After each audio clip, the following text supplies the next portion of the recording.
something in room 1 that... Robert held up a hand. We'll get to that. Okay. Did you have any trouble finding the entrance? Robert asked. No. Someone walked out when I walked in. At which entrance? The east one. Strange. I was sure both were locked, Robert said, looking dead on at me. He arched a brow, waiting for my input. When I provided none, he continued, Why'd you lie? I didn't have any trouble finding the entrance. Do you know what was in the bag? Lori asked, her voice pitched high and eager. What bag? Robert asked, looking confused. The bag Eddie had, Lori said. I shook my head, too terrified by her gaze to really reply to her. Robert arched a brow. You saw Eddie, the janitor. For a second, I said hesitantly. Robert and Frederica shared a look, but Frederica smiled. It is an east side entrance. Robert cleared his throat and moved on. Then you saw 2 girls drop a key to room 1. Why'd you keep it? I wasn't going to keep it. I was going to give it to them when I came in, but then... Room 1, the woman in green supplied. I almost answered in the affirmative, and then stopped myself. She smiled wide, amused to nearly catch me. What'd you do? Robert asked. I closed the door and locked it. That's it. Yeah. Why didn't you go into the room to see who was calling? He asked. I had a bad feeling. And you weren't tempted to look, walk in, just see? Robert asked. That was a test, wasn't it?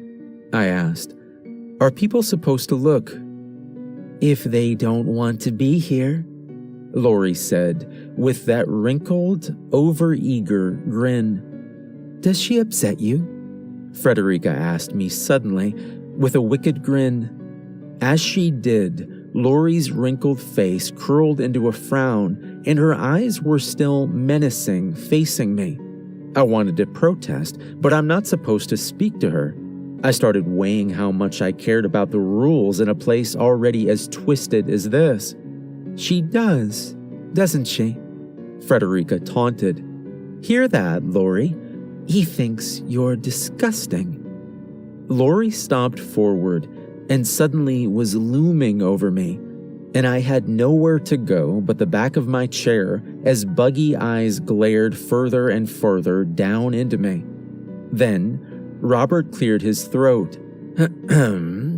That'll be enough, thank you. Lori and Frederica stood, and I stood as well as they both made their exits. I looked to Robert then. What kind of place is this? One that requires discretion, a good sense of memorization, and improvisation. I think you'll be a good fit here, Robert said, standing and walking over to the desk. He unlocked a cabinet drawer and pulled out some papers. He then drew a handkerchief and reached up, pulling up a piece of the skin at the top of his forehead. I nearly leapt up out of my seat as he started peeling the skin back. Holy! Robert kept pulling until half his face was removed, but there was no fleshy muscle beneath, just a regular half of a face. It was makeup. Burn makeup. Excuse me a moment, the prosthetics itch, but I'd like to make you an offer to sign on with us. It was all makeup, I asked. Part of the interview.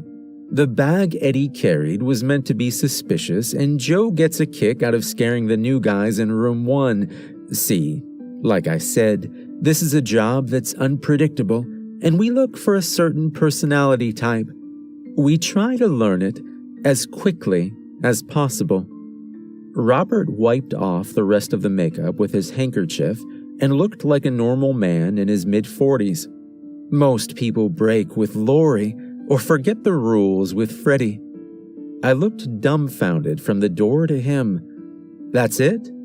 That's the interview? Yes. Don't you want to ask me questions? Oh, I've learned about everything I need to know from you. The fact that you were able to find us and send a letter of inquiry to us at all is a start to let me know you know what kind of place this is. Following the rules and your reaction to our surprises for you tells me everything else I need to know. What kind of place do you work that you need to know how I'd react to a bloody bag and a guy moaning from another room?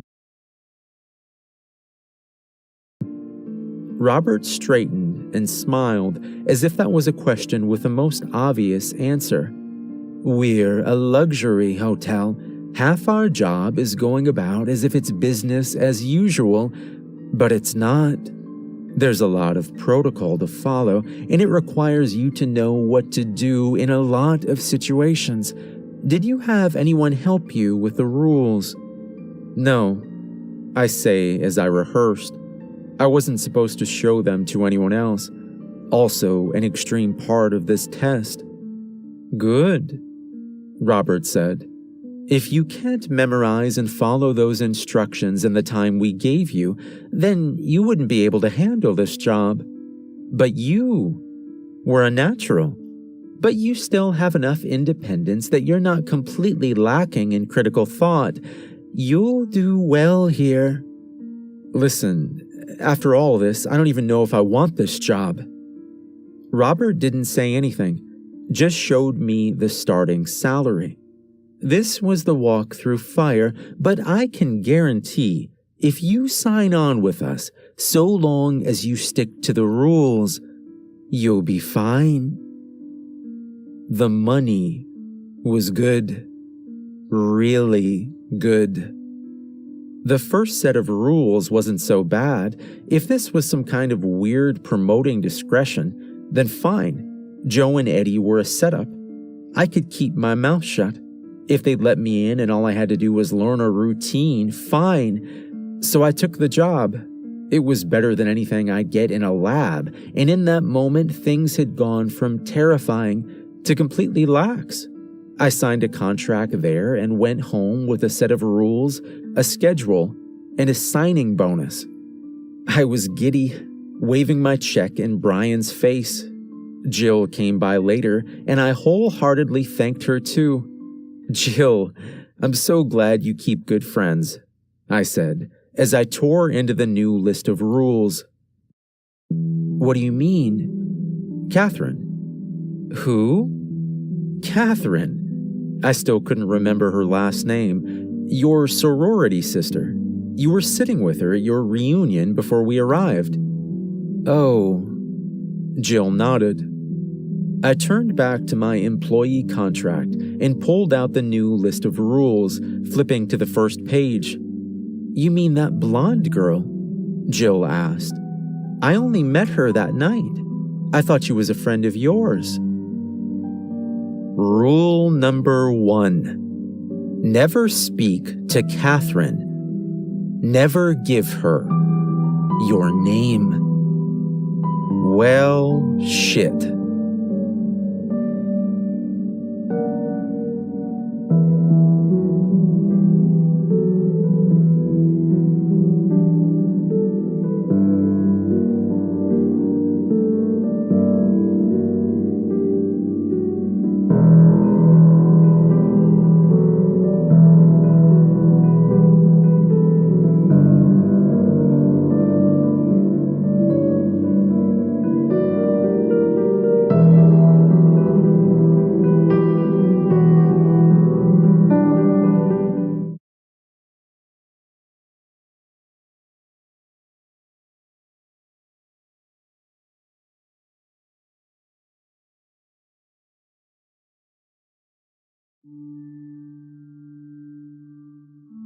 Hello, everybody. I hope that you're all doing well.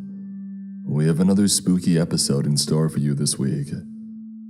Get cozy, get your favorite beverage, and get ready as we drift further into Mr. Creep's mind. Every fall, my family plays the Better Behave game, written by Lighting Nations. Each year when the leaves change color, my family plays a special game. The rules are simple. Don't misbehave, otherwise you get a strike. We play until the first snowfall of the season. Then whoever has the fewest strikes wins a prize. The person with the most gets taken away. Last year, my sister, Aliza, won. Like always. I came second. George, my older brother, came third.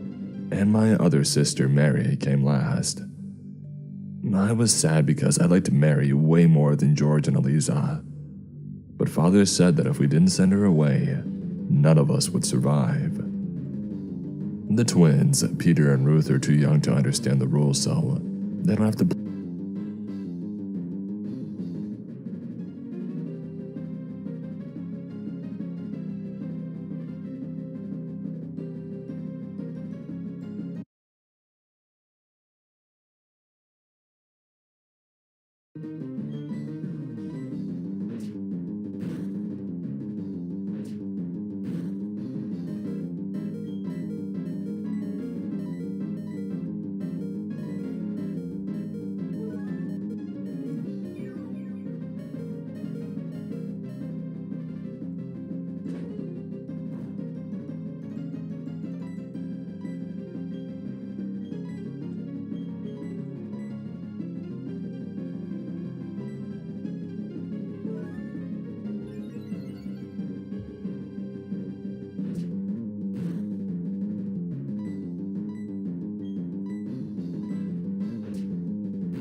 Hey, what's up, Anthony? How you doing, man? Yeah, this is Pokemon.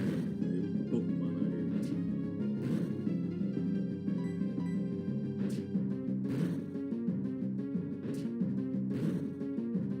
I am out of fucking potions. Shit. Yeah. Triple flinch.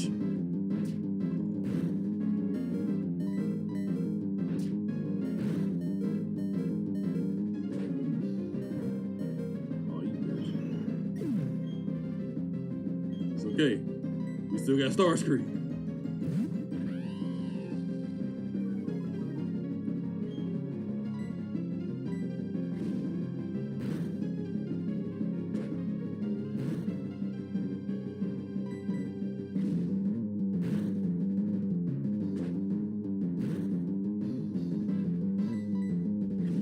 Oh, Starscream.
Not been leveling them, I have been chilling.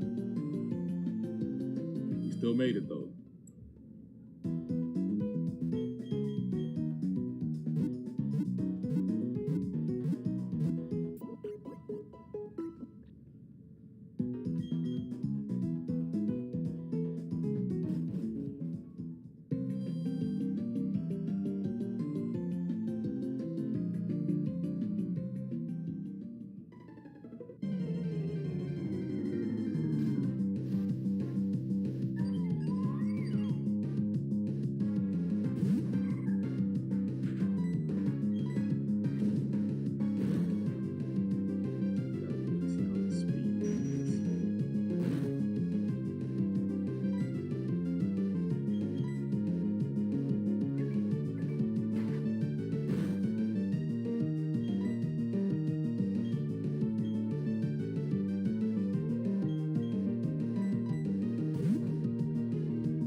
That's what Memento does.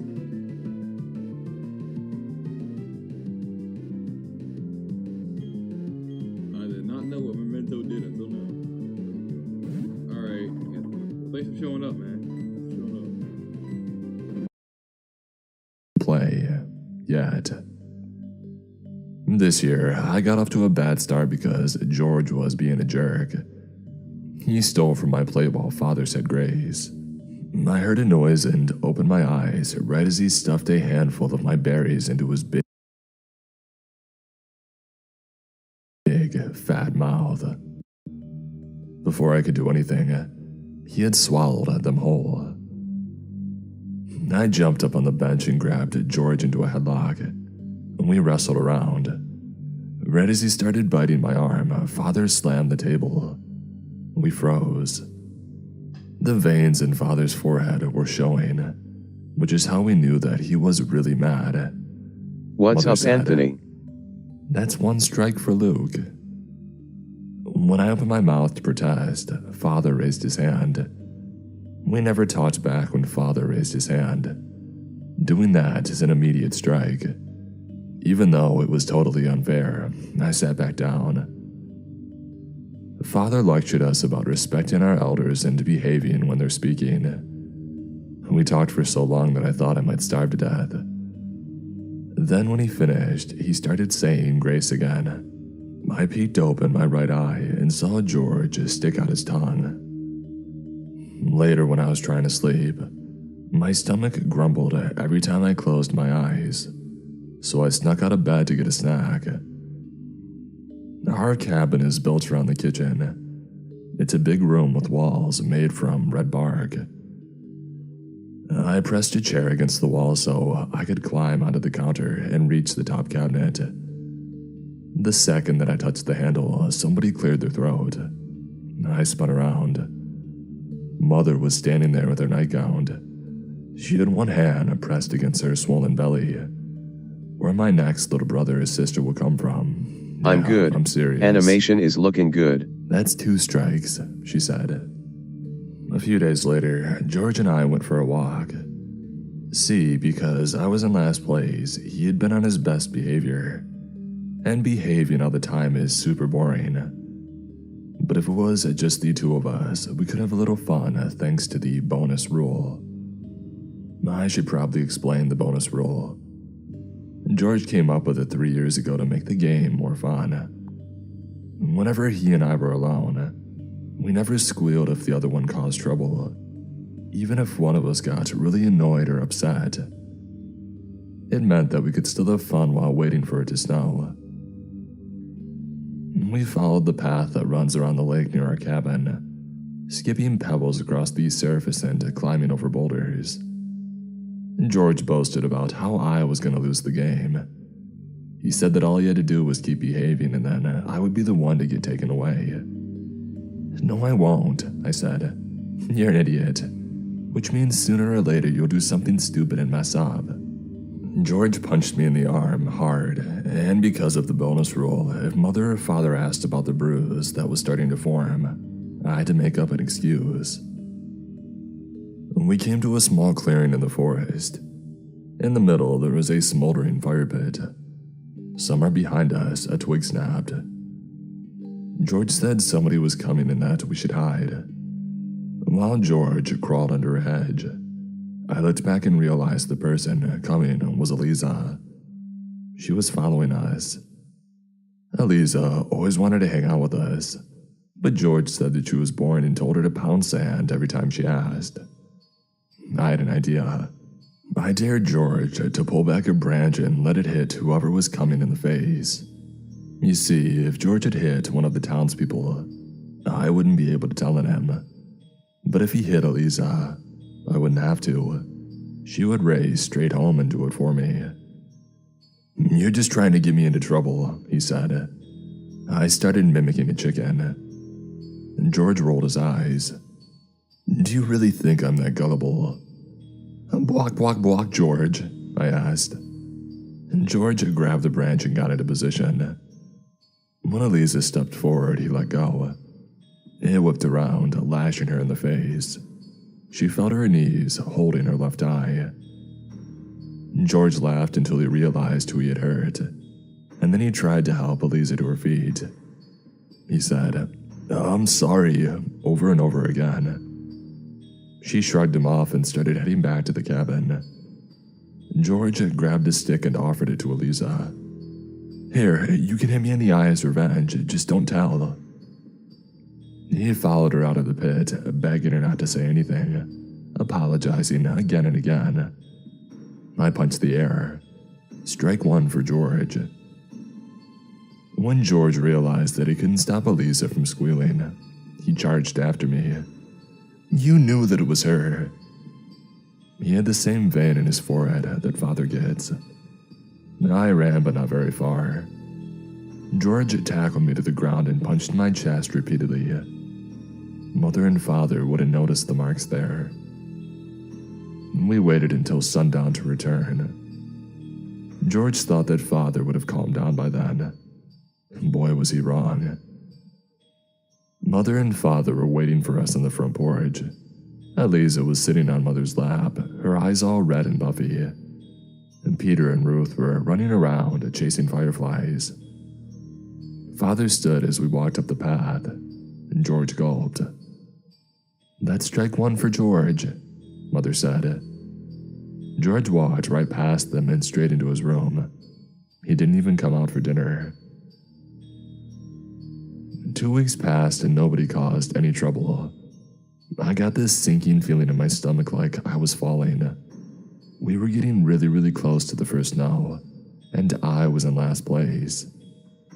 I would lay awake all night, worrying that when I looked outside in the morning, everything would be completely white. I kept expecting George to screw up, but he was super careful. If I was going to avoid getting taken away, I had to trick him into misbehaving again. Luckily, Father made us start rationing food, and that meant George was always hungry, which meant that he was always on edge. One evening, we sat down to dinner and Father started saying grace. I peeked open my left eye, checked that no one was watching, and put a handful of George's berries onto Eliza's plate. Then I deliberately bumped the table and pretended that I had my eyes closed the whole time. George reached across the table shouting, "Hey!" Eliza slapped his hand away. They both grabbed her plate and wrestled over it. George accused Eliza Some of more art stealing his as usual, berries, and she maybe a denied it. little bit of gaming making Father learning. slammed the table. They both let go of the plate at the same time, sending it flying into the air. A shower of berries came down on Father's head. His forehead veins surfaced and he clenched his fist. Mother got up and began picking berries out of his beard. "That's strike one for Eliza and strike two for George," she said. "George, you and Luke are tied for last place." George opened his mouth to say something, but then Father slammed the table so hard that we all jumped, even Mother. "Bed now." Eliza immediately got up and left. George looked like he was going to argue for a moment, but then he got up and stormed off. I wasn't sure whether Father meant me as well, but I didn't want to take the chance, and I followed them back to the cabin. The next day, Father sent George and me out to collect firewood. Eliza came with us. George wasn't happy about That's it, but good, Father man. insisted that we take her. We wandered far away from the cabin, and then George asked Eliza if she wanted to play hide and seek. She jumped up and down. "Yeah, you guys never let me play with you." George said that she had to be at first. The minute she started counting, we ran off. We spent the next few hours playing pirates and dueling with these sticks that we had found. At one point, George decided that he was the captain. I said that he was too stupid to be a captain, and for that, he hit me in the finger with the biggest stick. I yelped. My finger started to swell up. I said that I didn't want to play anymore, and we went back to collecting firewood. Lying beside a tree, I found a huge spider. It was bigger than Elisa's hand and hairier than Father's. I scooped it up, and then the next time George bent over, I dropped it down on the back of his neck. He threw his sticks in the air and squealed like a girl. I nearly fell over laughing. Once he got the spider out of his shirt, he chased after me, tackled me to the ground, and sat on top of my chest. And then he stuffed moist, dead leaves into my mouth. As he did, a dark figure appeared beyond George's left shoulder. I tried to speak, but I couldn't. "What's that, Luke?" George asked. He was too busy laughing to notice that Father was standing right behind him. A snowflake landed on the tip of George's nose. Next thing I knew, Father grabbed him by the arm and said, "George just lost." Father lifted George into the air and spun him around. Eliza was standing right behind them, crying. George looked like he had seen a ghost. "No fair, Luke misbehaved first," George shouted. "He put a spider down my back, and he did it before it started snowing, so he should lose." I felt a knot in my stomach. I couldn't believe George broke the bonus rule. The Father turned towards me. "Luke, is this true?" I thought the vein in his head was going to explode. Terrified, I spat out the leaves and shook my head. Father looked at George and then back at me. After a few seconds, he turned back around. "What and about dragged you? What are the George plans?" towards the cabin. Eliza and I followed along quietly. Whenever George tried to speak, Father shook him and screamed, "Shut up!" Beside the front porch, Peter and Ruth were catching snowflakes on their tongues. Their noses were all red and shiny. Father stormed past them and up the stairs. Mother stood. "George is this year's loser," he said. Mother ordered Eliza and I to our rooms. I waited for a second. But now, Luke," Mother said angrily. I spent the next few hours curled up in a ball crying. George was the biggest jerk on the planet, but he still shouldn't have lost the game. He was right. I had misbehaved before it started snowing. I had to tell the truth, even if it meant getting sent away. With a deep breath, I got up and exited the room. A voice in the back of my head kept telling me to go back to bed. Why should I get taken away? It said. George was the meanie. He deserved it. And George was, and it was true. But he was also my brother. And besides, I didn't hate him. Not really. Despite all the fights and insults and arguments, I actually loved him. Kind of. And we had fun together sometimes. Without him, things would be pretty boring. Especially when it was time to play the game again. I found my parents standing around the kitchen table. George was lying on top of it naked. Mother and Father had drawn dotted lines and arrows all over his stomach, chest, arms, and legs. George was staring at the ceiling. Mother, Father, I said. George's head slumped towards me. His eyelids fluttered a bit as he drooled all over the table. Mother spun around and then bolted over and took me back to my room. Luke, what are you doing up at this hour? We're getting ready to send George away. Go back to bed now. I have to tell you something. I grabbed her hands and started crying. I was the one who misbehaved first, before the snow, and even I lied to Father about it. My voice started to crack. I should be the one you send away, not George. Mother stared at me for a moment. She looked back toward the kitchen and sighed and then kneeled down. Luke, what you just did was very, very noble. She wiped away my tears. And I am so proud of you. You are, I asked. Nice. She nodded. Yes. In fact, it was so noble. I think you deserve to win the game this year. Does that mean I beat Eliza? She smiled and nodded again. I threw my arms around her. I couldn't wait to see the look on Eliza's face when she realized that she hadn't come in first. Mother put both her hands on my shoulders. And as reward for winning, you get an extra helping of my special beef stew tomorrow night. I hugged her. I love you, Mom. I love you too, Luke. The next day, we sat down to our annual end-of-the-game feast. And since I had won, I got the biggest serving. Elisa potted the whole time, and it made the stew taste even better. Father belched. Well, I must say that was one of the closest games that we've ever had. It won't be next year, said Elisa. Luke just got lucky. Next year, he doesn't stand a chance of beating me. I'll win for sure. It won't be so simple, said Father, still chewing. He gestured towards the end of the table, where Ruth and Peter were getting more of their stew on themselves than in their own mouths. Next year, the twins will be old enough to play. You might have some competition. I finished off my bowl and held it out. More, please.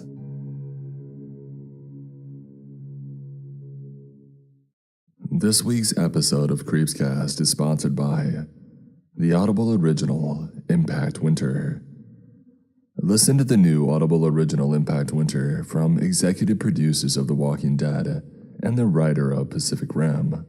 It's a totally new, original saga created just for Audible. Presented in immersive 3D audio that dares you to pop in your earbuds and listen in the dark. In the near future, a comet hits the Earth and blots out the sun, and beastly creatures emerge in the sunless world, and they just might be vampires. Follow the story of two sisters, Darcy, who is a battle-tested vampire hunter trying to save the world, and Hope, who is desperate for life to be normal again. We can all relate to that. Hear how a brave few fight to survive the Impact Winter and fight to live again. Visit audible.com/survive and listen now to Impact Winter. The rescue mission was in the no-go zone in northern Alaska. That's why they sent me. Written by with Bite.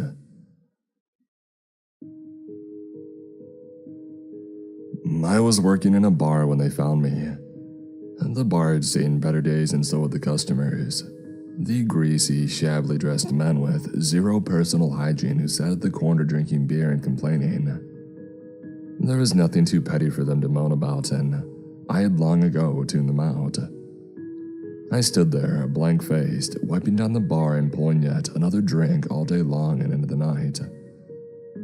I'd been working at the bar for a couple of years, and I had no plans to move on. Heck, I had no plans of any kind. As far as I was concerned, I had reached the end of the road. I used to be a soldier who had been dishonorably discharged when a mission that I was on went badly wrong, and lives were lost. The blame was pinned on me, which was absolute garbage. It was not my fault. I was brooding over this, as I did every day, when the soldiers walked in. I could tell they were soldiers even though they weren't wearing any uniforms. It was their confidence, their lean but muscular frames, that and their matching haircuts. There were three of them. The oldest, his buzz cut graying, stepped forward and said, "You got somewhere private that we can talk?" I eyed him suspiciously as I replied, "The kitchen's quiet. The customers are all on liquid diets. Will that do?" He nodded and I led the way. The kitchen was a small dank room with several interesting species of mold sprouting from the work surfaces. The soldiers stood around me. It felt like I was being hemmed in, and I didn't like that one little bit. The one who had taken the lead before, the officer I figured, looked me in the eye and said, "We've got a mission for you." I laughed. I couldn't help myself. "Earth to Uncle Sam," I said. "It's been a long time since I was in the army. And just in case you didn't know, I didn't leave on good terms." His eyes narrowed. "I know everything about you. I know you were a career soldier, a sergeant. One of the best in extracting nationals held in hostile territory, and highly decorated for it. I know that you were on a covert operation that went belly up because of mistakes that you made." Anger flared inside me. "That's bull," I snapped. He lifted his hands, palms out. "Calm it," he said. I also know that was the official line only. The real mistakes were made by people higher up the food chain. And though I can't get the record changed to show that, I can get your dishonorable discharge removed. I was still furious. 5 years after my unit had been cut down by enemy fire after our location was exposed by an unsecure communication line, my nerves were still raw, not only about the injustice done to me, but also because a good man had died. I stared down at the floor, thought hard and fast, and made a decision. I looked back up. "Talk," I said. He explained the mission. It was crazy, incredibly dangerous, with a minimal chance of success. When he had finished, I said, "I do this and you guarantee that my name is cleared?" "Yes," he answered. "You have my word." I did not trust him, but I had to. The army had been my life, and this was my chance at redemption. 6 hours later, I was on a helicopter heading for northern Alaska. I had heard the name of the town that I was being sent to and a lot of wild stories about the place, even though what had happened there was absolutely classified. The army is good at keeping secrets from outsiders, but it is also packed to the gills with soldiers who like to share stories with their comrades over a drink. And I had been stationed with men who had been on the ground when Incident Zero had taken place. Incident Zero had happened almost a decade ago. An army transporter had been conveying a top-secret load from an isolated research facility to a base south of the border. The town was the only populated area for thousands of miles around, and these soldiers in the transporter were meant to give it a wide berth. But they wanted a coffee, maybe a burger to go with it. So they had detoured and were trundling along the main street of the town when a drunk driver had collided with them. The drunk was traveling at speed and died instantly. The transporter was sent skidding off the road and into the diner that these soldiers had been planning on visiting. The load was compromised and a gas was released. The immediate aftermath was chaotic. Because of the remote location, it took more than 18 hours for troops to reach the area to try and contain the situation. One of the men who had been there described the scene to me as hell on earth. As I wondered how much had changed since then, adrenaline pumped through my body. I hadn't felt like this since my last mission, and to be honest, I was buzzing, no matter how low the odds of success were. I took one more look at the manila folder that I had been handed by the soldier with the graying buzz cut. There was a photo of a young woman in it. She was pretty, with a mischievous glint in her blue eyes. Her long blonde hair was in a ponytail. Her age was noted as 24, and she was the only daughter of a 5-star general. The file detailed her academic achievements and her criminal record. All minor offenses, but not the sort of thing the apple of daddy's eye should be getting up to at the weekend. It seemed the general's daughter had decided to rebel against authority, and now she had taken things a step further. After going through the papers he kept at home and discovering the ugly truth, she had traveled to the location of Incident Zero to film the area and expose what had really happened to the world's media. The facts with the army and politicians had conspired to carefully cover up. She had taunted her father about this a few days before, and then her signal was lost, which is why they needed me. I was to go in light and fast to find her and get her out alive, and destroy any footage that she had before she was delivered back to her father, presumably for something more serious than a grounding. I closed the folder. We passed over the towering concrete wall that had been constructed by the army in the weeks following Incident Zero to turn the town into a no-go zone, or so I thought. That wall wasn't much use in keeping the general's daughter out, I said into my radio. The reply crackled on my headset. It's not there for keeping things out. I took a deep breath and checked my firearm one more time. The town was just ahead. Hell had not gotten any more attractive over the last 10 years. Abandoned cars littered the streets, buildings were abandoned. Seconds later, the helicopter was skirting the ground and I was being given the signal to disembark. I jumped out and watched the helicopter rising back into the air. I was on my own. I scanned the immediate area through 160 degrees. saw broken windows, a shopping bag in the sidewalk 6 feet away from me. Its contents spilled out. A truck. The driver's side door was open, and there were a pair of boots in the footwell. They looked old but in good condition, not the type of boots that you would just abandon. I walked over to the truck and peered in.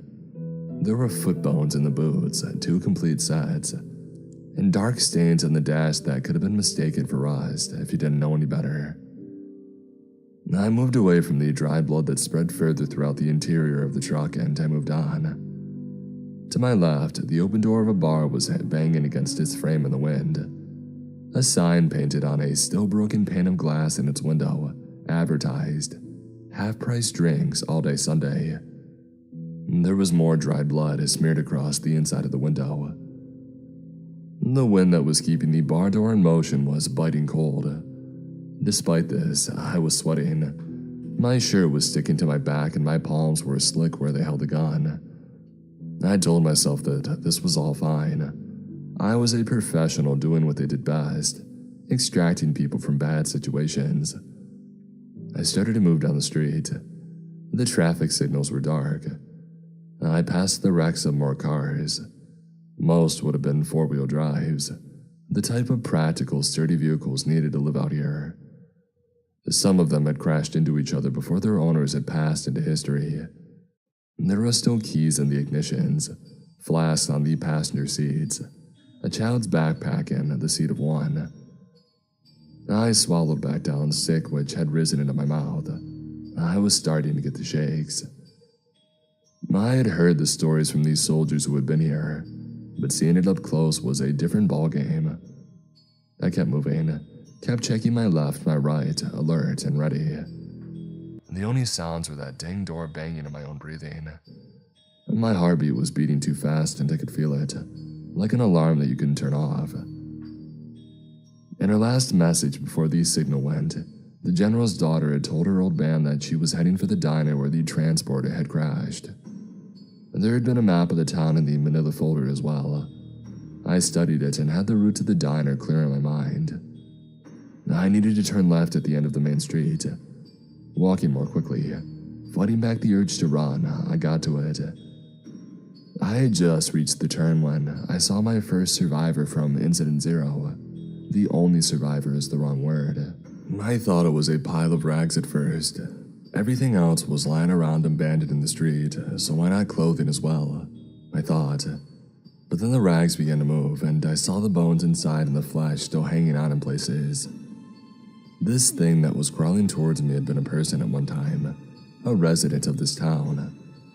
Its eyes were gone, long since rotted away, I had figured. A patch of scalp still covered the top of its skull with a few tufts of black hair sticking up. Its right forearm had skin.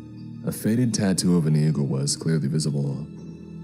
There were tendons, these scraps of organs. Other than that, it was a skeleton that was closing in on me. A problem that I had not been anticipating presented itself to me. I knew how the soldiers who had been sent here in the aftermath of Incident Zero had killed the afflicted. After a degree of trial and error, shoot first and learn afterwards, they had discovered the way to put the things down for good. It was to shoot them in the head, destroy the brain, end the monster.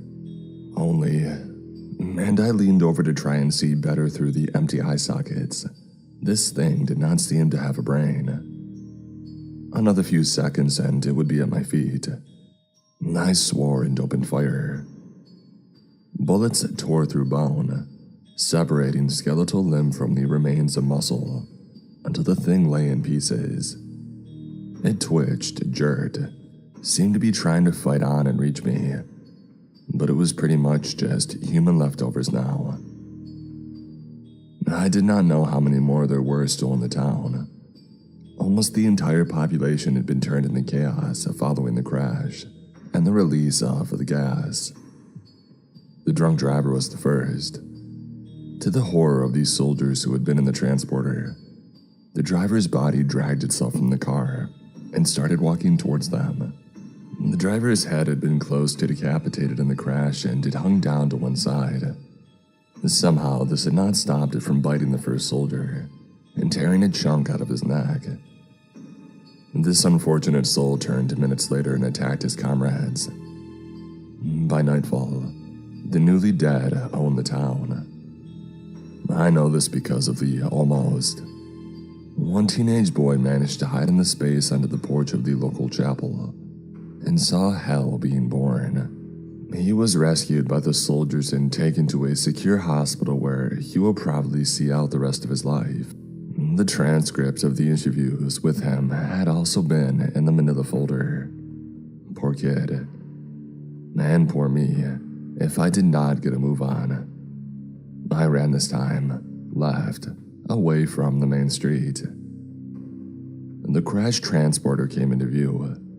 Its rear end had slammed into the window of the diner, and the cab at the front was twisted, almost on its side. There was no sign of the general's daughter. I decided to check out the diner first, and I clambered over the back of the transporter to get inside. Trashed plastic tables and chairs were scattered across the floor. Apart from the furniture of one corner booth, it was intact. A dead man sat there staring at me. It had a baseball cap on and big black framed spectacles. Behind them, the remains of eyeballs peered out. The rest of it was better preserved than the last thing I had encountered as well.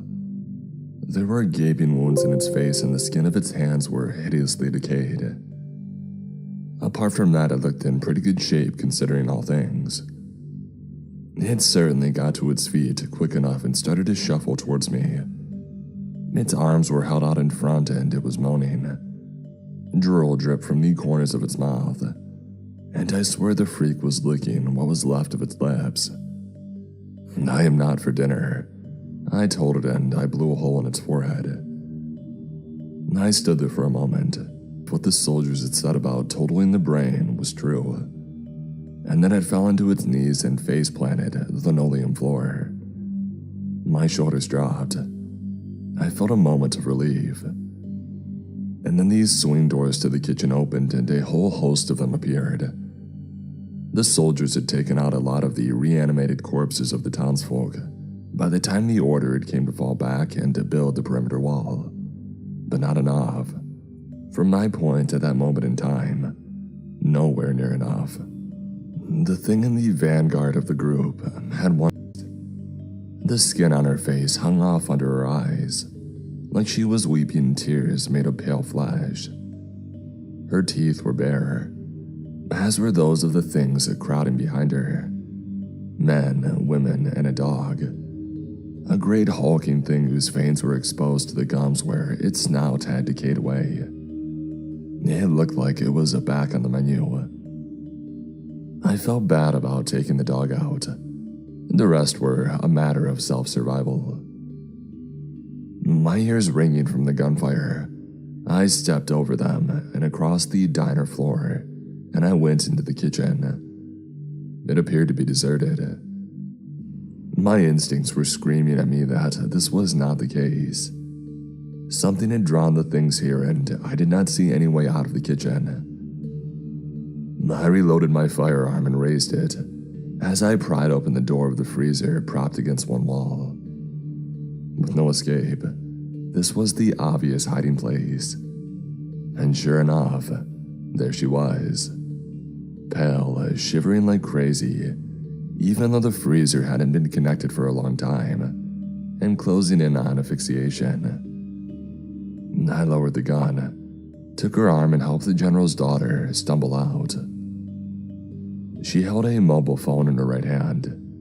As gentle as I could, I pried her fingers off of it, and then took out the SIM card, snapped it, and for good measure, crushed the phone under my boot. She swore at me. "I'm glad you're feeling better," I said. The color was coming back into her cheeks, and there was fire in her blue eyes when she spoke. "What they did here was wrong. The world needs to know." "The world is not my problem," I replied, even though I agreed with her, even though I was suddenly furious. After all these years, something had snapped inside of me. The army had chewed me up and spat me out, and I jumped right back into its big, ugly jaws, doing their dirty work because of my pride. "Come on," I said. "Let's get out of here." I was not going to hand her over to the army and her father. I was going to help her escape. She smiled at me, understanding. She was still groggy, but with my help, we were soon managing a jog. She had brought climbing gear and ropes and was leading us back to where her kit was still in place. Once we made it over the wall, we had thousands of miles of wilderness to survive before we made it to safety. And along the way, the army would soon be hunting for us when I did not report in. I was ready for these challenges. The perimeter wall was in sight when she finally collapsed. I caught her before she hit the ground, lowered her the final inches with her head, a cradle in my hands. All the color had flooded out of her and her face was soaked in sweat. "What is it?" I asked. She groaned and arched her back, and I saw the bite wound in her side, just above her waist, and it was ugly, red, and stank. She looked up at me. "I'm sorry," she said. "One of them got me before I could get into the freezer." "It'll be okay," I said, and I moved away a strand of her hair which had fallen over her eyes. I was lying. It was not going to be okay. She was dying, and after that, things would get worse, and she knew it. Her eyelids began to flicker. She was starting to drift away. Her lips moved and she said something, but too quiet for me to hear. I leaned closer and heard her when she said again, "Do it." I raised the gun and fired. Afterwards, I carried her body over the perimeter wall. I didn't want her to remain imprisoned within. I carried her for hours through the wilderness until I came across the clearing. It was beautiful and peaceful. I buried her there, said goodbye as the sun was streaming through the branches, and it bathed her final resting place in light.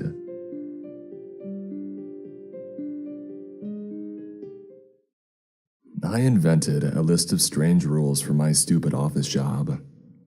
Written by Grand Theft Motto.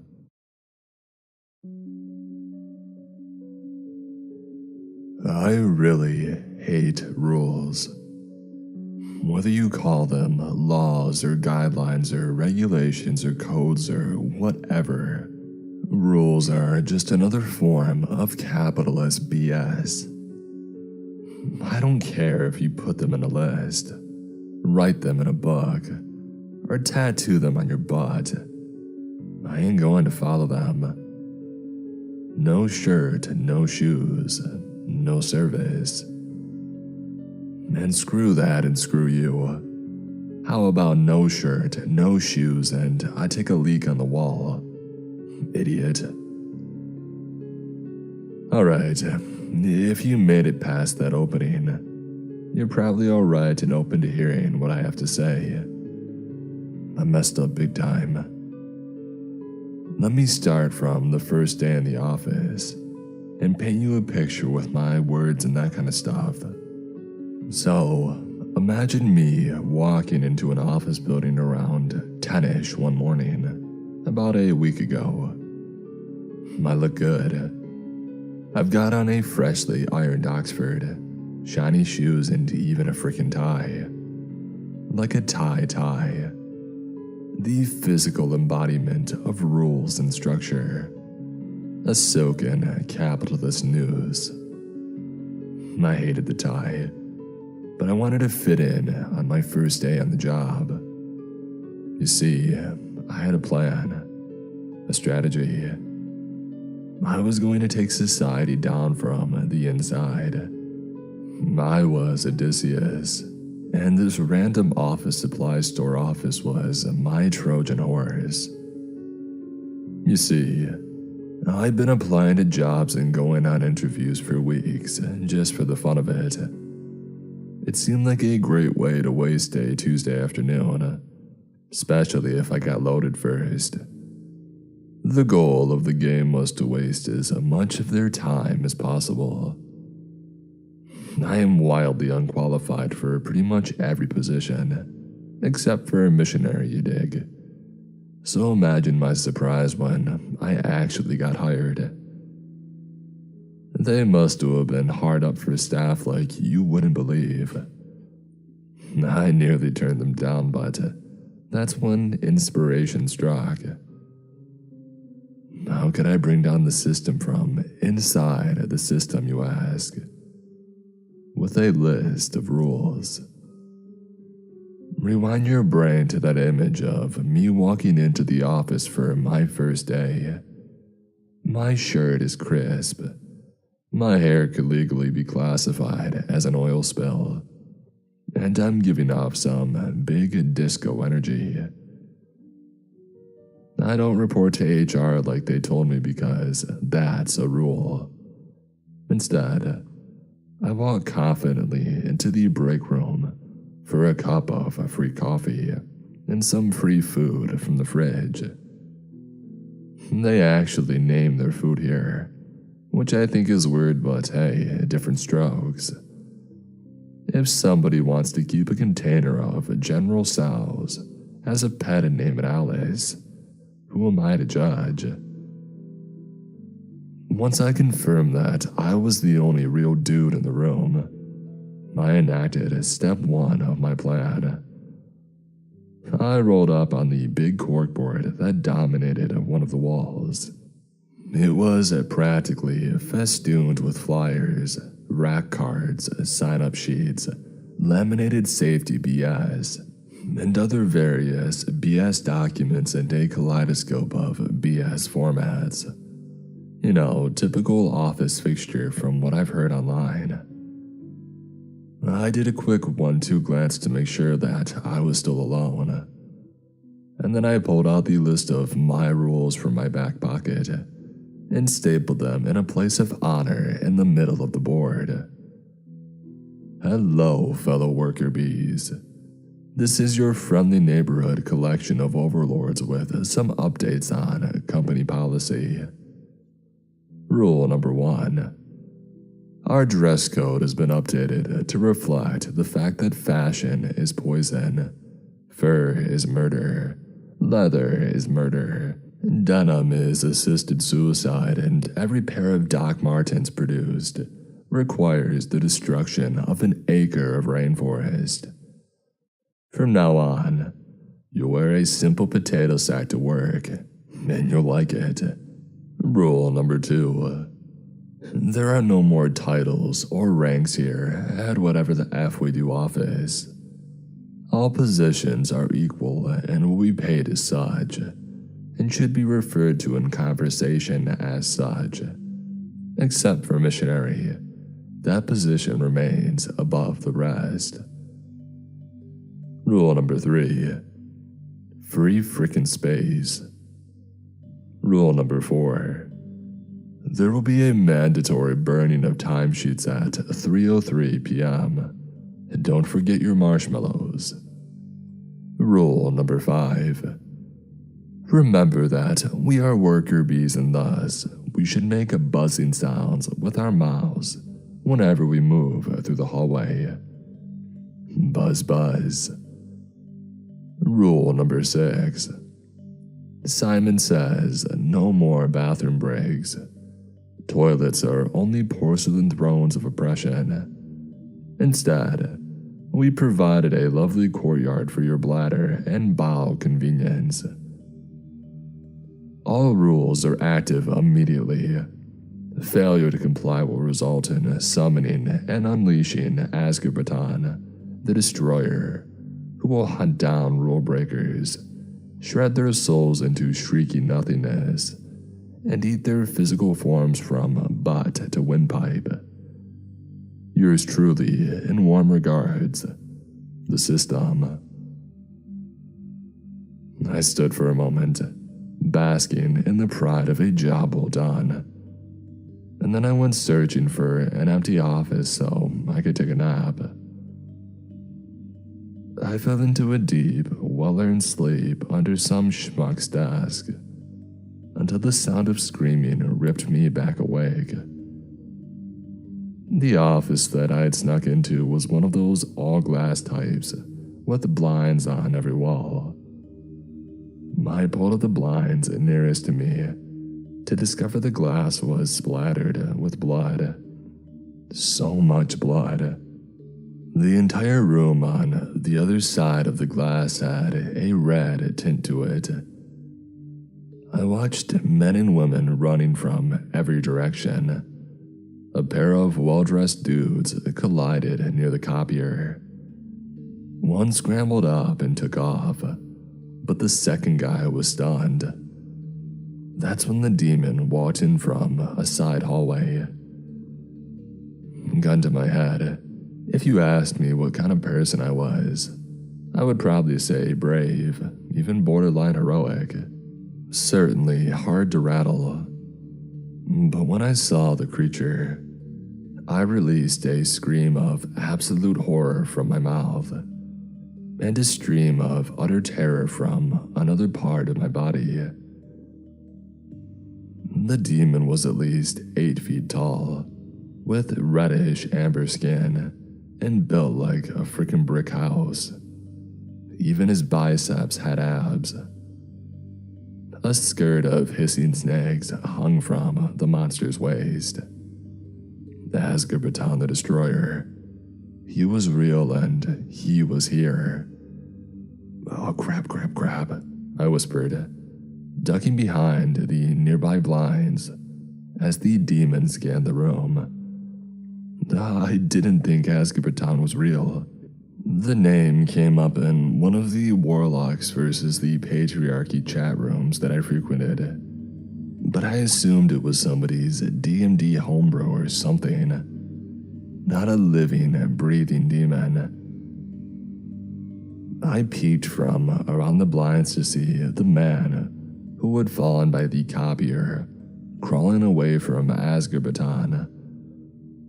The creature reached out a long arm, which grew longer and longer every second, until he could grab a handful of the dude's hair. It only looked like the demon had tugged a casual twitch of the wrist, but somehow it managed to yank all of the man's hair and half of his skin from his body.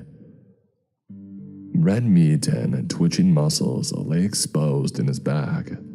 Azkaban leaned over and licked along the white curve of spine poking out of the flesh. My stomach cramped. It rolled and then released its contents on the floor. The demon's face snapped in my direction. I felt like a mouse staring down a cobra. My legs refused to move. My lungs refused to pump. But my heartbeat was working overtime, pounding so fast that I could almost hear the blood sloshing through my veins. Azkaban took a long step towards where I was hiding, then stopped and turned. A disheveled middle manager type was sprinting towards the demon, while holding a pair of scissors high above his head. Azkaban stepped forward in a flash, wrapping the man in a bear hug. I could hear bones snapping from all the way inside my glass office. The demon kept squeezing the manager until a spurt of red went out of each ear. I finally shook myself awake, and I threw open the door to make a mad dash for safety. Behind me, I could hear the man in the creature's embrace scream in higher and higher octaves until the sound suddenly ended with a wet, ripping noise. That was about an hour ago. I managed to make it outside into the parking lot. There were police everywhere, shell-shocked workers laying in the grass, and what seemed like an excessive number of firefighters for a demon attack. Except nobody believed that it was a demon attack. Even the staff in the office, who had literally seen a towering lump of muscle and violence slaughtering their coworkers, gave me confused looks when I talked about Azkaban. The official story was that there was a gas leak that led to an explosion and fire. Just a minor explosion. We didn't even make the local paper. I've been doing my research on the forums where I first saw the name Azkaban. Apparently, other than the Destroyer, the demon has other titles. The Distortion, the Forgotten, the Unseen. Something about him messes with people's minds and memories. The moment that he's out of sight, your brain starts rewriting what it just experienced. It comes up with excuses, comforting lies that fill the gap, where Azkaban was only a moment before. But whoever calls up the demon remembers him, is aware of him. I remember him, so I guess that makes me his master. If that's the case, I'm in a lot of trouble. Because according to my anonymous online friends, Azkaban can't return to the fourth circle of hell until he devours the one who summoned him to Earth. Crap. All because of a dumb list of rules. I found this journal from the 1890s. I hope what's in it isn't true. Written by Realistic Triangle 384. Hey everyone, I'm not really sure if this is the right place to post this, but I was looking through my grandpa's stuff yesterday when I found this weird journal thing buried under some old books. I'm not sure if it's a family heirloom or just something that he picked up, but the contents have me a little bit creeped out. Most of it is normal, just boring talk of life in the Victorian era. But the last entry is a little out there. Keep in mind, it's written in that weird Old English, and that's a little hard to read. It's not as bad as you would think, but it's still pretty dense. So be warned. See for yourself. 1897. I apologize for neglecting you all this time, dear companion, but I'm afraid I must confide in you again. For I have witnessed something truly abhorrent on this night, something that I know no sane man shall believe if I were to reveal it. I had long thought that my father's inheritance would be enough to support me and my mother until I concluded my studies and found suitable work. However, in the months following father's death, her health had begun to decline. Her condition burned through the bulk of our savings, and it forced me to find an alternative source of income, which, given my standing and lack of proper study, proved difficult.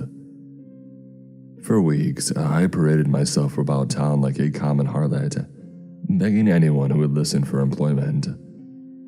The bobbies nearly tossed me in prison for panhandling the way that I went on. But my labor was not without its fruits. I found employment in a man by the name of Count Abraham Hohenzollern. The Count was new to the London area and had taken up residence in a home not too far from Westminster. While the home was fully staffed, the Count had need of an errand boy to undertake the odd deliveries here and there. It was unbecoming work, but work nonetheless. I had always had a way with horses, and so I figured the job would not be too cumbersome. An assumption proven wrong the very first day, or should I say night. At nearly the stroke of 3, I was asked to drive one of the Count's carriage to a location that I was not privy to. The time was odd enough before I saw the carriage itself. It was an old contraption that was little more than a box and wheels. There were no seats inside, nor anything meant to accommodate passengers. It was colored a deep black like that of a starless night sky, and pulled by horses of the same color. A single lantern hung beside the driver's station. Though the lights seemed to be sucked into its darkened tide, I could not describe what exactly set me off the vehicle. But now I know all too well. Someone had tried very hard to make sure that it wasn't seen. I was instructed to take the carriage to Abney Park Cemetery, where I would be meeting 3 of the Count's men.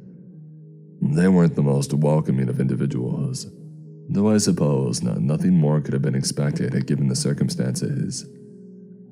All 3 wore dark clothing and covered their faces with an assortment of cloth and garments. What was most disturbing of all was the specific work they undertook. They had gathered outside the cemetery gates by the time I arrived and had with them stacks of large leather bags. A pungent odor like that of meat left to rot in the summer sun wafted from the bags, and it curled my nostrils in disgust. One by one, they loaded the bags into the carriage, during which I could hear their contents jostling about. I figured little from this and assumed that I had gotten mixed up with grave robbers of some sort. My good conscience told me to take the carriage straight to the authorities, but the payment was too lucrative to ignore. Doctors cost too much and my mother wouldn't survive without them. So I did the job, and I did it well. Night in and night out, I would ferry them Count's ill-gotten gains to and from his manor without protest. I could only imagine what use he might have for them, but I imagine that once one has a taste for luxury, it can be quite difficult to relent. He was good for the money as well, more so than I ever thought possible. With the income that I brought in, I was able to pay for whatever personnel or treatment my mother required, without having to sacrifice my academic ventures. Before long, she began to recover from her ailments and regain some of the dignity that they had stripped from her. I just say that it was quite reassuring to see her wandering about the house again, sewing and cooking as she had in my earlier years. The greatest of all was her smile. It had been some time since she had mustered anything but a solemn frown or dreary, passive expression. I did not blame her for this, though I could not help but feel resentful towards her. In the months since my father's death, our roles had taken something of a reversal. She, the bedridden, mewling beggar, and I, the stiff-lipped provider. I know in the deepest corner of my heart, it is no fault of her, but I hated her all the same. We had already lost so much dignity in her squalor. The least she could have done was not pout like a common field hand. In the weeks following her recovery, however, she did just that. She greeted me with a grin upon my return home and sent me off with an equally beaming grin. As time went on, she even rekindled relations with our neighbors, putting our name back in their good graces. In the few gatherings that I had time to participate in, she was the sun among stars, pulling everything into her orbit with a twinkling smile and joyous composure. It delighted me to see her in such good spirits again. It made my evening affairs all the more tolerable. Though even my mother's miraculous recovery could not distract me for long. My routine had become almost mundane by this point. I attended classes by the day and drove the carriage by night. Nothing more, nothing less. That is until one night a few weeks ago, when my partners in crime made one tiny error.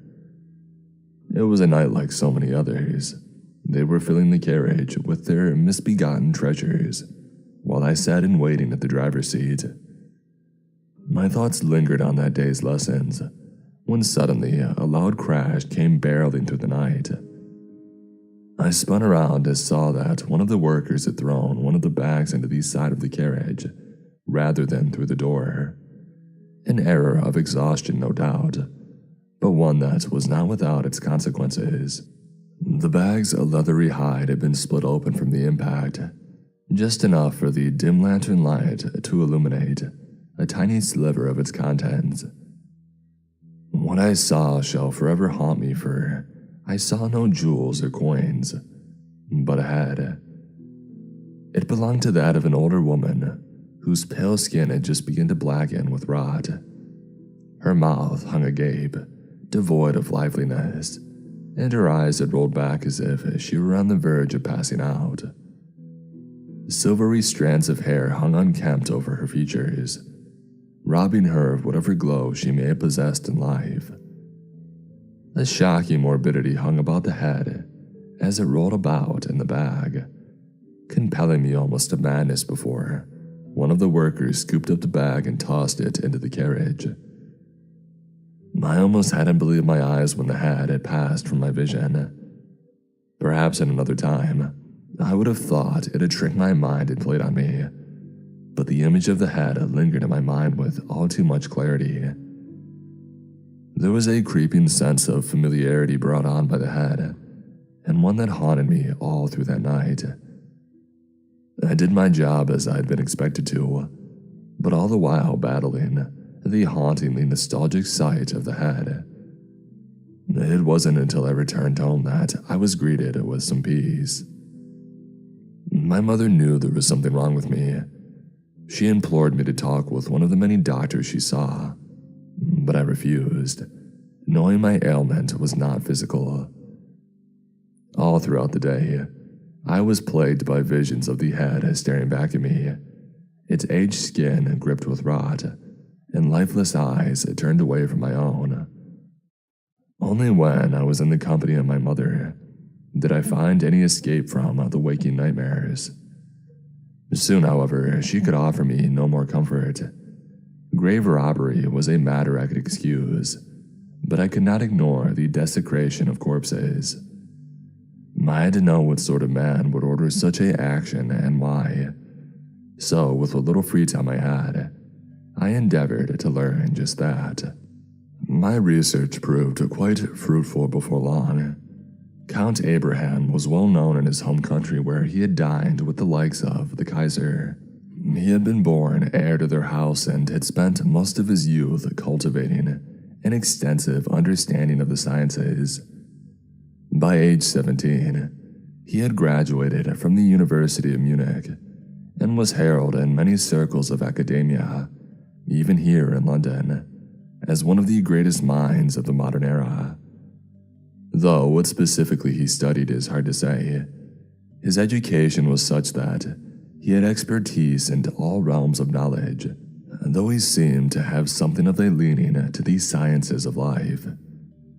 As you can see, the Count was quite exceptional, but had no inclinations to the depravity I believed him of.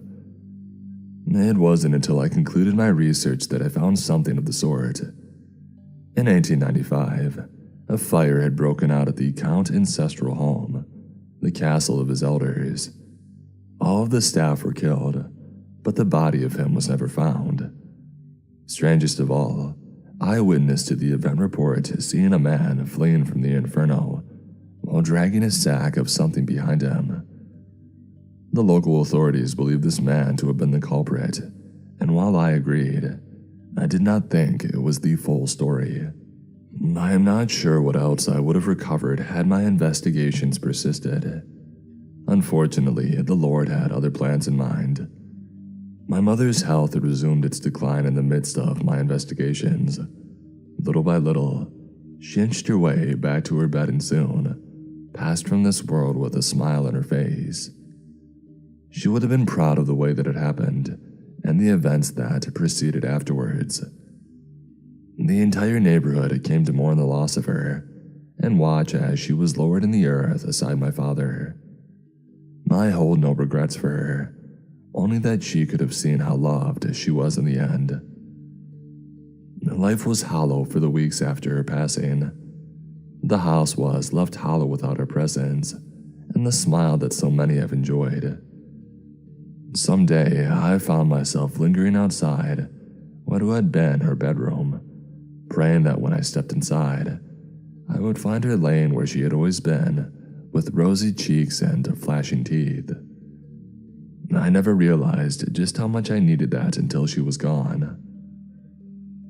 Time had yet begun to mend such a wound when it was ripped open once again. I returned to my job days after the funeral, only to hear that the count had ordered a change in the delivery route. Instead of Abney Park, I was instructed to drive to Brompton Cemetery. I knew the way well. I had buried my mother there only a few days ago. In many ways, the job was exactly the same as it had been. I drove through the night, arrived at the cemetery, and waited while the men loaded their haul in the carriage. All the while, however, I was plagued with thoughts of who had been dug up. I didn't dare look at the backs for fear of which deathly drained face I might have seen staring back at me. Yet my ignorance was all but fertile soil for my dread to grow from. By the time that I returned to the manor, I could tolerate no more dread-filled wonderings. I had to know what exactly it was that was transpiring it. Making my way into the manor itself was rather simple. I simply stayed out of sight and followed those that had unloaded my carriage cargo inside. When they made their way into the manor, I snuck in behind without drawing any attention to me. The inside of the manor marked a stark contrast to the outside. Cool, simple marble work bestowed it with a subtle life while the inside felt stuffed and dead. Thousands of components compounding together yet adding nothing. Its manor's trappings were regal beyond compare, almost too much so. Every inch of floor was covered in a layer of decorated carpeting. The shapes woven across their faces were so intricate that one could get lost in their sprawling patterns and majestic caricatures. It almost hurt to look at, as if the mind could seldom process the sheer magnitude of the designs. The walls departed from this outline very little, being stuffed to the breaking point with exalted items. Swords, shields, guns, portraits, armor, tapestries. Anything one would have expected to find in a museum had been strung up against the walls. Some were even stacked atop each other when the owner had run out of room, forming a thick, jaded layer of paraphernalia eclipsing the true wall. The weight of such extensive grandeur was stifling, shortening my breath even more as I pressed on. I slunk behind the help, keeping pace with them only so far as they knew where to go next. Their confidence in their security blinded them to my approach, and let me follow them to their journey's end. In the center of the manor, or what I believe to be the center, are a set of doors adorned in more jewels and precious stones than the king himself. Had I not known better, I would have thought them to be the gates of paradise themselves. I could not see behind the doors, for at no point were these staff members moving through them. My chance might have come as they completed their tasks and wandered off to attend to their other duties, only for the very last one to lock it shut behind her. I would have snuck my way out of the manor had I not noticed what the servant clutched in her arms. It looked like a slab of meat wrapped in paper like the kind one would leave a butcher's shop with. Knowing what had been brought into that room, I elected to follow the servant after all others had filled away. She climbed the many steps to the top floor of the manor, while I crept behind her and heard until she arrived at another peculiar door. This one was not as ornate as the previous ones, but if I had to summarize its peculiarity, the rest of the house seemed to have grown from it like roots from a tree. Rings of items spread out from the door, carrying with them some semblance of uniformity. The closer one drew to the door, the less and less clutter covered the walls, giving one a view of the oddly uneven brickwork beneath. Countless stones of varying shapes and size and hues had been sealed together with mortar that dripped out over them.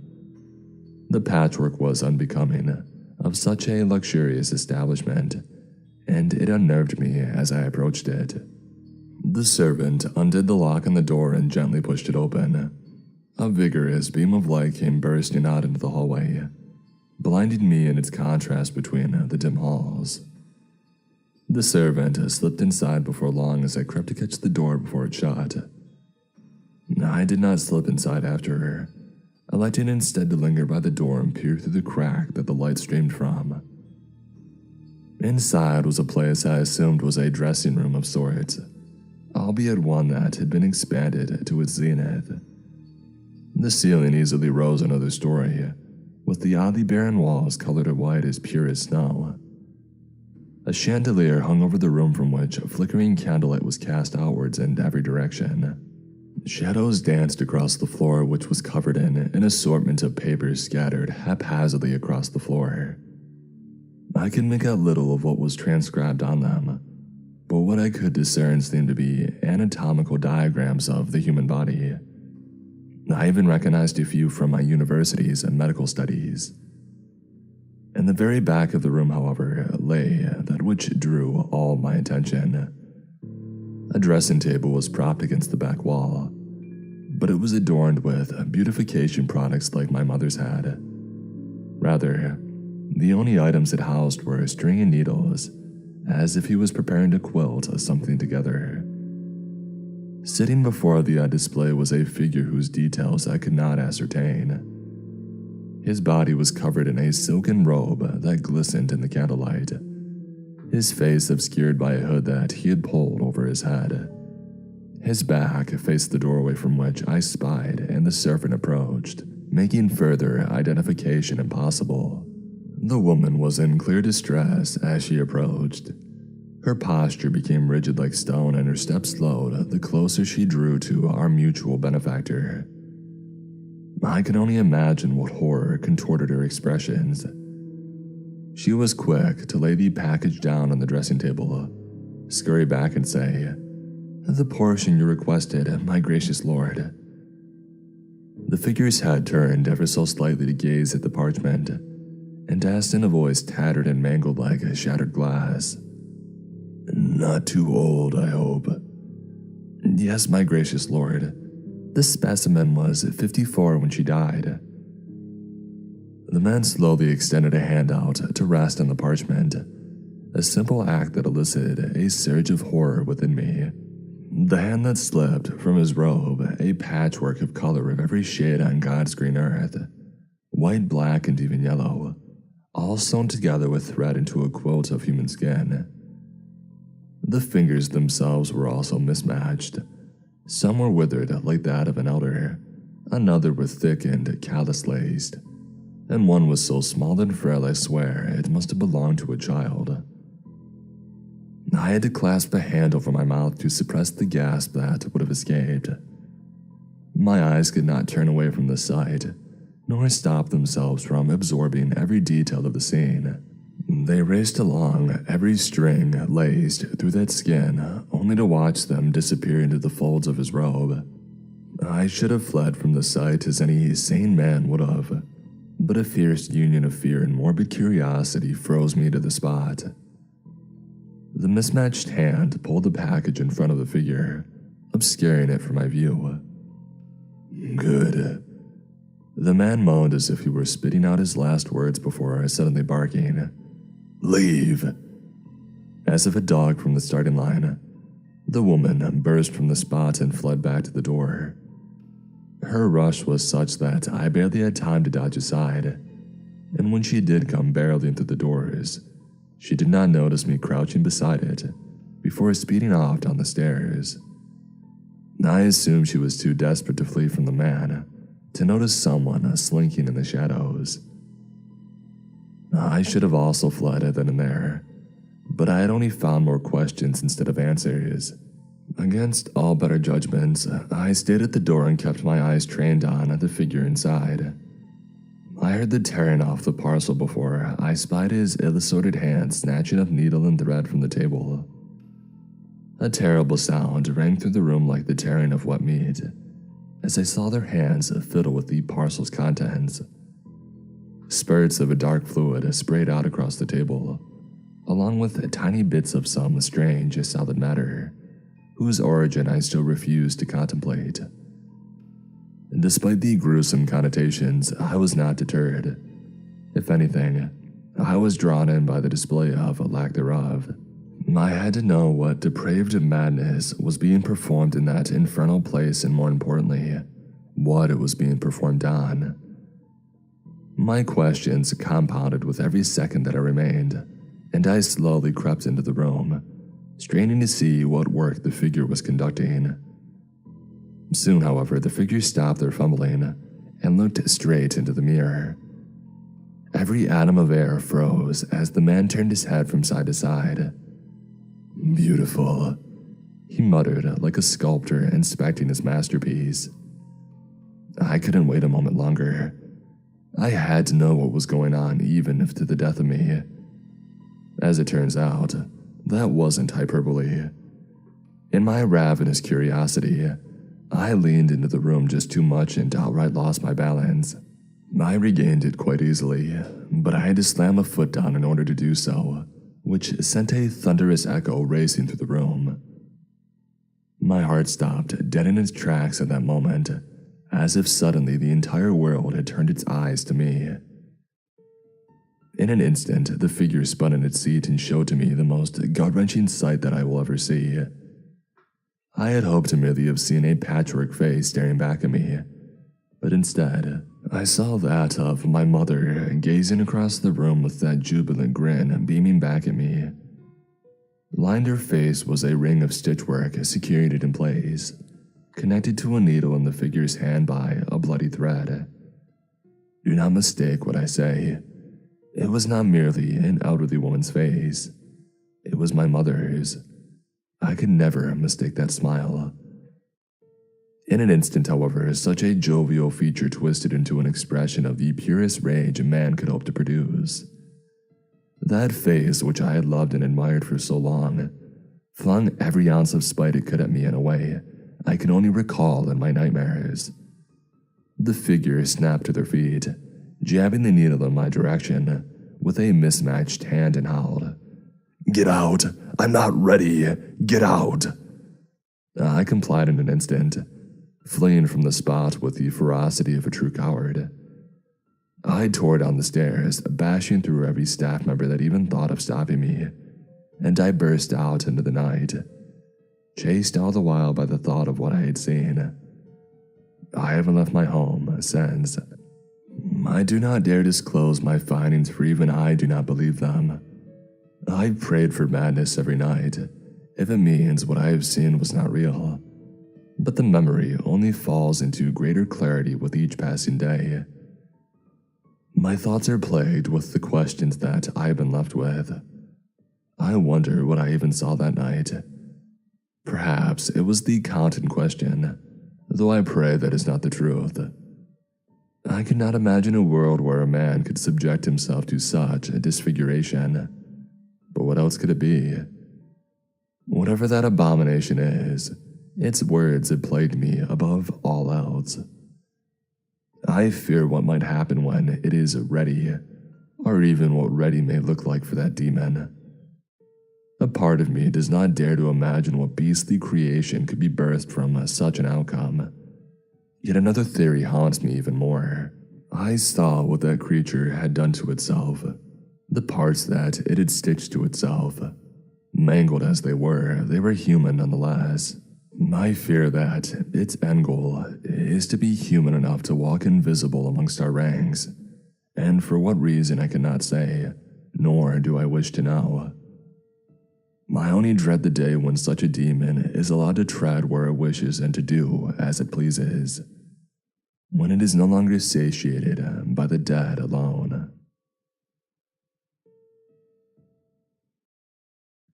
I fear I was a security guard for the devil. Written by Avatar of Horror. There is evil in this world. I'm sure of that now more than ever. I grew up in a strict Roman Catholic household and was taught by nuns as early as I can recall that the devil was out there, and that I needed to be strong to fight it off. After recent events, I'm not so sure that begins to describe that struggle. After serving in the army, I got my pension and got hooked up by a friend with a security company called Cerberus. The company had a bit of a shady reputation, but it was easy money. mostly just sitting at a desk at corporate sites and wandering hallways at night. My boss called me a month ago and asked if I might be interested in providing security for a very special site.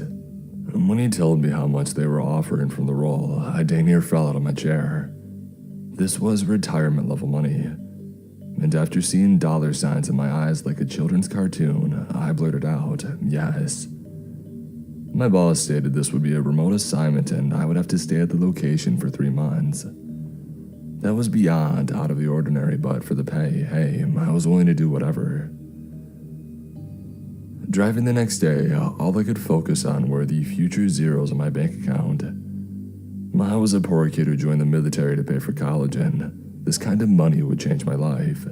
After hours of driving into increasingly mountainous terrain deep in the Appalachian, I was caught by surprise when the GPS said that I had arrived. Ahead of me was a thick rod iron gate and a buzzer. I got out of the car and hit the buzzer, which crackled with static. Hello? I called to no response. I'm here from Cerberus Security. As more static followed, with the strange sound of gear, the large gate flipped open and I got back in my car to drive in. Even here in the mountains, I was expecting some sort of corporate building, but I was not prepared to drive forward and see a large white neoclassical building sitting behind rows of trees shedding their leaves in the autumn weather. I drove forward, stopping in front of the entryway, which was flanked by 2 large columns. Parked there was a black car and a man in a black suit waiting for me. So you're the new person. The man in the black suit called out to me as I got out of the car. I walked over with my hand extended, but the man did not reciprocate. Yes, showing my security badge. The man in the black suit looked me up and down and I felt like I was back in basic, getting inspected by the sergeant. After a moment, he nodded and motioned for me to follow him, ascending up these stairs to the large wooden double doors. Well, I hope your constitution lives up to the recommendation. Come on. I didn't get any details on this job. I trailed off as the suited man walked ahead of me, seemingly happy to ignore me, walking further inside. As we walked into the building, it was a dark wood and I came to a grand staircase with rooms and halls branching from the main foyer. I stopped for a moment, staring at the place. It was beautiful, but there was something just off that I couldn't put my finger on. I chalked it up to the old military paranoia and hustled to catch up with the man in the suit. He motioned me over to a room off the main hallway and gestured for me to enter. Here's the security station where you'll be working at. I walked over to the security desk. There was a dozen monitors of various rooms and hallways.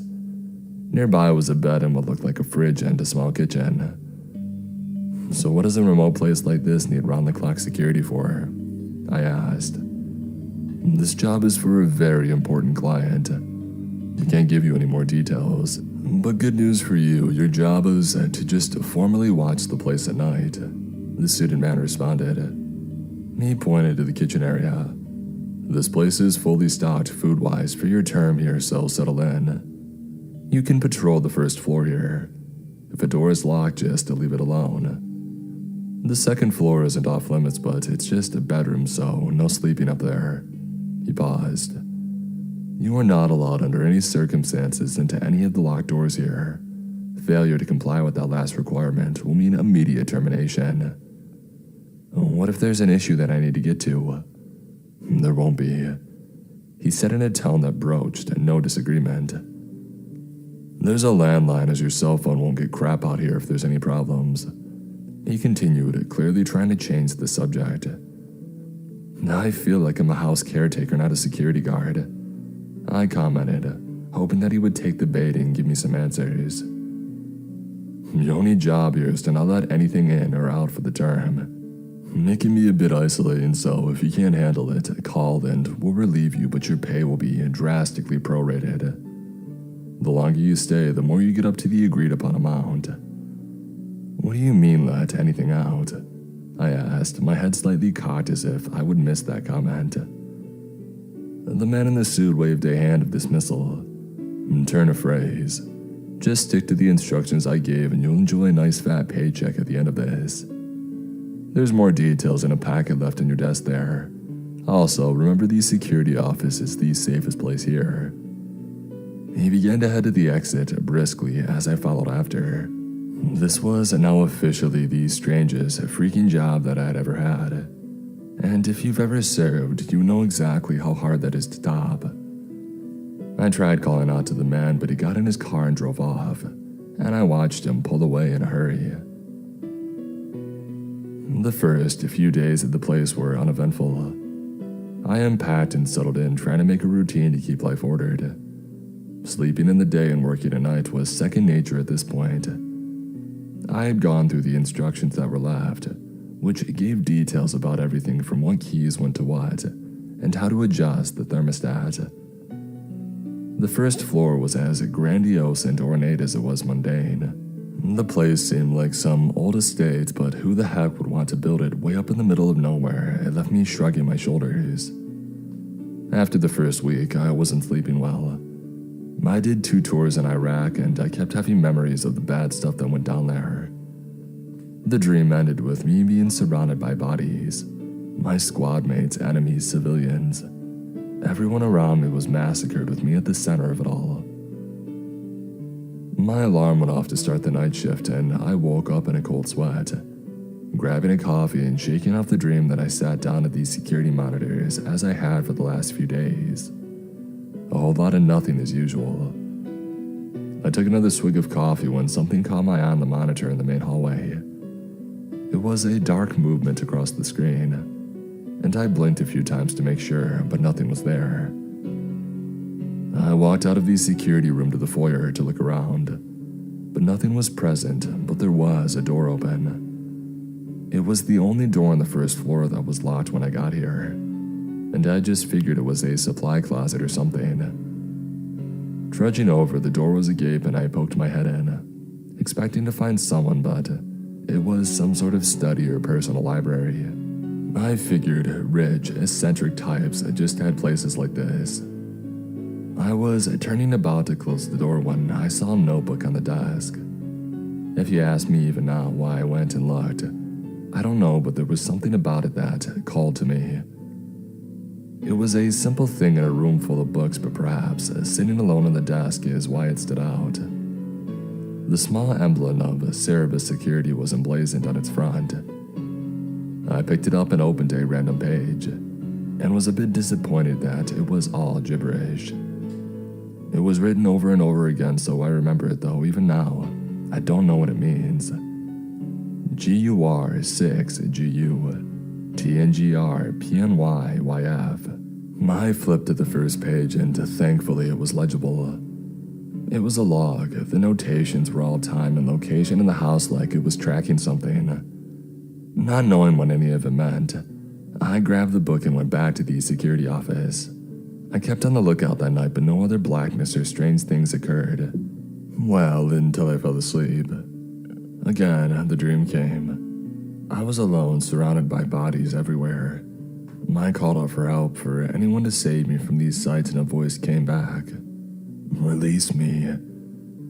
The buzzing of the alarm woke me as sweat drenched my bed as my breathing was heavy. I read the book again after I got up. From the dates and locations, it slowly got less legible, and then it was this same thing over and over again before it stopped. The place was definitely getting on my nerves, but the fortune in my future puts a doubt aside. I won't forget it until the day I leave this earth, as that night at 6:12 p.m., a black shadow darted across the monitor in the main entryway. Rushing out of the security room, I caught a glimpse of the darkness running down one of the hallways, and I chased after. I turned the corner and there was nothing except the seemingly endless corridor. What the heck was that? I called out, half expecting a response. I walked down the hallway with each step feeling like it was a mile in length. When I reached the end, there was a wooden door. My palm was placed on the door handle before I even really thought about what I was doing. There was what I can only describe as an energy to it, a life. My ear was on the door next like I was a child listening to my parents. There was a throbbing sound, like a heartbeat, and I shot backwards, stumbling and falling. Now screw this. I called out and rushed back to the security office, and I grabbed the landline. I smashed the keys listed next to the phone as the dial tone and a deep voice answered. Are you okay? What is this place? What am I doing here? A silence was on the other end. Are you okay? My breathing was returning to normal. Yeah, no, I don't know. There's some strange stuff here. I want out. More silence greeted me. Remember, if you leave, you will not receive full payment. I don't know what freaky stuff is going on up here, but it's not worth it. Your pay will be doubled if you complete the assignment. The response was quick as if it was expected. I froze. That was a sum of money I couldn't even comprehend. Double? Yes, but you must complete your term there. What is in here that is worth that much money? What am I providing security for? Silence again. Are you agreeing to stay? I swore about a dozen times before responding. Fine, yes, but if this gets more crazy, I'm out of here no matter what. Another long pause. You didn't go in any of the locked rooms, did you? I thought back to the study and the handle of this door. No. Good, just remember, the security office is the safest place in the building. The other end of the phone hung up. I stood in a sea of bodies and I looked up at the sun above. In shock, I see it turn to a sickly black eclipse. This cloudless sky above begins to rain, but it is thick and viscous. It is blood that turned me and the ground crimson. I scream. From the pile of bodies around me, their rictus hands grabbed at me, pulling me into their depths. I struggled to no success. I stare at the faces of the dead pulling at me. Their mouths moved unnaturally, their words impossibly coming together in a rising sound. Release me. I shot up in bed. My breathing was labored. I grabbed the crucifix around my neck, attempting to find some comfort. The dreams were getting worse every night. I dreaded sleep, and the exhaustion was getting to me. I had confined myself to the security room. I figured if this was all in my head, then there wasn't a need for me to leave, and if I wasn't crazy, well, best to stay in the area that monitored everything. I kept going back to the logbook. Was it tracking the same thing that I saw too? I feared that this was the last security guard's work. I feared what that meant for me. The hour was late, and on the monitor for the foyer, a black shadow crossed the screen. I closed my eyes. It's all just in your head. It's in your head. It's not real. Opening them back up like a child hiding from a monster under their bed. The monitor was clear, and I breathed a sigh of relief. The dozen monitors then blinked in unison as the feeds cut to static. No, come on, you piece of crap.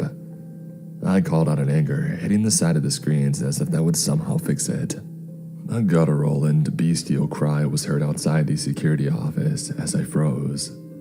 It was as if the house itself was groaning in anguish. Swearing at myself, I opened the door to the security room and poked my head out cautiously. And the lights in the hallway were off, which would not have been the case. I had left all the lights on since I got here. Another groaning sound and my skin crawled. I rushed back to the security room and grabbed the landline, but there was no dial tone. I threw the phone down and grabbed my flashlight. Illuminating the dark hallways, I raced to the main doors. I was done with this crap. Over and over again, I pushed bolt and slammed into the doors, but they stood uncaring of my struggles. I remembered there was an electronic lock on the door, but with no power, they seemed sealed. I would need to find a breaker or something to reset the system. I headed back to the security office, though it felt like I was trudging in mud through the darkness to get there. A tingle on the neck, and I snapped around to find only my flashlight's beam. A whisper from back where I had come from. "Help me." And I ran as fast as possible. Inside the normally low-lit room, there were symbols glowing on the walls. I am enough of a man of faith to know what pentagrams look like, and they were etched again and again on the walls. The sigil burned in shades of orange and crimson, and their sight made my senses hurt. I fought through the disorientation to get to the instructions packet. The groaning sounds outside the room seemed to get louder and louder as I searched. Frantically, I found the listing for the circuit room, and my heart sank. It was at the end of the hallway next to the door with no handle. As I walked through the dark hallway, I had millions of questions and simultaneously didn't care. All I wanted was to get out of this accursed place. The corridor off the main hallway seemed to stretch for eternity. My flashlight was inexplicably unable to penetrate fully into the darkness ahead. Each door along the hallway I went past appeared warped in shapes, bending at unnatural angles.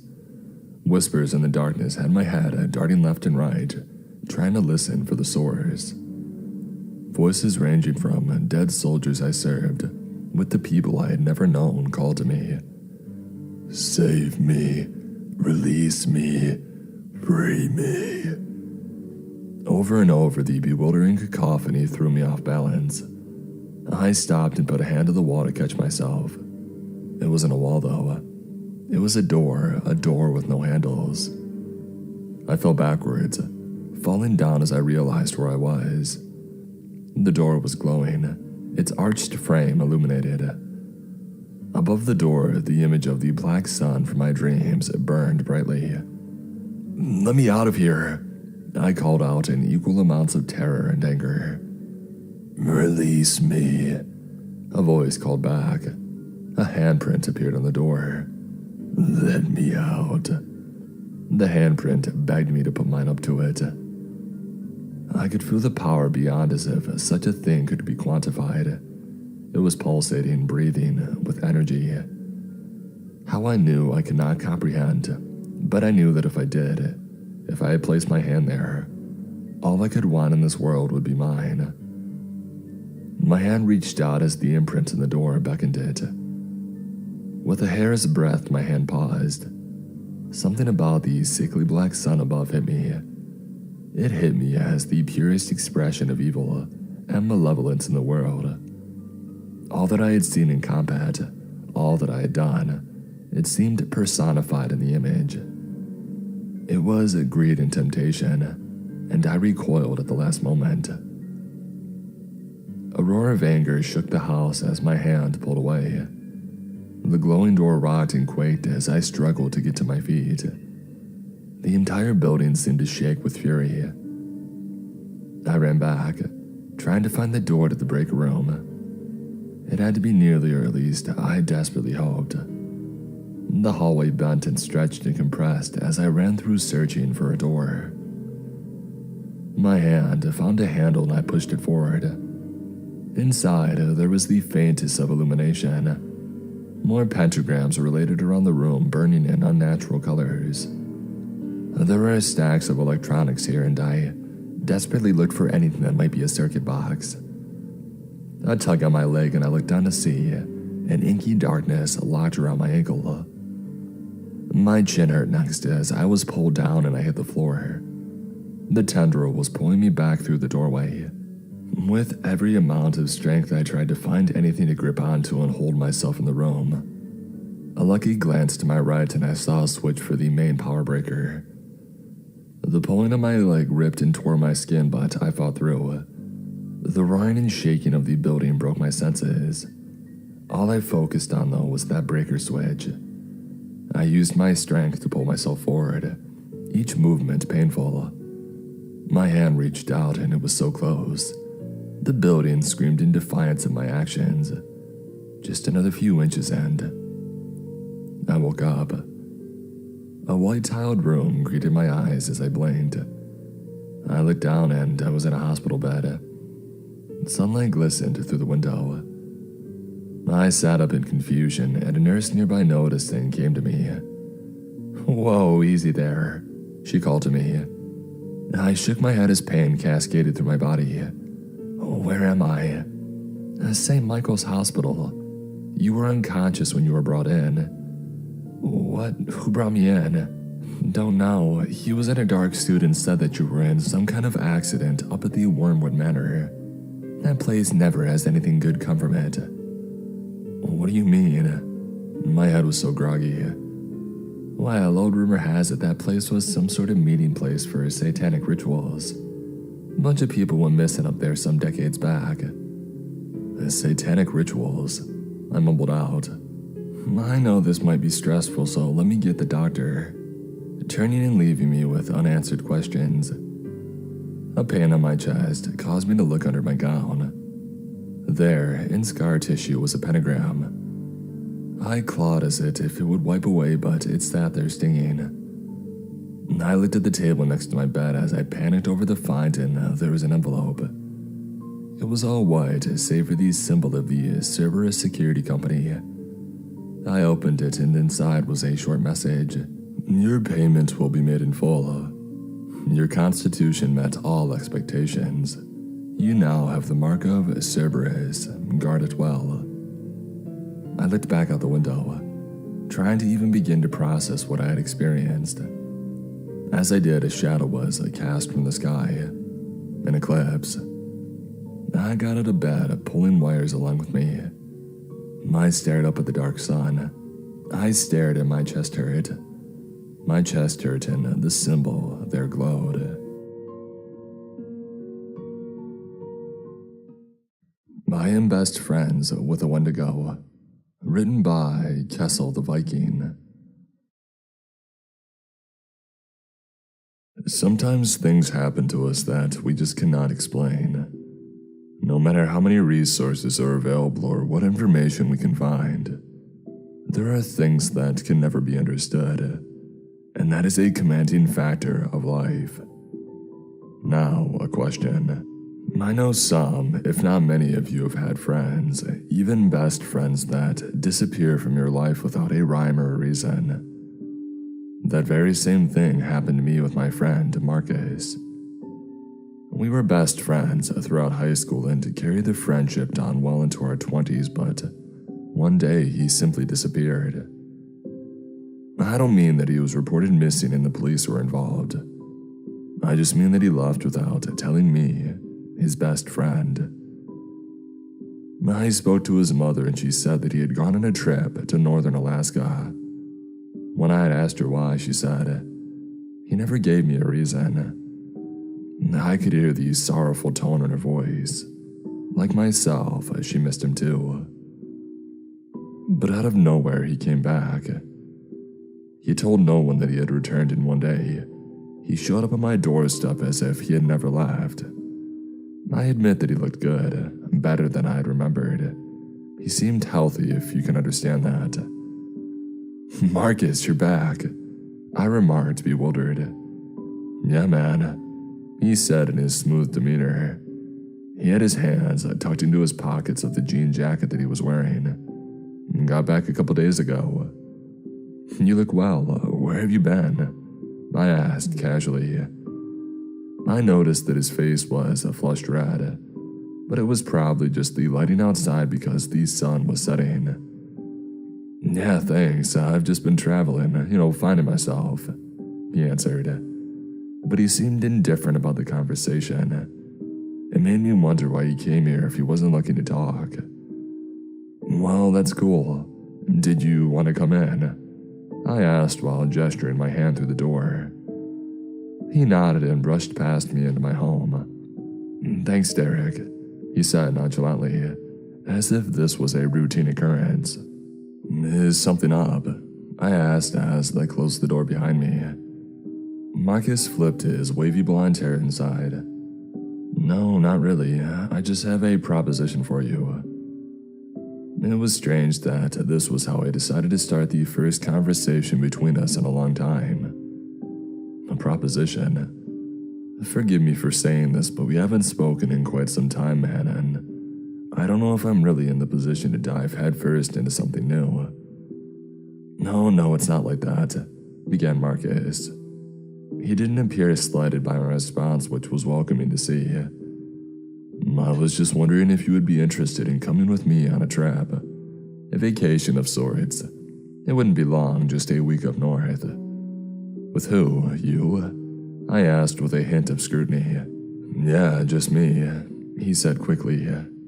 For some reason, his fingers were twitching like he could barely control himself from having a breakdown of some kind. Why so sudden? And why me? I mean, Marcus, where have you actually been this whole time? I find it strange that you would come to me of all people for this hurried request of yours. I need someone to come with me. It's important that you understand, Derek. I'm not the same person I was when I left. I'm something much more unique. But I cannot be left to the masses. I must be quelled. He was speaking in completely vague sentences, the context of which I couldn't understand. I have to be honest with you, Marcus. I don't know what the heck you're saying to me right now. I wasn't going to lie, but I saw a slight shift in his eyes upon hearing my candor. He sat down on my recliner and clapped his hands together. Listen, are you in or not? He wouldn't even look me in the face when he asked. He simply hung his head with his eyes on the floor. Well, I don't know. Where would we be going exactly? A cabin up north. Once we get there, I'll give you a list of instructions that you must adhere to. I promise you will understand. I took a deep breath. Clearly, Marcus was in distress and needed help. I wasn't going to leave him to fend off against whatever demons were riding his shoulders. I figured he had become an addict and wanted someone to look after him while he got himself cleaned up. I suppose, I said quietly. Awesome, thanks, Derek, he said hastily. You won't have to pay for anything. I've got that all covered. Just be ready tomorrow morning and we'll head up there. Tomorrow? Dang, that's definitely short notice, I said, already thinking about what I would tell my boss. Oh, don't worry about work, man. Just trust me, even if you've never trusted anyone. He remarked as if he read my mind. He then stood up and began walking to the door. I don't know what happened to you, but something's definitely different, I mentioned as I opened the door for him. You don't know the half of it, he said before walking outside. I'll see you in the morning. Bring anything you're comfortable with bringing, but don't overpack. I nodded even though he was facing away from me, and he walked off down the sidewalk. How had he got here? Obviously, he didn't drive if he was walking. Something serious. At Elf Czar just hosted with 1 viewers. My boss makes a fine living to my boss. I figured it wouldn't exactly last a few days, so I'd have all the time. The next morning, I was ready to go back to Scott, just after 9 a.m. I brought my things outside. I had only packed some snacks, a flashlight, a blanket, a pillow, my medication, and some clothing for the outdoorsy life. The cabin has beds and blankets, said Marcus from the driver's seat of the old SUV that he arrived in. Yeah, well, I prefer to feel a sense of comfort that I can only achieve by having things that belong to me. If you say so, he remarked. His lack of engagement was already growing stale. I got in the passenger seat and we sped away without another word shared between us. Every so often, I would glance at Marcus to study him. While he did seem healthy, there was something innately different about him that I couldn't put my finger on. He was jittery. Just hosting a fellow artist. On edge. Have a great stream. We drove for a good 6 hours before pulling off at a rest area. Elf heart. Marcus seemed alert, but for some reason he said, we're going to sleep here for the night. The night? Have you gone blind, dude? It's barely 3 in the afternoon. Yeah, I know, but I'm hungry and I need to rest, said Marcus quietly. I can drive, man. What's the issue? I asked reassuringly.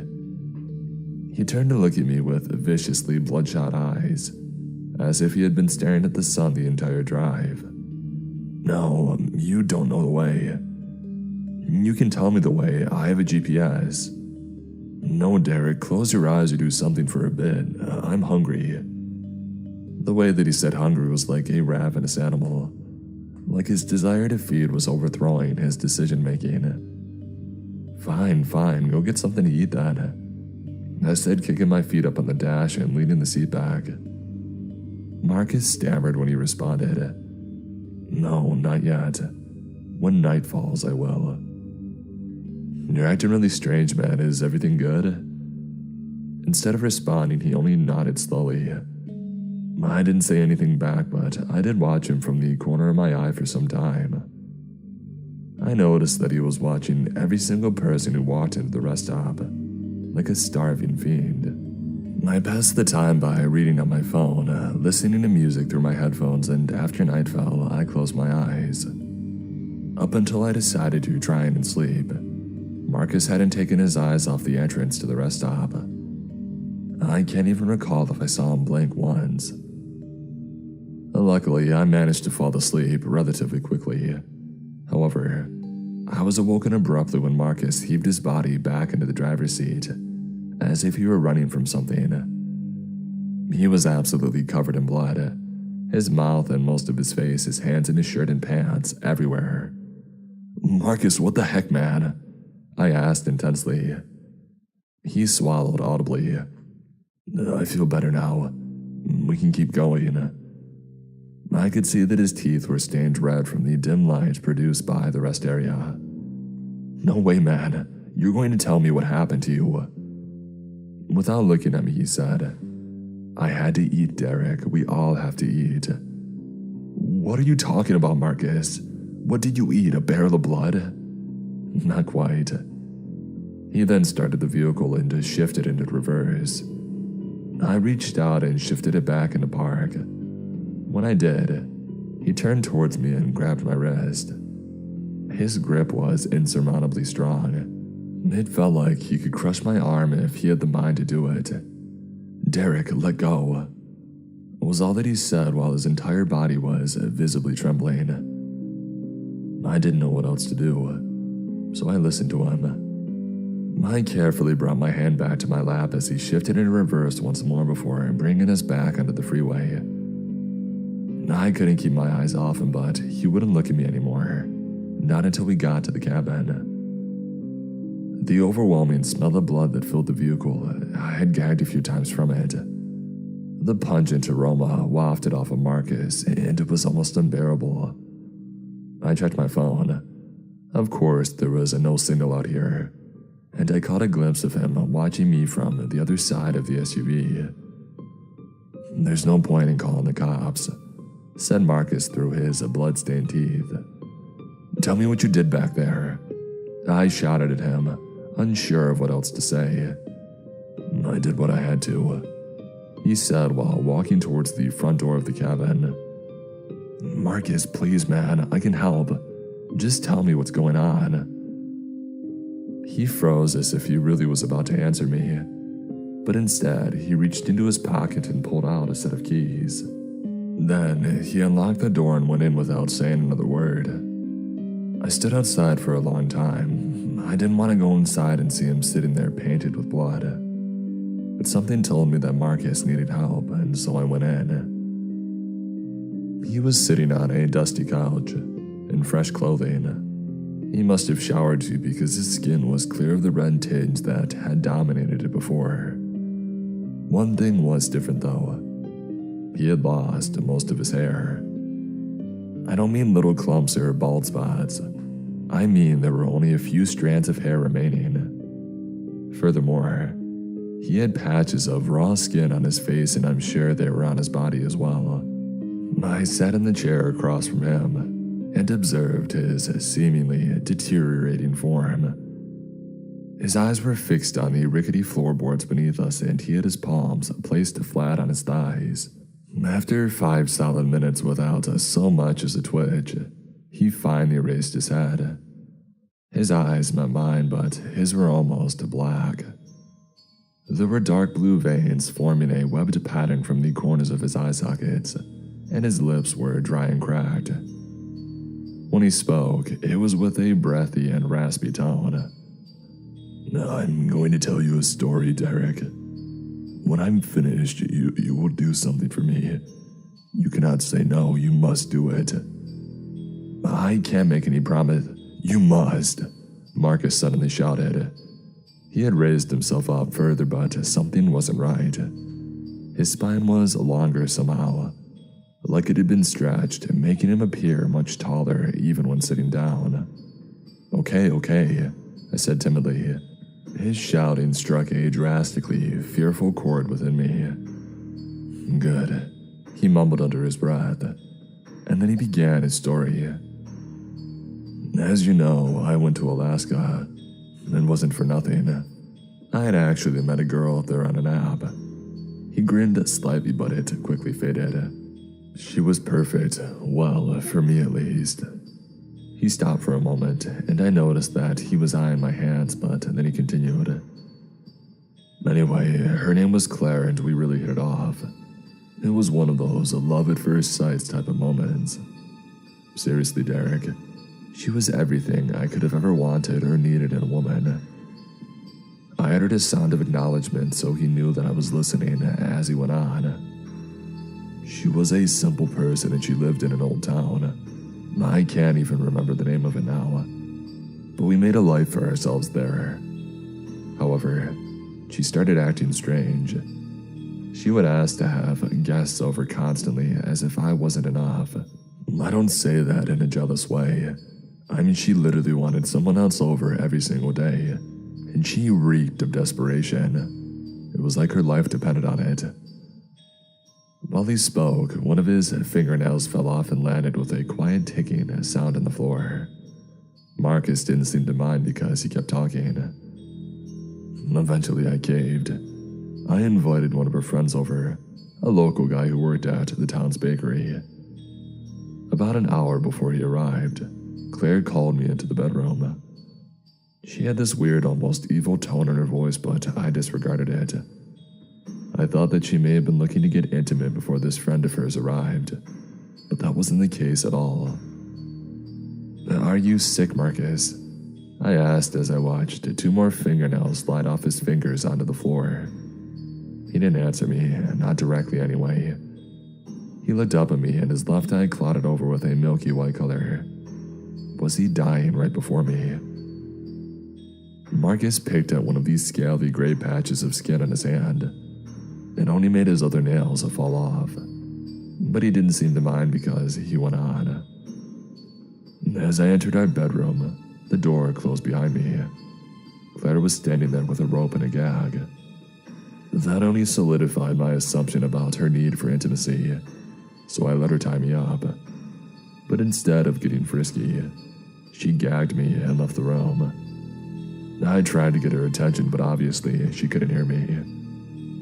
How long were you like that? I asked gently.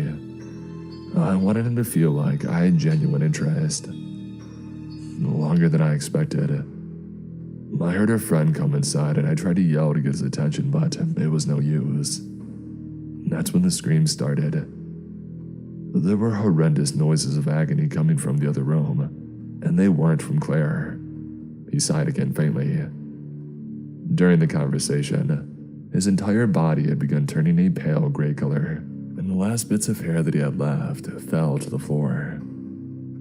There was this squelching sound and another sound I can only liken to a saw cutting meat. I hated every moment being tied to that bed in our barely lit room. Where are you going with this, Marcus? Are you saying that Claire killed her friend? She didn't just kill him, Derek. She ate him. What? I exclaimed vehemently as my stomach turned. Yeah, she ate him, and when she was full, she brought the scraps of what was left to him into the bedroom. She removed the gag and told me if I didn't eat, she would do the same to me. Did you do it? I asked with curiosity. He looked down and then up before slowly nodding. I did. Marcus, man, I don't know what to say. Just keep listening, he said solemnly. I had to hold my mouth open while she let the blood of her friend drip inside. She told me that if I did, then I would never be sick again. I would never worry about anything but eating. It made me remember all the times she had gone out for the night, only to come back looking more youthful than before. I shifted in my chair and Marcus stared at my hands again for far too long. I was growing uncomfortable by his lustful gaze. The next time that he spoke, his voice had diminished into something gravelly and hoarse. I did not fight her. I did what she had asked. I hoped that she had just lost her mind when she was satisfied, and I would make my escape, but I was wrong. The flesh, that is, the consumption of it made me a new being. It gave me strength, vitality, and an iron constitution. I felt the best that I had ever felt in years. But then came the hunger. Hunger? I questioned calmly, although I was reminded of what he mentioned how hungry he was at the rest area. Yes, Derek, the hunger for human flesh was insatiable. It didn't matter how much I ate. My body would feel like it had been further deprived of sustenance. I craved warm, running blood, almost like a vampire, and Claire did too. Before we knew it, we had destroyed the entire town, and nobody saw it coming. But after that, Claire, she turned into something feral, something less human and more animalistic. Like you are now, I asked with a hint of concern. Yes, she became this creature. It was grotesque and malformed. She wasn't my Claire anymore. So I did what any loving partner would do. I put her out of her misery. You what? I ended her suffering. I see. That's when I came back down here. I couldn't live up there alone, but I also realized I couldn't be left alive at all. Derek, I desperately want to be with Claire again. Whether there's still a place for my soul in heaven, or if I'll be sentenced to an eternal hell for the things I've done. As long as Claire's there, I'll be happy. What are you saying exactly, Marcus? I want you to kill me. You what? I admit. I chuckled a little bit because the notion was ridiculous. I want you to take the shotgun out of the gun safe and take my head off, so I can't devour another innocent person. Marcus was being serious. I could tell by his tone, and the longer this conversation went on, the more his body had changed. I finally managed to ask the question I desperately wanted to know the answer to. Did you eat someone at the rest area? I ate an entire family, he said without remorse. I didn't know what to say. I mean, what could you say? All I could do was gasp while remaining at a loss for words. I called the police from the payphone afterwards, so they should be there now. He began harshly. I chose that particular rest area because the cameras don't work. I had staked it out before even coming to you. It was all planned. But I did it for you. For me. You ate an entire family for me. No, I mean, I made it so you couldn't be connected to what happened. And the police are none the wiser, and in reality, you've done nothing wrong. This is messed up, Marcus. I know, I'm sorry, Derek. I need you to honor my request now, though, before it's too late. What happens if I don't? I asked out of curiosity. Marcus stood up, hulkingly tall, and groaned a bellowing, low rumbling roar. You cannot deny my desire for death, and my pain like I ended the pain for Claire. His breathing was rapid and fierce, but he managed to calm himself down. I apologize for scaring you, he said in a gruff voice.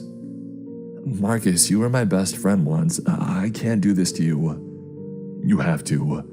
This is why I came to you, because you still are my best friend, and I didn't want to ask a random stranger.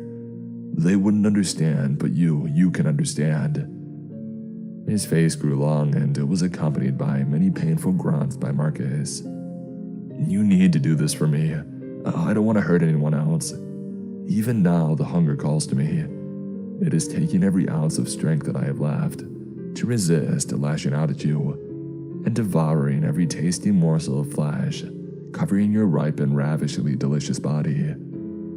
He shook his head like a madman before his eyes met mine once again. Please, Derek, I'm begging you. I don't know what changed in me, but hearing my once best friend pleading for his death no longer perturbed my emotions. I stared at his rapidly transforming body for an indeterminate amount of time before getting up and walking to the safe. It was already unlocked, and he must have done it while I was outside. I reached in and grabbed the only gun in the case, the shotgun that Marcus had mentioned. I assumed that it was already loaded. If Marcus had planned this much, then surely he had planned that too. I walked back to the safe and sat down, and a gnarled, black-toothed grin spread on Marcus's veiny gray face. Thank you, Derek. I can't live with myself any longer, and this is the best option. Do not take pity on me. Do not feel guilty or ashamed. Take pride in the fact that you have expelled a ruthless creature from this world. I pumped the shotgun and aimed it at his head. My heart was pounding and my hands were sweating. Oh, and one more thing, he remarked. In the glove box of the SUV are my life savings. Take it all, then do with it what you will. I ask that you never tell my mother about this or anyone else. It will be our secret. He then took one last deep breath. Okay, I'm ready to do it. Just as I was pulling the trigger, Marcus's body twisted and contorted into a far more disturbing visage, and as the shot rang throughout the cabin, he splattered against the couch and the floors and walls and even the ceiling. His painful shrieking stopped and his body ceased all movement. It was over. I sat there with the shotgun in my lap, still aimed at Marcus for most of the day. I couldn't bring myself to get up or do anything else but stare at my former best friend. Eventually, I found the will to stand up. After I was on my wobbly 2 feet, I took a sheet from one of the bedrooms and draped it over Marcus. I searched the entire grounds of the cabin for a shovel because I wanted to bury him, but I couldn't find one. It was cold outside anyway, and I'm sure he wouldn't want me to die from digging his own grave. I did, however, find some matches. It was the middle of winter, so I thought it would be better to just burn the cabin down. I didn't want Marcus's body to rot there on the cold couch, and as I dropped a lit match on it, the fabric immediately engulfed into a mighty blaze. I walked out of the cabin and got into the driver's seat of the SUV, and that's when I remembered Marcus had the keys. I couldn't help but laugh about the irony of it all. Marcus had left 10 grand in the glove box for me. I ended up having to hike down the driveway and up the road until somebody stopped to pick me up. They drove me to the nearest town, in Grand Marais, I think it was called. It was a small town, but the people were friendly. I rented a room at their local inn and had been there for about 3 days, just thinking about Marcus and what he went through. I thought about if I was responsible for the family that he had inherited and ate, but I had no idea what was going on at the time. I was only along for the ride until I had to play my part, my role in ending Marcus's painful life. If your best friend or even a friend returns to you after having been gone and without contact for years, be careful if they ask for you to take a trip with them. And always remember, the mysteries of the world can outweigh grounded reality. Nothing is as it seems, even Marcus. Be safe, everyone. I hope none of you look down on me.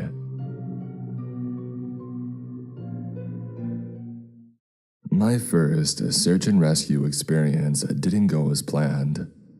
Written by Beardify.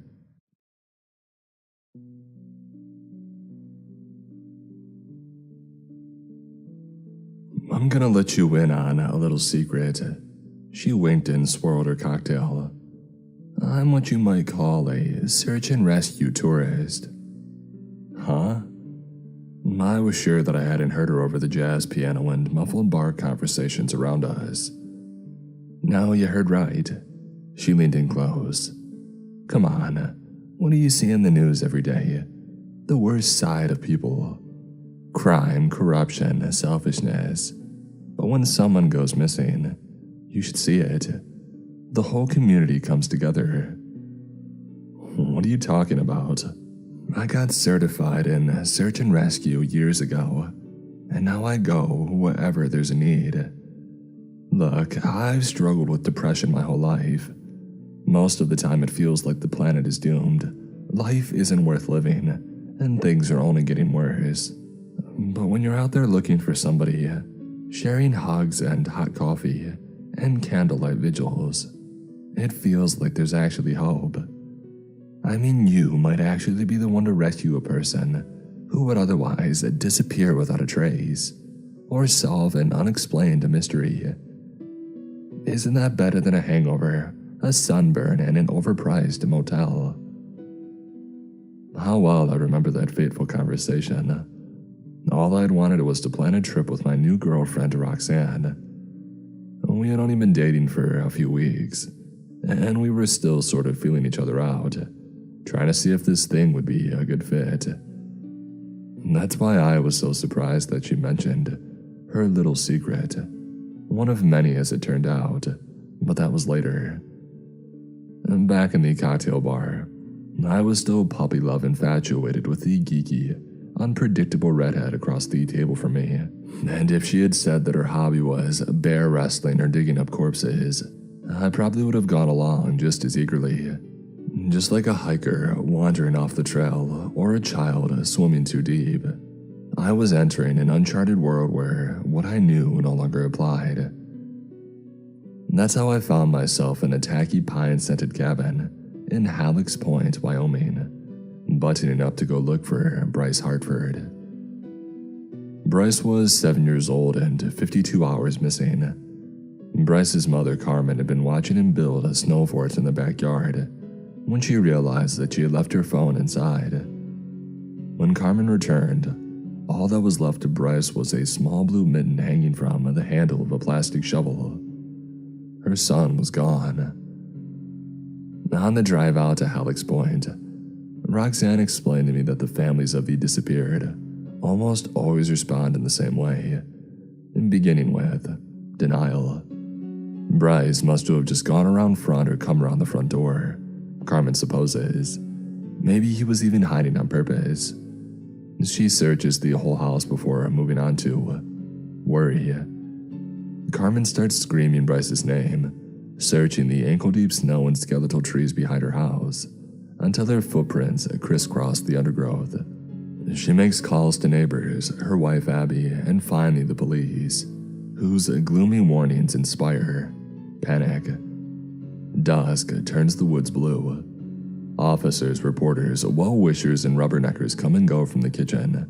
Carmen sobs into her tea while Abby rubs her shoulders, and the mustachioed police officers questions about unusual strangers around the house or personal enemies that lead to paranoia. Carmen and Abby stare sleeplessly at the ceiling, wondering who on earth could wish evil on their sweet little boy. Overnight, rumors spread like wildfire through the small town. The outpouring of public support the next day gives the desperate family a bit of hope. Maybe Bryce just got lost in the woods. Carmen and Abby's property is bordered on three sides by the National Forest after all. And surely with all these searches and thermal imaging helicopters and handmade posters all over town, Bryce will be found, right? That hope had mostly faded by the chilly morning of our search. These searchers who had stopped through the nearby forest and sipped donated hot cocoa were a lot less eager after 2 days of finding nothing. The icy rain didn't help, and neither did the fact that the extended search entered areas that were truly remote. The cliffs out there had an eerie, watchful quality, glowering down on the volunteers while they fought icy thorn bushes and swampy mock. When Roxanne and I pulled up to the dirt lot at the end of the forest road, each searcher's face told the same sad story. There's no way that kid is still alive. What on earth are we still doing here? We didn't say where we had come from. Carmen didn't ask. I felt like an imposter when she forced a little smile and squeezed her hands in thanks. Carmen handed us each a photo of the brown-haired, freckly, gap-toothed boy and a red parka and a gray knit cap, and blue mittens as well. And then she wished luck to our sad little band. Roxanne and I, Samir and Devin, professional search and rescue agents, and the local deputy, Amos Hartford, with his knee-high boots, Smokey the bear hat, and grizzled beard. Amos looked like he had just walked out of a 60s western. Alright folks, I want a clean, thorough search. It's bad country out there, ridges, caves, valleys, easy to get turned around. Y'all make sure that you stay in sight of the searchers on either side. If you look around and don't see the next in line, blow your whistle. Then we'll pause and regroup. If you find anything or have a problem, same thing, blow the whistle. Remember, we're going a long way off the beaten track today. Lots of people go missing out there every year. Amos took a deep breath. But we find most of them. Let's not give up hope. Move out.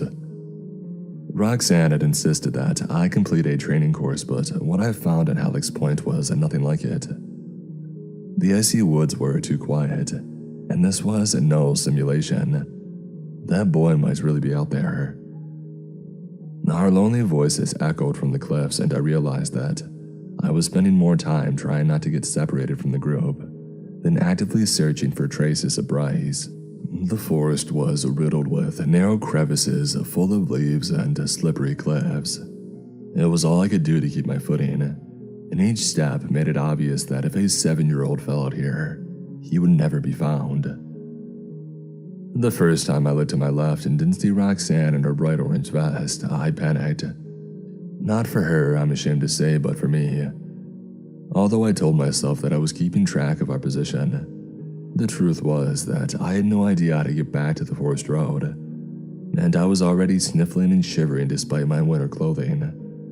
If I got left out here after nightfall. I heard 4 other whistles answer my call. Like magic, Roxanne and Samir appeared among the boulders up ahead. I had simply blundered into a shallow ravine that blocked visibility on both sides. Roxanne looked disappointed, Samir looked worried, and I looked like a fool. Roxanne and Samir said that it was fine and that I had done the right thing, and although I'm sure they sincerely meant it, I was furious with myself. I had cost us and Bryce precious time. I resolved not to do it again. Until I separated myself from the group again, not even an hour later. I had a good excuse, or at least I thought I did. A rustling came from the bushes ahead, and I'd swear that I saw the flash of a child-sized red parka and a gray knit cap disappear into the reeds of the swamp. I forgot all about my whistle. I gave chase. Bryce! I yelled as we had been yelling all day. I smacked away bushes, fought to unstick my boots from the marshy ground, and finally slipped into the mud as I vaulted over a rotten log. By the time that I had straggled back to where I was supposed to be, the others seemed to have been swallowed up by the cliffs. I called for Roxanne's name. I ran forward and then back until I realized that I was only getting myself more lost and time was running out. I blushed when I blew the whistle for the second time that day. Everyone came running, even Deputy Amos and Devin from the far ends of the line. None of them said so, but I could tell they all felt annoyed and let down. Welp, Deputy Amos spat. Might as well break for lunch then. We settled onto the cold rocks to eat our cold sandwiches in a cold wind, and for the most part, we ate in silence except for Roxanne.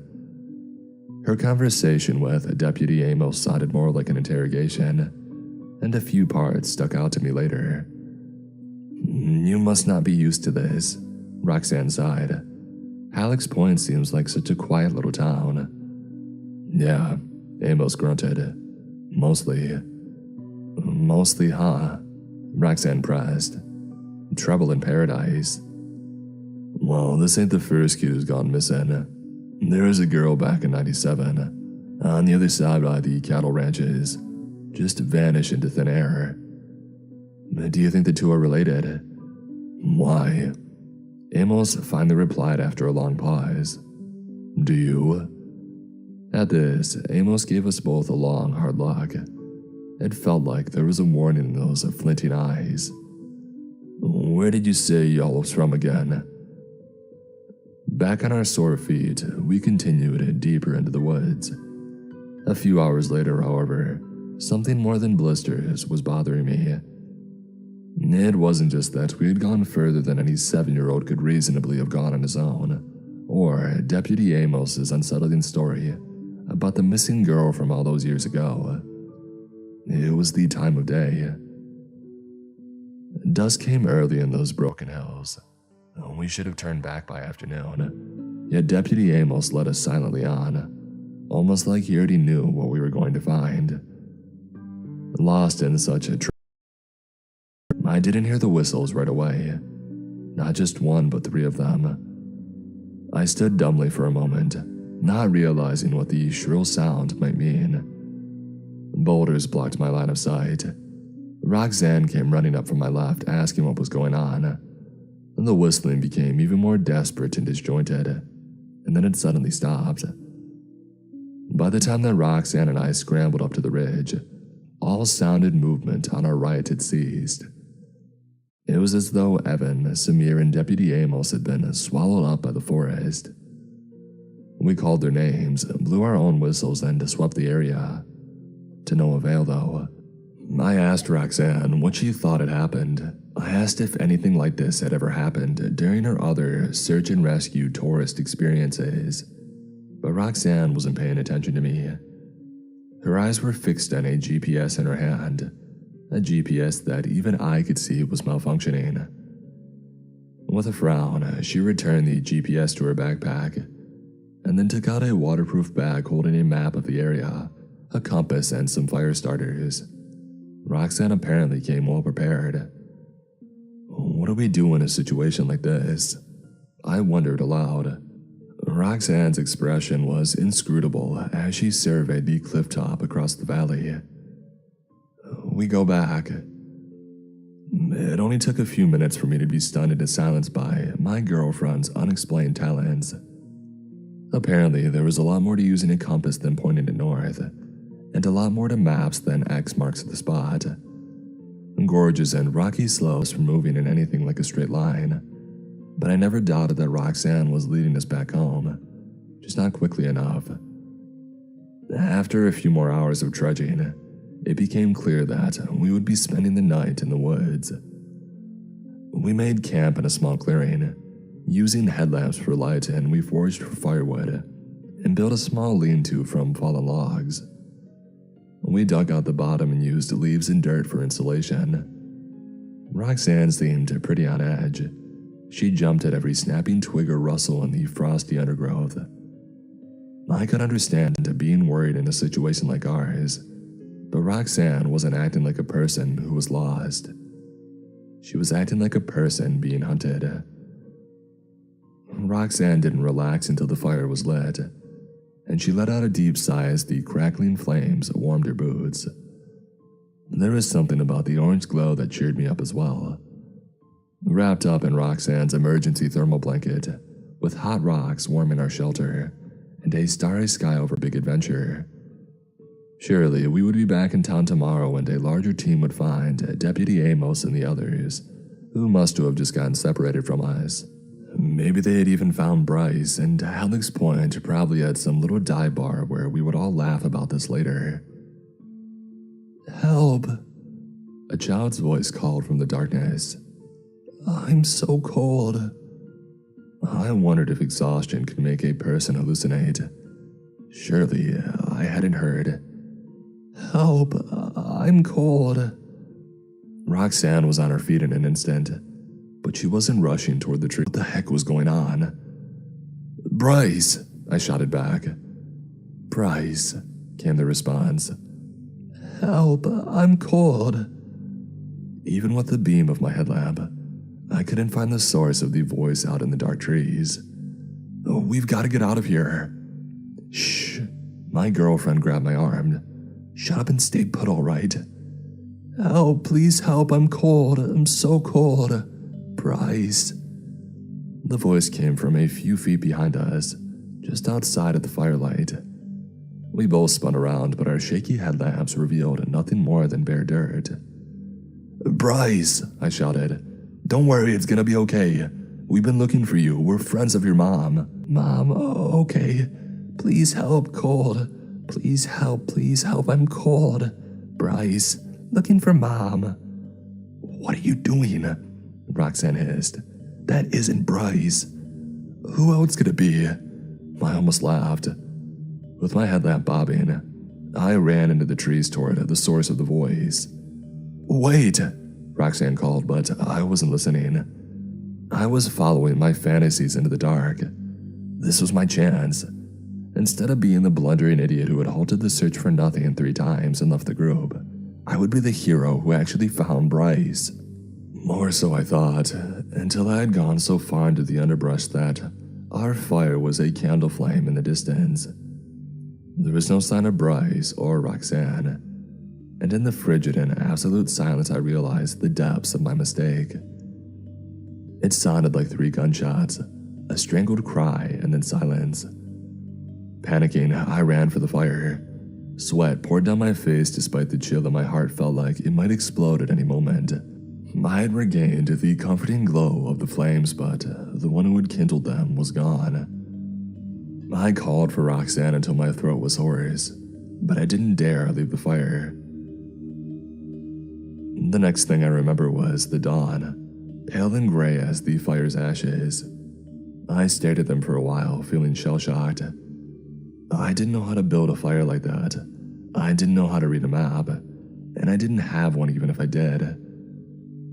I tried to follow Roxanne's footprints along the frosty ground, but quickly lost the trail. 6 miles in every direction. If I went the wrong way, I would probably die of exposure or starvation before I reached the edge of the woods. And whatever was going on out here was not natural. Roxanne was gone, and there had been no news of Evan, Samir, and Deputy Amos either. No flare, no helicopter, no cavalry to ride in and save the day. If anyone was going to get me out of this, it was going to be me. I picked up a branch of hardwood, about right for a walking stick and about right for a club. My fingers were numb and I felt better with it in my hand. Since Roxanne had been leading us south, I headed that way as well, hoping I would find a large body of water or a landmark, or something that might lead me home and out of this nightmare. I called out to Roxanne, but my throat was so parched that my shouts sounded more like dry, frostbitten wheezes. What could have happened to her? Had she gone off chasing trees? Had she gotten into some kind of fight? If so, why were there no scuffling footprints, no signs of a struggle? What wasn't I seeing here? The only thing I could think to do was return to Halleck's Point and alert the authorities as soon as possible, and so I trudged on. The temperature dropped with every step, and soon fat white snowflakes fell all around me. Around noon, I reached the bottom of a swampy ravine that I thought. The jagged cliffs and golden reeds told me that I was no more than an hour's hike from the road, but something was different. A path had been smashed down through the reeds. Someone had been here recently. I was hearing my heartbeat in my ears, but I didn't know what was on the other side of that trampled mock. The reeds and brush rose higher than my head, creating a kind of tunnel. It led to the blackness of a knee-high cave, a cave that opened at the bottom of the cliffs like a something, I don't know what, made me want to approach silently. No good. Sticks split underfoot with each step. Beside me came a loud crackling, followed by shrieks of 2 birds taking off in the reeds and nothing more. My heart was in my throat. The mouth of the cave ahead had been stuffed with logs, sticks, and leaves. It had been dug out as well. It was a kind of nest. "Hello?" A voice whimpered from the darkness. "Hey there. Please help, I'm so cold." I stopped in my tracks. "Why don't you come out of there?" I asked, and for some reason I felt my body tense up, like some long-forgotten instinct was getting me ready to run. A brown-haired boy in a red parka with a single blue mitten on his hand squirmed out of the cliff face in front of me.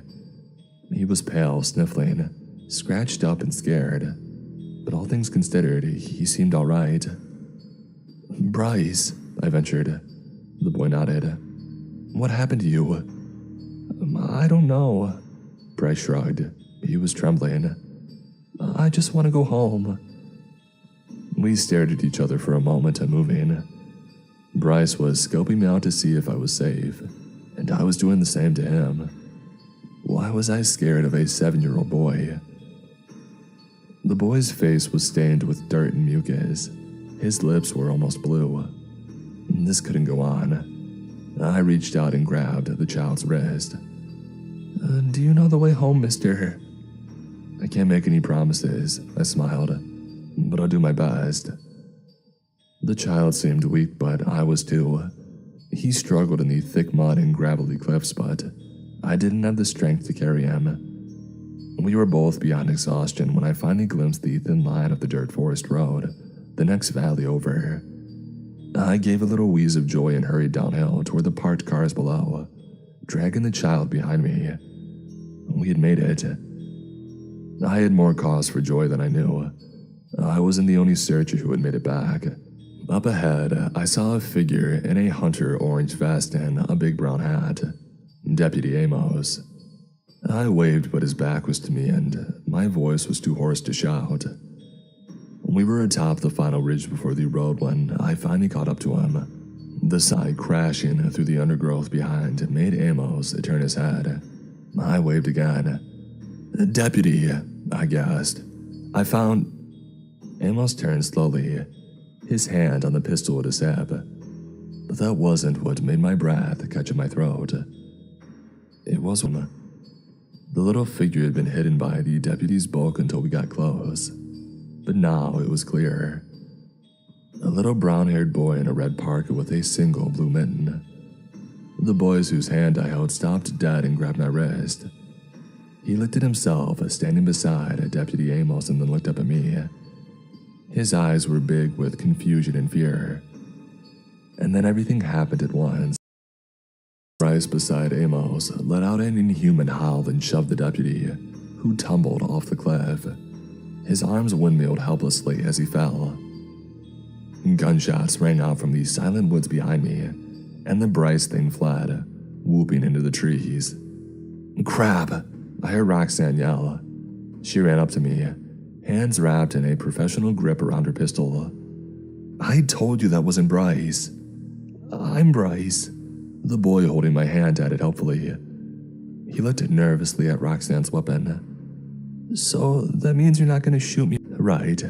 Roxanne smiled grimly. "I'm not going to shoot you, kid. What we've got to do now is get you home." We crept up to the cliff edge to see what could be done for Deputy Amos, but it was useless. He lay at the bottom of the 90-foot precipice, long hair spread out behind his shattered head like a silver halo. I covered Bryce's eyes before he could peer over the edge.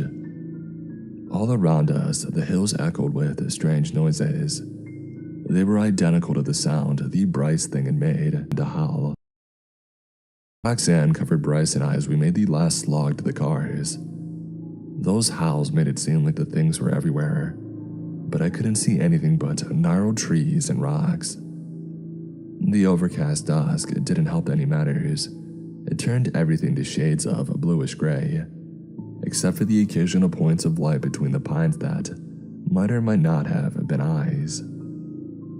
Roxanne stuffed Bryce into the back of her car and started the engine the moment that we had reached the road. Her tires spun in the dirt as we pulled out. In the mirror behind us, I saw two shadowy figures running out of the woods behind us. They looked like Samir and Evan, and Roxanne had guessed my thoughts. If it's really them, they can drive back after us. If not, there are things that can only leave the forest if someone invites them. You've got a lot of explaining to do, I rasped, pouring water down my throat.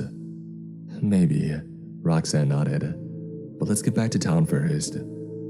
We bumped and rattled down the narrow dirt road that led through that world of cliffs and endless trees. Bryce dozed fitfully in the back seat, his tiny hand wrapped around the half-eaten energy bar that I had given him. It would be more than miles before I fell asleep. Snow was falling when we skidded into the police station parking lot. The yellowish lights spilling in its doors and windows were the only lights still on in the tiny town of Halleck's Point.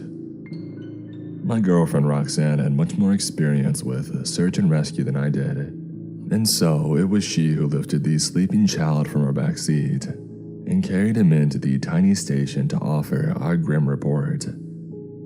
Still exhausted from my harrowing experience in the winter woods, I limped in after her and tumbled into the first chair that I saw. No problem for the raid The first thing anytime. we heard was a low, visceral moan. "Bryce!" Carmen burst from the back office to throw her arms around her child. Bryce struggled grumpily as Carmen held him to her chest, sobbing. The boy had been missing for over 72 hours.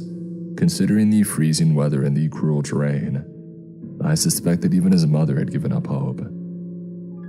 "He's probably a little hungry and dehydrated, but he mostly seems all right," Roxanne informed her. He then leaned around her, directing her next words to the sheriff. "He'll need to be checked for frostbite, among other things." "Amos," Sheriff McCauley asked gruffly. "The deputy didn't make it. Searchers Samar Patel and Evan Pickett are also missing." "Ah, Jesus." McCauley leaned back in his worn-out rolling chair and stroked his stubble. "My department isn't prepared to handle this.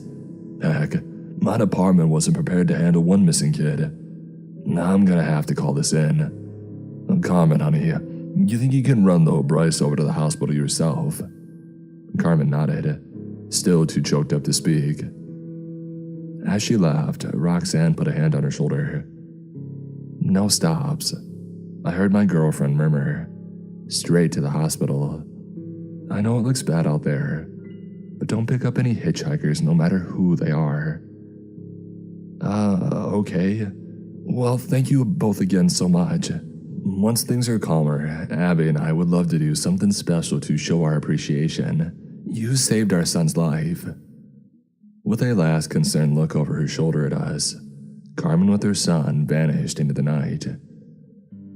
"I'm sorry," Sheriff McCauley sighed, "but I'm gonna have to ask you folks to head back to wherever you're staying as well. And don't think we're not grateful. You heard this woman. That boy's alive and well because of all you. But things are about to get real crazy around here. Man, I don't got time or the space." "We understand," Roxanne cut in. "We're pretty beat and we'll be heading back to Point Lodge if you need us for anything." After roughly marking the locations of Deputy Amos's body and the other searchers' disappearance on the sheriff's map, Roxanne drove us back to our kitschy pine cabin at the Point Lodge Motel. Now, I'd like to say that I helped Roxanne secure and lock up the cabin, or demanded an explanation for the strange things I had experienced during Bryce Hartford's rescue. The truth is that I face-planted onto the nearest bed and fell asleep without even taking off my boots. The last thing I remember was Roxanne peering out of the peephole at the snowy nighttime parking lot while she locked the door, pistol in hand. The news was on when I woke up.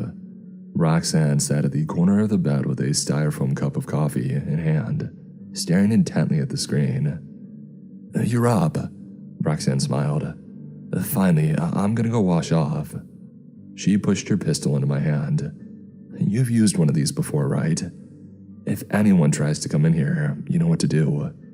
With that, she grabbed a fluffy towel off of the radiator and turned on the shower. "You're kidding, right?" I called after her. "Right?" No response. The cold metal felt heavy and unfamiliar in my hand. I sighed and tried to focus on the television, but each time I saw movement on the other side of the transparent curtains, I expected some awful thing to come for us. I didn't even know what I was afraid of. The boogeyman, maybe.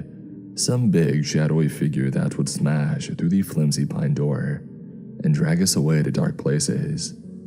Finished with her shower and dressed in PJs, Roxanne came back to the bed. Helicopter views of the wilderness we had trudged through played on all the local channels.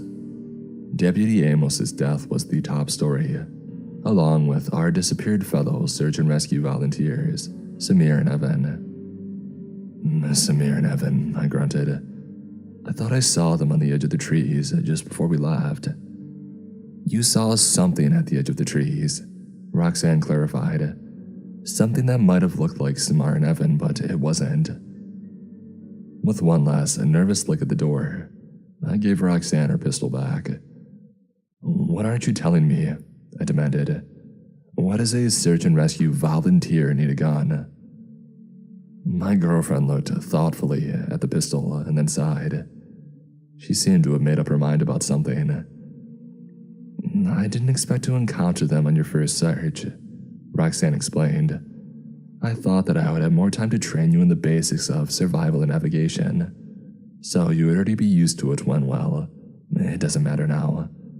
You've seen them now and there's no going back. Maybe this is for the best. It might make what I'm about to tell you a little easier to swallow.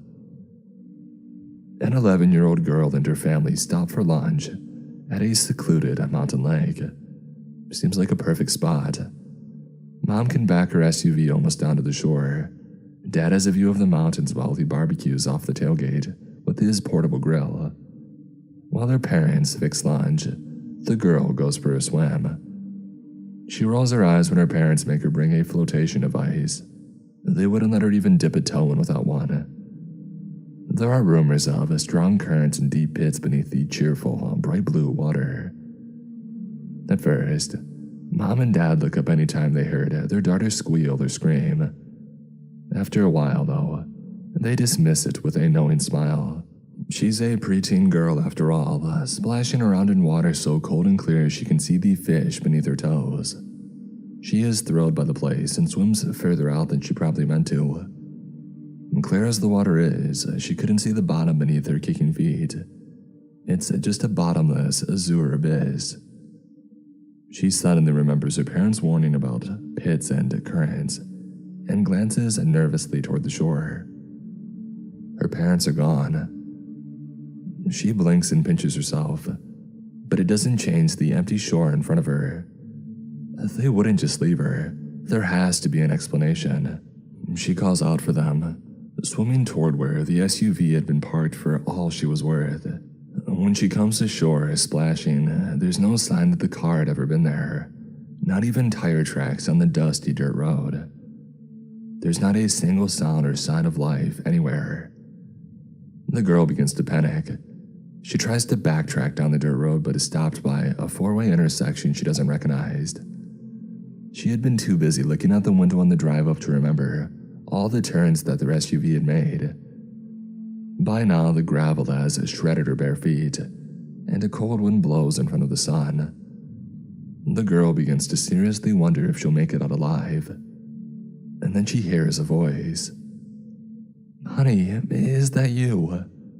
It comes from the woods, and it sounds exactly like her mother. The girl responds excitedly and pursues the voice deep into the woods. She doesn't notice how it eggs her on. "We're over here, honey. Just a little bit further." She jumps over moldy logs and climbs through rocky gullies until she no longer knows where the road, or even the lake, could be. Soon, she's standing in front of the black mouth of an enormous sinkhole. Ferns hang over its mossy leaves. Dew drips into a damp darkness that doesn't seem to have a bottom. She peers over the edge.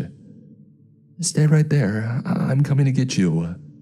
That's what it takes for the girl to realize that the voice she's hearing isn't her mother. And despite her aching feet, she flees, trying to find the road. But it's just trees and more trees. She doesn't even know which direction she's running in. She sees a clearing up ahead and leans against a boulder for a breather, until she sees her mom and dad on the opposite side of the trees, beckoning her, encouraging her to step back beneath the shadow of the trees. She takes off, but she twists her ankle before she even escapes the clearing. She screams. She grabs a muddy stick and uses it to propel herself further. away from the grinning faces and sing-song voices. She makes it as far as a broken slope of rust-covered rocks. Although her mind is terrified, her body just can't keep moving. She falls into the dust. She sobs and wails like she's never done before, but also she prepares. She drags herself toward one of the bigger rocks and covers herself with dirt, twigs, stones, anything she can find to keep the wind off and keep her hidden. Her teeth chatter until they ache. The shelter and coverings that she made protect her from hypothermia, just barely. She drifts off to the sound of unearthly voices calling her name beneath unfamiliar stars. When she wakes up, it's daylight again. The girl still hears her name shouted into the wind, but this time it's different. For one, the person yelling isn't anyone that she knows. It's a pot-bellied guy with a black beard and a hunter orange jacket. He looks around carefully, and then he picks his nose. He tries to wipe his booger on his boot, trips, curses, and then kicks the rock that almost made him fall.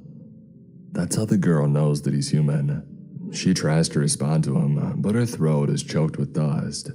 She tries to run to him, falls and crawls instead. She pulls herself up onto a boulder, waving her hands, but his back is to her. Out of options, she hurls a rock at him. It doesn't go far, but the tiny rock slide that it creates makes him turn around. He meets the girl's gaze and then calls something in on his shortwave radio.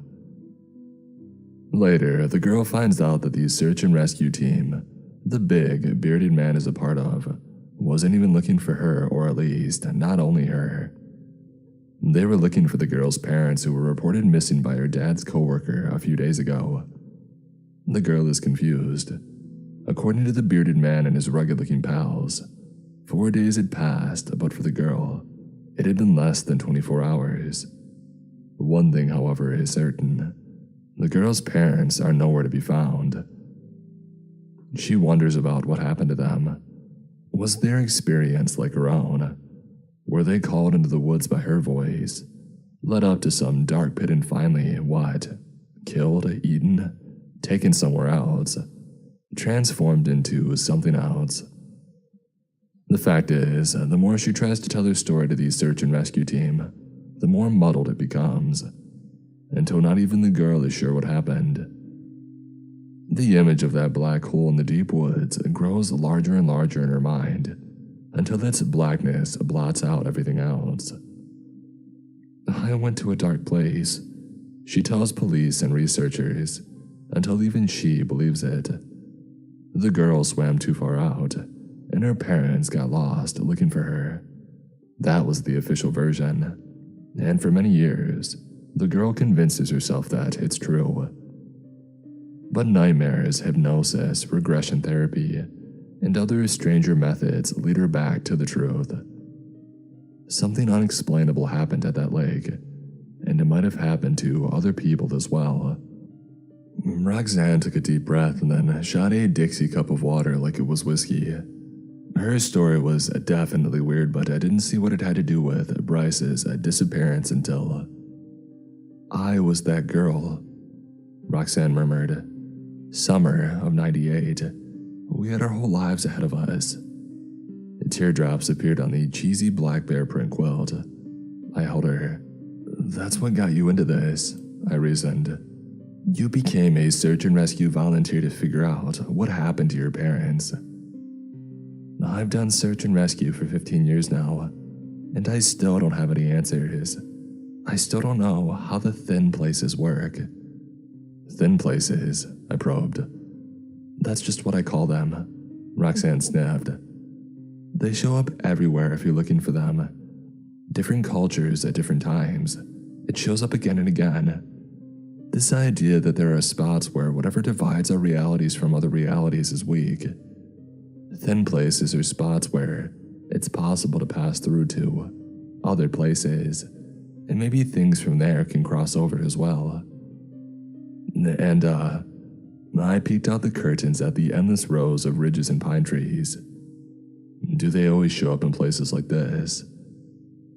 Look, thin places often seem to show up on remote patches of government land, I'm not sure if that's a coincidence or not.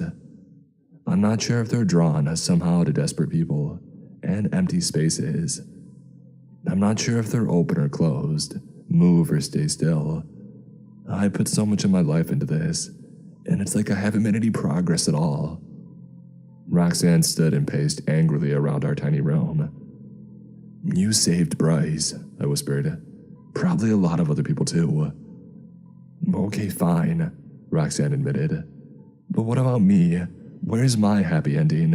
When do I get to see my parents walk out of the woods and hug them till the paramedics separate us? When do I at least get some closure? Her shouts ended. The silence deepened. That was a mistake. I never should have brought anyone with me. Why don't we go now? I interjected. What? You say that the thin places seem to be two-way, right? And if Samar and Evan, or the things pretending to be them, are still running around out there, the gateway must still be open. So let's go. Not to rescue anyone, not to bring back proof. Just to see if there's anything we can learn about what happens to people who end up there. People like your parents. How long have I known you again? Roxanne crossed her arms skeptically. Look, I appreciate the gesture, but I don't really think you understand what you're offering. I mean, even if we find a way to cross over, it's pretty likely that neither of us will make it back. It's crazy, I know. I've been over repacking my gear and tossing Roxanne the keys. Which is why we better get out there before I change my mind. It was an odd feeling, trying to find the place where we had been lost before. As Roxanne parked along the side of the dirt road where we had searched for Bryce, my eyes drifted to the tree line.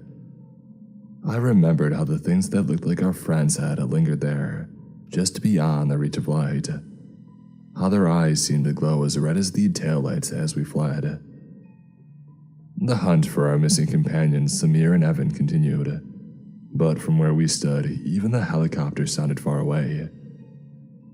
Instead of the coughs and curses and shouts of the other searchers, there was only a heavy silence that felt like an extra weight to my pack. Roxanne and I talked about our gear, our intended path, the sweat on our butts, and even the weather. Anything to avoid mentioning the thin places. Anything to avoid mentioning our goal. The forest, however, wouldn't let me forget. Every rustle in the undergrowth or clatter of stones from a cliff set my teeth on edge. Roxanne had done search and rescue enough to distinguish important sounds from unimportant ones. I apparently had not. That first day, we made camp in good spirits, although I didn't feel comfortable navigating alone. I was starting to get the hang of the compass and the map. Roxanne was quiet and thoughtful.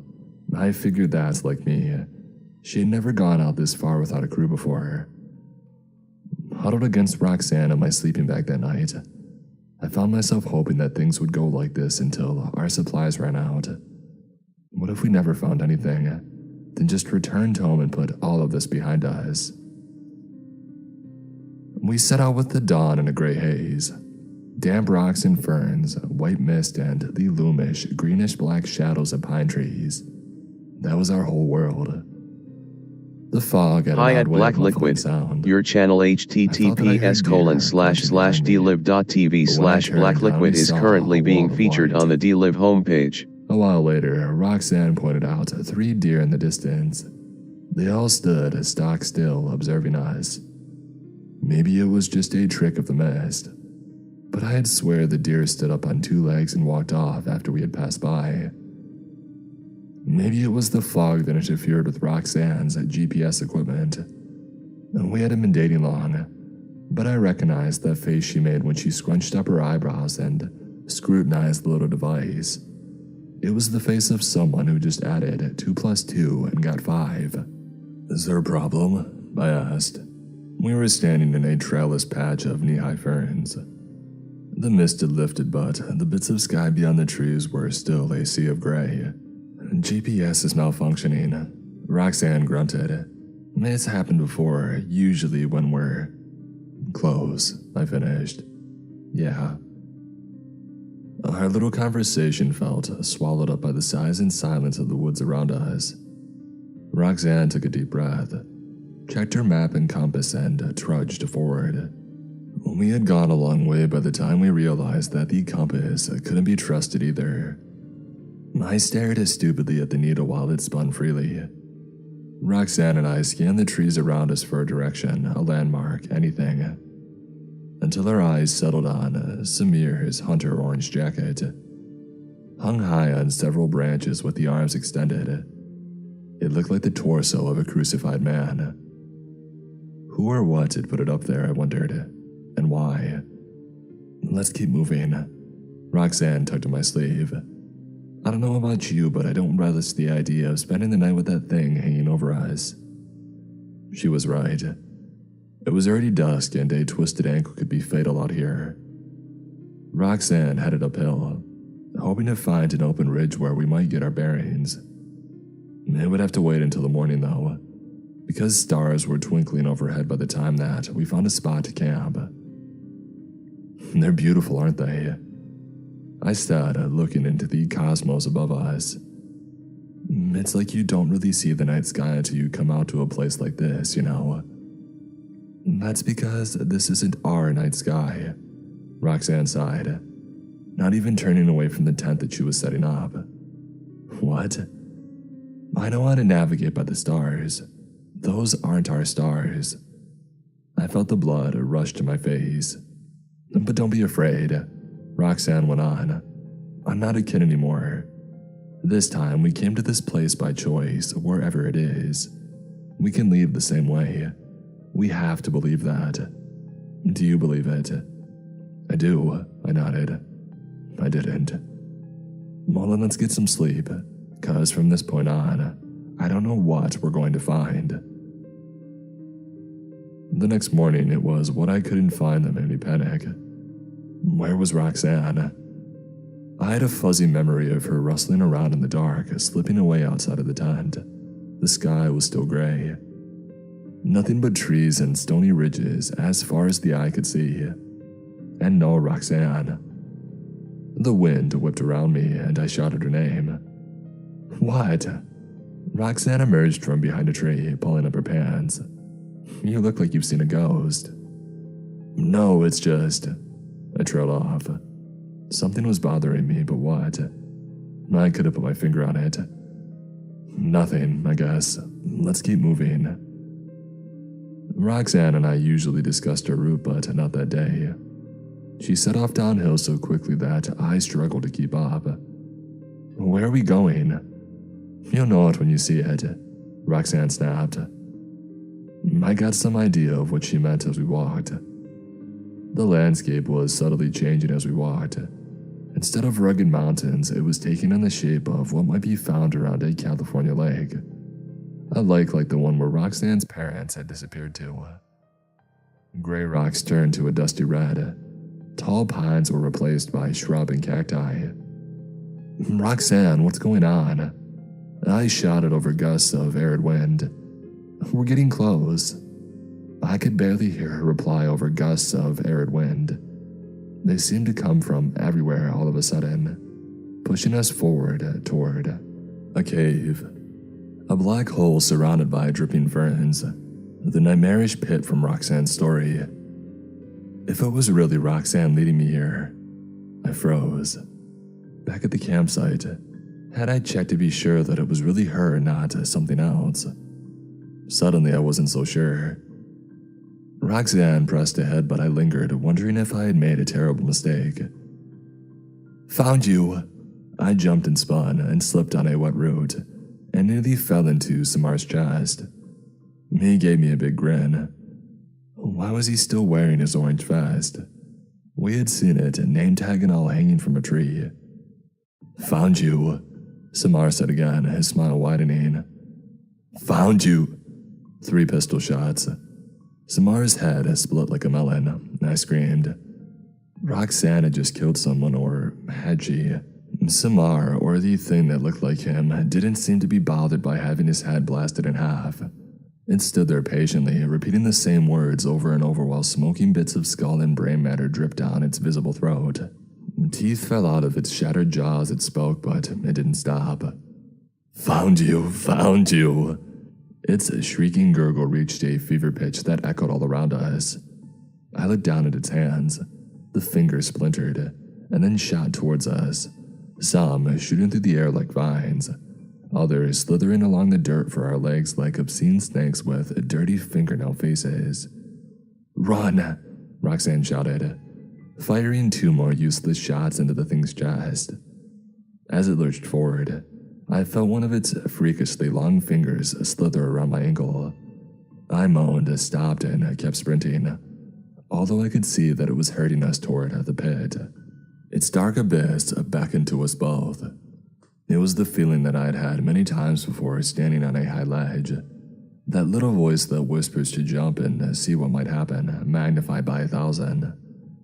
It was like the land itself was shifting, sucking us in. Roxanne, running a bit ahead of me, noticed it first. The feeling that the ground beneath our feet had become too steep to turn or halt our descent. Her red ponytail flashed for a second as she spun, mouth open to warn me, and then she was gone, devoured by the blackness. I couldn't have stopped even if I wanted to. I grabbed at stray roots and plants, but my fingers slipped away. I was in free fall. All light had disappeared. And then I was out again. Somehow walking up the same impossible slope that I had just fell down, into the same bizarre clearing. The weird physics of it all made me so dizzy that I fell to my knees on the damp ground. Treetops were spinning overhead. I shut my eyes tight.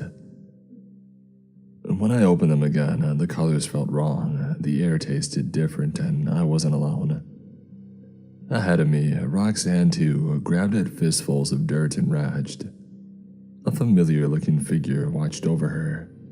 So familiar. She looked like a slightly older version of Roxanne. Her mother. And the slim, mustached man in plaid. Her father. If their clothes and age were any indicator, the pair hadn't changed at all since they had disappeared. I've come back," Roxanne said, "to rescue you." "Rescue us?" Roxanne's mother laughed. "No, it is we who are rescuing you." "Darling," Roxanne's father explained kindly, "where you're from, your body will grow old, get sick, and die. You're bound to one form. Here, there is no death, only endless rebirth. That's why we always search for and rescue those who are lost on the other side."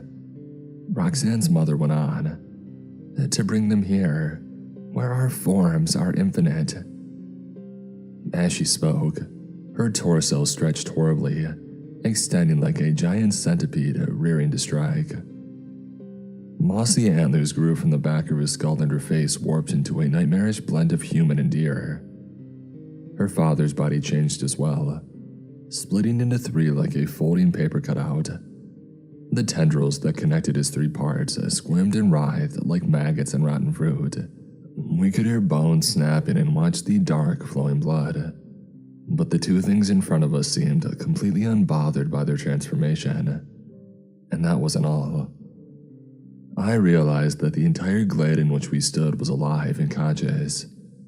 The ferns and leaves stood on end, quivering with anticipation, perhaps to consume what was left after the things that had been Roxanne's parents had finished with us.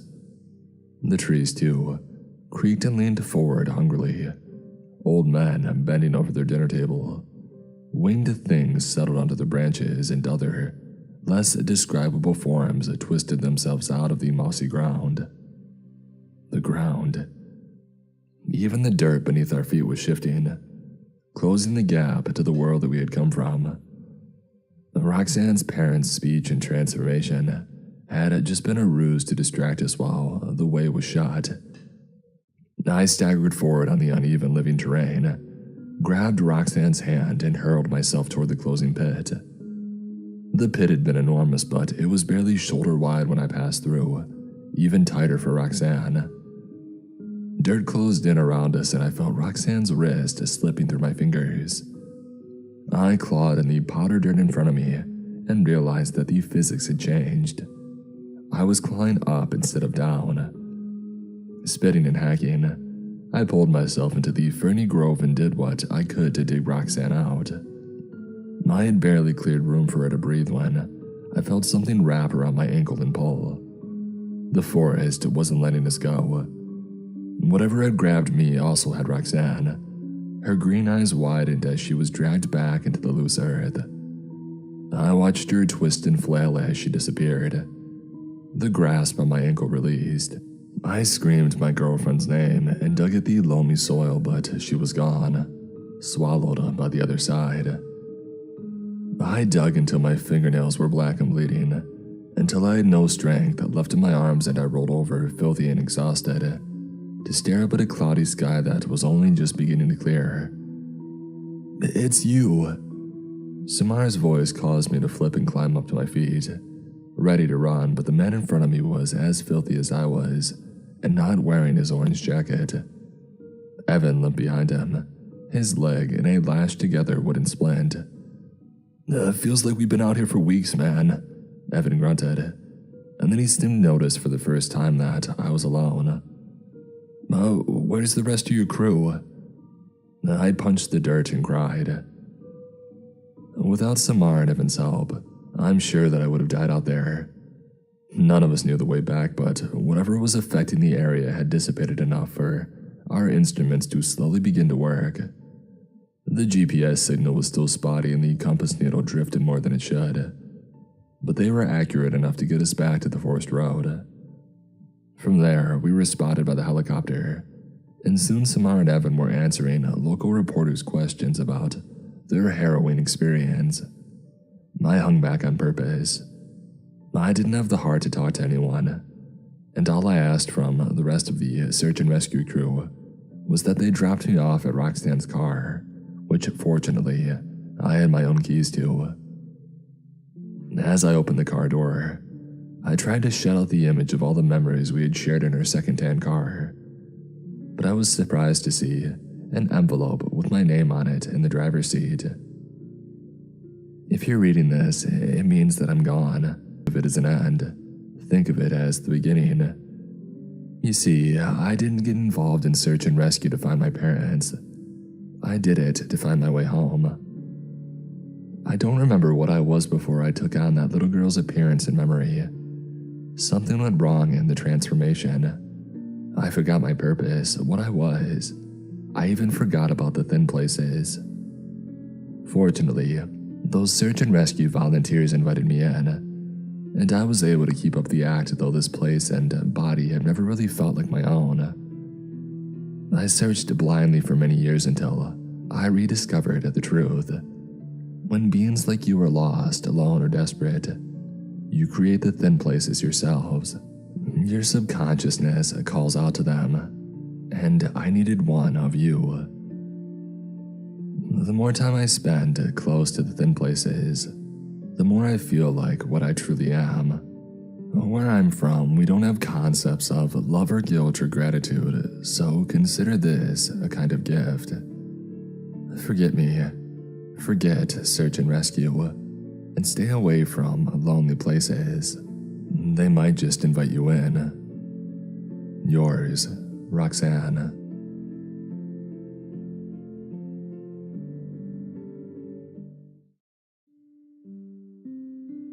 I hope you all enjoyed the stories for this week. As always, I hope you stay safe and sound wherever you may be in the world. And of course, stay creepy.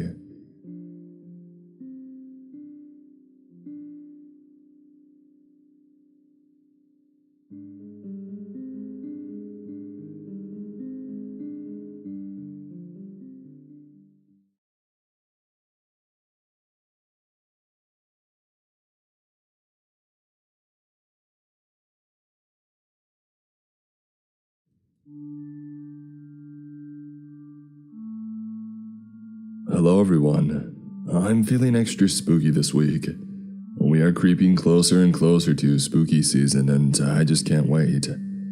Hopefully, this week's stories put you in that Halloween mood. Let us begin and drift further into Mr. Creep's mind.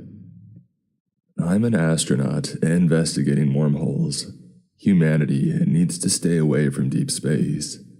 Written by Snipa6407. In 2019, a deep space anomaly was detected by a satellite 100 miles off the dark side of the moon.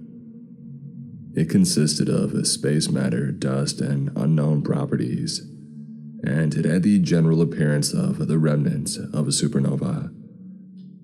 The object itself was about 100 meters in diameter, with parts of it stretching even further. It was very bright, with hues of green, yellow, purple, and pink. But in the middle, it was pitch black, as if it was a tunnel reaching into the other side of it.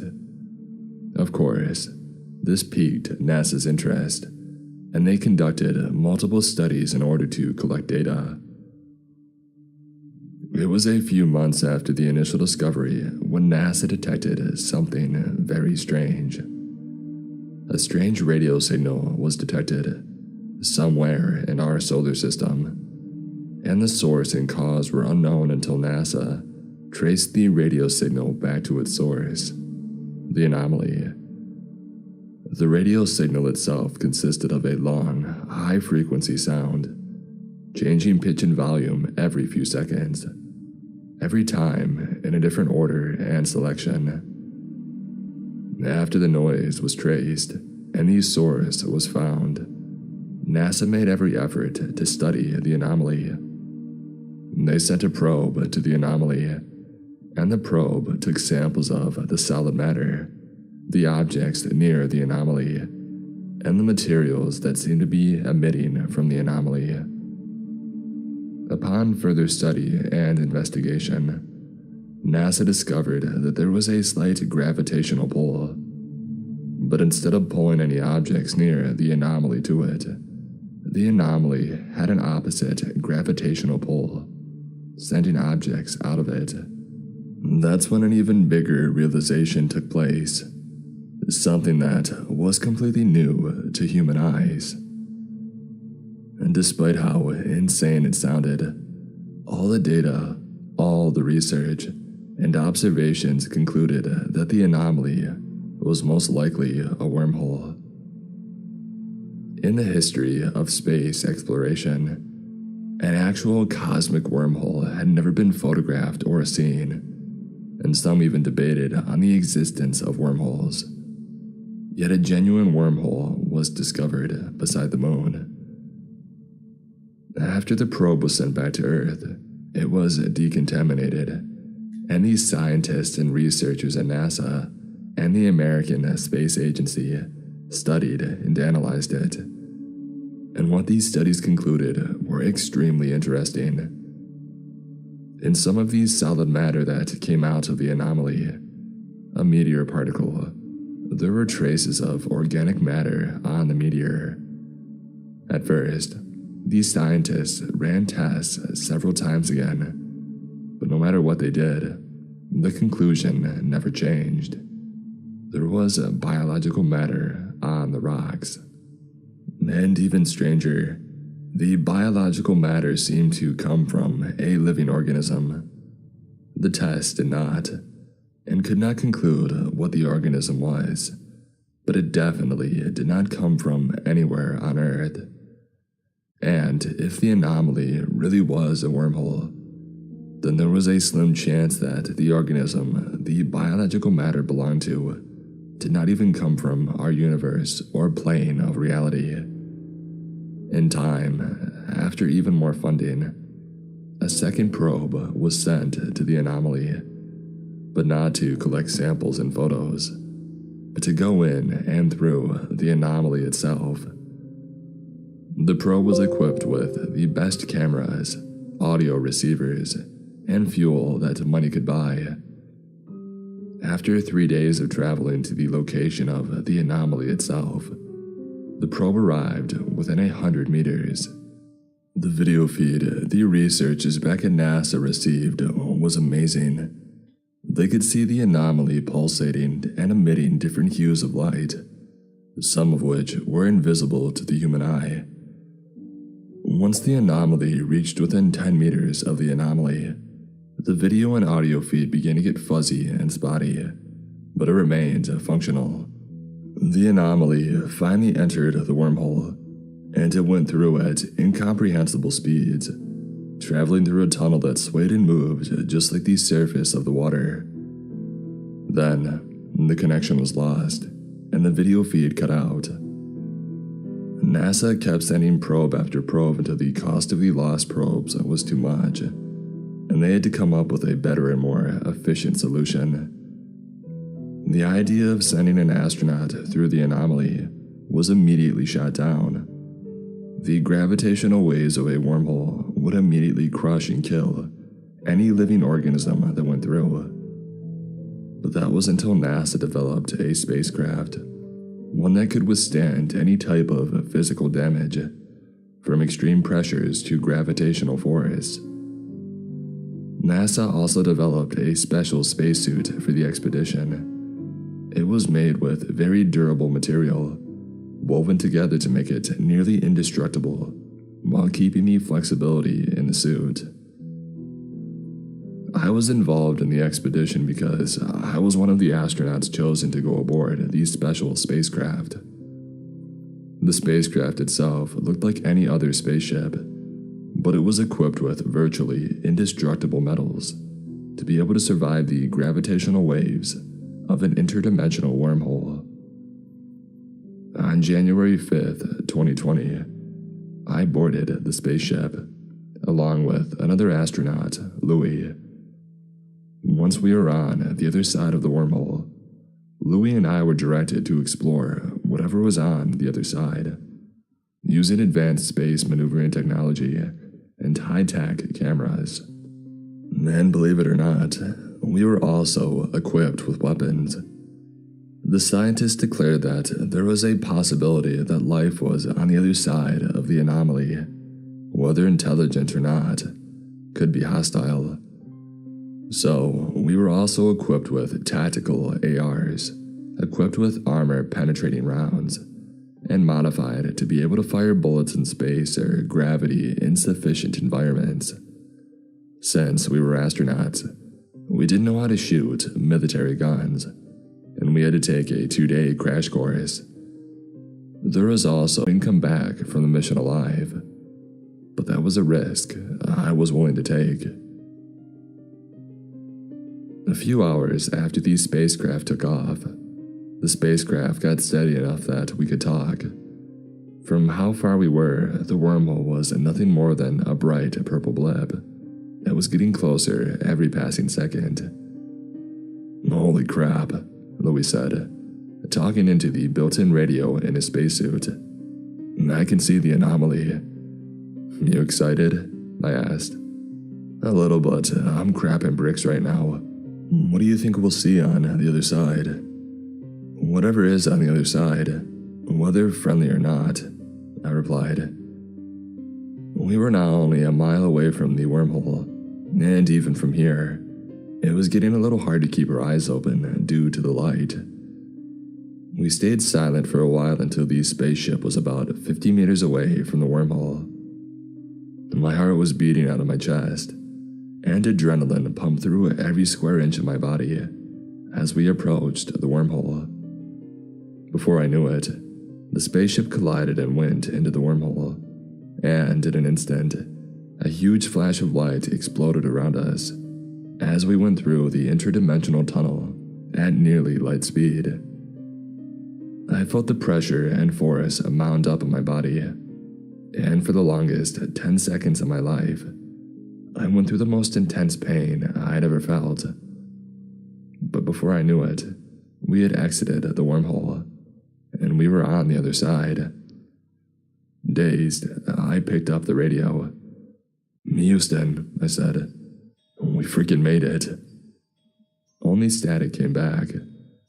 I had partially expected this because we couldn't expect to stay in communication after we had exited the wormhole to the other side. I looked out the window, and for a second, I thought that we were still in our own universe. But then as excitement flooded my body, the small pieces started to click. The planets didn't look bare. They were lush and full of colors, but a lot of the colors were some that I had never seen before, and some colors that I couldn't describe. Once I took in the new universe's features, Louis and I did what we came here to do: explore one of the habitable planets. We drove the ship down into the orbit of the closest planet. The planet was lush and green, and it was the most similar one to ours. Once we went into the orbit of the planet, I could see the surface and terrain of the planet, and detected that something was wrong. The planet was lush and green with bodies of liquid and sustained oxygen, and it should have been full of alien life. But there wasn't a single intelligent life form on the planet. The spacecraft landed, and we stepped out holding our guns at the ready. The planet's air looked, well, very breathable, but I wasn't going to take chances by taking off my helmet. "There's something wrong with this place," I said. "And what's that?" Louis said. "There's water, oxygen, and vegetation, but there aren't any intelligent organisms." I was right. There was vegetation, but it was only some kind of moss and a few fern-like alien plants. "You're right," Louis said. "There's no life here." And then I spotted something strange in the distance. It was a structure resembling something like an ancient Egyptian temple and built out of some unknown material. I showed Louis the structure, and we walked towards it. Upon closer inspection, we saw that it was actually a large doorway leading into a corridor, measuring about 50 feet tall and 20 feet wide. The corridor went diagonally down a staircase built on the diagonal floor of the corridor. The structure was clearly not built by or meant for humans. Each step was 1 meter apart, and the whole build of the structure was absolutely massive. "Should we go in?" I asked. "Yeah, but keep your guard up. We don't know what's out there." Obviously. We jumped down each step, holding our rifles, until the last stair led to a very tall, large hallway. There were gigantic hieroglyphics on the ancient walls, depicting giant beings and monsters of hideous and massive proportions, resembling giant entities with tentacles, strange appendages and feelers, all attached to a large, fleshy body. In the large temple room, there was an enormous statue of a deity which depicted an enormous creature with enormous eyes covering its body, which consisted of tentacles, legs, and other appendages. There were smaller statues of alien-like creatures surrounding the main statue, seemingly serving and worshipping it. And I have to mention that when we walked into the temple, we had not made a single sound. But as Louis took pictures of these statues and hieroglyphics, he knocked over a small statue about 10 feet tall behind him, and it fell to the ground and shattered. Immediately, I heard a sliding noise coming from one of the walls, and a hidden door opened, and a hideous creature burst out, screeching and attacking us. It was about 50 feet long, snake-like, but it had no head. Instead, dozens of tooth-filled mouths were all over the creature, snapping and biting at us. It was reddish-green in color, with several tendrils sprouting at the base of the creature's midsection. The creature's mass was made up of rotting flesh, with holes and tendrils. Its tail lashed out to hit me, but the armor of my spacesuit luckily protected me, and I stood up unscathed. I shot at the creature, but the bullets only seemed to irritate it. Louis screamed, unloading his magazine into the creature. We quickly climbed up the massive stairs and ran out of the underground temple as the creature pursued us. I had never run so fast in my life, and I almost threw up in my spacesuit. But if we had stopped running, the creature would have killed us. We got in the spacecraft and took off, just as the creature caught up to us. As we ascended into the sky of the planet, I looked down and saw something enormous emerge from underground and ripped apart the creature that had been pursuing us. Nearly in orbit, we could see that the entity was at least 40 miles large, and it was identical to the creature the enormous statue had depicted. We were never meant to explore other universes. What other untold cosmic horrors lie beyond our reach? I hope we never find out.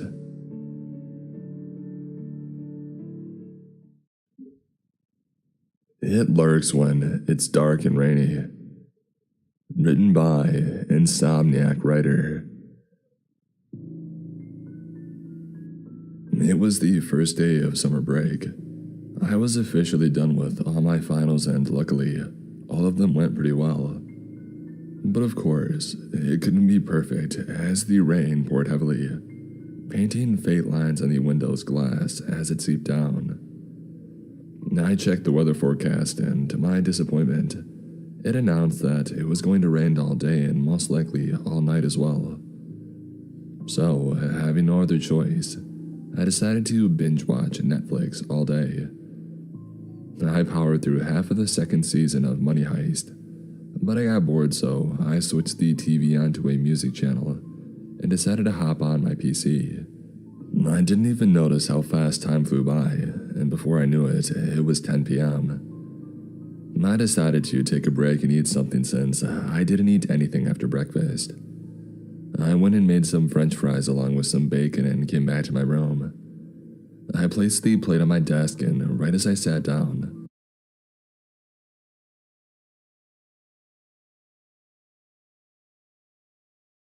the music channel was interrupted by a loud man speaking, scaring the soul out of my body. Hello. We are sorry to interrupt your program, but as you already know, the storm isn't clearing up anytime soon. Please do not go anywhere starting from this point on, as it's dark, and make sure that all the windows and doors to your home are locked. We also recommend shutting off all the blinds and curtains, and whatever you do not answer your door, no matter who the person outside says he is. After this, the music program came back up as if nothing had happened. Well, this is weird. All of these precautions for some measly summer storm, I thought to myself. And despite my suspicions, I did as the man said. And before I did, though, I took a look out one of my windows.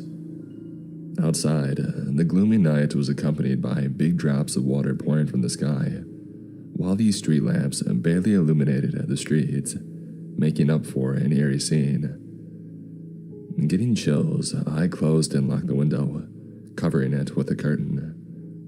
I did the same thing for every window before checking the time again, 11 p.m. I decided to eat dinner, take a shower, and go to bed, which is exactly what I did. I woke up in the middle of the night, about 2 a.m. Opening my eyes, I slowly got adjusted to the darkness surrounding me. I yawned, stretching my arms upwards and scratching my head. It was awfully hot in my room for some reason, so, half asleep, I decided to crack open a window. Doing so, I heard thunder and rain with a man had told. I shut the window quickly as a sudden rush of adrenaline overtook my body, completely waking me up. Now I can't sleep. Great, I said to no one in particular. I switched the light on and powered my PC. It was going to be a long night.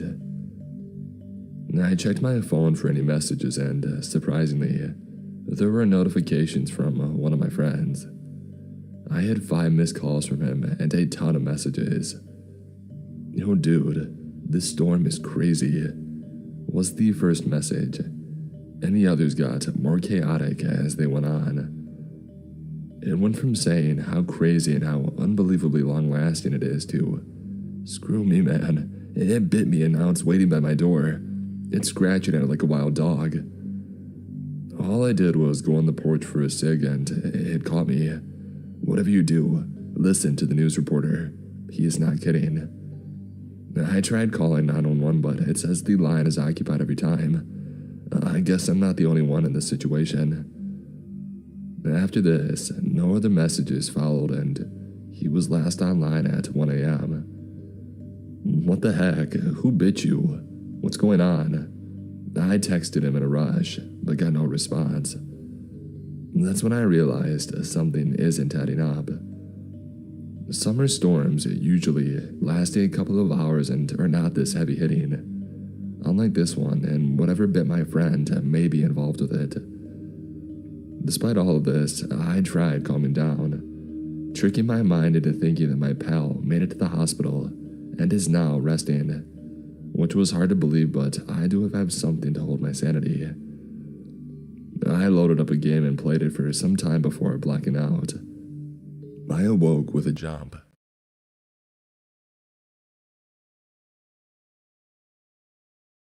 Sweaty and dizzy. I checked the time. 1 p.m. I didn't bother cleaning myself or dressing. I immediately checked my windows. To my surprise, the storm was dropping the biggest water drops I've ever seen. I had seen a huge thunderbolt hit the ground on the horizon, its sound echoing in my head like an apocalypse siren. There was something else, though. Everywhere on the street, there were military cars and black armored trucks. A small military outpost was made outside, and men with guns stood around. I think I even heard a few giving orders. What the heck is going on? I asked myself. But before I could even think of an answer, loud banging came from my front door. "If anyone is home, open the door right now or else I'll kick it down." A shout came. I almost opened the door before remembering the news message. I decided to look out the window first. Indeed, my guess was right. It was a military guy. "I'm coming right now," I yelled back, mostly to stop him from breaking down my dang door. The banging stopped and I opened the door. "What's going on?" I asked, still kind of sleepy with my plate full of questions. "Too dang much to explain," sighed the man. He didn't want to be here at all, and I knew that from his tone. "Well, I got time since I don't think I can go anywhere seeing you guys here," I said, opening the door more, to take a look around but also to invite him in. "Hey, thanks for the offer, but I got a lot more people to go to. What you need to know is that the town is sealed off from outsiders. Basically, nothing is coming in and nothing is going out. Do you have enough food and water to last you for a couple of days?" The man finished with a question. It was so much more information at one time that it took me a minute to process. Meanwhile, the man waited, tired, for a response. "Yeah, I got enough, but what's going on? My friend had texted me last night about something biting him on his porch." "You better start grieving," the man said, turning his back to me as he walked away. "Asshole," I whispered before shutting my door. Now I had even more questions and even less answers. What is out there? What could possibly be that bad to involve the military and some unknown personnel? The other guys didn't look like spec ops to me. I had to find out, and so, as stupid as it sounds, I decided on sneaking out that night. I had to find some answers. I had no plan, though. My only plan was seeing or hearing something that could give me answers and not get caught. And so, I spent the rest of my day waiting for a reply from my friend, but I got nothing. I even tried calling him, but it always went to voicemail.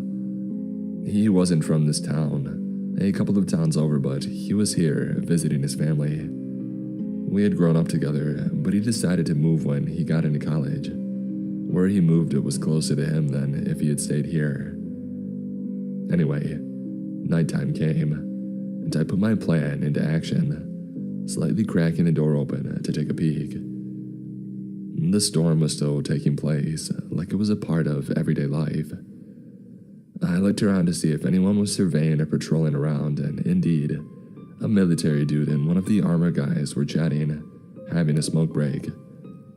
I took my chances, running into the cold and dark night, behind a car where they couldn't see me. I had black track pants and a black jacket, being basically invisible if I made my moves correctly. That didn't last long. I checked my phone. 11 p.m. I moved from the car behind a camo green tent, and I heard voices. So what is this thing? Is it a skin? A Wendigo? We have yet to find out, and that's why we've been sent here. What we do know is that it's not large. It's actually pretty small compared to the other things, but it moves quickly and bites to kill.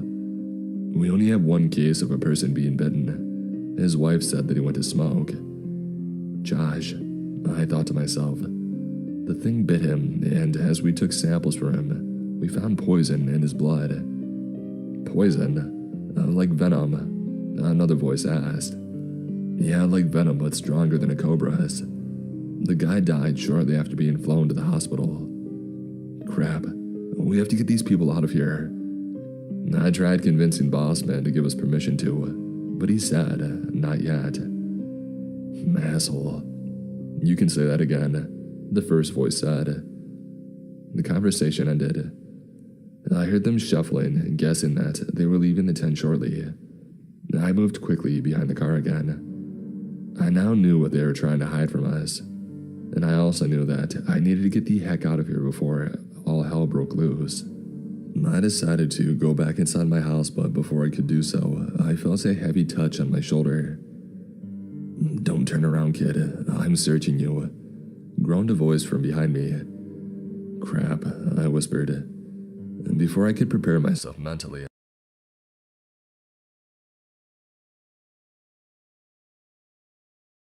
my whole world went black, like a bag was placed over my head. Out of instinct and being scared out of my mind, I tried fighting it, but my strength was nothing compared to the grip the man had on me. Easy, easy, we don't want you to hurt yourself. Now turn around and walk with me. I'll make sure you won't run into anything. Maybe. He ended his sentence with a chuckle. I walked for what seemed like eternity before I was set down. The bag or whatever was on my head was taken off and I was in a car, most likely one of those heavy trucks. Everyone had their faces covered, so I couldn't see them. Now, before anyone gets angry, what did you hear? A voice boomed suddenly. Nothing, man, I swear. I didn't hear anything. I pleaded, scared for my life. The guy who asked me sighed, tired, before he asked me again. What did you hear? His voice got more serious. I looked around and seeing that I had no other choice, I told them everything that I knew. I felt the tension in the air, like gravity was crushing me between it and the ground. You're going to forget everything you heard and you will sign this paper, agreeing that you won't talk to anyone about this conversation, or the one that you heard. You got it? A rough tone asked rhetorically, while handing out a sheet of paper. Having no other option, I signed it, and right as I was about to hand it back, I heard yelling outside. It's here, it's here. Get around, everyone. A desperate yell came. I felt all eyes on me. Stay here and do not move. Listen to orders, at least this time, the men said before running out of the truck quickly. I wasn't tied up. Their mistake. Did I listen to them? Well, yes, for a few minutes. Between those few minutes, it was complete silence, like the whole world had stopped moving. Then all hell broke loose. And I heard shooting and screaming from everywhere around me. It bit me, the thing bit me, help. I heard a man yell. Not long after, the truck's doors flew open, while 3 guys were carrying a wounded one. I felt like a deer in headlights when they stared at me. What's the dang civilian doing here? One man asked, no one in particular. He was caught sneaking on us to get info. He signed a paper, though. A bitten guy sat through huffs and puffs, trying to breathe. That paper won't make him forget you, idiot. Another man scolded the wounded. It's burning. My whole body is burning. Help me for sake. The wounded guy yelled again. He was bitten on the neck. 3 big dots leaked blood quickly while the light from his eyes faded slowly, like fog on a sunny day.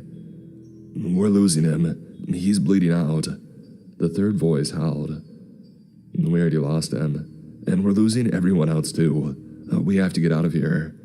No, we have to take it down. If it reaches the city, everyone's done for."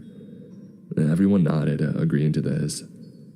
All of this went down in front of me, like a movie played on tape. I felt a lump in my throat as my fight-or-flight instincts kicked in. Everyone looked at me again. "You ever shot a gun before?" one asked, looking towards me. I shook my head from side to side, the scaredness and nervousness preventing me from speaking. "Well, I guess there's a first time for everything. Take this rifle." The man threw the dead guy's rifle to me. "Just don't fully auto it or you'll take your shoulder off. And try your best to hit the creature and not your own team." Shocked, scared, and with adrenaline pumping through my veins like steroids, I nodded, cocking the gun. I have seen a few movies, and since I was a bit of a nerd, I learned about them from the internet, among other things like wars, insects, and more. Anyway, I ran with the guys out of the truck. It was like a battlefield. People ran around frantically, screaming for help, crying, some were even dead, crushed or bitten. Children could be heard crying and screaming as they were confused, scared and traumatized, while the gunfire added more to it. I looked around to see what we were shooting at, and when I saw it, I simply froze. My blood did as well, and my feet were glued to the ground. Moving around was about a 4-foot, 9-legged thing, destroying everything that it touched. Cars, houses, poles. It was dark as heck, but the gunfire lit the area like a fireworks show, revealing more features of Satan's pet. It was hairless and bloody, full of holes from all the bullets, but it didn't seem like it had affected it much. Worse, it seemed like they made it angrier. The storm was still pouring, now more than ever, as thunder could be heard everywhere. It was truly a living hell. The creature also had a small torso on top of the legs with 2 clawed-ended hands shredding everything. Its face. God, its face was the most terrifying part. It had 5 eyes, all red and all looking everywhere. The mouth was bloody, iron-taste liquid painting its fangs and a deep red. The creature kept getting closer and closer while some soldiers around me ordered people to move and run past them. They were trying to save as many as they could. The cold night, accompanied by the heavy rain, brought me back. Feeling the rifle in my hands and full of rage, I started shooting, trying hard not to fully auto it. The next events are a blur more than anything, but I remember the creature slowly losing power and life. At one point, it got on top of me as I got distracted by a car that flew right past me. And despite the creature being small, it had an insane amount of power. It took me in one of its claws, moving me around like I was on a crappy carnival ride. I felt a sharp pain as the claw made its way into my body. It had unbelievable strength. It almost bit me before it just fell. The bullets were finally taking effect. The thing shrieked with an inhuman and high-pitched voice, making my ears hurt. It was like chalk on a blackboard, but 1,000 times worse. It dropped me down, hitting me to the concrete. And that's when I blacked out completely, most likely from the impact. I awoke in a hospital, screaming for her to let me go. Medical staff ran in to check on me. After they made sure that I was okay and calm enough, they left me and 3 other men came in. They all looked at me smiling.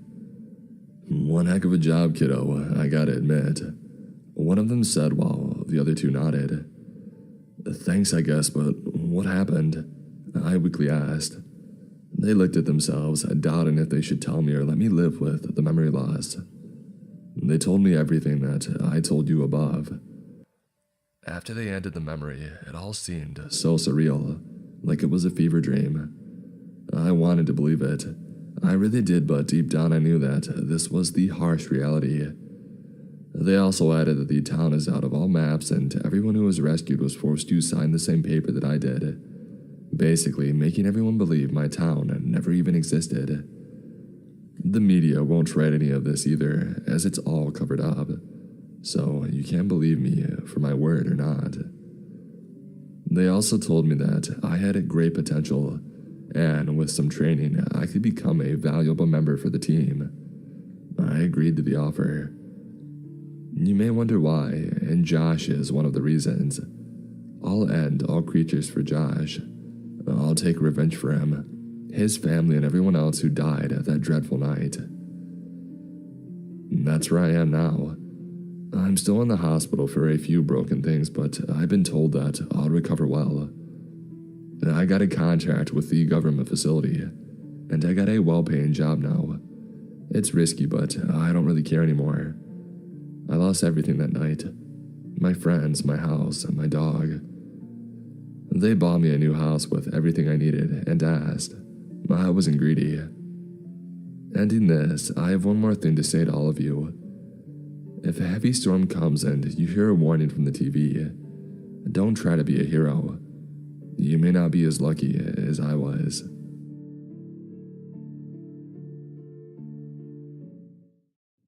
My friends and I made a game of stalking strangers. Written by Finn901013.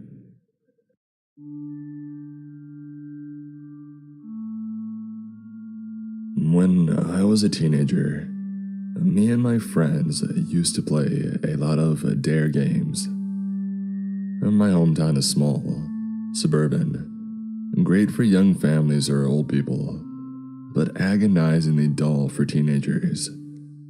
So, as you can imagine, we had a tendency to take things a little bit too far. My friend Tom almost got hit by a train when Sophie dared him to dash across the tracks. Jess was sick for weeks after drinking from a stagnant pond we had found in the woods. Our competitive spirit was stronger than any sense of self-preservation. But each time we cheated death, we were only driven to try something even more stupid. Now, this is going to sound weird, but one game we like to play involved us stalking random strangers from around town. We would pick a random person from the crowds in the high street and follow them as they went about their day. Sometimes we would catch them doing something weird, or even borderline criminal. But most did no more than visit a few shops before getting on a bus and heading home. The fun was mainly in the danger of getting caught. We never did, though. In fact, we were starting to get bored of it by the time this story I'm about to share took place. We always would follow at a safe distance, making up funny stories about the clueless victim's life and personality. I mean, really, how often do you turn around to check if anyone's following you? You would never think to, right? One day, it was just me and Jess hanging out in town. She had suggested that we play, and I reluctantly agreed. I told her to choose our target. She looked around, and then smirked as her eyes fell on the perfect candidate. Let's follow old Mags. What? No, that didn't feel right. Even though none of our targets ever discovered what we were doing, we had an unspoken agreement not to follow anyone, I don't know, vulnerable. We had seen this man around town plenty of times. Just stop still and staring into space, or aggressively rattling a door handle a minute before a shop opened up for the day. Definitely mentally ill.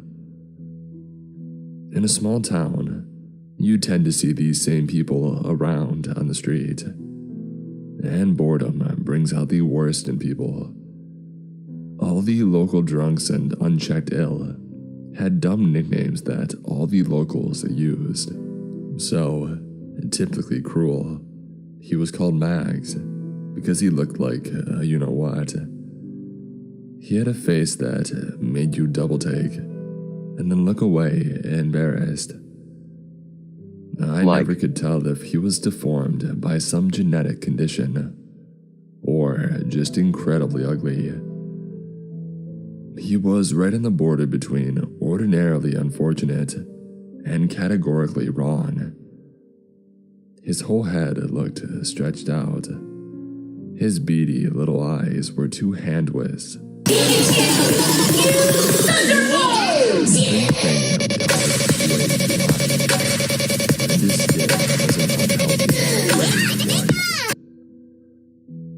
When Jess suggested that I was scared of him, I was.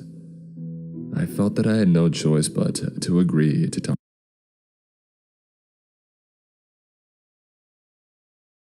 target him. We followed him for a few hours while he drifted around the town, stopping and staring, then moving on suddenly, as if he had remembered he had to be somewhere, only to halt on another street. He entered a supermarket, made a loop of the aisles, and then left again. At one point he cursed and tried to kick an unsuspecting pigeon, which made Jess laugh a little. I couldn't see what was funny about it. His actions, they were meaningless. It was all quite sad, really. Finally, he started walking away from the town center. "He's going home," said Jess. "I wonder where he lives." "I hope he doesn't live alone," I said, but she ignored me. We followed him down a tree-lined road, past old terrace townhouses. I was somewhat satisfied to learn that he lived in a posh area. We kept a distance of around 50 meters. As the roads were so long and straight, there was really no risk of us losing him. "Oh crap," said Jess, as we watched him turn and walk up a garden path. "We got him." We kept walking, moving closer as he came up to the door. I remember a weird thudding as we approached. I couldn't decide if it was a vibration in the ground or the blood in my temples. Jess didn't seem to react, so I suspected an oncoming migraine.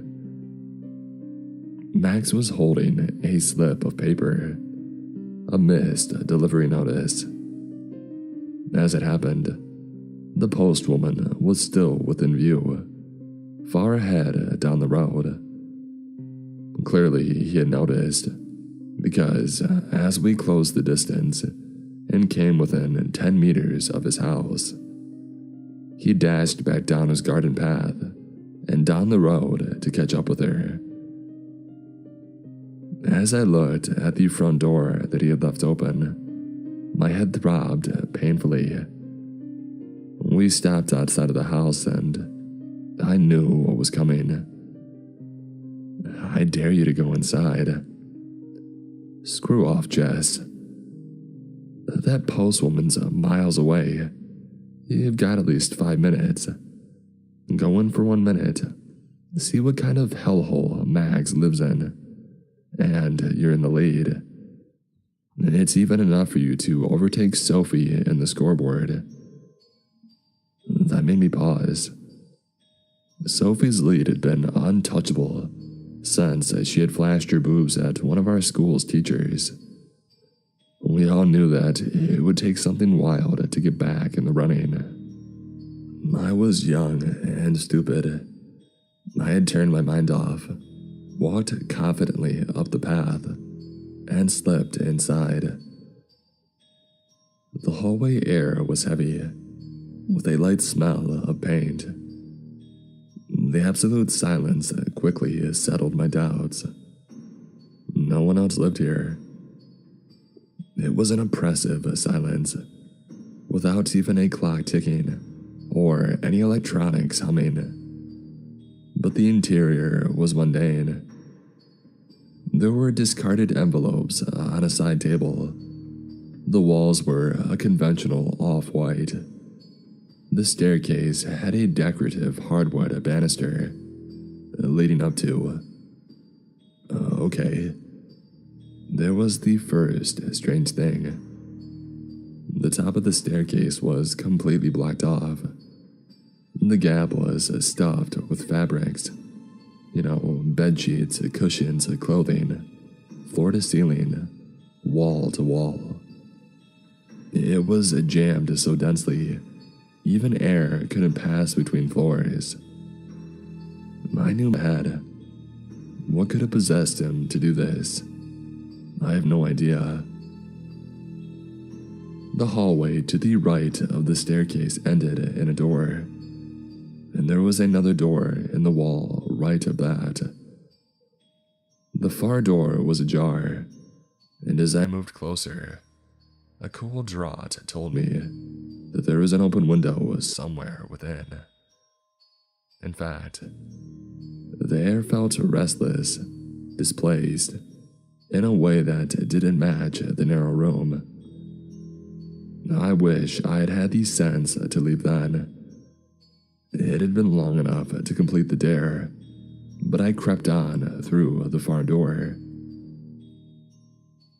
The next room was pitch black. There was a chalky smell to it, and my steps echoed strangely at the doorway. I couldn't find a light switch, so I waited for my eyes to adjust. When I did, I felt sick with vertigo. I was standing on a ledge. Just beyond the doorway, the floor stopped and a deep pit yawned before me.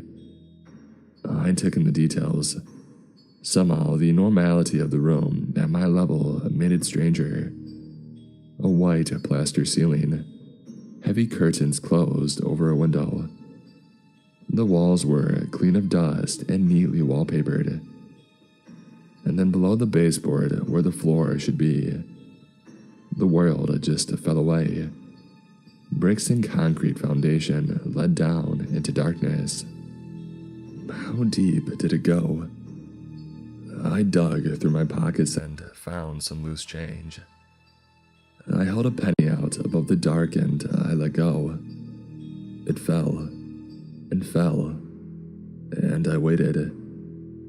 I never heard it meet ground, but as I strained my ears, the pulsing started up again, inside my inner ear. My legs started to shake and I clung tight to the doorframe, picturing myself falling in, but I didn't move. I was dumbfounded by what I was seeing. The vibrations were messing with my balance. It was like I was affected by a sound, but one too deep to actually hear. My eyes probed the dark for more information. There seemed to be a reddish tone to the blackness, or maybe there was just too much blood swirling around my sinuses. And then I saw something. 2 points catching the light. White curved, reflective eyes. In the pit, someone was quietly looking back at me. I determined to make out more of the face, but the eyes were all that could reflect light. I don't know how long we stared at each other. I can't imagine what the hell they were doing down there. Looking back, none of it makes any sense. It's been years and I want to dismiss it as a weird dream, but the memory is too vivid. I snapped out of the staring match when my phone started vibrating. Jess was calling me, which meant only one thing. Old Mags was coming back home. I stepped away from the pit, through the open doorway, on the bright street outside. was Mag's stark, stretched out face. His white forehead was glistening in the sun. It felt like my heart had ruptured. There was one more door I hadn't been through. My last hope for escape. My hands trembled around the handle, but I managed to open it quietly, and I found myself in a living room, just as I had heard old Mag's boots in the hallway. I went to the windows, jumping at the sound of the front door slamming shut. The window, and I hopped out into the front garden. I didn't look back. I jumped the wall and sprinted away. I clocked Jess sitting at a bus stop on the other side of the road, eyes wide, but sensibly staying where she was. To bolt would make her guilty. I ran until I couldn't go any further. No choice but to ride the bus away from the scene of the crime. She had met me back near the center of town later on. Her expression seemed grim. We didn't talk about the dare game points. She just assured me that I had been out of sight before she saw old Mags come into his living room. I didn't want to talk about what was to push the topic. After this incident, the dare stopped.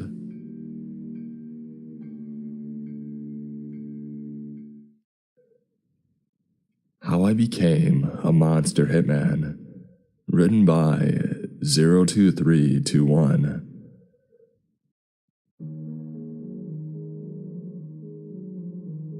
Hours away left of 1999, it felt like the entire world held their breath, waiting for the world to come crashing down because of a computer bug. I was convinced I was not going to live to see the new year, and wished it was for the same reason the rest of the world was worrying about.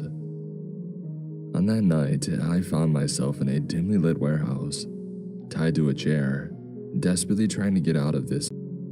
My father was a no-good son of a gun that brought down everyone who came into contact with him. I was glad to be away from him at the moment that I was able. The only good thing he ever gave me was a bit of advice that kept me alive during my adult life. It doesn't matter if you have Jack. You just need to convince people that you have something they need. And that's exactly I conned people into thinking that I was the right person for the job. Faking skills to get paid until I either learned said skill then got bored of the job and moved on, or got caught and fired. Soon I found myself not able to find respectable work that paid enough to keep me living. Slowly, I started doing more and more little jobs on the wrong side of the law, creeping. I was running too many plans, too many promises to too many people. It only took one thing to slip up for me to land in boiling hot water, and it finally happened. I was jumped while walking to a bar, beaten up and blindfolded. The long trip spent in a trunk of a car, unable to get free.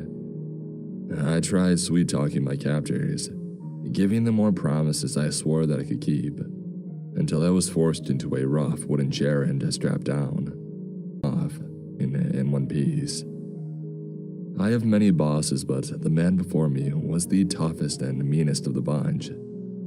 My sweet-talking skills may have gotten me the job at first, but it was not good enough of a skill to get me out of the mess that I was in. I owed him money that I did not have. That was it. That was all the facts. I should accept it, but I just couldn't. I needed to believe in a good outcome or else I really had no chance. No matter what I promised and said in my sweetest of tones, I was still worked over.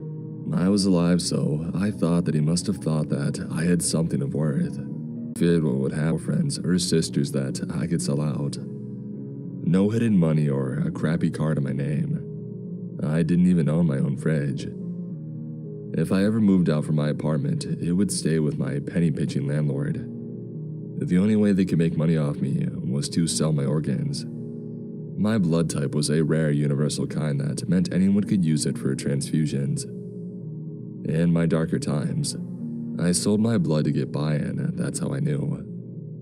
I wondered if that meant my organs could be used more. Boss, that massive man of pure intimidating muscle did not look moved by my offer. Even with all the pain that I was in, I felt annoyed. Are you going to kill me or not? Doing this isn't going to get your money back, so just let me go or be done with it. I don't think he's worth the time. We should just feed him to that thing and be done with it. One of the grunts said, looking at me in disgust. What thing? I knew the boss that I made the foolish mistake of borrowing money from, like cats. Big cats. No one knew the number of illegal black market pets that he owned. He liked them scattered throughout the country for safekeeping. Honestly, being eaten by a lion or a tiger was almost neat enough of a way to be killed that I almost didn't mind. Almost. The boss looked over at the man who suggested it, and then back at me deciding on my worth. Triple. I stammered out, but deep down I knew what my future held. Yeah, I'm done with him. Bring that thing in and make sure there isn't a mess left behind, the boss said, giving a wave and walking away completely, ignoring me and begging for him to just stay and listen. I was frantic, almost out of my mind from fear. I started talking to the two men who stayed behind while the third went off to get whatever beast that was about to make me a nice dinner. Come on, don't do this. I wasn't kidding about the money. If I can get this much in just a few days, just think of how much I can get in the future. You won't need to work for the boss anymore. Think about it right. And I kept chattering on, hoping that if I threw everything to the wall, something just might stick. When the other man came back dragging a creature on a chain, it shut me up. Nothing had ever shut me up in my entire life, but this did. I stared. My body turned to ice and mouth was open in mid-word at the monster that had been literally dragged into the light. It was double the size as the lion I expected to see, darkened, strangely enough, flickering. It walked on all fours, massive claws leaving deep tears in the solid concrete. The chains around its neck looked perfectly real and solid, but this thing just kept going in and out of focus, like I was never meant to see it.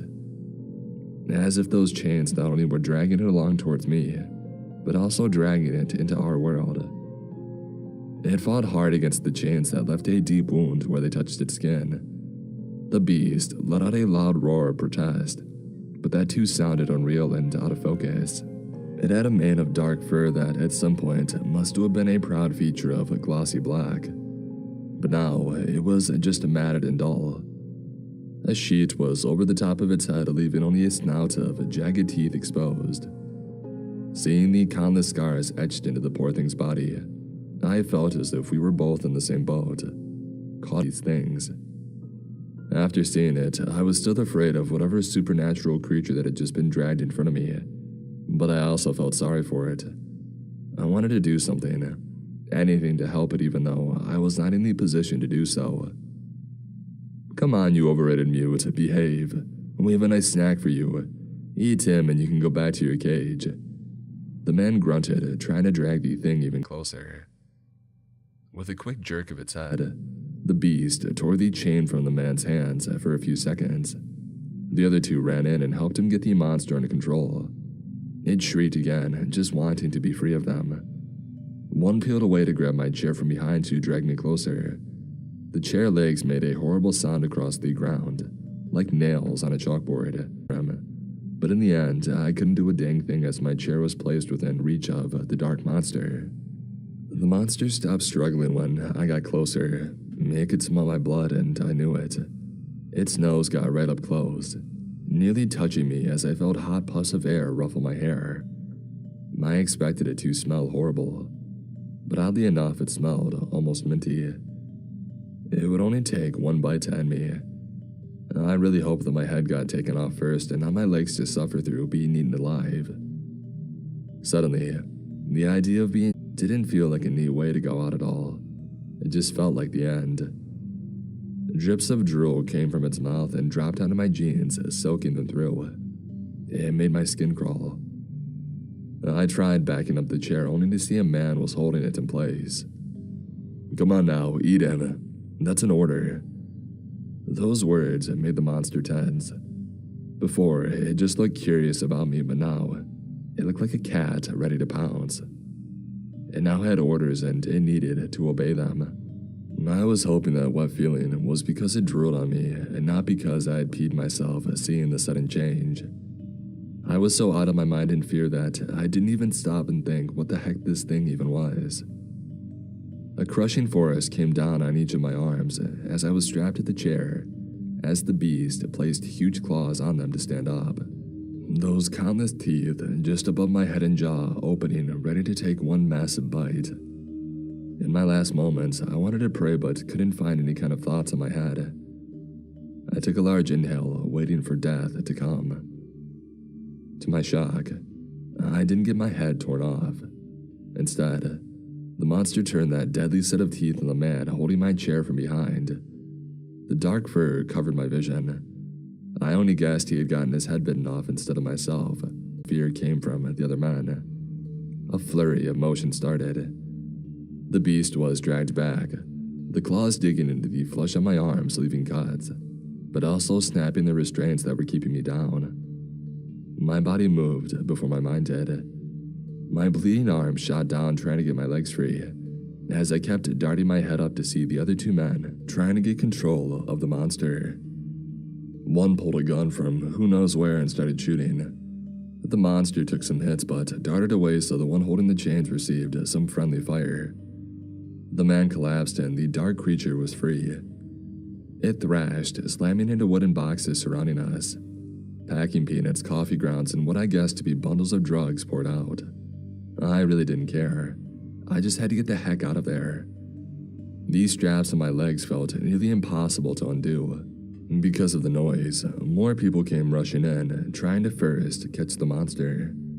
Soon, they knew that it wasn't possible and they started to shoot at it. The entire scene was chaos and I was trapped in the middle of it. The gunshots going off were deafening. I'm sure the monster was making noise of its own, but I couldn't hear anything beyond the gunfire ringing in my ear. Men were getting ripped apart while they tried shooting that creature down. Wooden crates exploded into pieces, flying around almost as dangerous as the bullets. It was a miracle that I wasn't shot when I was just sitting out in the open trying to get free. Another miracle happened. I got my legs out of the straps and started to try and run off into a direction away from the bullets and the beast. But my luck ended there. I started running on unsteady feet towards a tower of crates to hide behind. A man turned the corner into the fight, knocking me right over. He was middle-aged with white hair and he had no weapon. I was so pissed that he kept me from escaping. I burned the image of his face into my mind as I fell. And then the beast came closer to me. It was only a few feet away, but that meant bullets in my direction. What came next made it feel like everything just froze. I was glued to the ground, on my back, looking in the direction of the monster. The man with the white hair had his arm outstretched, with a look of concern and worry on his face.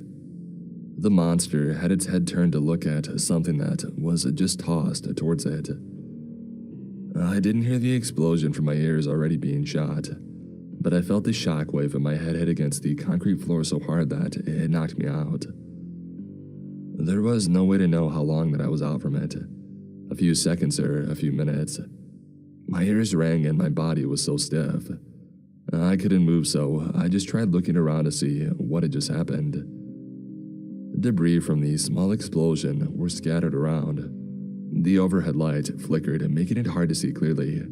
For how much my head hurt, I was thankful for the brief stints of darkness. In these small few seconds of light, I saw the white-haired man go over to the creature, carefully removing the chains. The monster looked as bad as I felt. Both back legs had been torn off. Countless injuries and bullet holes marred the dark fur. Even as I was on the ground, unable to move my head and body, with my head pounding, I felt bad for the thing. Whatever it was, it didn't feel right. It was harmed so badly and most likely going to die. "Don't move, I'll do what I can." I was shocked to hear the man's voice. I shouldn't have been able to hear anything so clearly after that gun battle and explosion. As much as I disliked him from knocking me over and causing me to get caught up in the shockwave, I had to admit, he sounded like a nice person. He sounded so worried, as if he was talking to an old friend. "Do not bother with me, my king. This was my mistake. Wash your hands of this." That monster spoke. Tears came to my eyes. I couldn't stop them. That terrifying yet injured creature almost sounded like a hurt child trying to act brave. "That man, he was taken like myself. Can you save him?" That was strange. Was the beast talking about me? I tried sitting up to get a better look, but my body didn't move. The white-haired man looked over in my direction. I could have sworn that he clicked his tongue when he looked at me. No, he should already be dead. Humans cannot heal from vast injuries like that. Unlike you. If we could just get some virgin blood or flesh to patch you up, then maybe. The man trailed off, sounding as if his hope for the dark creature living was fading, when he saw just how badly it was hurt. I didn't want to think about what he had just said about me, how I had less hope than the beast before me. Using every ounce of willpower that I had, I looked down at myself. He was right. I really should have been dead already. My legs twisted and broken, arm torn off and chest full of bleeding and ragged holes. How in the heck was I still awake? I tore my eyes away from my broken body and looked over at the two in front of me. I really wasn't going to make it out alive, but I could still do something. I tried speaking, only to cough and nearly choke on my own blood. I couldn't speak. Maybe they could sense it though. The embarrassing fact that after living a life of crime, I was still untouched in a sense. If they needed virgin blood, they could take mine. You can laugh at the idea of me being so old-fashioned of saving myself for marriage. The thing I discovered about my life early on is almost everything is out of my control. I was never going to live an easy life born the way that I was, into the family that I was raised in. No matter how hard I tried, my type never got anywhere in life. It was all beyond my control. So, I was so desperate trying to find things about myself that were entirely up to my own decisions. Not sleeping around was one of them. If you want it, take it. I thought, hoping they could hear me the same way that I could hear them. I felt cold. My eyelids were fluttering shut, no matter how hard I tried keeping them open. Dang, I wish I wasn't so damn cold at the end. That was it. I was going to die because I listened to my father's advice on life. He never really did leave me anything worthwhile now, did he? I let myself be overtaken by endless darkness, expecting to never wake up again. But for some reason, I did wake up. I had to be dreaming. My body felt stiff but whole. I didn't know where I was. I didn't recognize the room in the slightest. A hospital room would make sense, not a high-end penthouse bedroom. I didn't move for the longest time, trying to understand what the hell happened. Did I dream the entire thing? That must be it. There was no way that I could have survived those injuries. And yet, it felt too real to just be a dream. Sitting up in the bed, I looked down to see that I was dressed in very silky and very expensive sleepwear. I could save for a year and still not be able to afford these. Lifting the shirt up, I inspected my body for scars or medical treatments. A lamp was on my bedside, giving me enough light to see by. Looking down, I didn't think this could be my body. I was never fat because I could never afford to eat, but I never had a six-pack before. Alright, it might not have been a six-pack, but it was way more toned than what my skinny body was before. I stared at it, and then noticed my nails.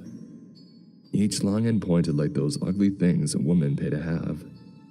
I had to see my face, just to make sure that I was still myself.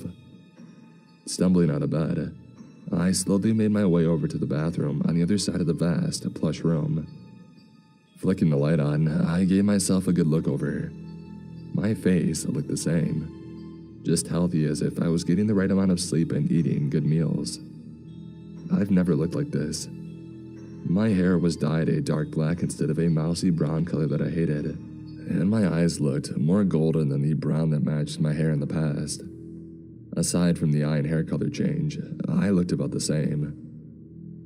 A noise from inside the penthouse made me nearly scream. I jumped, crashing into the sink behind me. I couldn't find a weapon. Whatever was going on, I had to get the heck out of here.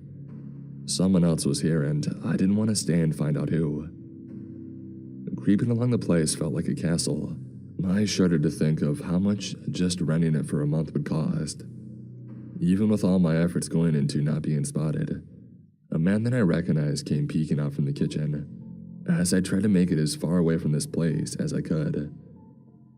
"Mason, I made you coffee and I can order some food. Go sit down," the white-haired man from before said to me. My knee-jerk reaction was to book it. This man knew my real name, not the false ones that I've been using for years. I wanted to tell him to stuff it and that I was leaving. "You really shouldn't have." My voice spoke, but I wasn't in control of it. Nor was I controlling my body when it obeyed the man and sat on a couch in the living area. On the inside, I was screaming, all sorts of protest, trying to make myself move. But on the outside, I was acting like a good little boy, sitting and waiting. Finally, the man sat down, setting a tray with 2 cups of sugar and cream in front of us, on a small polished wooden table. I could finally move, but I needed answers, and I stayed sitting. "Who the heck are you, and what is going on?" I asked, a voice cracking from the stress. Instead of being annoyed by my outburst, he just sat back into the couch and looked cool and amused. I hated him in that moment. "I think you know the answer to the first question," he said with a smile that got on my nerves. "Sir, I have no idea what you're talking about." "Wait, sir, I never call people sir. Not unless I was busting out the sweet talk. I didn't like this man in the slightest, so what did I give him an ounce of respect?" "What year is it?" he asked, and I frowned. 2000, I think. What does that have to do with anything? How does time fly? The last time Fex encountered me, I was much different. Went by a horrible name, too. It was a strange feeling. I somehow knew what he was talking about, and yet not at the same time. It was too frustrating. Liren, like glaring. That was your name before, but how would I know that if I don't know who you are? And who the heck is Fex? My head started to pound as it felt like facts were shifting and getting shuffled in my mind. Fex is the beast you allow to possess your body. That is how you know of me. He didn't move, only gave me another smile trying to show off his handsome features, while my body felt like it had turned into ice. I shot up suddenly, feeling like something was behind me. What stared back at me was that creature in the warehouse. Instead of being on all fours, it stood like a human. A sheet over its eyes, but still looking down at me all the same. It was fully recovered from looking like a terrible beast, and yet held some kind of beauty that could make your lungs stop.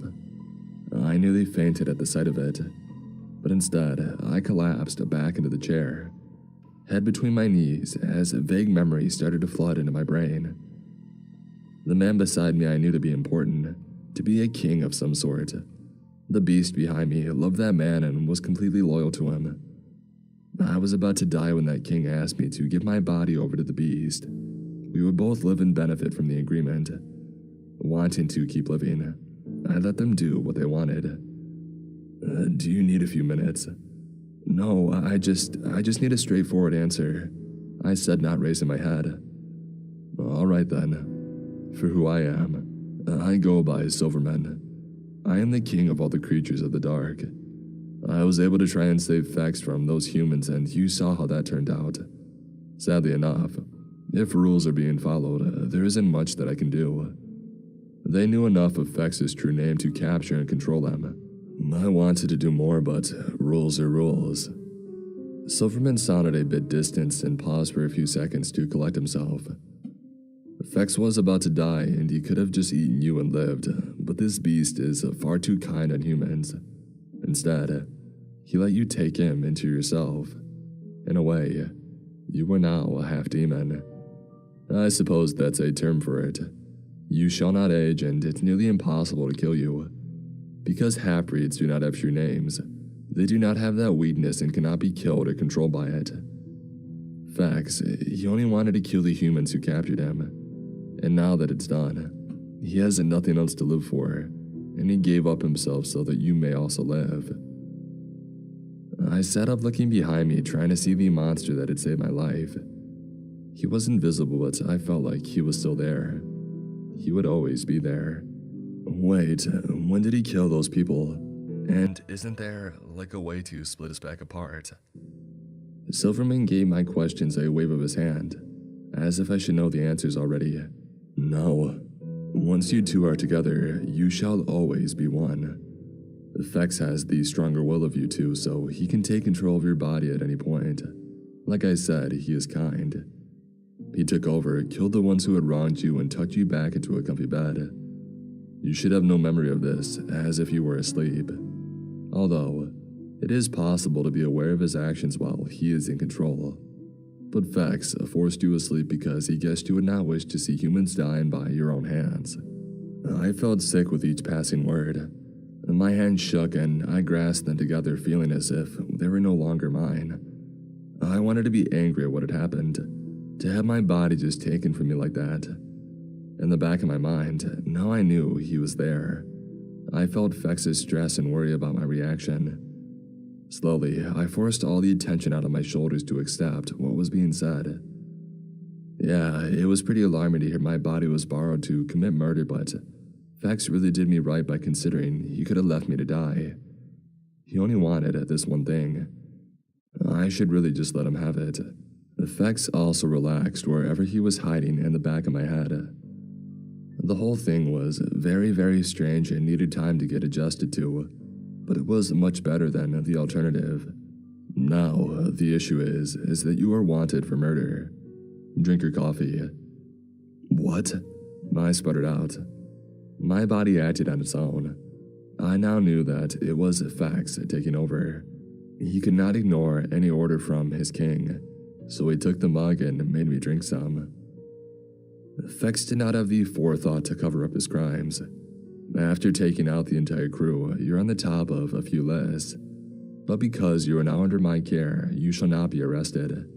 I arranged a new identity for you. This place is just a temporary place to rest your head and get caught up. You'll need to be on the move, but I assure you, you should not be caught for those murders.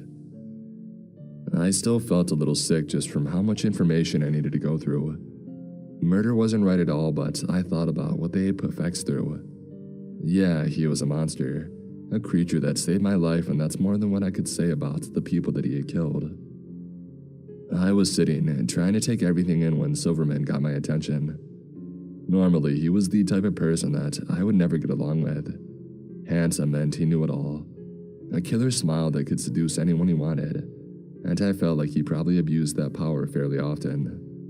But Fex liked him, and those feelings were rubbing off on me. I really didn't like giving this man any of my time. You see, you could just spend your new life traveling, but how boring do you think that would become? Wouldn't you like a job, something important? I knew that kind of tone that he was using. I used it most of my life. He was selling something, and the beast inside my mind was dead set on listening. Don't try selling me anything, just say it. I said, and Silverman let his mask drop a little. All right. I want to use you as a hitman. Sometimes there is only so much that I can do, like with Fex. I should have been able to save him sooner, but my hands are tied in some situations. That would not apply to you because you are both human and not, and very hard to kill. You only need to let Fex take over to do the work, and you can enjoy the reward of being paid so much money that you won't know what to do with it. You'll live the easiest life by pretty much sleeping through very profitable work. And also, this won't just benefit creatures of the night. How many humans do you think Fex had to harm based on orders that he couldn't refuse? Humans and these creatures should not mix. If you take my offer, you'll be doing a lot of good in this world. I sat in thought, suddenly wondering what the heck I had gotten myself into. I was wearing silk, sitting on a couch that could cost a fortune in a world so far removed from my own. Murder was horrible, even when I was doing petty crimes. I swore that I would never get to that point for money. And yet, it was a very good offer. I shouldn't turn my back on humans, but still at the same time, my mind kept going to the ones responsible so that they could never do it again. The real beasts were the ones who had caught him in the first place. What made me slowly start to nod my head was the idea of there being more Fexes out there, more creatures being used by evil for profit, and who knows what else. All right, I said with a final nod. I felt even more sure of my choice as the seconds passed. I'll take the job. Silverman was right. Oh, and so many things have happened since. I do have more stories to tell based on what my job brought, but for now, just how I became what I am. Some memories I don't want to bring back up just yet. Right now, I simply want to think about the worst, yet best night of my life.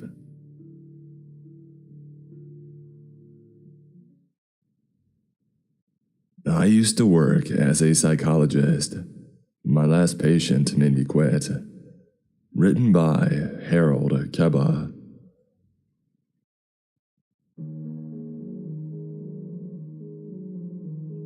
I can no longer cope with this horror that weighs on my mind any longer, even if I have to break a doctor's confidentiality. If this object were to fall into someone's hands, I'm not able to picture the consequences. You have to know. The world has to be warned. It has to. I had been a psychologist at a German psychiatric hospital for several years.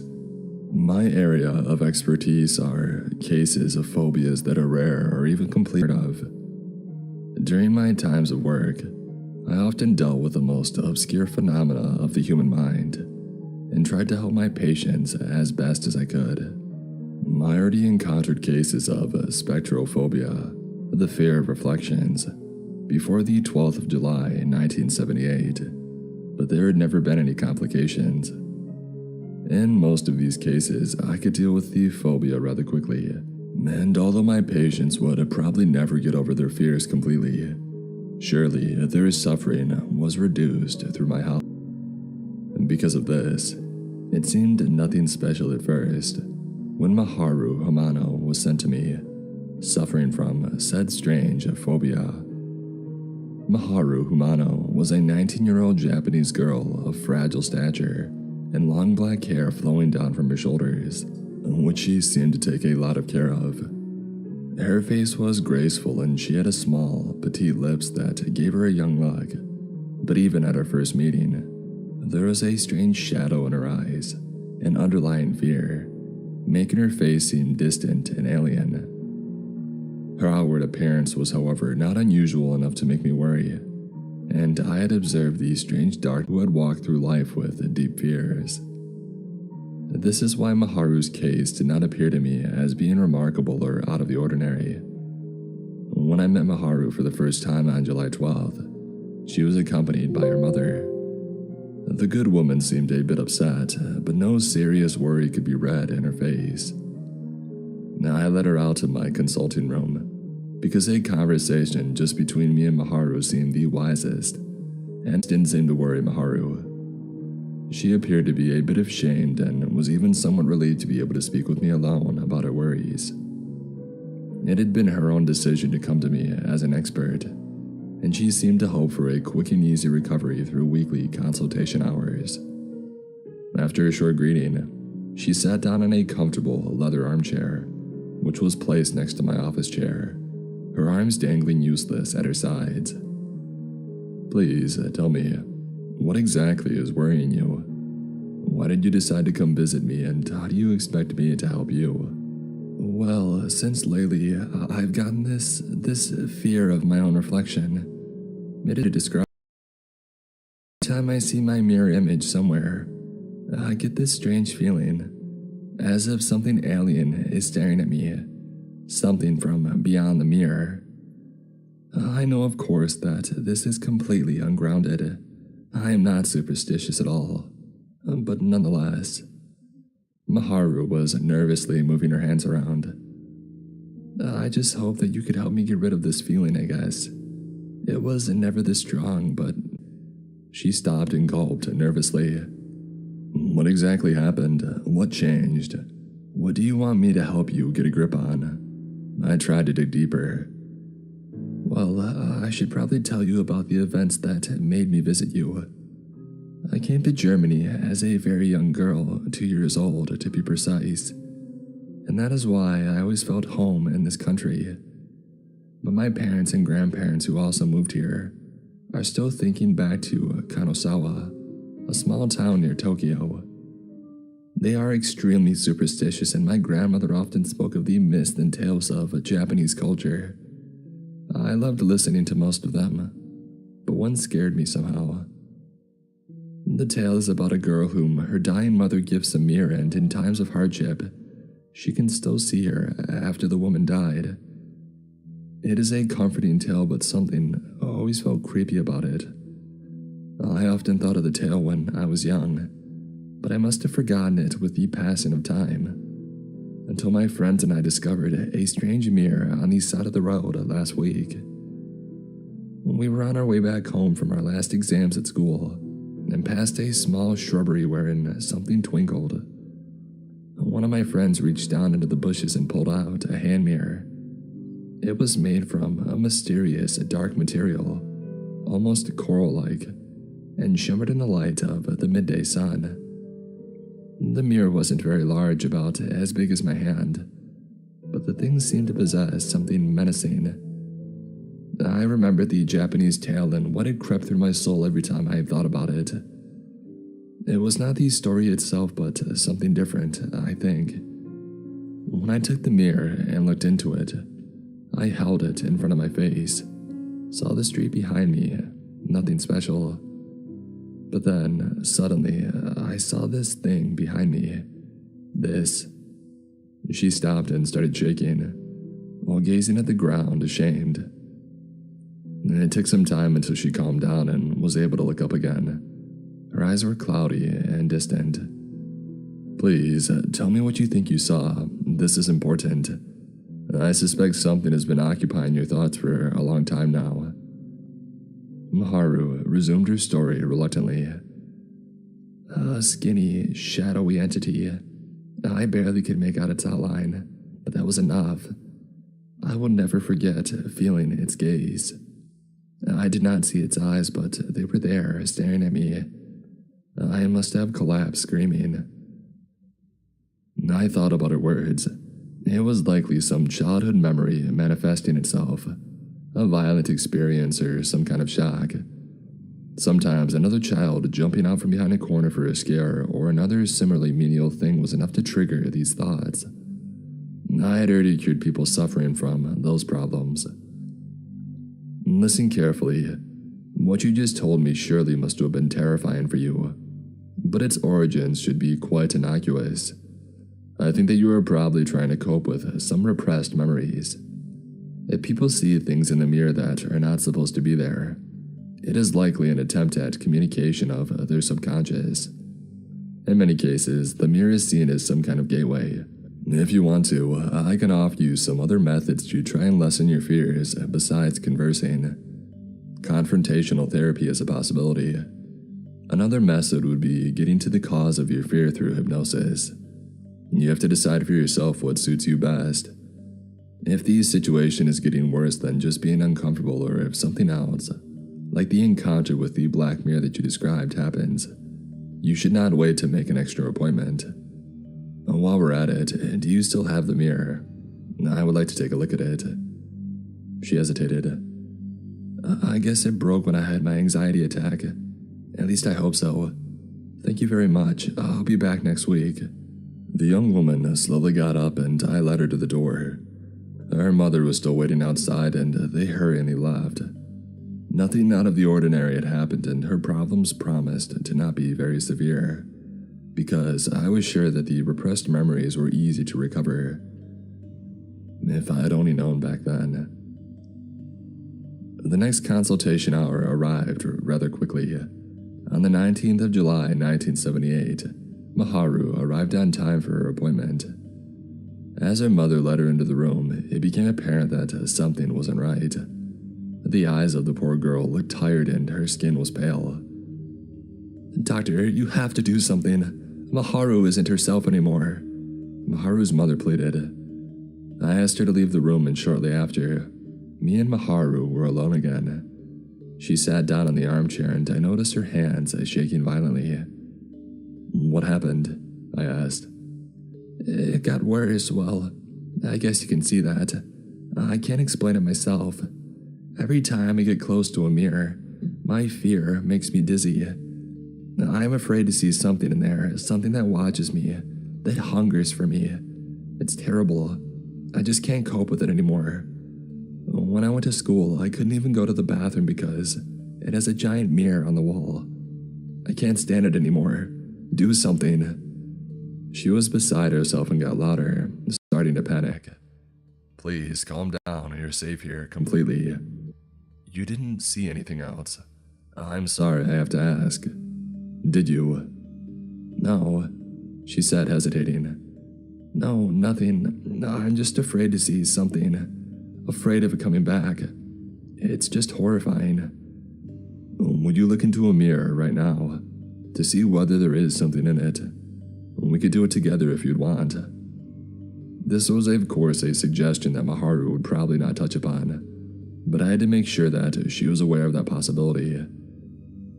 "I'm with you. Nothing will happen to you, I promise." "All right, if we would do it together," Maharu slowly said. I found her taking this step so early quite remarkable. I slowly took a hand mirror out of a drawer and placed it face down on my knees. She got up and walked to my side. "Are you ready?" I asked. "Yes," she tearfully said, but soon got a grip on herself. I began turning the mirror gradually, and we saw our mirror images, but nothing else. Maharu went back to her armchair again, and I noticed her shaking fading away. She began to relax. The mirror went back into its drawer, and I looked at her. There was nothing, was there? No, of course not. It was stupid of me. Silly thoughts.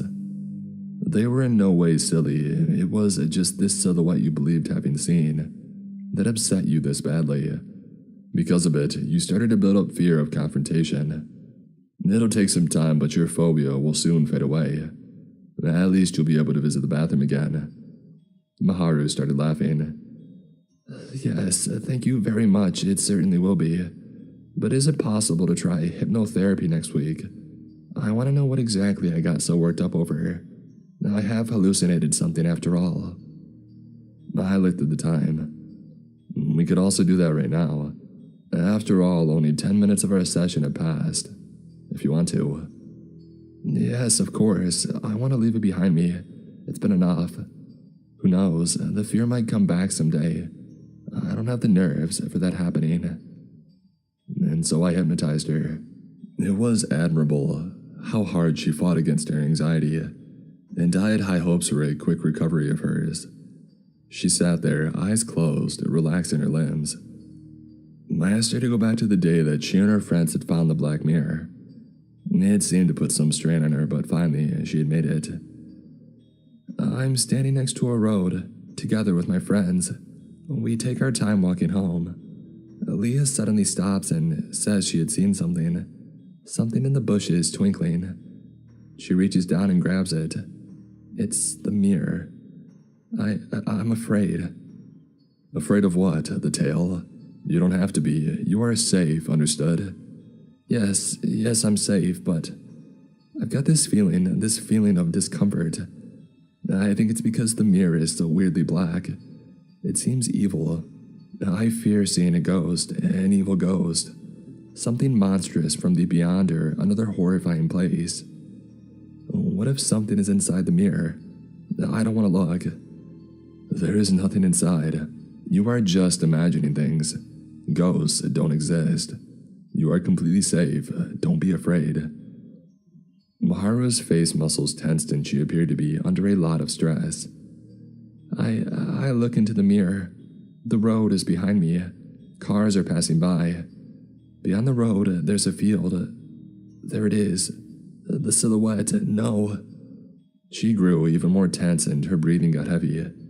I leaned forward and tried to calm her down. Everything's all right. It can't harm you. It is just a memory. But which one? Which memory are you hiding? Please describe the silhouette. It will relax you, trust me. Everything's going to be all right. If Maharu managed to see whose silhouette she had seen, we would know what had caused her fears, and then my treatment would have reached its goal. Perhaps her father, a childhood friend, someone she knew. Who would it be? It is big and tall and unnatural. About 3 meters, but skinny, incredibly skinny. And its long neck, almost as long as my arms. What is that? I know it noticed me. No. I hesitated. What was happening? Her seeing such a distorted figure was highly irregular. I almost wanted to wake her up when she suddenly relaxed. It turns away, despite having noticed me. It doesn't care about me. It slowly fades away shortly before I drop the mirror. I hurriedly woke her up. Maharu appeared to be relieved, and she asked about my findings. I'm not entirely sure, but the silhouette might have been a symbol of some worry. It looks like this worry has already vanished. You said the entity you saw didn't care about you. We can safely assume that no further extreme happenings are to take place. If something does happen, you are welcome to visit me again. But I think you should try to cope alone for the time being. Maharu left thankfully, and her mother was also happy about the quick recovery. I had some doubts because I never experienced something being cured this fast, but I assumed the phobia hadn't been that severe to begin with. I did not know what the silhouette had symbolized, but it seemed to have been something unimportant for the moment. I expected to never see Maharu again at the hospital, but I would be proven wrong in a gruesome and terrible way. On the night between the 23rd and 24th of July, I got a call from the hospital. One of my patients had gone mad. The patient was Maharu. I immediately drove to the clinic, completely aghast. A colleague of mine showed me to one of the older rooms inside the basement. I found Maharu sitting on a chair, wearing a white straitjacket.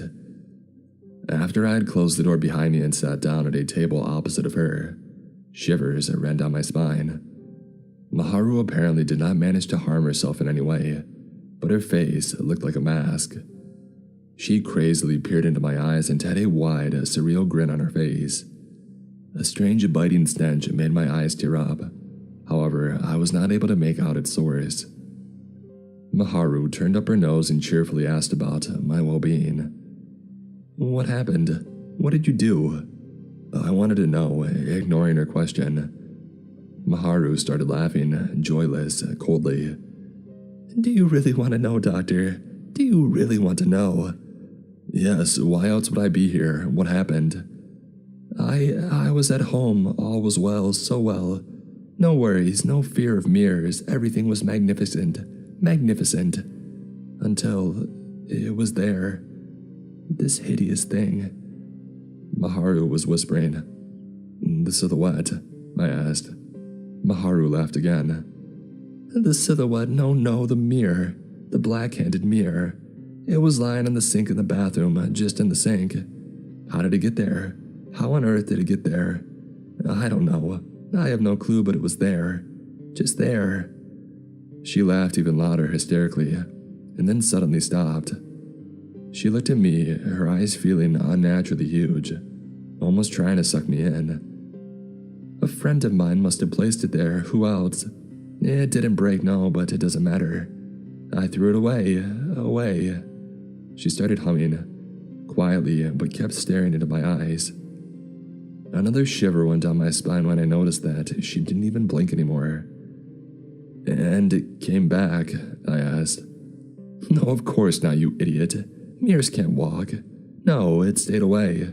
Everything was well. I washed my hands and wanted to leave, but then... She leaned forward even more. The lights went out. Probably some malfunction in the power grid, surely nothing bad. No, the lights went back on and then... She stopped and pierced me with her gaze. The silence was unbearable. I had never seen someone this delusional. Suddenly, she started screaming. It was in the mirror directly in front of me. It was there, this face. This repulsing, blasphemous face. It looked at me, a grimace from beyond this world, evil, ugly, disgusting. It stared and stared so close that I could see it. So close. I ran out of the bathroom and into the living room to my parents, feeling a panic like never before. They tried to calm me down, but it didn't work. I knew it was still there. On the television screen, on the pendulum of the wall clock everywhere, it gazed into my soul. This grotesque face. I had to cut out my eyes. Didn't want to see it anymore, but my parents held me back. They held me back and I fainted. But now here, having had time to think it through, I understood. I understood, Doctor. She got quiet again, but saliva started dripping out of her open mouth. What did you understand? I wanted to know. She gazed at me seriously, without a shred of humanity showing in her eyes or in her face. It was my own face. I look like that. Look at me, just look at me. Just my own face, how stupid of me. Her eyes opened even further, giving me a feeling of incredible uneasiness. What must have happened to make her hallucinate such horrors? It had to be a dark memory. Perhaps she was mocked with something as a child. Something happened to you long ago. We can find out what it is together. You do not have to believe such things. Doctor, are you blind? Perhaps you can still feel it. Come closer, please. Come closer. With those words, Maharu stood up. She couldn't walk because her feet were chained to the chair that was screwed tightly into the ground. This was my opportunity to convince her. I began stepping in her direction slowly until a mere 30 centimeters of distance were left between us. Her eyes were two gates, trying to swallow me whole. Her mouth, just a small line in her face, gray as ash. Her hair was ruffled, but everything was normal and I could reassure her. There is nothing, Maharu, nothing. You just look tired, very tired. Touch it, feel it. This unspeakable mass, lump. Go on. I have to admit that I was afraid of touching her. What if I really felt something? Something that wasn't her face? No, I couldn't act this stuporous. I began raising my hand towards her features. I stopped and hesitated, but finally got a grip on myself and touched it. It was soft and completely normal. It took a giant load off my mind and I cursed myself. What did I expect? Her stories must have been a bit too strange. Nothing wrong, all is well. You do not have to be afraid anymore. Despair crept into Maharu's eyes. It appeared that she had finally got to her senses. No, it is a grotesque face, believe me. Are you blind? She started crying. I felt sorry for her, especially because I did not know how long she had to stay here. As I started to leave, the lights flickered and died. A scared jolt ran through Maharu's body and she staggered forward, hitting me in the rush. We crashed onto the hard floor, her head smashing onto my stomach, and I let out a painful gasp. Suddenly, an unbelievably bad stench got into my nose. It came from Maharu. I could not see anything, though part of me didn't want to anyway. Closing my eyes, I tried to relax, but I noticed the lights turning back on, but my eyes stayed shut. And then I heard it. Only centimeters away from my ears, something was panting, gargling, a distorted voice. Doctor, I think you also might be able to see it now. I think you also might be able to see it now. In shock, I reached for her face. Instead of smooth skin, I felt a slimy, grisly surface. The terror almost made me lose my mind. This couldn't possibly be happening. The eyes were giant, round, and squidgy, stood out and twitched around madly.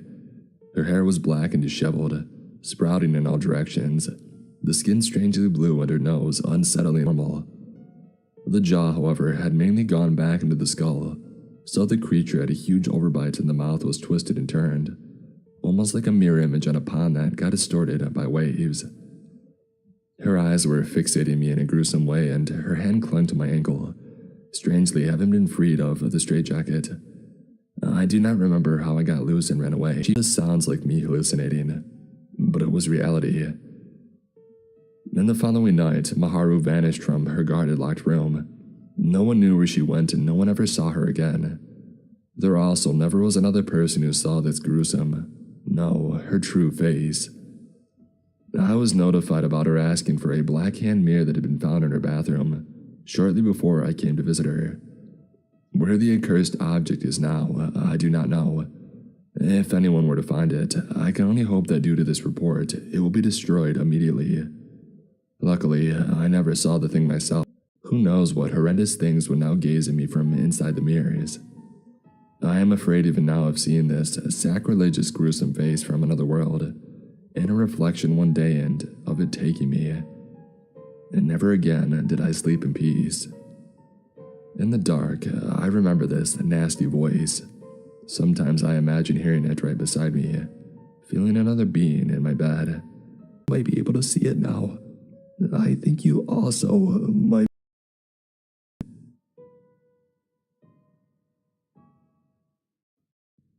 I Was Saved from a Skinwalker. Written by Sir Dimmadome.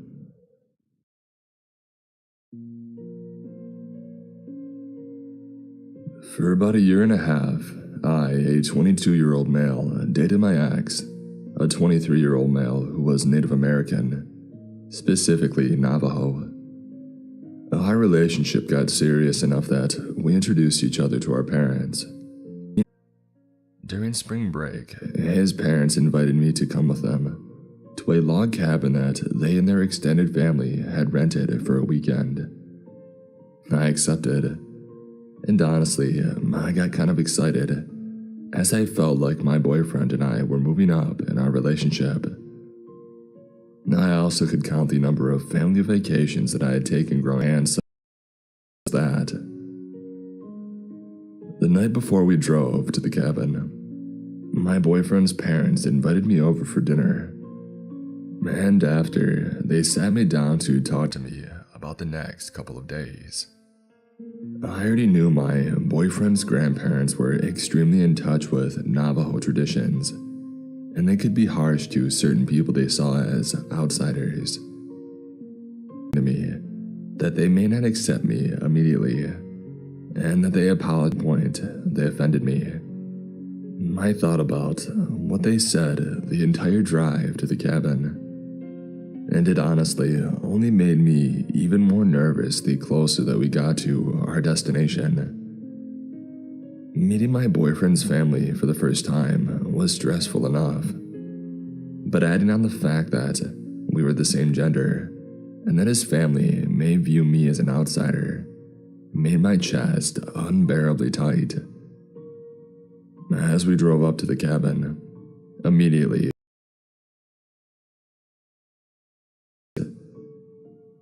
my boyfriend's dad parked the car. He and his wife jumped out to run over to the crowd to see what the issue was. The yelling was so loud you could hear it almost clearly, despite us still being in the car. I asked my boyfriend who the people were, and he said they were all different family members, and that a serious argument must have broken out, and walked around to the front of it so we could see what was going on. It looked like it was about 9 people yelling at one guy. The guy had his back to us, but I remember his bizarre way of standing. It's hard to describe, but if I had to give it a comparison, it would be Mr. Crocker from The Fairly Odd Parents. The argument was so heated, it looked like nearly everyone was ready to start throwing punches. Finally, the guy with his back to us yelled something, before turning and walking in our direction. I thought he was walking directly towards us, but then I realized he was on the path to walking us. As he walked by me, I remember he looked at me really quick, and we made eye contact. His hair was long and shaggy, and it came down over his face, but I could still see his eyes.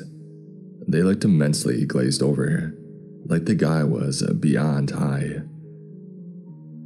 Despite nothing technically being off about him, it just felt like I had looked into the eyes of a mannequin or something. Getting over my uneasiness, I noticed the guy to a car, but instead had continued to walk until he walked into the woods. I turned to my boyfriend and asked where he was going, and who that was, and he said that he was pretty sure it was one of his uncles, but he hadn't seen him since he was a kid. We both assumed the guy had maybe went to blow him or walk off a high.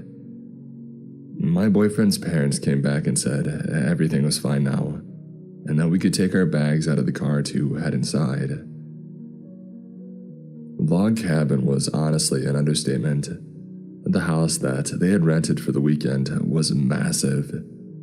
It had enough rooms where everyone's personal family had their own rooms. I was beyond shocked to learn that my boyfriend's parents had gotten us our own room, although it was the smallest.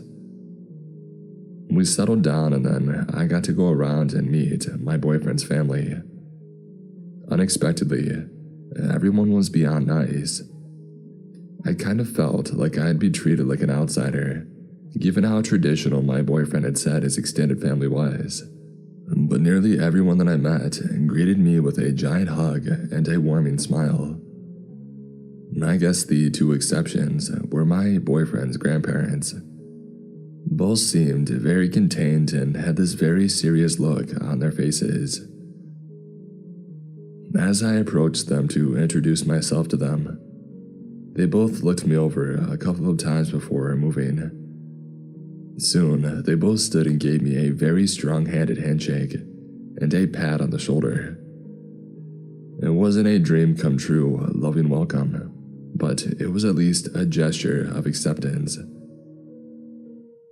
As the night went on, everyone in the house talked, drank, ate, and even had a period where one family member brought a guitar out, and we all drunkenly sung covers of popular songs. I had an amazing time, and it was definitely a night I wouldn't forget. I do, however, remember this tense feeling that was with me the entire night. Like something was around me, but I couldn't see it. The night flew by, and before long, it was sometime after 1 a.m., and everyone was ready to go to bed. And before anyone made their way to the room for the night, my boyfriend's grandfather called everyone into the living room for a family meeting. I figured I was a guest, so that included me. But before I was able to grab a seat, several male family members told me that I wasn't allowed to be here for this and that I had to go upstairs. I was kind of disheartened by this, but I made my way up to my room. To be fair, I wasn't alone, as the Caucasian wife of some member of the family was also not allowed to sit in on the meeting. I went upstairs, showered, and went to my room to mess around on my phone until my boyfriend came upstairs. While I waited, I got a sudden surge of anxiety. I don't know where it came from, but my heart just started racing, and it felt like I was about to cry. It lasted for only about a minute or so, but it freaked me out big time. After it ended, I sat there confused and slightly shaking. My boyfriend walked in, and seeing him settled me down. I didn't feel the need to mention it to him, as he would definitely laugh at me. He showered. We talked for a bit about the day. We did what a couple of teens do when in bed at night, and then we both went to sleep. That night, I shot up out of my sleep. I wasn't having a nightmare. I wasn't even having a dream. Suddenly, I was awake, and I vaulted out of bed. Standing there, I was confused as hell as to why my body had jolted itself awake. I thought maybe my boyfriend had kicked the crap out of me, or suddenly snatched all the covers, but when I looked down at him, he was calmly snoring with my side of the covers thrown over him, from me vaulting awake. I looked at the clock. It read 4:10 a.m. I was kind of freaked out by my weird wake-up, but I realized that I had to pee, so I threw on my t-shirt and shorts and left our room to make my way to the bathroom at the end of the hallway. After doing my business, I walked out of the bathroom and into the hallway. The bathroom was at the end of the hallway and it sat next to a window. I stopped at the window to take in the nighttime scenery. I looked at the moon casting light over the family's parked cars. What stole my attention away from the cars was a figure moving among the crowd of vehicles. I couldn't tell what it was, but I just watched as it walked up and down the rows of cars. I figured it was somebody maybe looking for their car in the darkness of the night. But as my eyes adjusted, the figure clearly wasn't walking like a person. It looked like a black dog or a wolf or something four-legged. We were in a heavily wooded area, so I figured it wasn't abnormal for wildlife to wander close to the house. But then the figure stood up. It didn't stand, wobbled around, and then planted its front legs in the ground. It stood and continued moving through the rows of cars. I watched as the thing walked with a stiff gait around the vehicles before it just stopped to face the house. The darkness seemed to coat the creature, as I couldn't make out any of its features other than its outline. And then it simply looked up at me. Not in the sky or up at the house, but at me. I couldn't see its face, but I knew it was looking at me directly. From its dark form, I saw two small white dots on its head. Just two pinpoint-like dots that stared at me from outside. I don't know how long we stared at each other, but what I do know was that, before I knew it, I was walking downstairs into the front door. I just moved. No reason or want to, but my body was suddenly in motion. As I unlocked the front door, an iron-like hand grabbed my wrist so hard that it hurt. I looked over and saw my boyfriend's granddad, standing there staring at me with a look that I'll never forget. He didn't say anything. He just relocked the door and turned me to face him. I saw him place something against the door before he pulled out something from his pocket with a light. He lit it and circled it around my head, saying something under his breath. I remember being utterly confused but just completely submissive to whatever was going on. As he finished, he used his fingers to put out whatever he lit and told me to go back upstairs. Slowly, I moved back toward the stairs, but as I turned around, I saw him pick up what I realized was a shotgun from off the doorframe. I walked upstairs and I stopped before entering my room. I looked at the window and didn't even have to walk over to it to know that that thing was still out there. I laid back in bed, and after about 30 minutes of ceiling watching, I went back to sleep. It was easily the worst sleep I had ever gotten. I had what felt like 24 hours worth of nightmares that was just me running from something. I was running in slow motion and could hear something fast running after me. Right as I heard it get to me, the dream would restart. I woke up later that morning around 10 a.m. or so and saw my boyfriend was covered in sweat as he slept. He never sweated while he slept, and the room was a cool 64, so I found it disturbing. I literally had to shake him for about 5 minutes before he woke up. At first, he was just dreamily staring straight ahead before he registered that I was looking over him. I can honestly tell you that my boyfriend is a part of our college's ROTC program, and he is used to waking up early. 99% of the time, he would wake up about 2 hours before me when he slept over. Not to mention in the rare cases that he did sleep longer than me. He would snap awake whenever I touched him. He lazily got dressed before we both went downstairs to find the entire house in a dreamlike state. Everyone moved through the house like zombies and everyone seemed half dead. Before anyone worked on breakfast, my boyfriend's grandfather called for another family meeting. I was still not allowed to listen, but this one lasted much longer than the one previous. When it was over, my boyfriend and his parents told me that we were packing up and leaving. I couldn't argue, as everyone in the house simultaneously moved to the rooms to pack up their items. Within an hour, everyone had packed up and placed their belongings in their cars. As we drove away from the massive cabin, I couldn't help but feel like those same small white eyes were watching us from just out of sight.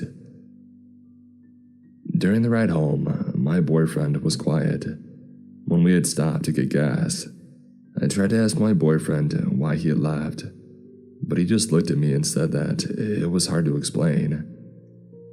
Even after they had dropped me back off at my campus apartment, I wondered if the reason the trip had been canceled was because of the figure that I had seen that night, as well as the dreamlike state everyone had woken up in. Up until we broke up, I would ask my ex why the trip had been canceled, and he never really gave me a direct answer. He would just say that I wouldn't understand, or that it was a family dispute.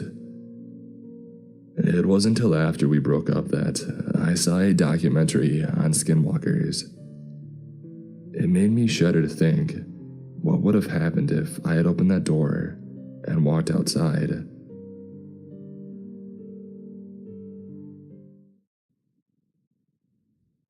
A search for Bigfoot uncovered something much worse. Written by New Age Solution.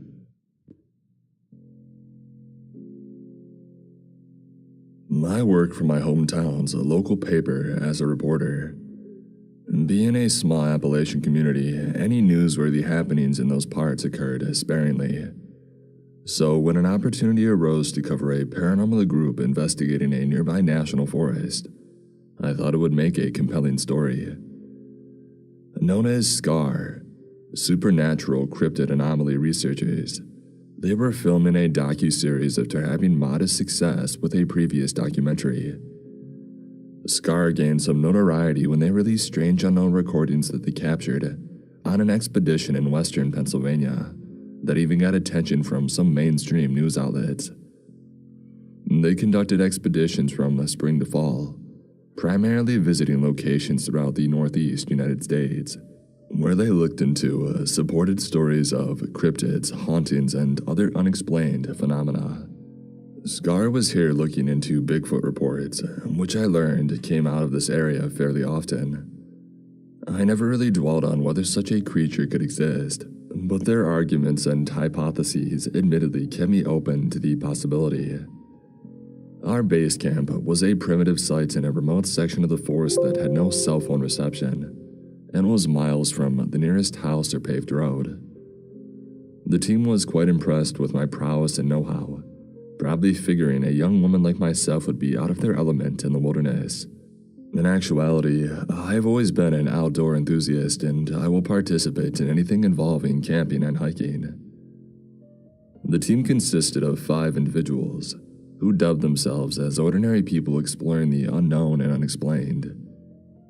SCAR was founded by Braden, the director, Shane, their tech and equipment guru, and Corey, who performed most of SCAR's PR and communicative duties. Mitchell, who wrote the show and organized expeditions, and Devin, their main camera operator, were younger than the 3 founders and they were closer to my age. What I found interesting was how these individuals couldn't be any more different from each other, appearing to have nothing in common beside a mutual infatuation for the unknown. Their little team was certainly a testament to how people can still have common interests despite coming from all walks of life. We didn't do much that first day, which was mostly spent setting up camp, filming the team members answering questions and reciting monologues. That night was relatively uneventful. After setting up shop, we cooked dinner and finalized our itinerary for the next 2 days. Mitch, Devin, Shane, and myself briefly ventured out to get a feel for the area and to do a few of what we were called vocalizations and wood knocks, methods they believe are how Bigfoots communicate. They didn't get any responses, and we called it a night after about an hour. I interviewed each team member on the second day, and was also questioned by Braden for their docuseries. We then scouted these spots where our night ops investigation would take place, and walked a stretch of riverbank looking for prints.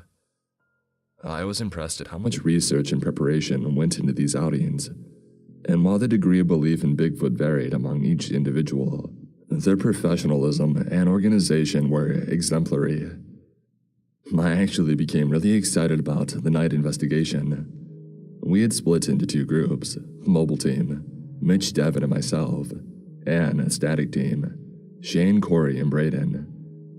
We would hike to a swampy marsh while the static team parked alongside a road, 1 to 2 miles away, and periodically emitted call blasts, playing amplified animal and alleged Bigfoot calls over a speaker. We would post up at the swamp for a few hours, before bushwhacking back to the road and reuniting with the static team. We were dropped off at 11 p.m. and took roughly 90 minutes to reach the swamp, where we hunkered down for an hour before making any knocks or vocalizations.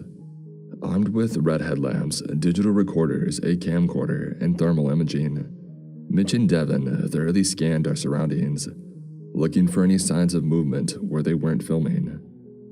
Intrigued by their use of red light, Mitch, who I might add was the most attractive among the 5 of them, explained many animals couldn't perceive red light, and it was easier to see in the dark with than light. The teams communicated with radios that, on Mitch's insistence, we only had one of, which got pretty spotty at times due to the distance between our groups. We stayed at the swamp until 2:30 in the morning, during which Mitch and Devin did a few vocalizations and wood knocks. Remarkably, they had some potential activity. A fake groaning howl after Mitch did a call, 2 potential knocks in response to one of Devin's, and a deep, woeful wail about 20 minutes after a call blast that both teams had heard. Ironically, I wound up being more animate about the responses we received than Mitch and Devin. While encouraged by the activity, they reminded me there were a million other things those noises could be, and probably were before a Bigfoot. Using power lines crossing the swamp as a visual reference, since they ran parallel in the direction that we were going, we bushwhacked over a mile into the woods before reaching a brook that Mitch said marked our halfway point out to the road. We stayed at this spot for another hour, doing more calls and knocks, including my first Bigfoot call, general activity. It wouldn't be uncommon for them to figure out that they're not communicating with one of their own, Mitch told me after doing a set of wood knocks. So, unless they move in for a closer look, they'll pretty much go dark for the rest of the night. We stayed at the brook until 4:30 a.m., when the lack of additional activity prompted Mitch and Devin to call it a night. Everyone was tired, and the possible activity from earlier ultimately made these night ops a success. We found a crossable section of the brook that Devin and I traversed without incident. Mitch, however, took a misstep and sank up to his thighs in mud. "My foot's caught under like a root or something," Mitch said in a flustered tone, unable to shake himself free. "Yeah, I'm stuck. I'm gonna need like a rope or something." By Mitch's estimates, we were 20 to 30 minutes away from the road. Despite having reservations about leaving him alone, he insisted Devin and I meet the others. After informing the static team of our dilemma, Devin and I headed out, leaving Mitch with the radio.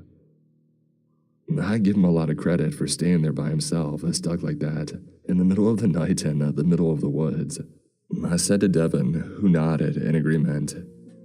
"He'll be fine. This isn't the worst predicament I've seen him in," he replied with a slight smirk forming across his face. "I noticed how you were looking at him, though." "What do you mean?" I asked, blushing while trying to play dumb, despite knowing exactly what Devin meant. "Come on, don't BSer," Devin said teasingly. I laughed bashfully, thankful that we were having this discussion in the middle of a remote forest, where nobody could eavesdrop. Maybe I should have gone back by myself so you guys could have gotten to know each other a little more. Oh, shut up, I uttered giddily, playfully pushing Devin as we walked. I'm serious, he said in between chuckles.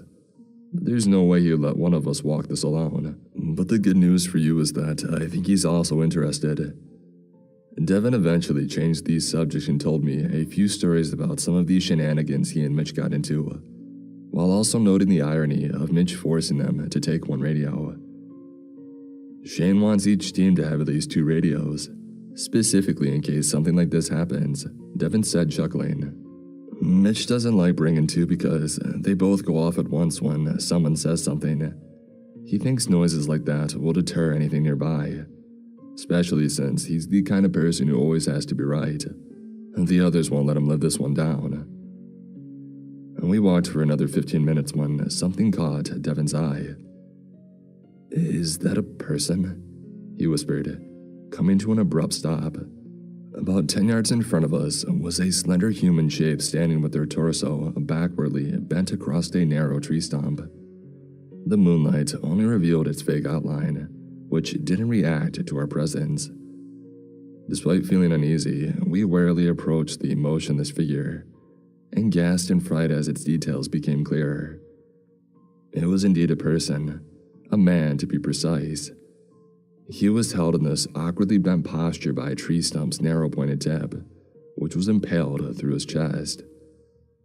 It was hard to infer much about the man based on his clothing. Light beige cargo pants, boots, and a forest green button-down, most of which were deeply bloodstained.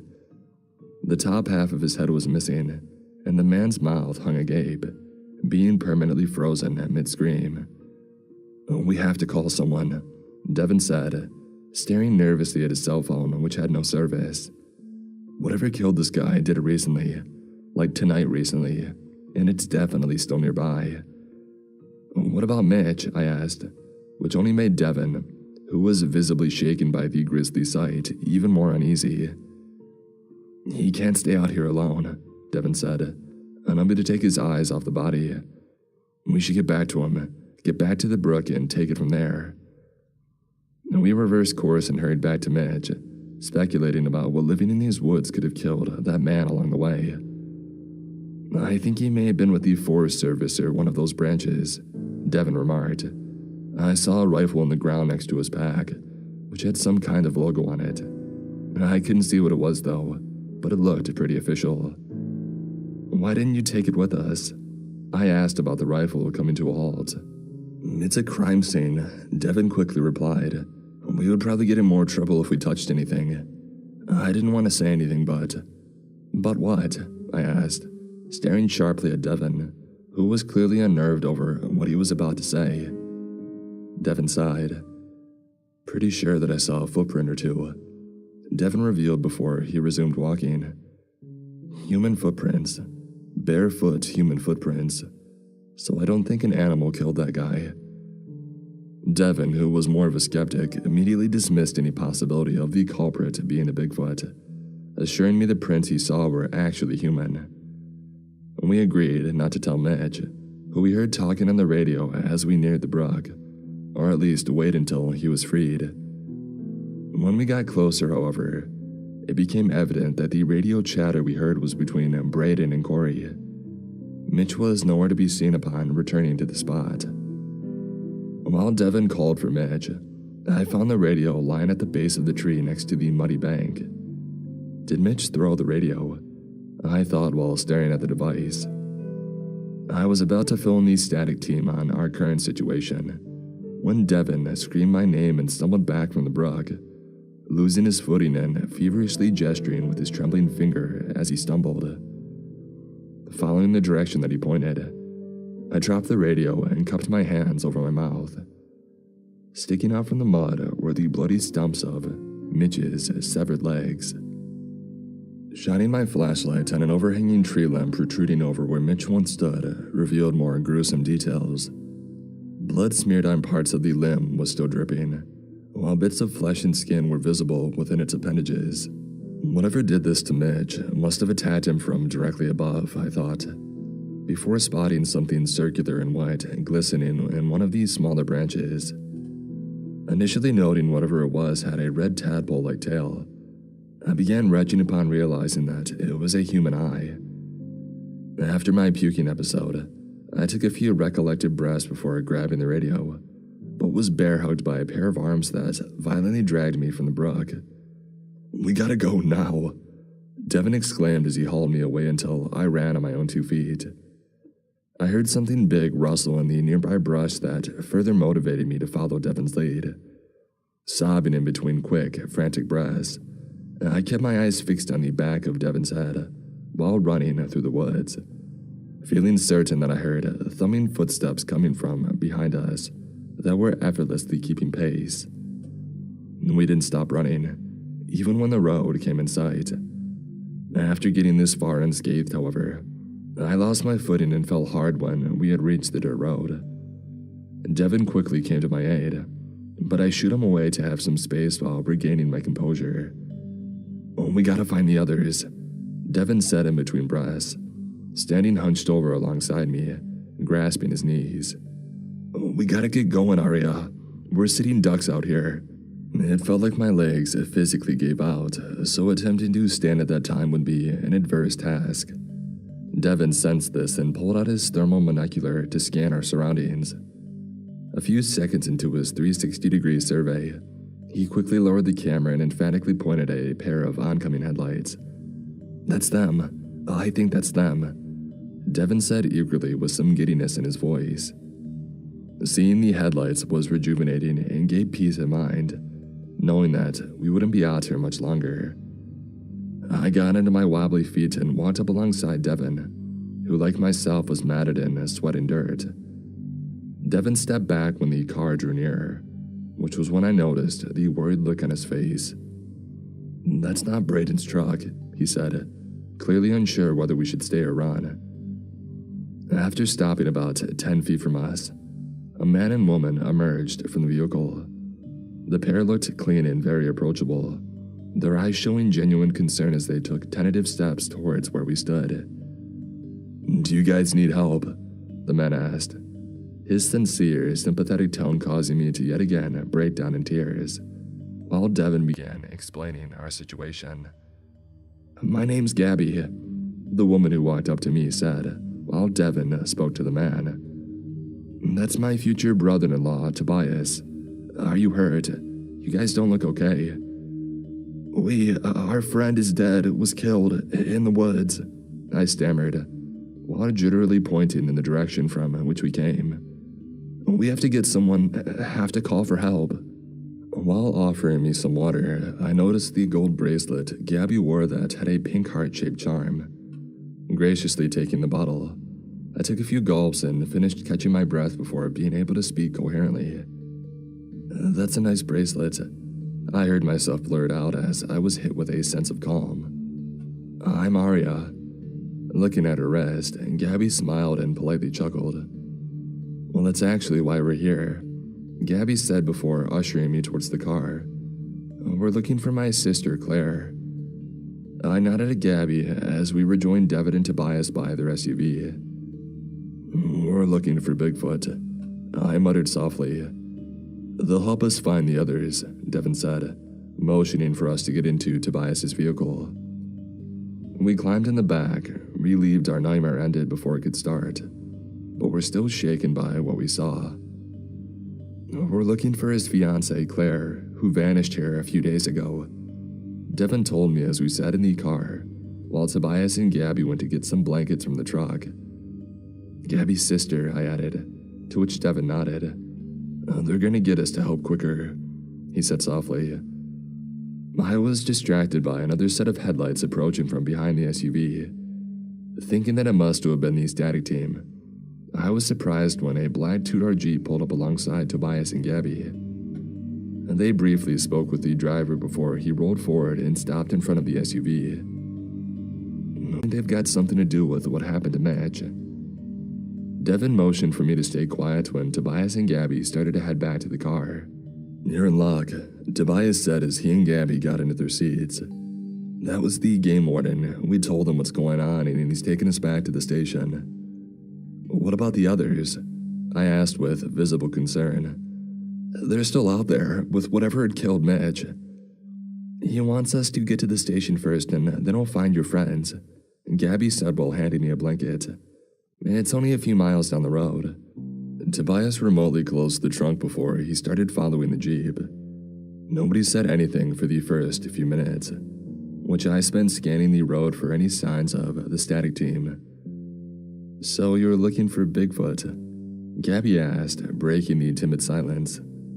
Devin and I nodded. Devin and the others are investigators. I'm covering them for the paper that I write for. Our blanket. Where'd you get that bracelet? I made it actually, Gabby said, looking down at the heart-shaped trinket and smiling. I made one each for myself, my sister, and her daughter, my niece. The one you're looking for. Gabby nodded. Her daughter went missing a few years ago, Gabby continued, lightly tapping her bracelet's heart-shaped charm with her finger. And she's been searching for her ever since. I made the bracelets right before I last saw my niece. I still remember putting it on her little wrist.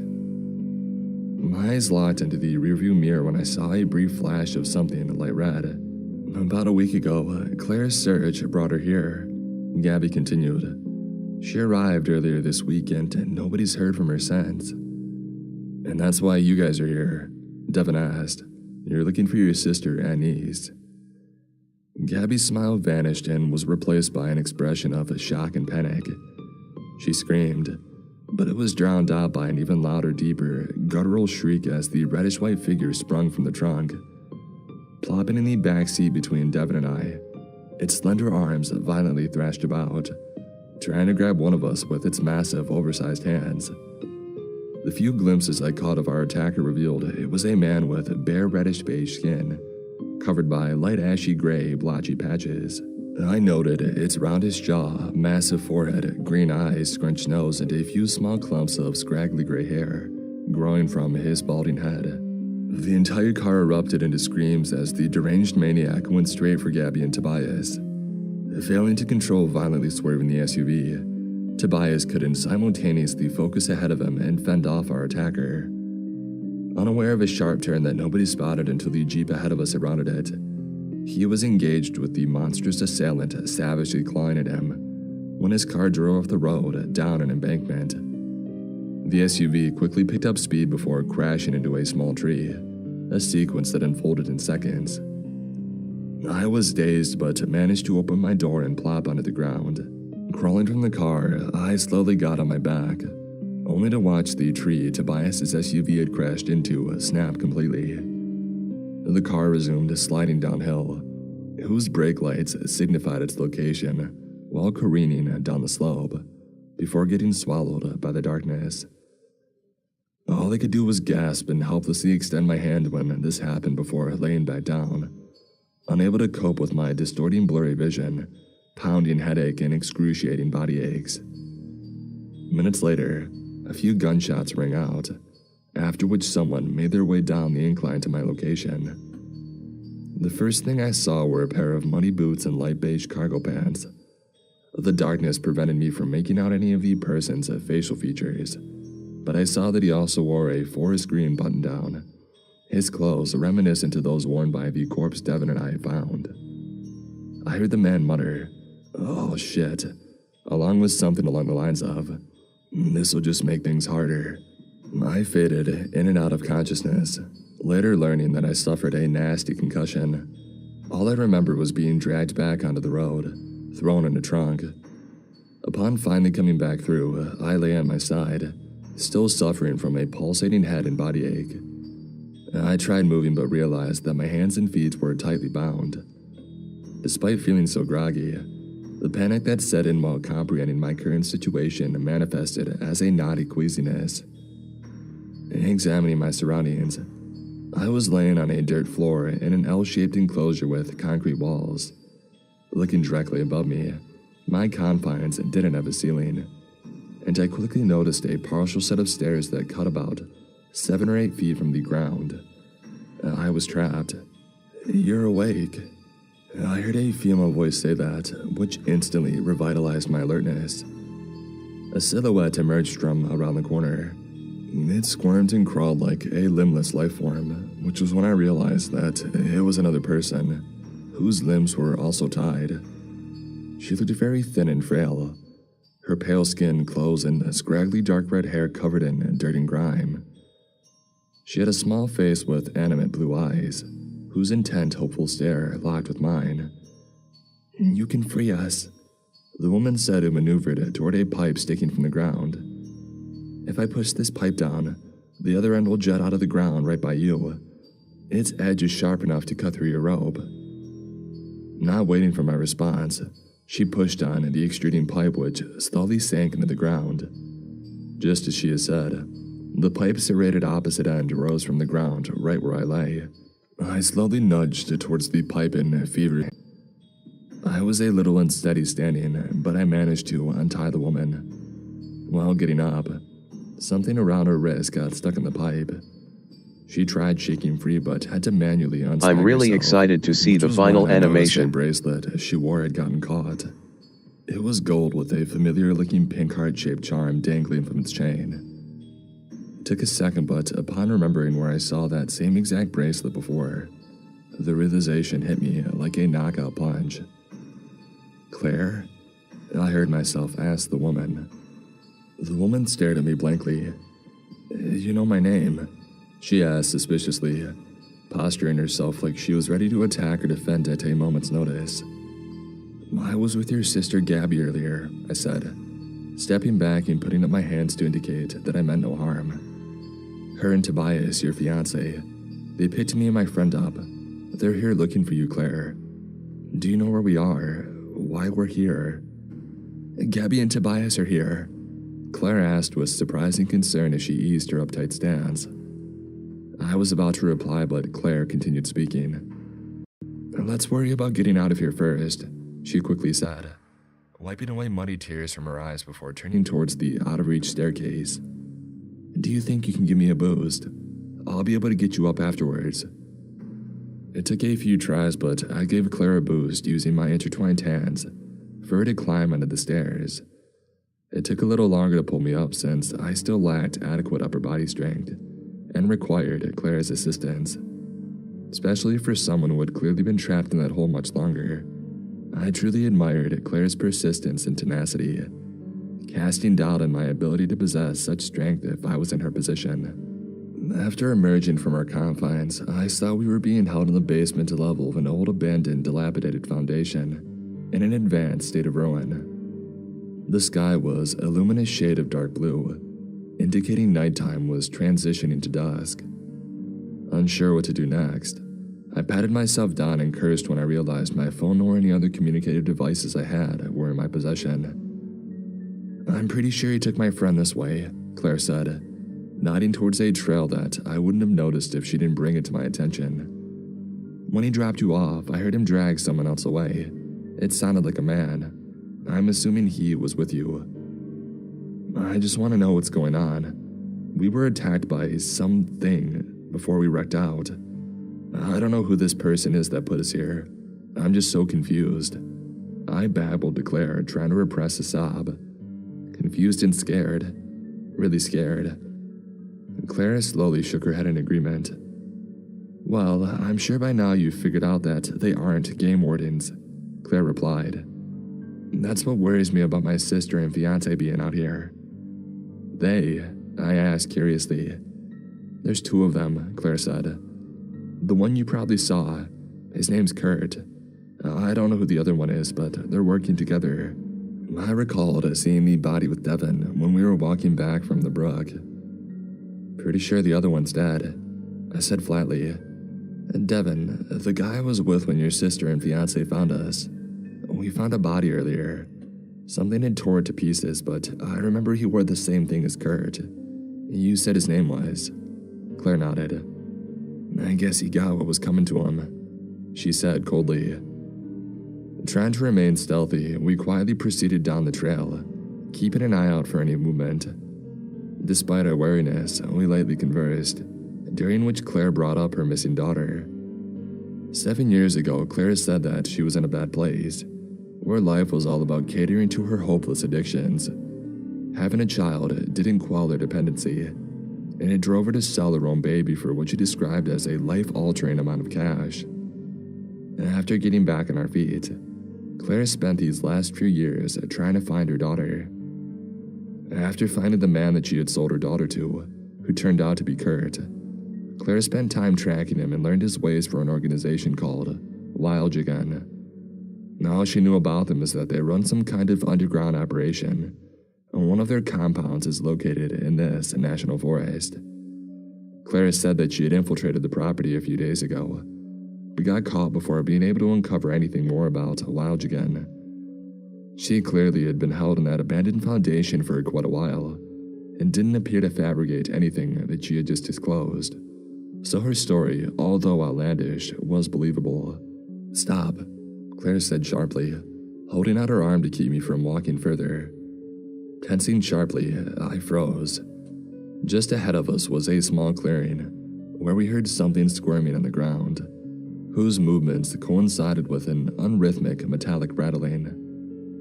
Upon creeping closer, it was revealed to be a person chained to a tree. My blood froze. It was Devin. Before I could take another step, Claire grabbed me and knelt us down behind some cover, giving a shushing gesture with her finger. "There's a stand in one of those trees," she whispered, nodding towards the clearing. "I can't tell if anyone's in it." After verifying the stand was unoccupied, Claire gave the okay before we rushed over to Devin. He was bleeding from his head and had a black eye along with some scrapes and bruises, but was pretty coherent. Devin's hands were bound and he had a metal collar around his neck, whose chain was embedded in the tree that he lay against, essentially leashing him to the spot. He perked right up when we had appeared, quickly replacing the look of terror in his face with relief. "Me left about a half hour ago," Devin said, who despite being clearly elated by our arrival was nowhere near at ease. "He said that he's using me as bait." Devin said Tobias and Gabby managed to get away, and the man, we presumed to be Kurt, who chained him up, left the stand to track the pair. "I think he's going after what was in Tobias's car," Devin replied when asked what he thought the man was trying to hunt. Claire, who brought Devin up to speed on everything she had told me, reiterated that she didn't get far enough into the Gen compound to know any more than we did about their doings. Even after describing everything I remembered about what had attacked us, Claire was clearly unsettled by the implications, but just as clueless on what we could have encountered. And noticing the collar's clamp looked relatively flimsy, we unhatched a plan to free Devin. Dragging a large, flat rock over, we had Devin position the collar's backside on its smooth surface, and intended on smashing it with another stone. Despite how dangerously close we were to inadvertently injuring Devin, it took 4 good bashes before the collar finally broke. And knowing anything nearby probably heard our racket, we quickly resumed moving down the trail, feeling a little more settled when Devin mentioned Kurt headed in another direction. Devin said whatever caused Tobias to crash slipped out of the SUV when it finally came to a rest, and it was even shot at by Kurt. He secured Devin and I first, thinking Gabby and Tobias were both dead, and he set them aside. According to Devin, Kurt said he needed live bait since they were attracted to movement. Tobias and Gabby regained consciousness about an hour after Devin got chained up, and snuck away before Kurt realized that they had fled. "You were out of it," Devin said about me after the wreck. "You kept slipping in and out of consciousness, babbling and murmuring. You had no idea what was going on." We continued moving for another couple of minutes, doing our best to stay out of plain sight and keep an eye out for Kurt or other potential threats. It was well over 100 yards away, but through the trees, we made out a road. Despite feeling hopeful about being a huge step closer to safety, I refused to let my guard down until we had reached civilization. "I'm pretty sure it's the same road Braden, Corey, and Shane said they would be on," as he picked up his walking speed. Putting some distance between us as Devin eagerly tried reaching the road, I was about to say that he should slow down, when he released a high-pitched shriek and dropped to the ground, To my horror, a small child-sized person with fleshy, light beige skin was wrapped around Devon's leg. The child had a long, grimy, unkempt hair that ran down to her knees, and released a series of gargly, grumbly growls while viciously digging her teeth and fingernails into Devon's calf. Before Claire or I could intervene, a larger mass had emerged from the brush. What I could only describe as a hulking, deformed human stepped between us and Devon. Its skin had a similar colored tone as the little girl attacking Devon, but was severely misshapen. Its left shoulder and arm were abnormally broad and muscular. The being's right arm was missing and its chest looked firm, but you could see the ribcage's outline. The large man's torso narrowed towards his hips, connecting to a pair of legs with thighs thick as tree trunks. It was covered in brown and gray blotchy patches that I couldn't tell were mud or actual skin. Its most disturbing feature was a leg protruding from its neck that seemed to absorb part of its left side. Appearing uninterested, the alpha-looking male snarled at us with its awkwardly bent nose and twisted, toothy mouth before facing Devon. The child-sized female, whose face and hands were coated in blood, excitedly pranced around Devon while he hollered in hysterical agony on the ground. Both his calves had massive chunks of flesh missing, with some areas even exposing parts of his tibias and fibulas. The alpha male swiftly broke off a thick tree limb and began ruthlessly bludgeoning Devon, while the little girl wildly cheered on her gargantuan counterpart. "Let's go," Claire whispered and pulled me from the graphic scene unfolding. The last thing I saw before looking away was the alpha male pressing its unnaturally oversized hand against Devon's head, whose skull began to cave under the mounting pressure. We took off in another direction, which the two beings didn't seem to notice or care about, remaining preoccupied with Devon's lifeless body. Beelining towards Forest's edge, Claire raced ahead of me and was first to reach the road. I watched Claire sprint out of the woods, but at that same time, the road bend she burst onto was illuminated by a yellowish-white glow. No sooner than realizing they were headlights, whose luminosity seemed to swallow up Claire, I heard two loud thuds mixed with the screechy grinding of a vehicle abruptly braking. Screaming Claire's name as I had emerged, my fears were confirmed that she had been hit by the oncoming vehicle. I quickly dropped to my knees alongside her, who was out cold, and brandished a fresh set of cuts and bruises from the impact. Frantically shaking and tapping her face, I checked Claire's pulse, exhaling in relief when I felt its slow redundant beats in her neck. "Where did you guys come from?" A familiar voice blurted from my backside, during which Gabby appeared next to me, falling to her knees and scrambling over Claire's unconscious body, while she whimpered and desperately pleaded for her sister to be okay. A heavy hand fell on my shoulder. I quickly turned to face who was behind me and was overcome with relief upon seeing that it was Brayden. He was clearly distraught over hitting Claire and repeatedly asking a truck. I saw Corey and Shane, but was surprised when Gabby and Tobias also exited the vehicle. They both rushed over to Claire, while I spoke with Brayden and the other SCAR team members. Brayden said that they had found Tobias and Gabby alongside the road, who filled them in on everything that had happened, and mentioned how we ran into each other.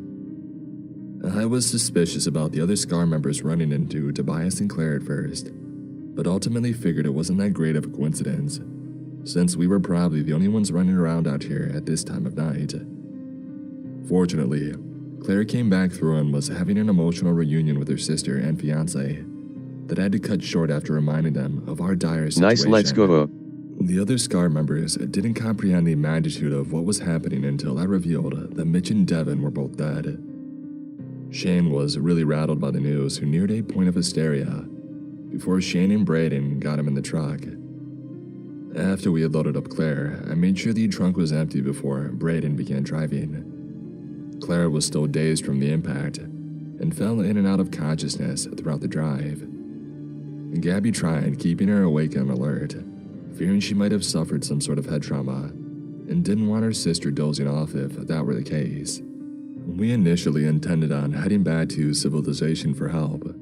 However, when the ranger station came within view, we decided to check it out, since we were at least an hour from the nearest town.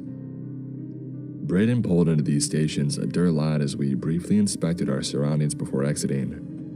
A few lights were on inside the two-story cabin, and Gabby pointed out someone who appeared to be sitting at the main room's front desk. Gabby, Braden, and myself entered the cabin, while Tobias, Shane, and Corey stayed with Claire. Upon entering the ranger station, we were aghast at the bloody mess that greeted us, which centered around a body slouched over in an office chair. The office was in complete disarray, showing clear signs of a violent struggle. The ranger's body was missing its arms, entire upper right side of his face and jaw. 4 large gashes ran in different directions across his chest and abdomen, from which blood and bodily entrails that spilled from the gaping wounds formed a tight circle around the chair containing the body. Not a pretty sight, is it? A man said as he entered the office from a darkened room. He was already like that when I got here. I reckon they did this to him earlier in the night. But I just did a sweep of the station, and I assured you, it's just us here. This man had on the same uniform as the dead ranger, a forest green button-down and beige khakis that was covered in red and brown stains. He also wore dark boots and a black cowboy hat covering his short black hair. He had pale skin, a lean-toned figure, and was well over 6 feet tall. The man had a narrow face, a short cleft chin, dark eyes, and a thin goatee. What kept us frozen in place was the revolver openly displayed in his holster, and bolt-action rifle he pointed in our direction. "It's you," I said sternly, immediately recognizing him as the man who had abducted me from the car wreck. "Kurt," he smirked. "Yeah, I'm still ticked off you guys ruined my bait station," Kurt said, gesturing outside with his head. "I had a good setup there." "You're sick. Why are you doing this to us?" Gabby asked in a shaky voice, clearly terrified by Kurt's reappearance. "We just want to leave." "I'm here cleaning up your sister's mess," Kurt replied sneeringly. During our tense exchange, Braden drifted towards a nearby CB radio. He was 2 or 3 steps away, when Kurt quickly turned towards the table that it was on, and fired a round from his rifle that shattered the radio into pieces. Everyone either screamed or violently winced at Kurt's shot, which filled my ears with an intense ringing. Kurt began yelling and shaking his rifle. Although the ringing in my ears prevented me from hearing what he said, I slowly stepped back, sensing from his body language that he wasn't in a joking mood. When the ringing finally subsided, the first thing I heard was a guttural, thunderous scream coming from outside. "It'd be smart to get your friends inside before they close in," Kurt said in acknowledgement to the shriek that undoubtedly came from one of those hideous creatures. Braden opened the door to go outside, but Shane and Corey were already a few steps from the cabin entrance. Kurt came out with us, keeping his rifle trained on the impenetrable darkness. Gabby told Shane and Corey to get Claire from the car and bring her inside, during which Kurt fired another round. I and a few others saw what he was shooting at, the small child-sized creature darting in between 2 trees, which accelerated our urgency to move Claire. She was semi-conscious when we had reached the car, and needed our help getting on her feet. Shane and Corey pulled Claire out and guided her, while Braden and Tobias stayed close behind and hurried them into the cabin. While returning inside, Claire tripped on a step and almost fell, but Corey managed to grab her in time. Claire was wincing in pain when we got her inside. The stumble she took appeared to have injured her ankle. I stood a few feet from the doorway and I watched as Braden, who was the last to enter, was about to step inside, when a pair of feet landed on his shoulders, appearing to have jumped down from directly above the entrance. A hand from the body these feet were attached to sank its claw-like nails into Braden's eyes, who released a horrifying scream and stumbled backwards before falling. Braden's attacker jumped to the ground and stood over him, and sank its claws into either side of his lower abdomen in a single motion, essentially latching onto Braden's broad figure. While it maneuvered to stand above Braden's backside, I caught my first glance of the being, an adult-looking female. She had a mop of frizzy black hair that ran the length of her back, containing clumps of dirt, twigs, and leaves.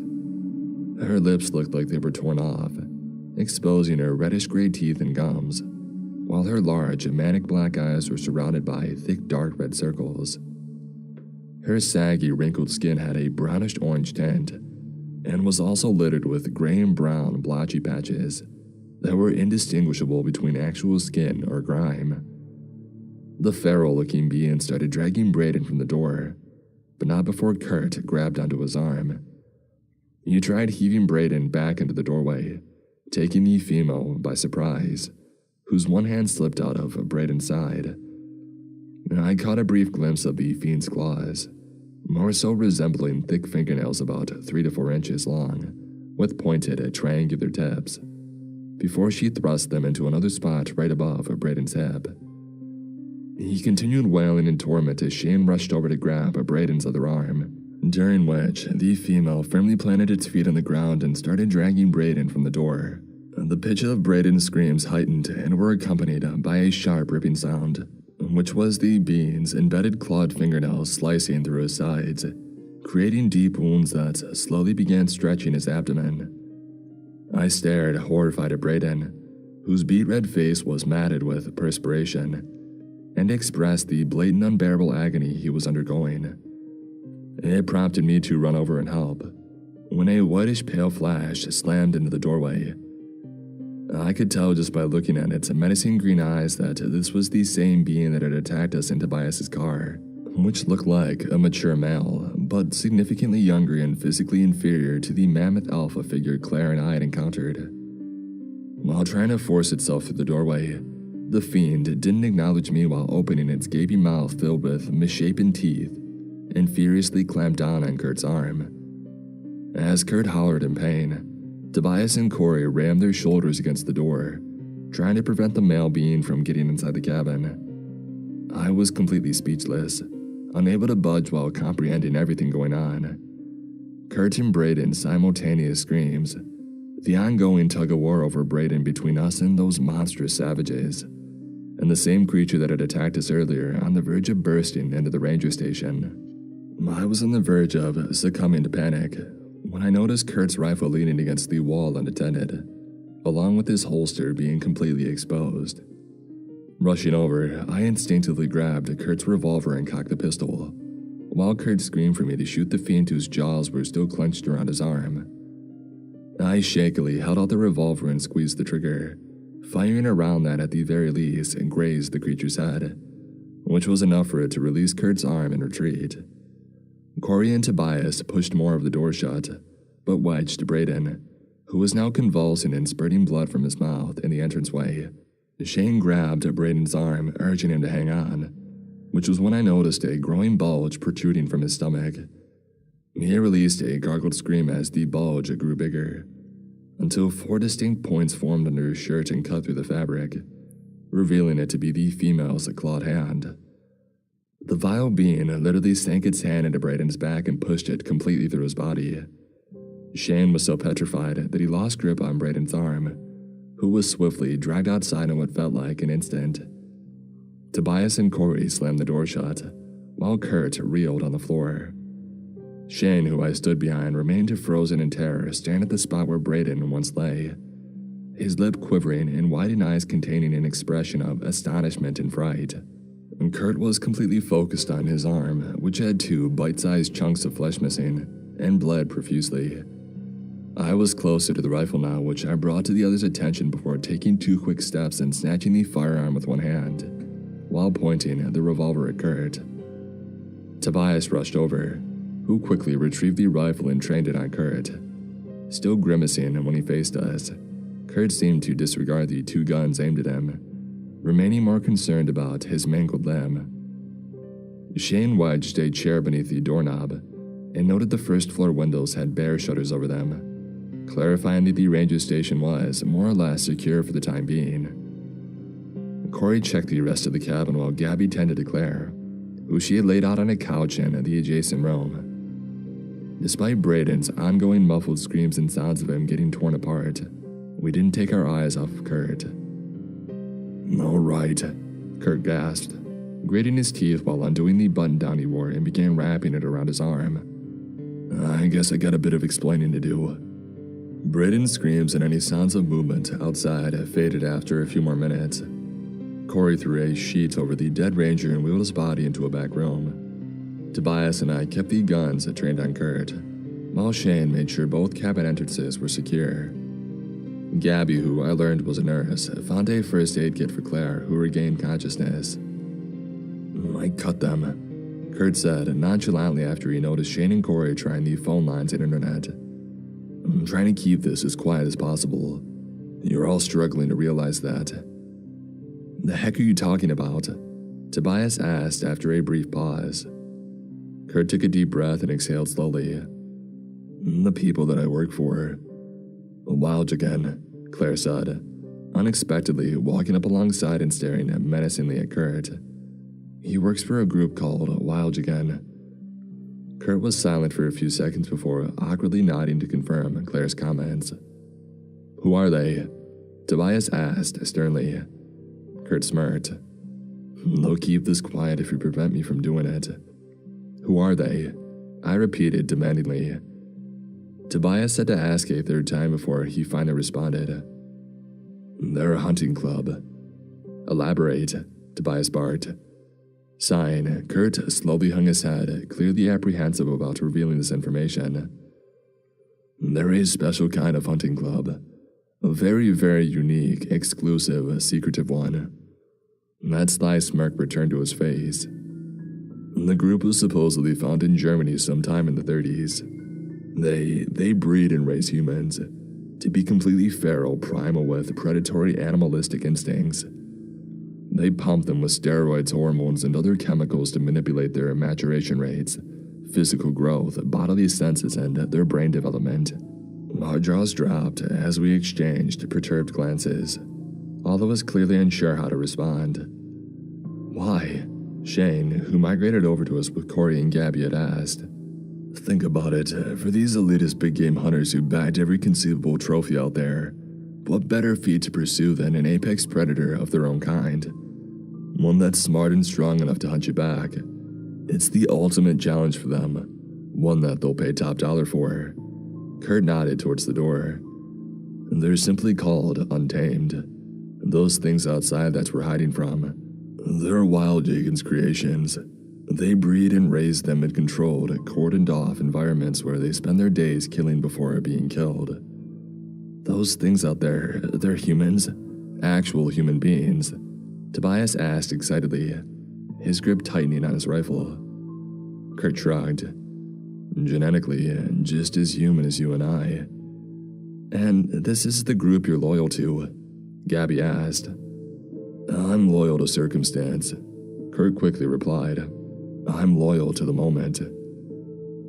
Kurt confirmed that Wild Jagan did indeed have a compound in this national forest. He said when Claire had infiltrated the property, she had entered through the hunting grounds and left an opening in the fence large enough for 5 Untamed to escape through, before that it was discovered. Kurt and another mercenary, the man Devin and I had found earlier, were tasked with eliminating the escaped Untamed. They disguised themselves as game wardens so they could roam about more freely, and despite being able to track them pretty handily, only killed just one of the 5. Claire confronted Kurt about selling her baby to him 7 years ago, who said that he had remembered the exchange. And to Claire's infuriation, he was very dismissive about the ordeal and returned to scrutinizing us for sabotaging his plans. "I was gonna focus on the Untamed first, and then deal with you guys after," Kurt said when explaining why he held Claire and I captive. "One problem at a time. The other guy was dead weight, but his dumbass getting killed forced me to do everything myself. He didn't know what he was getting into. And not for nothing. If you guys didn't screw up my bait station, your one friend would probably still be alive.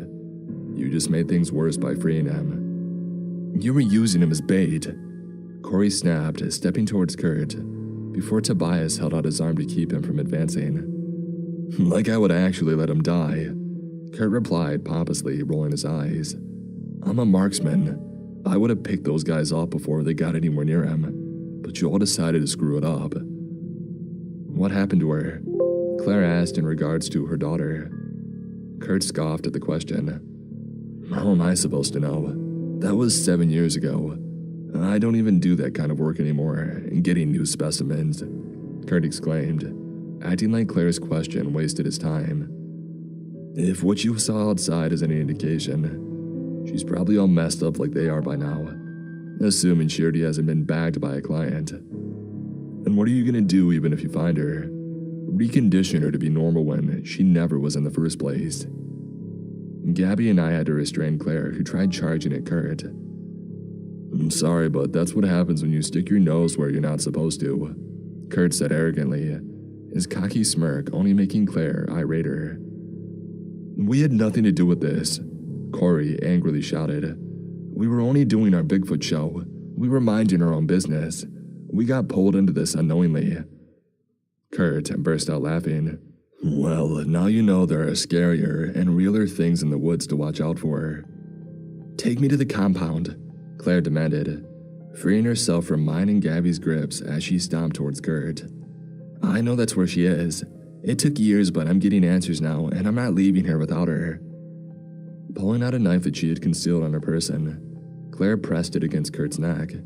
And so help me, if your people hurt her in any way, I'll start with you, she grumbled, the blade breaking skin on Kurt's neck and drawing blood. A few of us reminded Claire it wasn't possible to go anywhere right now, not with the Untamed lurking outside, but she ignored our remarks, keeping completely focused on Kurt. Gabby tried urging Claire that he wasn't going anywhere, and he would answer to authorities when he got arrested, which caused Kurt, who seemed amused by Claire's aggressive actions, to chuckle. I'll tell you what, Kurt said. I'll bring you if we get out of this alive. So, figure something out.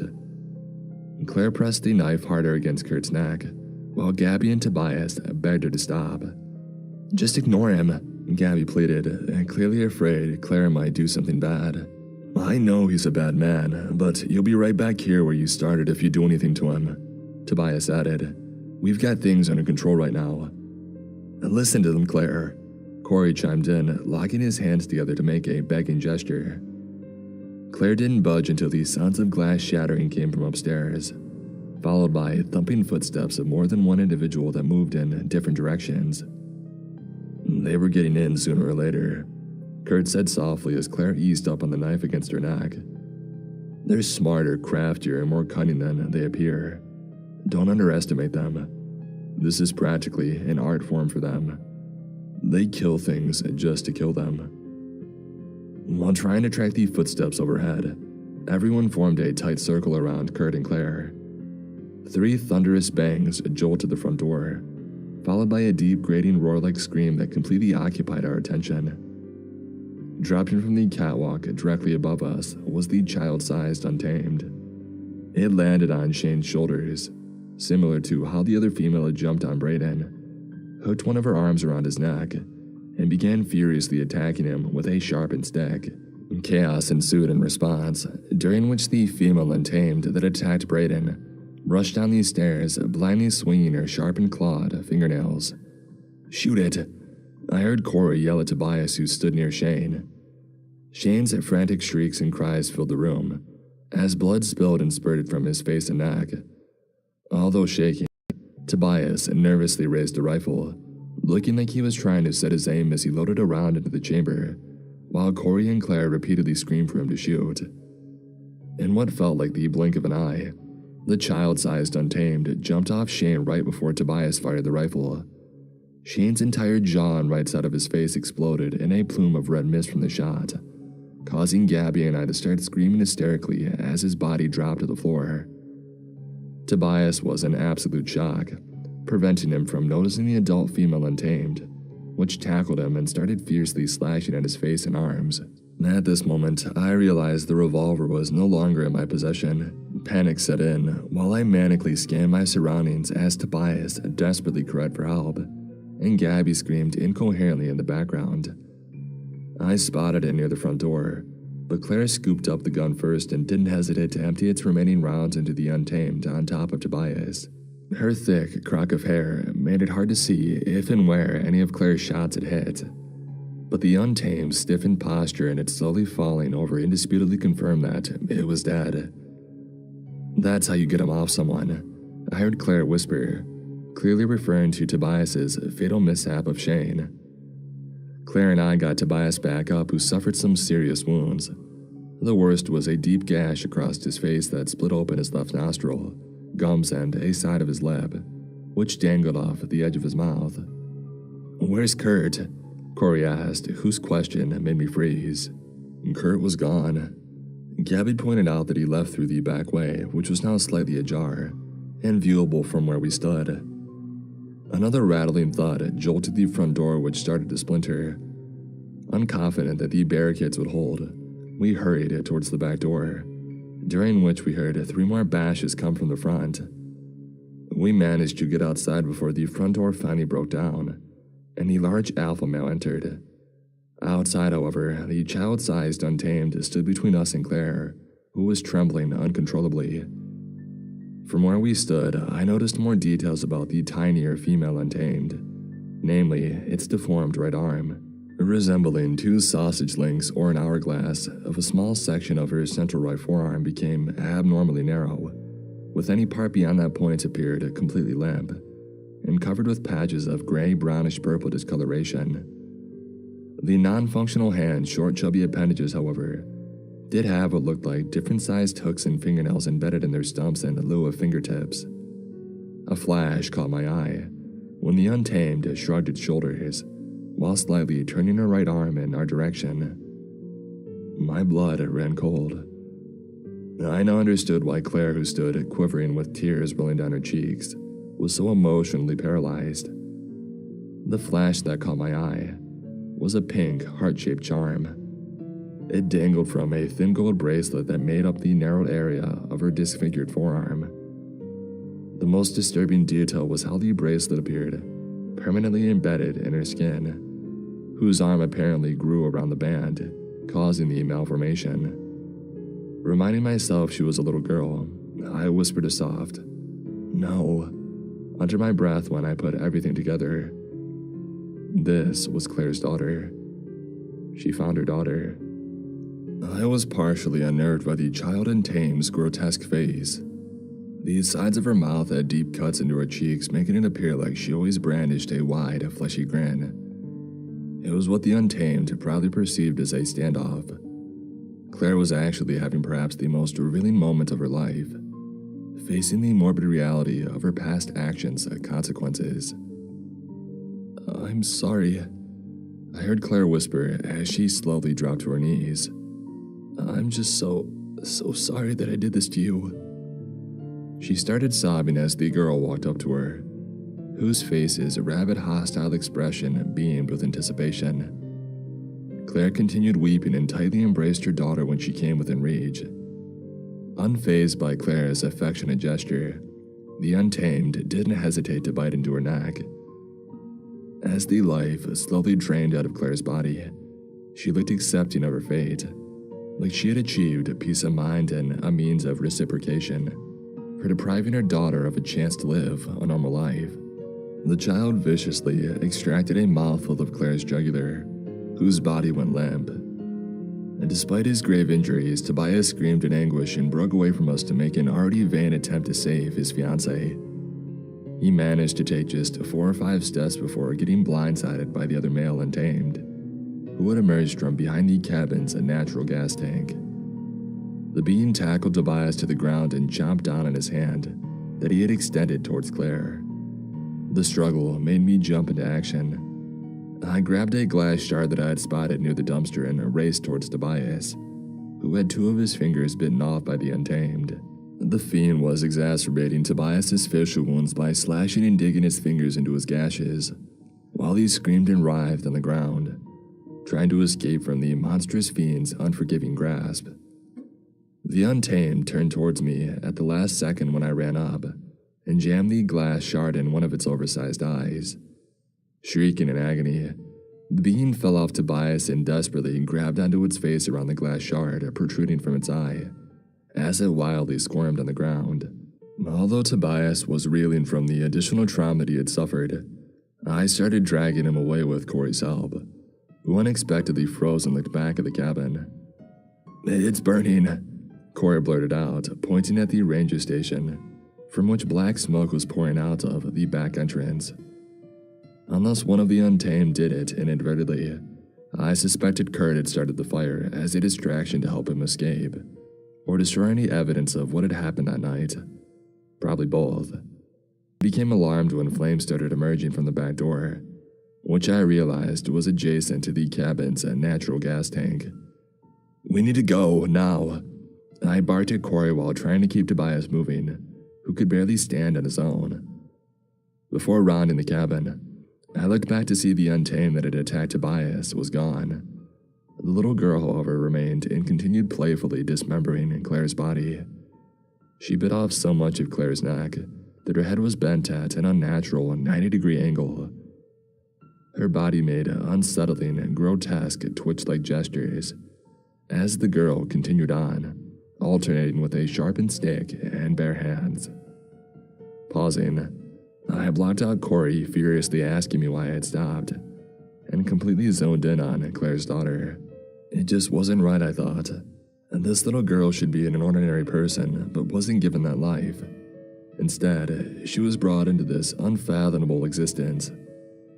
I partly resented Claire for letting this happen to her own flesh and blood, while continuing to observe the girl's barbaric primal instincts in action. There really was no saving someone like this, I thought, getting overcome with a heavy sense of sorrow upon deducing this little girl was inevitably doomed and unconformable. "We can't just leave her here, let her live like this," I said softly, completely disregarding the burning cabin. "What are you talking about?" Corey asked anxiously, while readjusting his grip on Tobias. "We put her out of her misery," I said woefully. "I mean, look at her. What person deserves to live like that? And a little kid no less. She doesn't even know that she's human." The Untamed noticed me watching while she was rubbing her pointed stick up and down Claire's exposed ribcage. Snarling at me, her disfigured face darkened as she made hostile, low-sounding growls, while flashing her teeth like dogs do in standoffs. She started advancing towards us, shifting between walking bipedally or crawling on all fours. I blocked out Corey's frantic cries telling me to run, and heard him shuffle off with Tobias, despite the ravenous desire to kill in her eyes, the kind of ferocity you typically only see in an animal stare. I wasn't afraid of the little girl. Whether it was the pity I felt for this reprehensibly tragic outcome, or the strong sense of guilt experienced out of seeming obligation to continue Claire's remorse on her behalf, I remained where I stood. Upon coming within 3 or 4 yards, the girl started moving in like a large circle around me, shifting in a sideways crab-like crawl on all fours, whose movements looked too unnatural for an actual human to make. She was clearly waiting for the right opportunity to pounce, during which she continued growling and snarling, while moving in that orbital motion, keeping her front side facing me the whole time.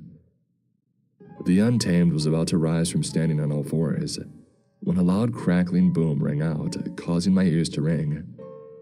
When I looked back at the little girl, there was a baseball-sized opening in the center of her chest.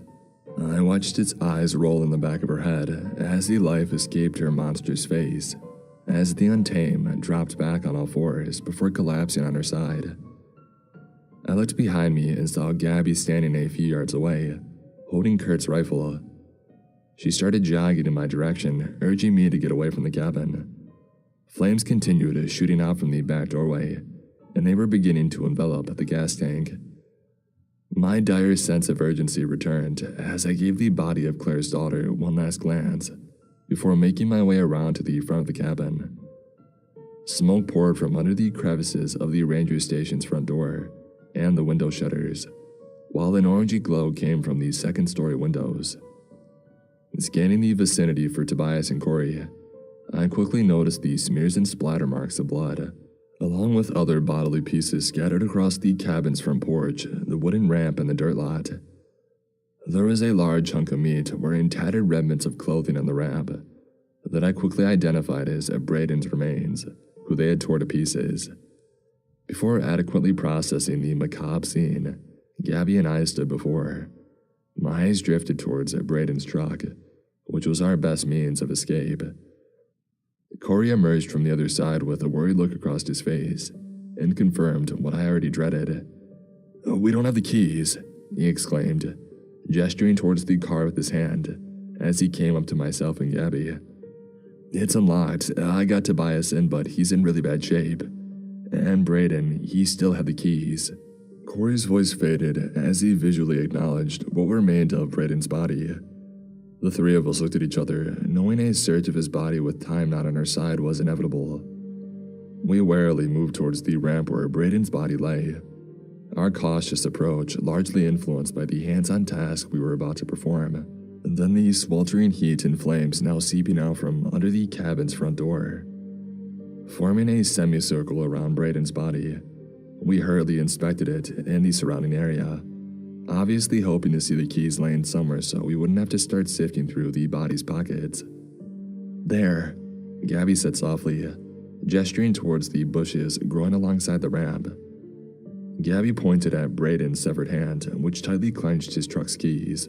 Initially scrambling away from the severed limb, Corey, who was the closest, turned back and looked at us, knowing that he had no choice. Taking a slow breath, he pressed down on the hand-severed end with his foot, while unraveling its stiff fingers to obtain the truck keys.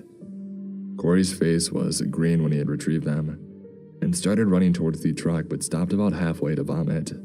After his episode concluded, Corey reached the truck, but abruptly stiffened and grabbed onto the sides of his head with both hands.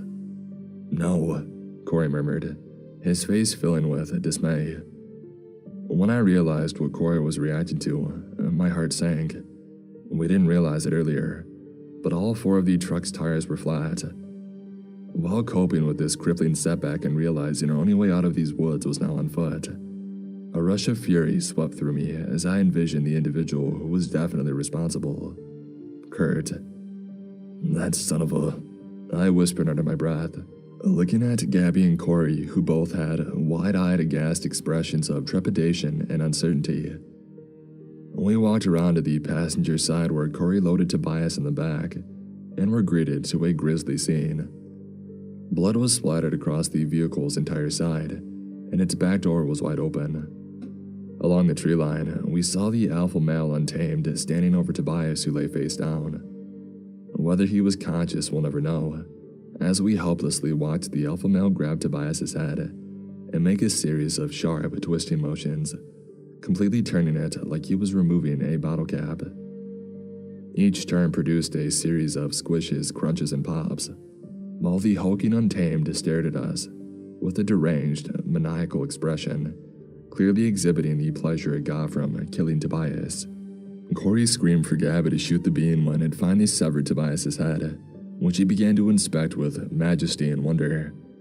And despite her shaking limbs, Gabby unsteadily took aim and fired a round that managed to strike the Untamed's swollen shoulder. Dropping Tobias's head, the fiend recoiled as it shrieked in affliction, pressing its massive hand over the gunshot wound as it angrily faced our direction. Stepping forward, the alpha male looked ready to charge, but tensed up and appeared to gaze beyond us, the frenzied look in his face quickly fading as it appeared to contemplate its next actions. While Gabby struggled to discharge the empty round she fired, the alpha male snarled at us one last time and scampered off into the forest. We looked at each other in bewilderment for a few seconds, before turning to see what the Untamed had reacted to: the flame-engulfed cabin. No sooner than we all faced the ranger station, we heard a high-pitched hissing that instantly reminded us of the natural gas tank. With no other options, we sprinted from the burning ranger station. My estimate, we got about 15 to 20 yards before the tank finally blew, consuming the cabin in a giant fireball that ejected millions of debris pieces in every direction. The deafening explosion's ferocity threw me into a muddy ditch alongside the road, getting dazed from the harsh impact as my body slammed into the ground. Unable to move, I stared out into the woods, focusing on a ridgeline about 100 feet from the road. I don't know what I saw next or if it had anything to do with what happened to us, but just as I had spotted it, a solid black humanoid figure with a round cone-shaped head ducked behind the rocky ridgeline. I couldn't make out any more details. It definitely wasn't an Untamed, and it looked too broad to be a person. The lighting wasn't spectacular and I may have only imagined it, but I didn't dwell on it for long at the time as I quickly became occupied with the sense of feeling returning in my limbs. Looking back at that moment, however, maybe just maybe I actually saw what we originally came here to try and find. It's hard to say. The blast attracted enough attention for someone to send help, which took over an hour to arrive. We were treated for our injuries and gave testimony on our versions of what had happened that night. Despite our correlating stories, the absence of definitive evidence, at least according to authorities who seemed skeptical, made our accounts impossible to verify. The remains of Mitch or Devon were never found, nor was there any mention of the untamed or other unidentified creatures in the final report. It officially stated the explosion was caused by a heated system malfunction that happened to occur just as the SCAR team arrived at the ranger station to report their team members, Mitch and Devon, missing. The report stated we came across Gabby and Tobias whose car broke down and gave them a ride. Perhaps what bothered me most was after reading through the final report, I noticed that there was no mention of Claire or her missing daughter. Any efforts to reveal what actually happened that night were futile.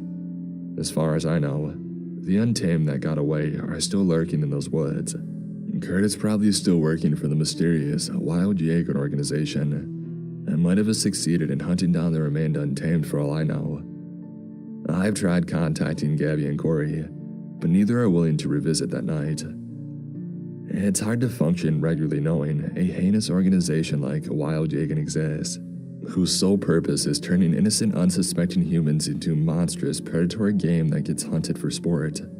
I wonder how many untamed have been deprived of a normal life and turned into these vicious, feral beings that, if anything, shed light on how close we as humans are to our primeval origins. Seeing what I saw and knowing what I know for me, this story, which started with covering a group of amateur Bigfoot researchers, was far from over. The events of that fateful night only scratched the surface of this dark, hidden truth. Thank you all very much for listening to today's stories. I hope you enjoyed them. Wherever you may be in the world, I hope that you have a great day or night. Stay safe out there, and as always, stay creepy.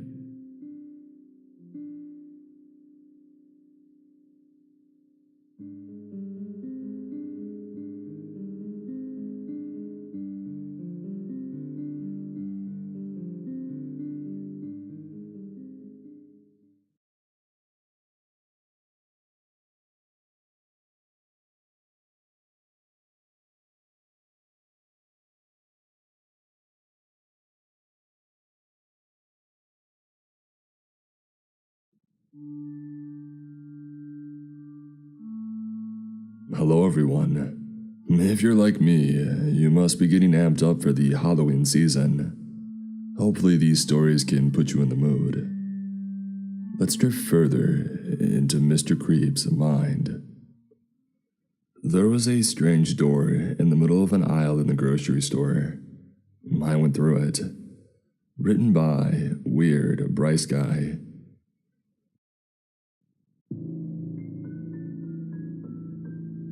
I was apparently the only one who could see the door.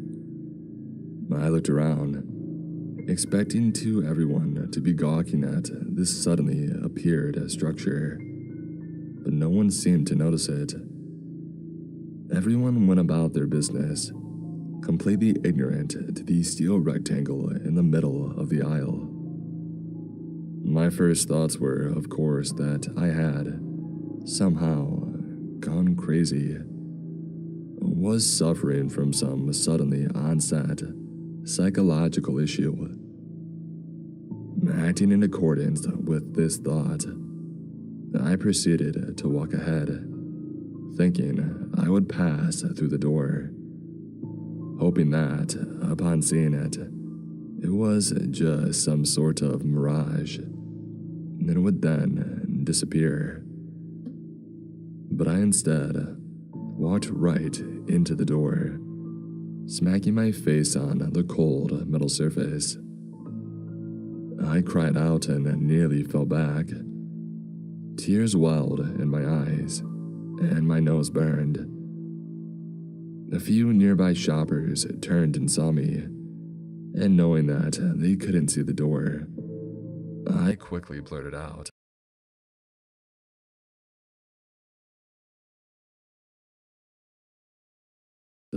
that there had been a bug on my face, and I had slapped it away. Confused smiles and raised eyebrows were the only responses. While pretending to compare 2 boxes of oatmeal, I tried to regain my composure and study the strange, certifiably physical door. There was a curved metal handle, and the door was rimmed by a slightly darker, rusted threshold.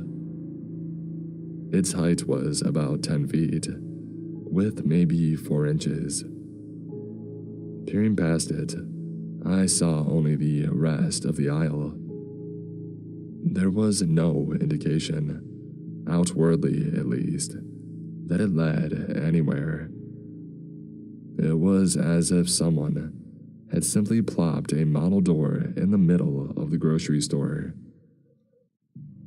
Reason told me to just move along, to forget about it, and perhaps make an appointment with a psychologist or a neurologist.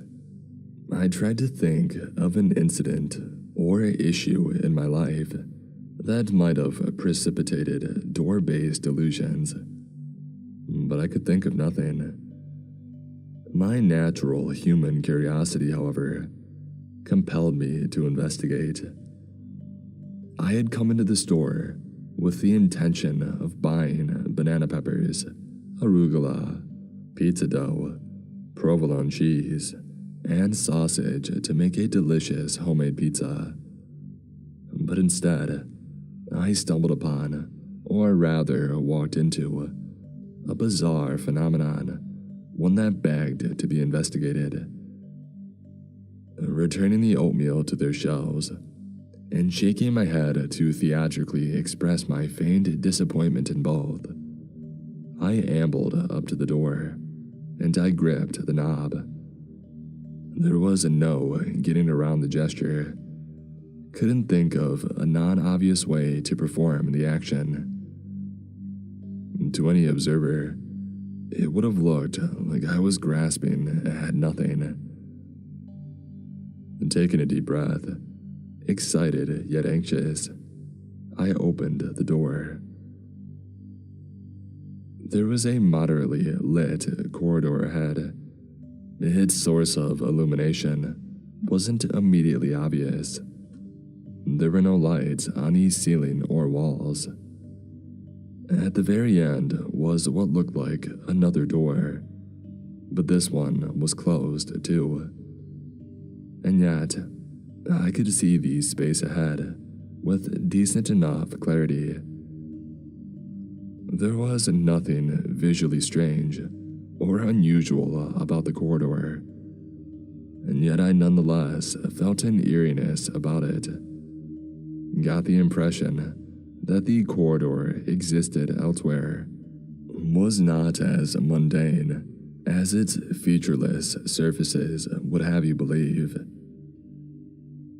Even as anxiety mounted within me, I decided to step through the threshold to enter that gray-walled hall and venture through the second door beyond. I don't know why I felt the desire to proceed so strongly. I could have just closed the door, walked away, but an almost mortal curiosity, it impelled me onwards, and so I went through. Let's go. This looks amazing. I crossed through the threshold and stepped onto the immaculately clean, curiously tiled floor.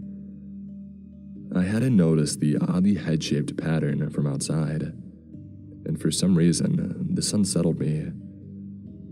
These heads had no features at all, nothing which would have indicated that they had been modeled based on something. And yet I was certain that they were heads, blank faces imprinted upon the floor. The walls and ceiling, however, had kept these same appearances, unblemished stretches of light gray. Turning around, I saw with a sudden spike of anxiety that the space behind me, it was entirely empty. The door had disappeared. The hall stretched back endlessly, a yawning rectangle of gray. I now had no other choice but to continue ahead and pass through the second door. I walked on, thinking to myself that the corridor seemed oddly narrow compared to the door that had led to it. I couldn't put both my arms completely out. I had to bend them in if I wanted both hands to touch the walls. For a reason I couldn't yet identify, I felt more comfortable walking like this, sliding my hands along the walls. It wasn't until I had gone about 40 feet and had yet to make any substantial progress towards the door that I realized the degree of the bend in my arms had lessened. Before, they'd each been at around 120-degree angles, but now they were almost at 90. The corridor, it had somehow narrowed. As I walked on, I made the disquieting observation that the corridor's narrowing was visually imperceptible. It's hard to explain, but even though my arms continued to bend, the corridor remained visually unchanged. It appeared no different from when I had first entered it. Turning around, I received the same impression, and yet the space between the walls had undeniably decreased. Looking up, I almost cried out in shock. The ceiling had also inexplicably lowered itself. It was now only perhaps 2 or 3 feet from the top of my head. And yet the door seemed only infinitesimally closer. Eventually, the narrowing increased to such a severity that I could track the spatial tightening with each step. My arms now bent by 2 or 3 degrees per step. My anxiety flared horribly, threatening to shut down my mind. But the door had drawn closer, and this observation was the only thing that kept me from fainting. I could have probably figured out how many steps I had before movement became impossible, and estimated how many steps were required to reach the door. But in that awful moment, trapped in some unreal hallway, I didn't want to do the math and come up short. I knew that if these steps required exceeded the amount that I could take, then I would certainly lose my mind. When I reached the point where I could no longer hold out my arms, I started to cry. Walking slowly, hands at my sides, I again reflected back on my life, this time trying to recall some moment of misbehavior or moral turpitude which might have explained my enclosure in the ever-narrowing corridor. I again failed to think of something appropriately heinous. I had done nothing to warrant this cosmically cruel and nightmarish experience. When the corridor became so narrow that I had to turn sideways and sidle between the walls, I think I lost a decent portion of my sanity. Despite the strain on my neck, I kept my head turned toward the door, knowing that to face the walls would only worsen my fright, would send me into a state of full-blown terror, during which I would probably just break down and insensibly weep. The door was now maybe 20 feet ahead. I had covered a bit over half the distance. I focused my thoughts on reaching the door, ignored the mental math my mind tried to do, in regards to the distance and how much time I had left. My brain did its best to reconcile the discontinuity between my visual impression of the hall, which was still unchanged, and the physical sensations of the walls and ceiling upon my body. About 5 feet away, I had to start exerting considerable effort to move. Despite the ever-lowering ceiling, crouching was an impossibility due to the close proximity of the walls. I simply could not bend my knees. With my body compressed by the implacable concrete, my breathing became labored. Had I not been so tightly compacted between the walls, I would have still struggled to breathe, the unbridled anxiety bringing about its own respiratory difficulties. I felt dizzy, almost drunk, a sensation exacerbated by the still present incongruity between what I saw ahead of me and what I felt around me. 2 feet away, my head felt like it was going to burst. Every inch was a bodily effort. Tears streamed down my face, squeezed out of my eyes by the unrelievable pressure. I hyperventilated. I could no longer think clearly, evidenced by a sudden need to say "door" out loud, as if to remind myself of my obvious goal. I was barely conscious when my hand reached the knob. My entire body was just a bundle of agony. I was beyond the anxiety of extreme claustrophobia, something I hadn't previously been affected by. I was now only a flickering ember of will, a simply minded organism existing for one purpose: to escape the narrowing corridor. With some miraculously untapped reserve of strength, I turned the knob with my fingers. Thankfully, mercifully, the door opened outward. Beyond the threshold, I saw the packed shelves of the grocery store. This sight renewed my spirits and somewhat lessened the fog in my mind. But I pushed on, even as the walls pressed monstrously against my body. Fingers free, then a hand, then an entire arm, then my head. I breathed in the abundant air, uncaring of whether or not other shoppers noticed me. Now free to move with a little more motion, I gripped the threshold and tugged at the rest of my body. Gazing down the corridor, I saw that the space behind me was at least in accordance with these circumstances. The opposing walls were almost a single surface, differentiated by a partition of empty space only about a foot wide, between which the rest of my body was horribly sandwiched. Halfway out of the concrete jaws, halfway into the wonderfully spacious real world, I pulled with all my human might. When only an arm remained in the space, I put a foot against the threshold for leverage and exerted one last, almost Herculean effort to withdraw myself from the hungry corridor. And just before my arm slipped free, I felt a completely new sensation. Before my hand cleared the unsettlingly small gap, I felt something grip my wrist. It had not been the walls, closing in with some unprecedented rapidity and taking on a wholly new sensation. There was the clear impression of a hand wrapping itself around my wrist. And not only that, but the hand seemed to briefly resist my efforts, as if to try and pull me toward the closing corridor. Breathless, aching all over, I watched as the walls noiselessly came together, became a seamless concrete surface. Nothing else happened.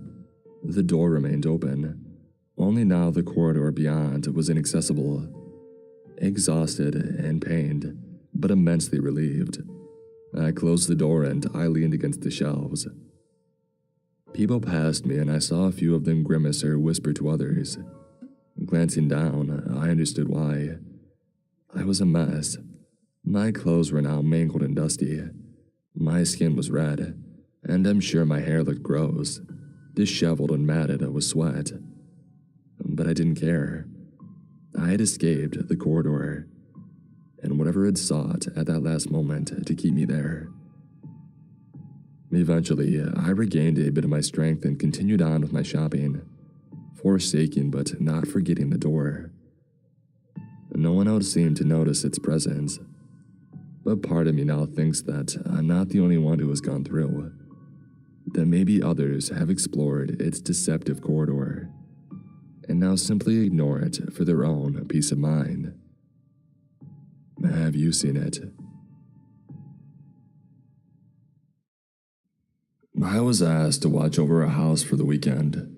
They left a strange list of rules, written by a traditional lad.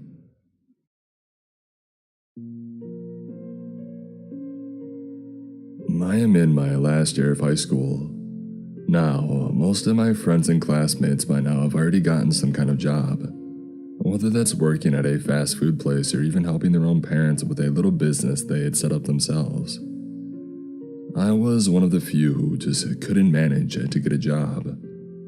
Every application I sent out was merely received with the usual copy and paste reply that summed up to, "You weren't chosen." But I had to get money in some way. That's what led to me to start making and setting up flyers for a sort of house-sitting service. As old school as it seemed, a lot of my neighbors were usually going away on various trips, and very few of them leave their houses alone. So they would usually call up a friend or someone they knew to look after things.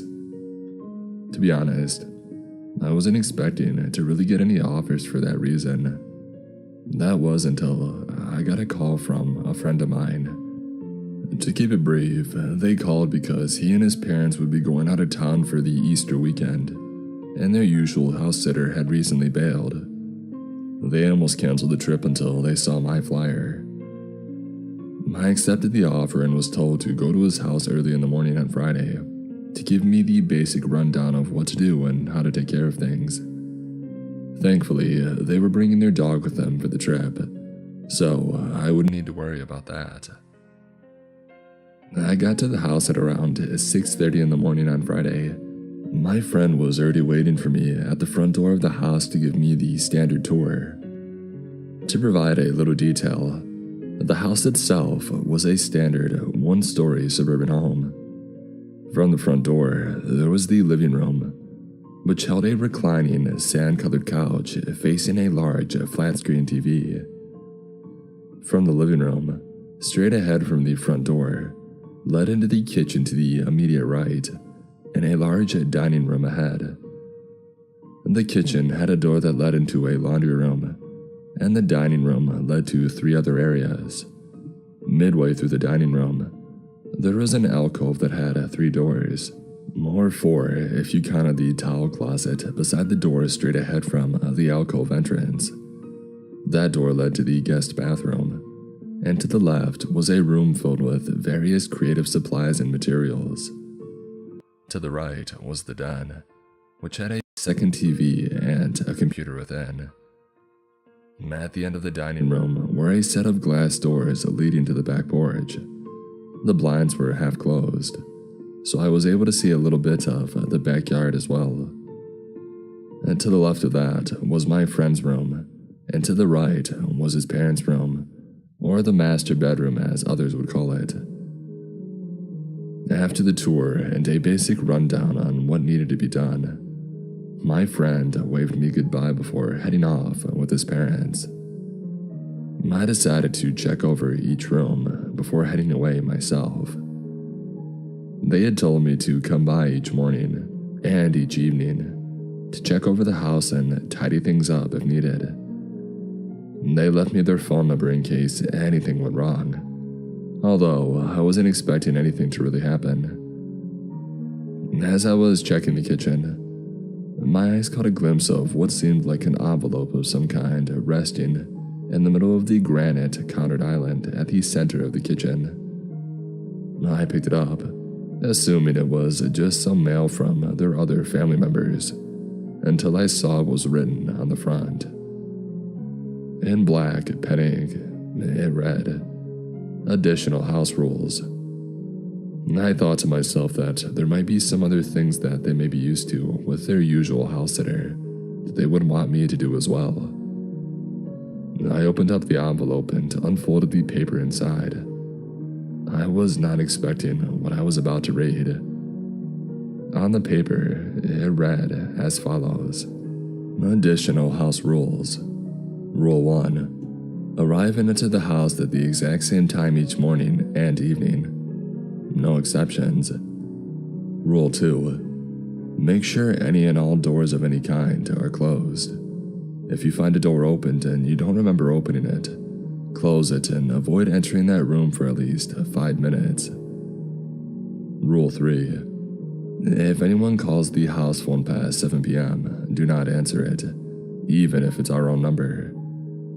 Rule 4. Keep the alcove light and the master bedroom lights on while you're inside the house. Other lights are optional to keep on.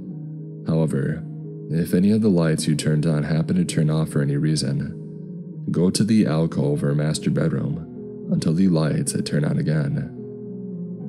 Rule 5. During your evening check, do not leave the house at any time between 7 and 7:30. Past those times, you may leave at any time. Rule 6. Close the blinds to the backyard before doing anything else during the evening. Do not look out into the backyard for any reason. These rules read to me more like some kind of safety manual more than one standard rule set. I honestly thought it was some kind of joke that my friend wanted to play on me before he had left. Regardless, I kept the list and I headed out for the day. I arrived at 6:45 that night for the evening checkup.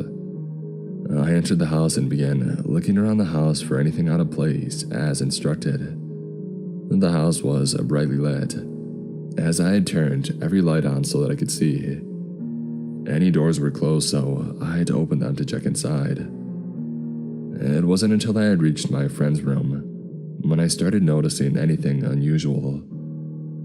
The door to his room was cracked open, unlike the other doors of the house so far. As I approached the room, I began to hear what sounded like scratching at the door. And before I got within arm's reach of the door, the light in that room flickered very slightly before abruptly shutting off. I began to back away from the door, just as it began to slowly creak open. I backed into the door leading to the master bedroom and I quickly bolted in, closing the door behind me. The creaking of my friend's room door stopped, and for a good 10 seconds, it was dead silent. The only sound was that of my own slow breathing, and then I began to hear slow-moving footsteps coming from the room. They slowly approached the door to the master bedroom, of which I was right behind.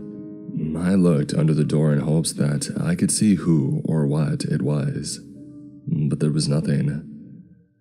I saw a shadow stretching slightly into the room from under the door, as if something was there, yet my eyes saw absolutely nothing. I then began to hear the scratching that I had heard earlier, now coming from behind the door.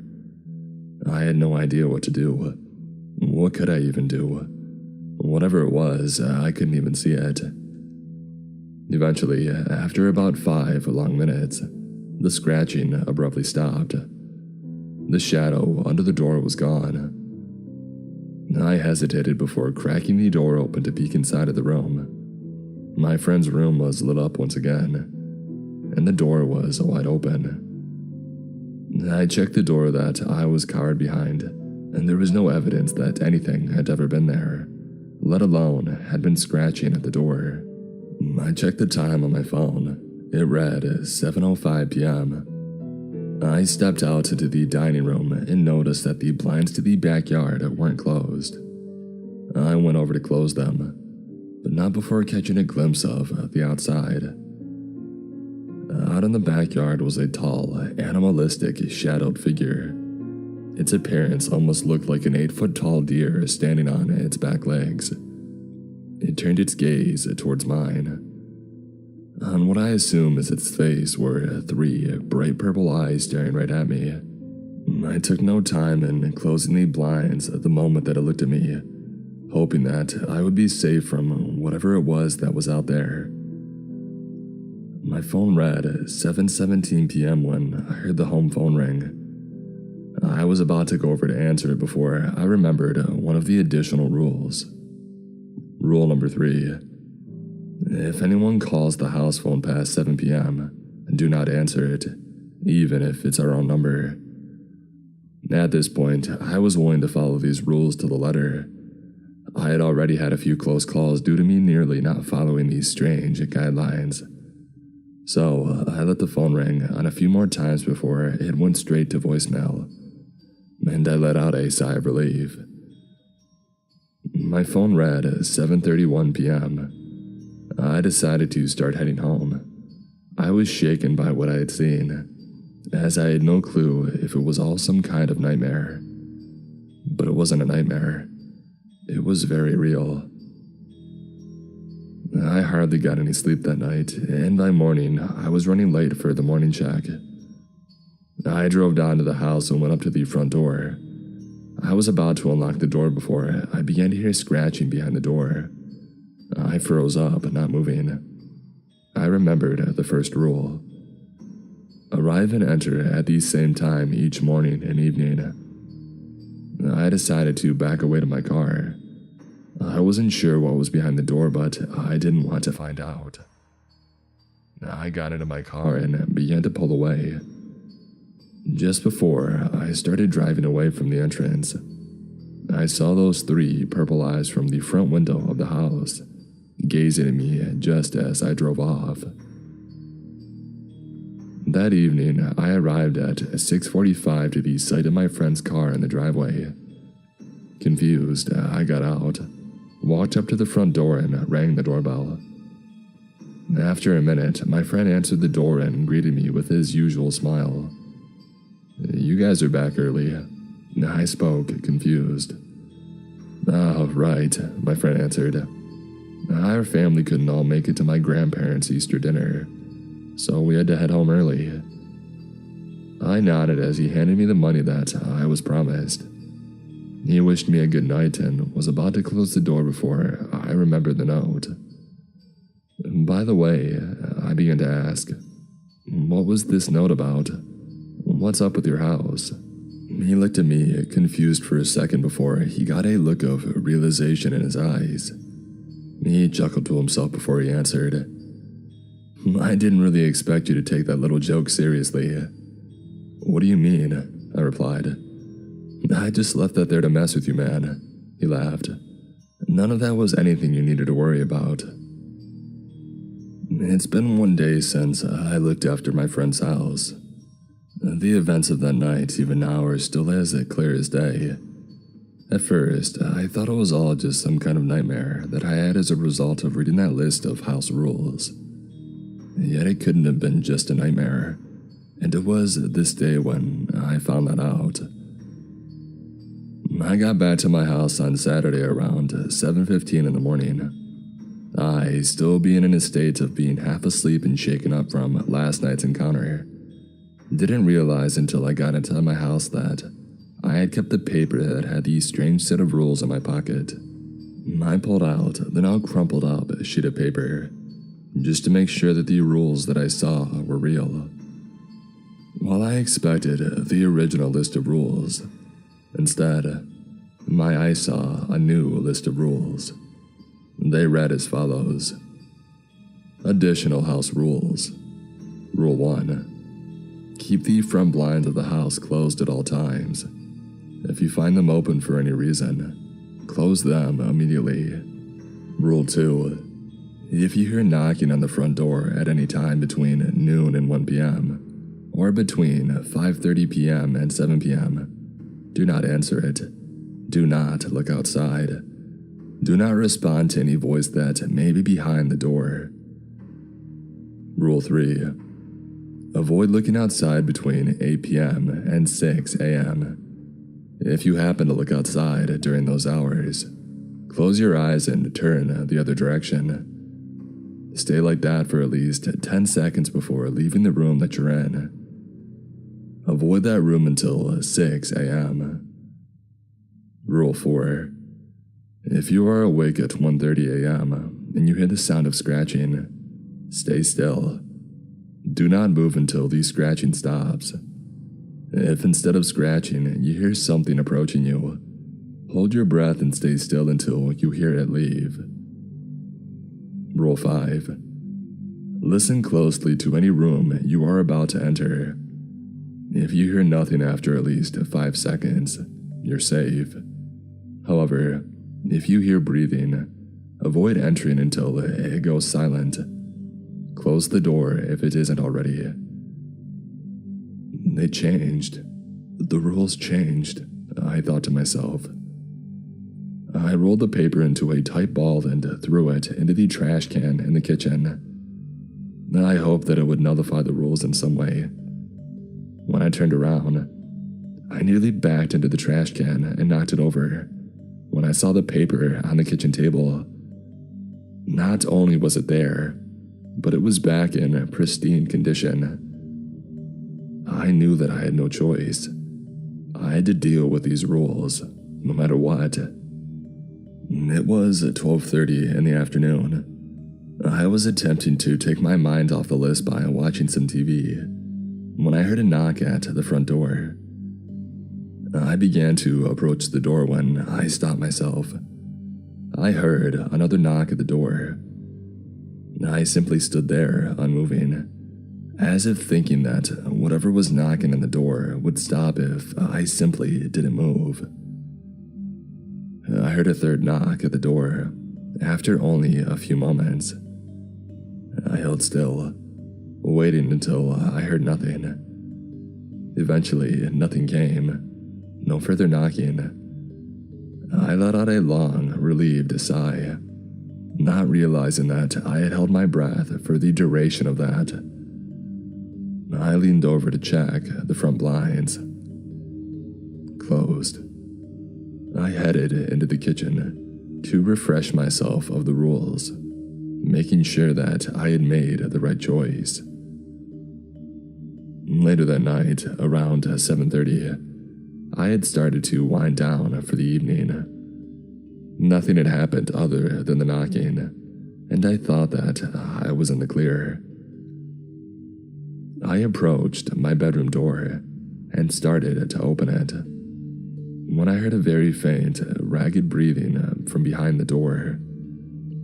Immediately, I slammed the door shut, and I pressed my ear against it. I heard that ragged, animalistic breathing right behind the door, almost as if whatever was there was waiting for me as much as I was waiting for it. After a short time, I heard the breathing begin to retreat away and vanish, after which I cracked the door open to see if I was actually safe. I saw nothing, and I got myself settled into sleep. I woke up suddenly during the night. The clock on my nightstand read 1:30 in the morning. I started looking around my pitch-black room when I began to hear faint scratching near the foot of my bed. I stayed completely still, just as I remembered. Eventually, the scratching stopped, and I began to sigh in relief when I started to hear the creaking of the floorboards slowly approaching the left side of my bed. Almost like footsteps, I immediately held my breath, facing the ceiling and staying still. I moved my line of sight in the direction of the footsteps, and what I saw nearly made me release my breath. A tall, deer-like figure stood hunched over my bed. Its entire body was darker than the room, almost like I was staring at something made from the void itself. Where its face was supposed to be were 3 luminescent, deep purple eyes staring right into mine.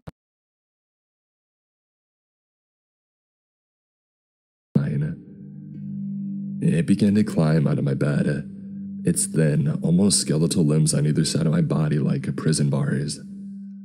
One thing that was truly strange about this was the fact that it didn't seem to make any indentation in the mattress, despite its overwhelming stature. Its dark face was mere inches from mine, breathing slow, ragged breaths as it seemed to almost judge me. I just kept my breath held and stayed perfectly still, hoping that it would go away soon.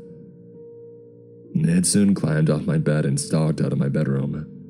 Once it did, I released my breath and I passed out. That morning, I got up and went to the kitchen to get some breakfast. I continued my morning as normal, or at least as normal as it could be regarding the last encounter. I went to school, bringing the rule list with me without thinking too much about it. Thankfully, nothing happened during the day. I didn't bring up anything that had happened during the night to any of my friends, not even bringing up the note at all. It was only when I got home that afternoon that I found out that the paper with the rules on it was now gone. I've been staring at my telescope for 3 months straight. I can't stop. Written by Sci-Fi Writer 3592.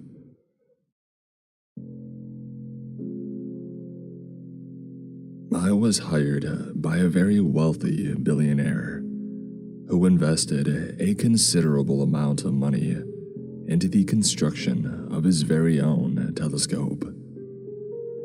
Now, I'm not talking about your generic backyard telescope. This one may be James Webb Space Telescope. Look like a you could see up to several billion light years away with full clarity. Heck, you could spot a single quarter onto the surface of the moon if you had to. Was a technological marvel that must have required a significant amount of funding and resources. You could actually zoom into specific star systems within the galaxy. They launched several space telescopes in order to get a full picture of all around our orbit. It was practically the wet dream of an astrophysicist. Luckily for me, I was lucky enough to get into MIT and work in several laboratories with highly credible researchers. I graduated with over 20 publications, and I got offered a paid PhD position that skyrocketed my career.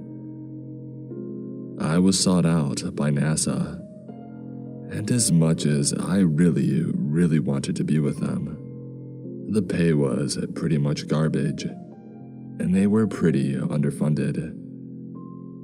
So, being hired and given free rein of an entire telescope, it was an automatic yes for me. The makeup of my team is pretty irrelevant, but it consisted of 5 other members that were not as equally qualified as me. My first couple of days analyzing the night skies were pretty exciting, almost exhilarating.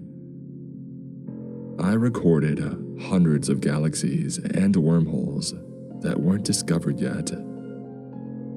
There was one specific galaxy, though, that had caught my eye.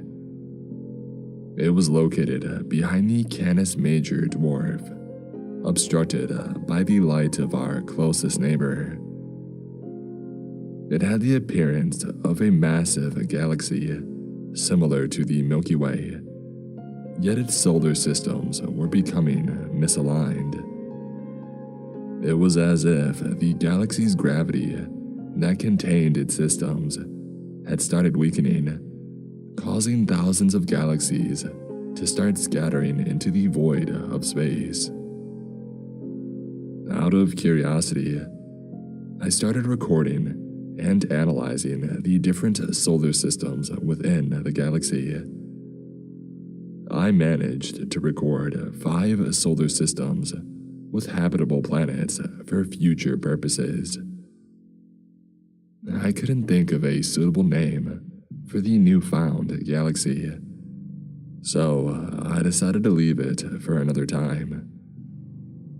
I had too much on my plate with presentations, data checking, and publications. And besides, I had too many names to name my galaxy. I was stuck between choosing a Greek, Roman, or even naming it after yours truly. I saved the files and went back to working on my other projects. It must have been a full week before I was able to go back to accessing the telescope. In between that time, I decided to name my newfound galaxy the Montalvo star system. Upon returning to the telescope, however, I noticed some major abnormalities. Within my entire career, it was something I never saw nor heard of. What was once the Montalvo star system was reduced to a mere clusters of scattered solar systems. At first, I thought that I was looking at a different galaxy altogether. Perhaps it even got swallowed by a nearby wormhole. But the one planet I had recorded as a habitable planet, it was still there. I still didn't understand where the rest of these systems had gone. I even compared past photos that I had took of the entire galaxy. Within a week, entire solar systems had disappeared. I decided to zoom in on the remaining systems to examine them. The first three seemed uneventful. Just a couple of planets rotating around their corresponding star. However, the fourth one, it had something a little special. A Type O star, one of the rarest stars known to man. These blue stars are so bright that they can be seen at great distances, and some can even be seen on Earth with the naked eye. They have such a mass that when they die, they end in such violent supernova explosions that they can lead to black holes or even neutron stars. Most stars just fade into oblivion. I was so in awe at this beautiful star that I almost missed the giant object traveling through an odd angle. It looked like it was going against the standard gravity of the star system and headed to a planet the size of Jupiter. It was horrifying. It was about the size of our sun. At first, I thought it was some sort of misaligned dwarf planet, given the strange movement and velocity as it circled around the planet. But the closer that I looked at it, the more organic it looked. It had large appendages, what I assume would be tentacles that wiggled everywhere, and it moved its body in a swaying motion like a whale swimming. I was left in complete bewilderment at the images that I was seeing. To my knowledge, there were no organisms that could live indefinitely in the vacuum of space. Even the microscopic tardigrades could only live approximately 10 days before the radiation kills them. What I was seeing would revolutionize the biology field. My name, it would be synonymous with the exploration of extraterritorial organisms.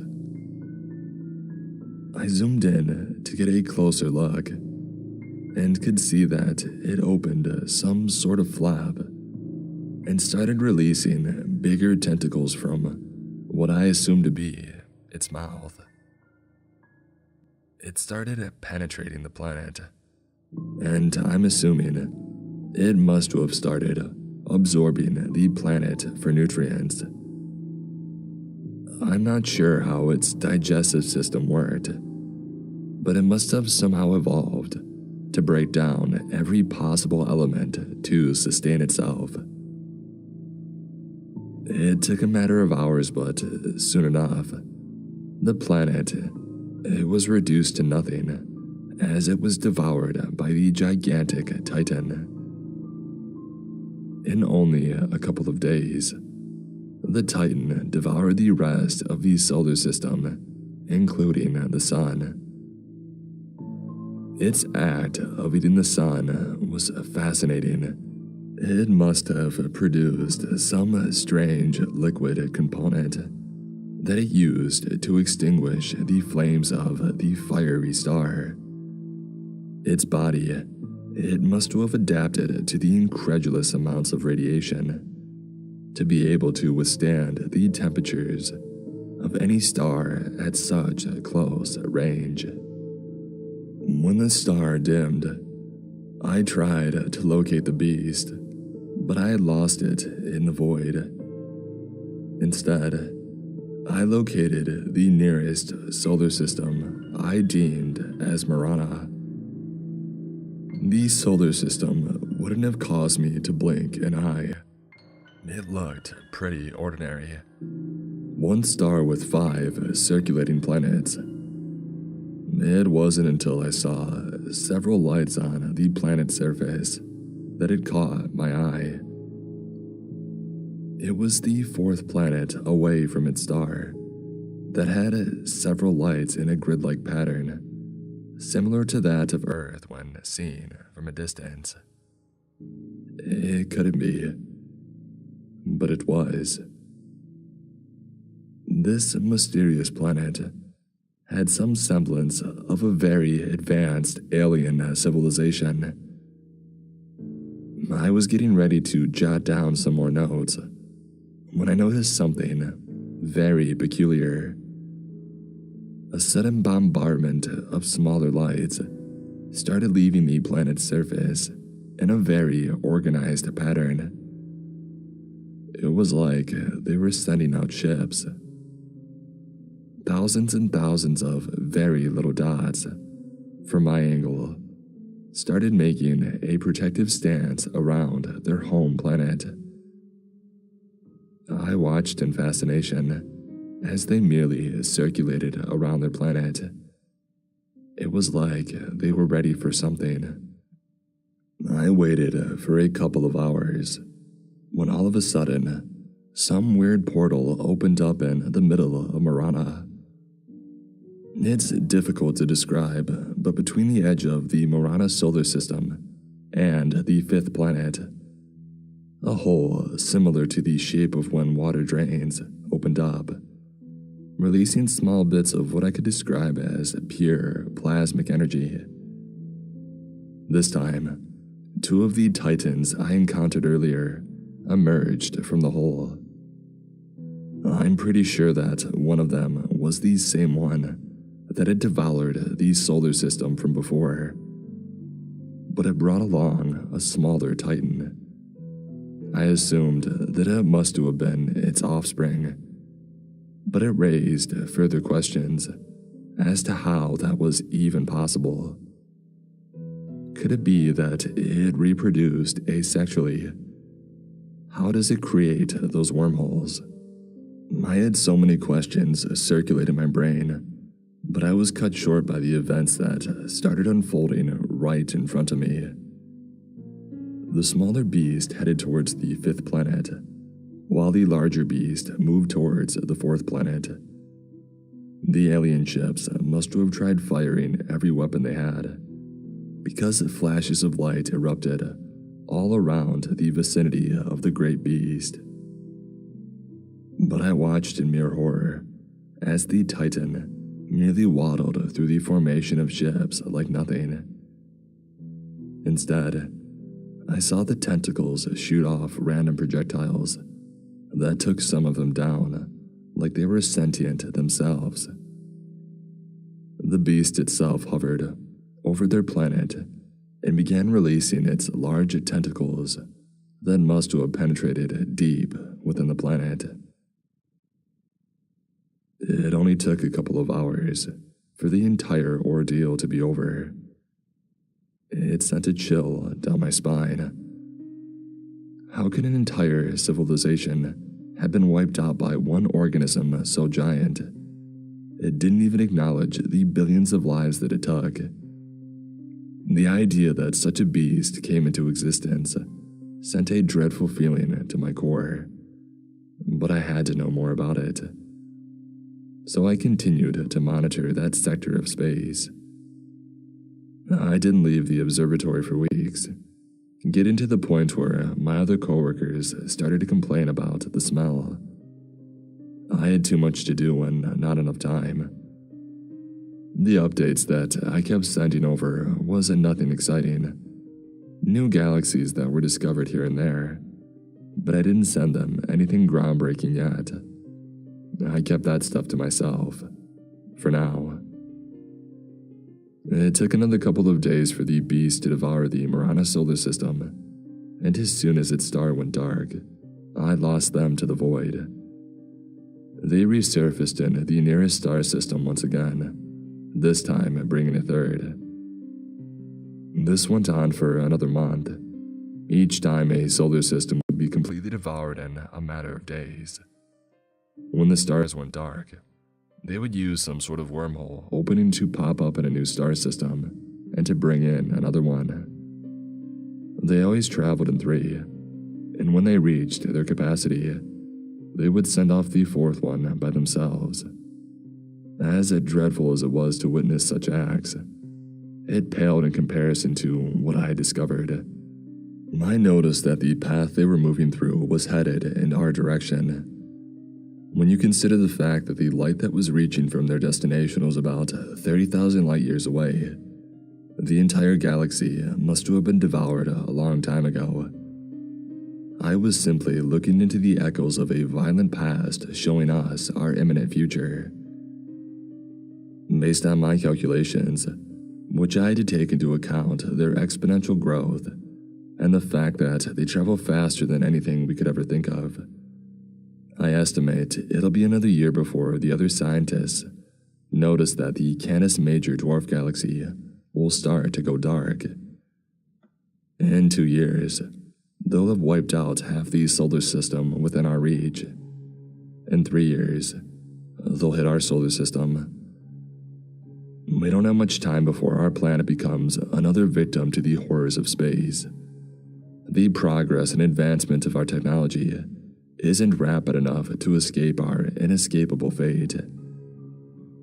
I decided to compile a full briefing towards the government space agency to raise alarms as to what I had discovered, but I had my credentials wiped and fired. Heck, they even threatened me with imprisonment if I spoke about it with anyone. However, the truth must be out there. They are coming, and they don't care about anything but quelling their hunger. There is something wrong with the woods near my house. Written by Sci-Fi Writer 3592.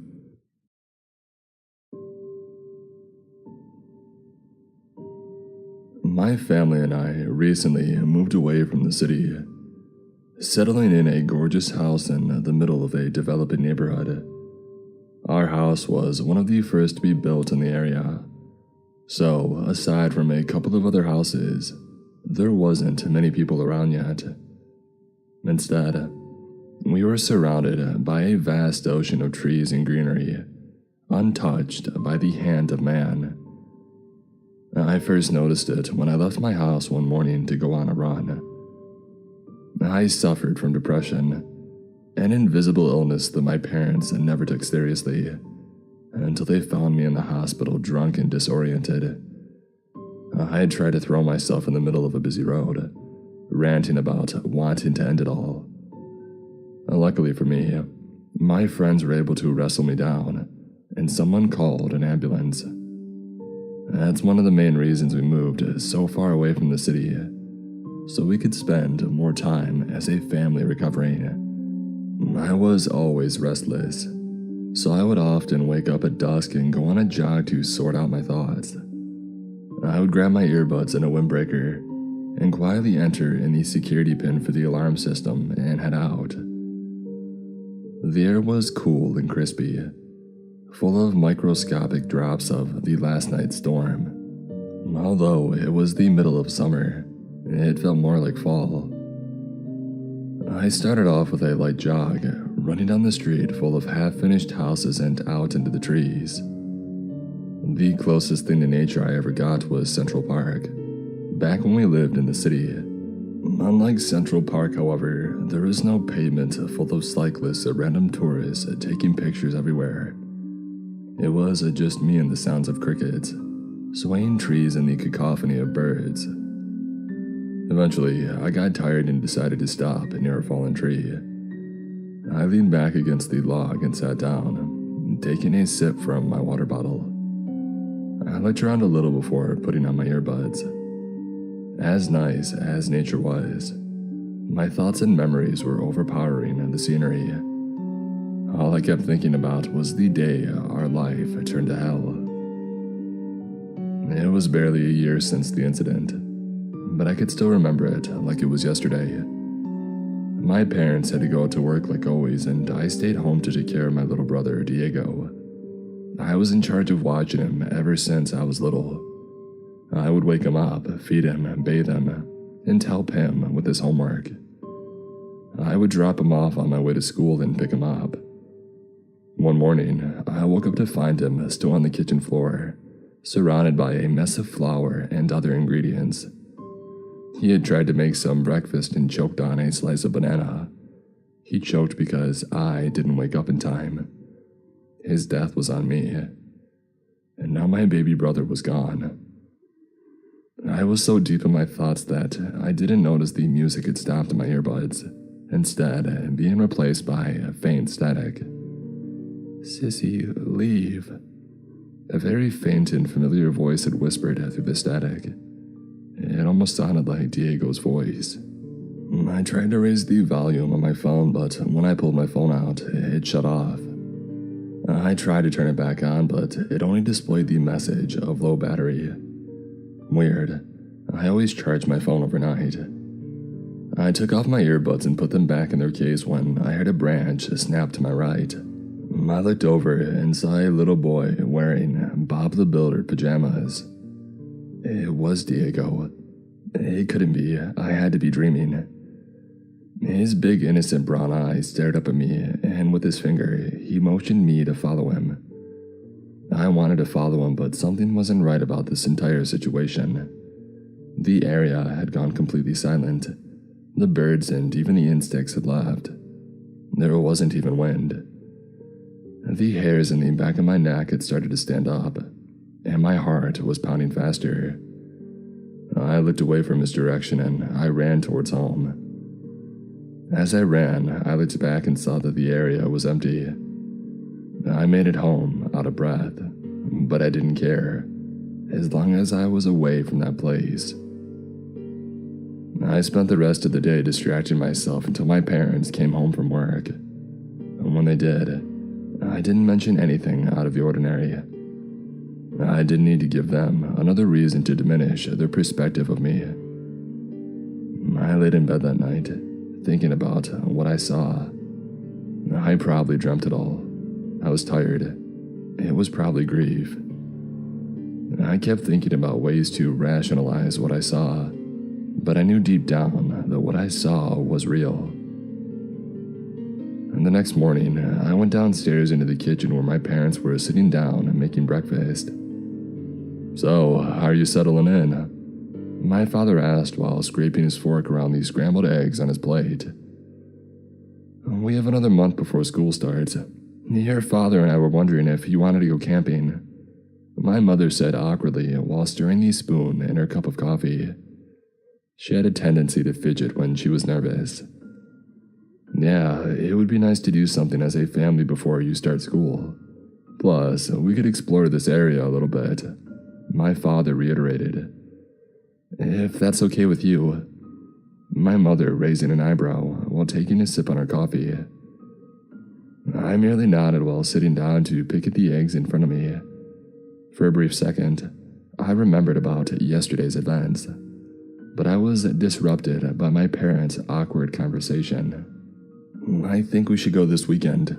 I checked the forecast and the weather should be perfect this weekend. I hear there's a campsite close by. My mother continued on while my father continued picking at his eggs. In that case, I think we should start packing and gathering up camping stuff. I think I'm gonna run into town for a quick bit later today and get the rest of these supplies. Okay, my mom added, agreeing with my father. The rest of the day went by smoothly with my parents gone. I spent all day just lying in bed and going on social media. The clock app made it super easy for me to distract myself from the complete silence of the house. And when Diego was around, there was never any silence. He would always blast the TV or play really loud music. Now there's too much. I eventually drifted off to sleep. The next 2 days were the same as the previous ones. I would lay in bed browsing more social media, trying to distract myself from my own brain. Eventually, Friday arrived, and we soon found ourselves on the road on our way to the campsite my parents had talked about. The drive there wasn't that long, but it felt like an eternity with the utter silence. If this was the way it was going to be, I was already counting down the seconds. The actual campsite was nothing special. It was a flat area with several wooden tables and empty fire pits.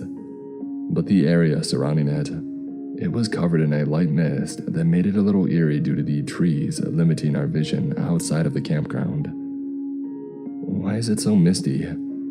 My mother asked with worry on her face. Do you think it's going to rain? My father shook his head while gently parking across the site. Nah, the forecast didn't show any signs of rain. It's probably the mist coming in from the lake nearby since it's still early morning. How far away are we from home? I asked, looking around at the trees. The trees looked much different than the ones that surrounded our house. These were taller and looked like pine trees. We're not that far from home, maybe 30 minutes away. Why? My father asked while putting his phone away. Well, the trees are different. Oh, I didn't notice, my mother replied. Alright, come help me get out the supplies and set up the tent. Hey, where is everyone? My mother asked. What do you mean? It's completely empty. You would think there would be other people around here. Who knows, maybe a lot of people don't camp around here. Regardless, we're here now, so we should set up the tent, my father stated, his tone turning serious. Alright. My mother motioned me to help her move the poles around, while she took out the plastic flaps of the tent. It took us a bit, but we managed to set up the tent while my father set up a fire on one of the camp grills. He started to grill some meats when my mother interrupted him. Wait, aren't there bears or something? I think I read somewhere that we shouldn't have food on us. Or maybe we should set up the tent far away from the area that we're cooking. It beats me. There's a reason the campgrounds have these set up. I don't think it's bears that we have to watch out for. My father scoffed. Okay, but what about all the other animals? My mother asked, much to my annoyance. She just had to keep asking questions. But she was kind of right. Well, the meat is already cooked, so let's eat lunch and move on. My father could never back down, even if he knew he was in the wrong. We ate on one of the picnic tables under the now blazing sun. The area was pretty empty, but the scenery was gorgeous. The trees were massive, but yet we could still see the peaks of the mountains in the far distance. It's so pretty here. I think we should go on a hike, my mother insisted, snapping me back to reality. We finished up pretty quick and gathered some bottles of water and began to follow one of the trails nearby. My father kept talking about the scenery while my mother just asked random questions here and there. I know they tried to maintain some semblance of normality, but honestly, it kind of irked me that they tried to act like nothing was wrong. I felt like my anger was festering and bottling up, and I wanted to yell and scream at them, but that thought was quickly forgotten when we heard rustling to our left. "You think that's a deer?" my mother asked. "I'm not sure." My father's words were quickly cut off by the figure in the Bob the Builder pajamas that approached us. It was Diego once again, except this time he stopped for a bit before running across the path in front of us and darting back into the woods. We stood in complete silence before I spoke up. "Diego?" I asked, my vision becoming blurry with the tears that were forming in my eyes. "No, that wasn't him," my mother snapped. "That was someone else's kid. He's probably lost or something." My father shook his head and looked around. "No, Shonda, that was definitely our All right, son." Anthony, I'm heading out for the It night. can't I will be. talk to you later. My mother insisted. Before we could utter another word, a large all was causing the trees to sway back and forth. But it wasn't the sound of the trees that sent a chill down our core, but the cries of several people all around us. I tried looking around, but I couldn't see anyone. It was getting louder and louder to the point that it was getting hard to hear my parents. "What the heck is going on?" my mother cried out, the wind whipping her hair around. "Oh, we have to leave." My father grabbed my mother's hand and tried running towards the path back. I ran after them, and we kept running until we no longer heard the crying wails. "What the heck just happened?" I cried out. "I don't know, but we have to go back. Screw this place." My father cursed as we walked. My mother was completely silent. We must have walked for at least an hour before I spoke up. "Why do I feel like we walked further than we should have?" "Yeah, I noticed that too." "Are we even on the right path?" I asked. "Kristen, don't be an idiot. The path was straight, and how the heck could we get lost?" My father snapped at me. "Gosh, I was just trying to help." "If you want to help, use your phone to see where we are." I quietly took my phone out and tried to open up the map, but it kept saying that there was no location available. "It won't let me," I said meekly, trying to avoid another one of his insults. "Give it to me. Useless," he bickered. He grabbed it out of my hands and played around with it before throwing it back to me. "Frick here. Keep trying. Let's just keep walking." We walked another couple of hours before we could no longer see anything, as the sun was starting to set. And it got dark pretty fast. Too fast. Pretty soon, it was pitch black. I was about to ask another question, but decided to keep my mouth shut because I was scared of getting yelled at. All of a sudden, the wails started up again, but in the trail in front of us, we saw a bunch of hooded figures walking towards us. "Hey, what the heck do you want? Who are you people?" My father yelled at them.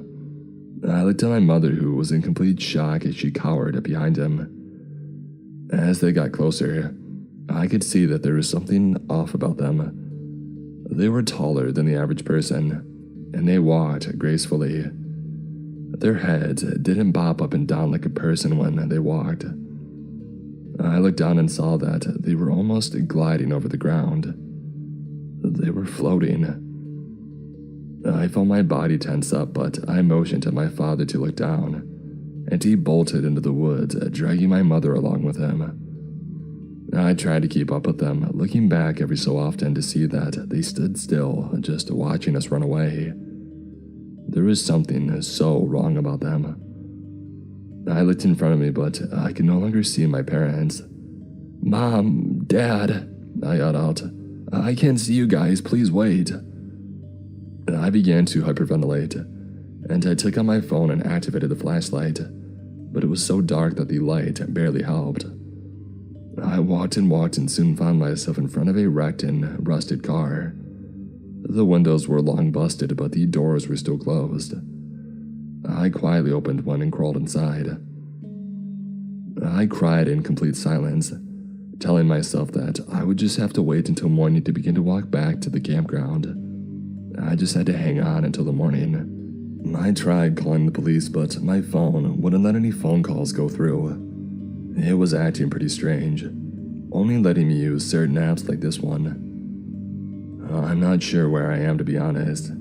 I just have to wait for a couple of more hours until the sun comes up.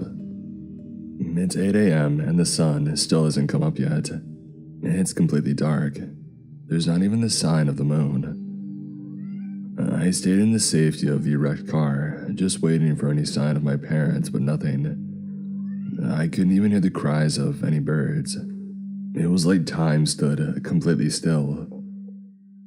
I couldn't get any sleep last night, so I sat there in the car just browsing my phone, looking at past pictures of me and Diego. Oddly enough, my battery had stayed the same percentages when I got lost. My phone wouldn't allow any calls, texts, and didn't even show my location. Eventually, I felt a little brave enough to venture out into the forest to look for my parents or even a way out. I turned on the flashlight on my phone and I started walking.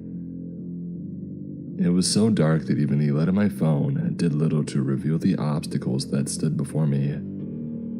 I walked and walked until my legs were on fire, but there was still no sign of any clearing. It was like there was no end to the massive sea of trees. Right as I was about to start running and yelling, my phone's flashlight started flickering. I looked down at my phone before it eventually shut off randomly. It was like the battery died, but the last thing I saw, it wasn't even close to dying. "Kristen, sweetie, is that you?" I heard my mother's voice hiss in a slight whisper. I looked to my left, but I couldn't see anything in the pitch black darkness. "Mom, is that you?" Suddenly, I felt hands grabbing my shoulders and I could hear my mom's arms wrap around mine. "Oh, Christy, you're safe. We thought we lost you," my mother whispered into my ear. "You should have kept up with us." My father's gruff voice broke the stillness of the environment around us. I held on to my mother's arms as we walked through the forest together. Nothing about this situation makes any sense. Before my phone had died, it said it was 8 a.m., but there was no sign of the sun coming up. The sky is pitch black too. I whispered to my mom, "Just shut and let's keep walking. We're bound to find the campsite sometime soon." My father insisted. "Sweetie, I do." My mother's voice was quickly cut off by the sound of those awful wails from before. It was so loud that I couldn't hear what my parents were yelling, but I could feel myself being dragged along as we ran away. I looked around, but it was so dark that I couldn't pinpoint anything in my line of vision. It almost sounded like the wails were coming from all around us now. We spotted a small clearing of what seemed like a small campfire up ahead, and as we got closer, it seemed like the wails were starting to die down. Just as I had started to get some semblance of safety, it was quickly shattered by the realization that there were 3 of those figures sitting around the campfire. They were facing us, but they were sitting with their legs crossed. Their hoods were covering their faces so we couldn't see them. I stood behind my mother as my father gently walked up to me, ready to fight them. "Who the heck are you people?" he growled at them. I hunched over my mother's shoulder to get a better view and tried to get a better view of them too. They were so completely still that for a brief second I thought they were mannequins. They weren't even moving to breathe. "Don't you My father's words were quickly cut off when he yanked the hoods off one of their faces.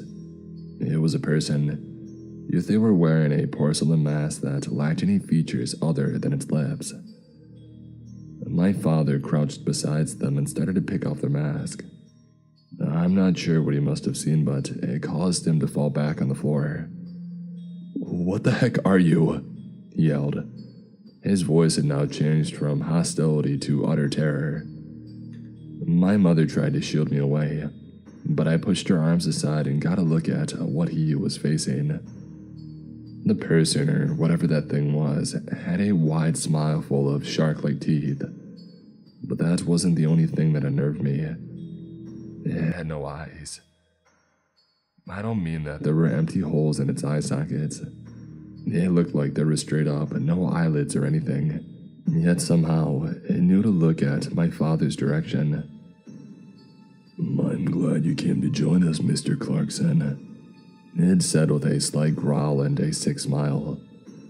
The others began to remove their masks, and I looked at them. I couldn't help but be completely disturbed. The one in the middle had all twisted features, white, translucent reptilian skin and eyes that were completely black, and that same creepy shark-like teeth. But the one on its left had no mouth, similar to the one that had no eyes. Everything else was the same though. Mrs. Clarkson and Kristen Clarkson. We have the entire family here. Well, almost. Where's your son? I believe his name is Diego. The other one spoke while the one without a mouth just nodded. My father grabbed a random stick and ran towards them, ready to try and take one down. But as soon as he got within hitting distance, all three of us were slammed into the ground by some invisible force.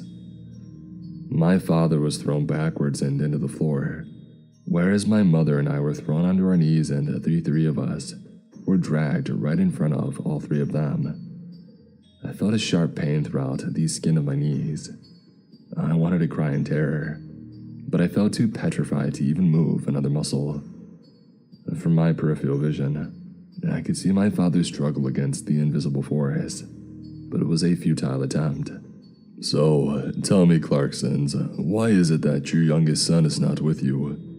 The eyeless one asked, feigning concern, but I could see that his tone reeked with sarcasm. He died in an accident, my mother cried out. Don't lie. The one in the middle yelled out angrily. He turned to the one without a mouth and noticed that instead of the pointy ears that the other had, it was just blank, like he never developed them at all. The one without a mouth merely nodded his head sadly and looked down at the floor. The wails from the forest had started up again, getting louder and louder, and I could feel the strong wind blowing us, yet the fire remained lit. These souls of the forest cry out for blood. They despise the fragility and flaws of man. Should we give them what they want, or will you speak the truth? I could hear the anger in the eyeless one's tone as he spoke.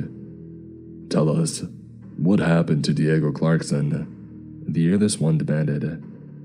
I'm real. My mother's cries were interrupted by my father's harsh words.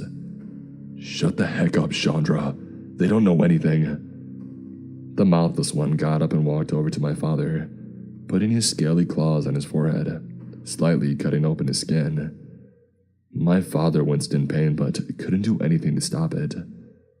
What about you, Kristen? What happened on that day? The eyeless one asked. Tears welled up in my eyes as I tried to recall that day. I woke up late and didn't notice that he had tried to make some breakfast. He died because he had choked on something. I cried out, hoping that it would be enough for them to let us go. What really happened that day? He demanded angrily. That's all that happened, please, I swear. I cried out, hoping for mercy. Really? You saw him choking? The earless one scoffed at my words. I nodded my head. The truth was, right after I saw his body on the floor, I called the ambulance and my parents had to be called in from work.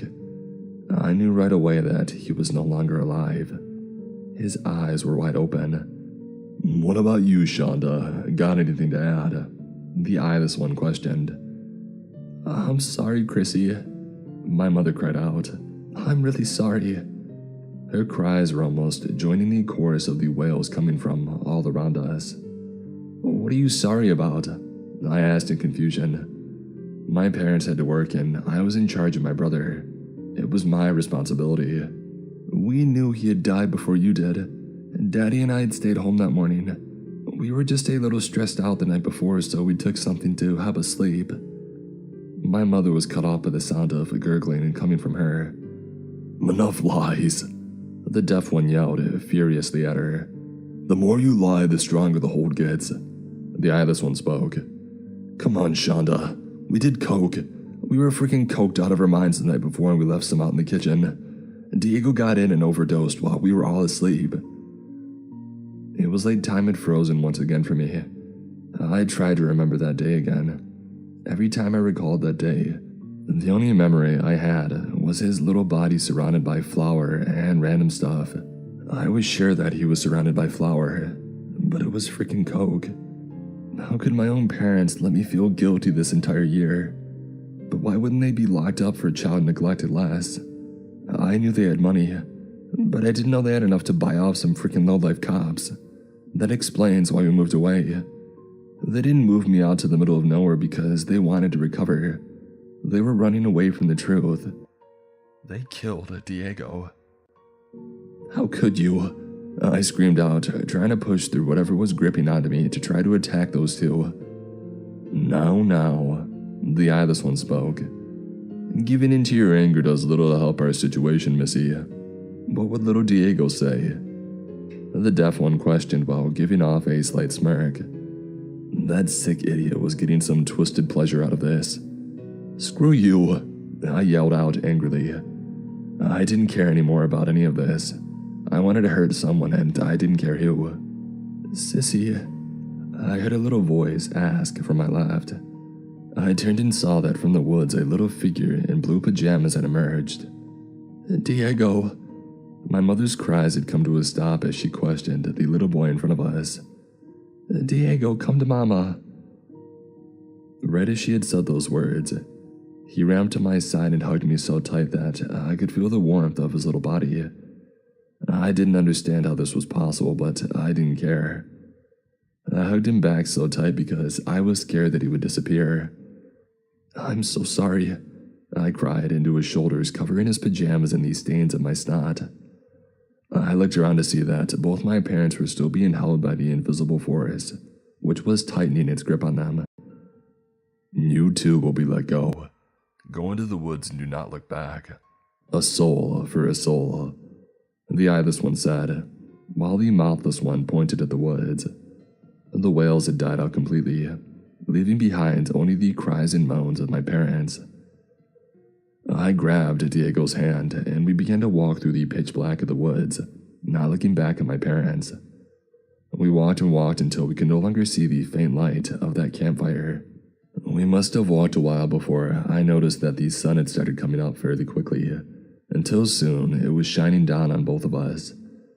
My phone had begun vibrating in my left pocket, and we found ourselves back in the trail leading back to the campground. I walked inside the car with Diego and began to drive back home. I was so confused as to how my little brother had seemingly come to life, but when I checked back on my phone, I saw that I was swamped with the messages of my friends back home. Christy, I just wanted to see how you and Diego were holding up. Losing both your parents is hard, so please let me know if you need anything. I can drive up there and help you with anything. Text me back. I was so confused as to how my friends knew about Diego's return, but when I checked their social media, I saw that they had linked an article about my parents' death 1 year ago. They both had died due to some overdose. I know it's crazy, but I remembered that phrase the eyeless one had said. A soul for a soul. Who keeps ordering pizza to my house at 3 a.m.? Written by Sheen 1911.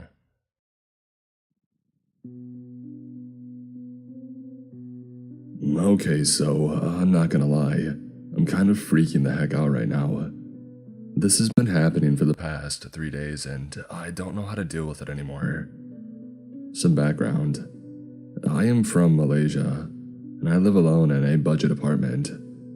Our country's been on full lockdown for over 2 weeks now, and my basic life schedule is completely messed up. I'm usually up all night till the morning of the next day, sleeping during the afternoons to the late evening. Rinse and repeat.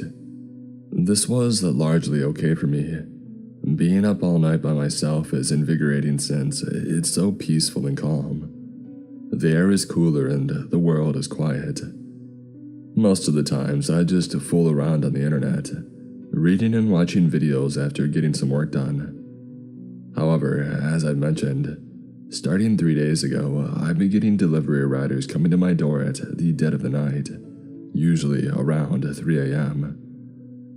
The first time it happened, I was startled, sure. I mean, I live alone, it's 3 a.m. And getting knocks on your door at that time can only mean bad news.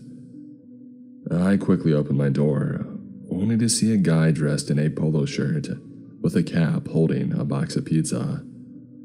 Relaxing a bit, I told the guy, "Wrong house, bro," and tried to shut the door to get back to my business. But he stopped me with a, "Please, boss, please." I turned back around. The guy tried to push the pizza box towards me. "Please, sir, take it, it's your order." I shook my head firmly and said, "No, I didn't order anything. You've got the wrong house, man." But he didn't seem to be listening. He kept repeating, "Please, boss, take it, your order," while pushing the box to me. At this point, I kind of figured maybe this guy doesn't understand what I'm saying, or maybe he was disabled in some way.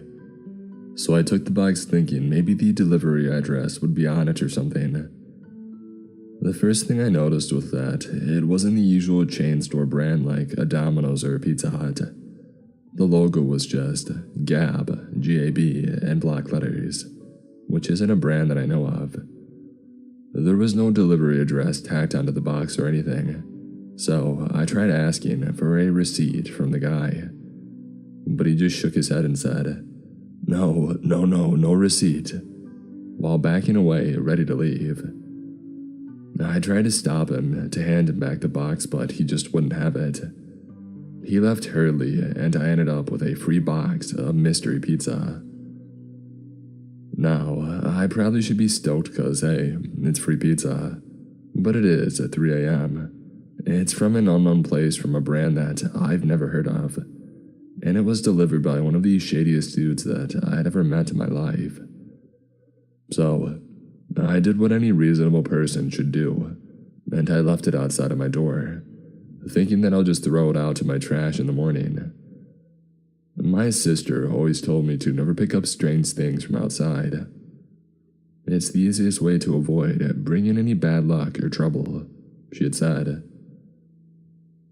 After that, I got back on my computer, feeling just a tad weirded out but not really thinking too much of it. Eventually, the sun rose and I went outside to take out my trash. When I got outside, though, the pizza box wasn't there anymore. It was a little strange, but I just shrugged it off as maybe the janitor or someone had thrown it out for me. I proceeded with my day as usual, and almost completely forgot about the whole thing. Until the knocking came again. I looked at the time, 2:45 a.m. What in the world? I got up and opened the door. A different guy in the same uniform from yesterday stood in front of me, holding yet another box of pizza. "Sir, your order, please, take it." I shook my head no. No order, it's not mine, wrong house, man," I told him. This time, I managed to just shut the door behind me before he could stop me. I stood by for a few more minutes, watching the guy out of my people. At first, he just stared blankly at the door. After it became apparent that I wasn't coming back out, the guy just put the box down in front of my door and walked away. Satisfied, I went back to my desk and sat back down, grumbling to myself about how bizarre and annoying it is to have this happen twice. And did some troll find my address and was pranking me? But the guy didn't ask for payment or anything. Is it just to mess with me? Who would do that, and why me? Attempts to look up the pizza place returned no result. though it is also possible that it is a roadside business with no online presence. While all these thoughts are swirling in my mind, a realization hits me and I feel my heart stop cold. It's lockdown right now. No restaurant can operate past 8 p.m. How could anyone be delivering food at this hour? Also, riders are not supposed to walk up to the apartment themselves. They are supposed to leave the food at the guardhouse for pickup. So then who the heck was outside of my door? A chill shot down my spine. Internally freaking out, I quickly crawled to my bed, trying to calm my worrying brain. It's probably nothing. I didn't take the pizza in and I didn't eat it either. If it happens again, I'll just call security and then call the cops. It's gonna be okay. This is real life, real life. I repeated silently in my heart, with my eyes squeezed shut, until I finally drifted off to sleep. Day 3, 9 p.m. I wake up and go through my routine, nervously keeping an eye on the time. I tried my best to get my work for the day done, but it was impossible to focus. I kept waiting anxiously for the knocking to come. The clock ticked away. I stared at my computer, desperate for distraction. 2:25 a.m. 3 bangs on the door. "Boss, your order, boss, please, take it. Your order, boss." I froze in my seat for a solid 5 minutes, staring at the door. More banging. "Boss, your order, boss." I continued to wait without making a sound until the knocking stopped. I can't say for sure how long it went on. Maybe 10 minutes or so. I kept waiting. The silence stretches on. It's an abrupt change from the incessant knocking just a few minutes prior. I glanced at the clock on my computer. 2:55 a.m. It's been 30 minutes since this first knock.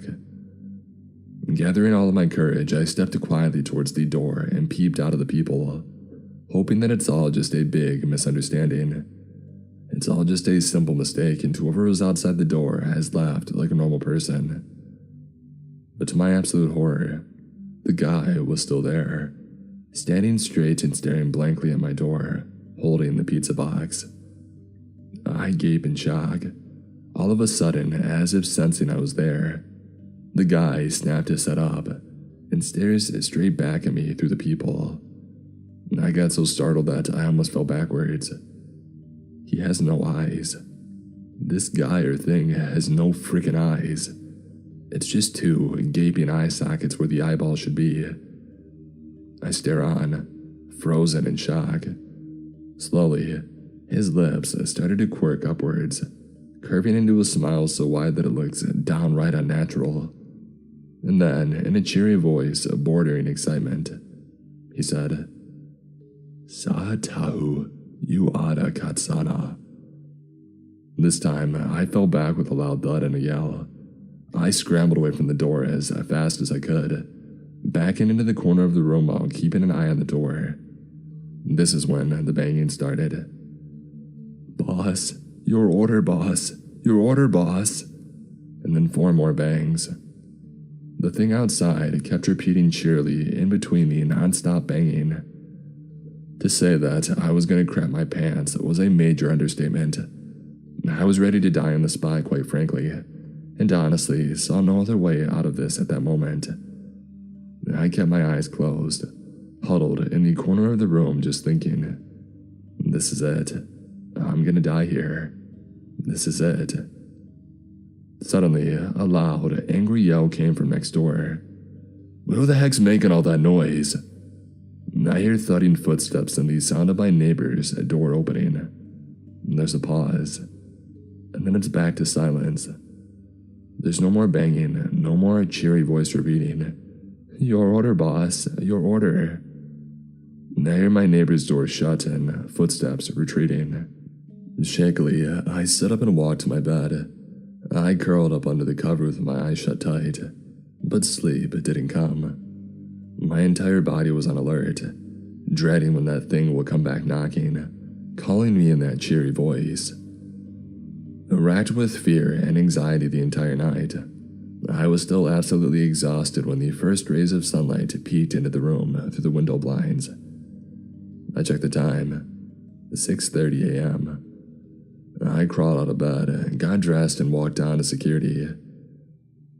I explained what had happened these past 3 nights to the guard, leaving out the fact that what I saw could be inhuman. I suppose I was still clinging to some hope that it was a mistake, that my imagination had gotten the better of me, and his empty eye sockets were just a slight trick of the light. However, after listening to my explanation, the guard just gave me a look of confusion and doubt. He tells me that nobody has been allowed up to the complex, as per the rules, and even offered to show me the security footage when he saw how scared I looked. When the footage rolled, I could feel the blood draining from my face. It was just as the guard had said. No one was allowed into the complex at the time of the incident. As a matter of fact, no one was shown outside my door either. There was nothing that I could say. I just thanked the guard and headed back into my room. Could I be hallucinating? That could be it. Maybe this schedule is messing up my brain more than I can take it. I thought to myself as I trudged upstairs. As I was about to open the door to my room, however, the next door neighbor steps outside. He shoots me a glare and says, "Hey man, what the heck was making all that noise at your door yesterday? And don't you have any manners? Don't you know 3 a.m. is when people freaking sleep? If it happens again, I'm gonna report you." Before slamming his door shut. He heard it too. He actually heard it. It's real. It's freaking real. Now I'm in my room, typing this out, looking at the clock. It's 1:30 a.m. right now. It'll come soon. I don't know what to do. Hey, so something happened. After last week, I decided to pay a visit to my neighbor. I wanted to talk to him about the knocking thing since things seemed to have settled down. Also to thank him for what I think is him helping me out with the whole ordeal. Anyways, that's how I found myself outside his door at 10 a.m., 5 days after the knocking had stopped, with a small box of mangoes in hand. I wanted to clear off any bad blood between us. I knocked on the door a couple of times and then waited. No response. I knocked again, harder this time. "Excuse me, hello?" Still nothing. At this point, I just assumed he was still asleep. Like I said, this schedule has really been messing with us all. I got ready to leave, thinking that I'll just come back in the evening or something. Before I could step away, though, a loud scream came from inside his room. "Go away! Go away! Leave me alone!" Of course, I was startled. He sounded really upset, so I just yelled back, "Sorry," and scurried back to my room. I guess I caught him at a bad time. Maybe it was really rude of me to go over so early, or maybe he knew it was me and was still mad about what had happened before. Regardless, it was quite clear to me that I probably shouldn't bother him for a while. I could try again next week or something. With that mindset, I just went about my business as usual for the next few days.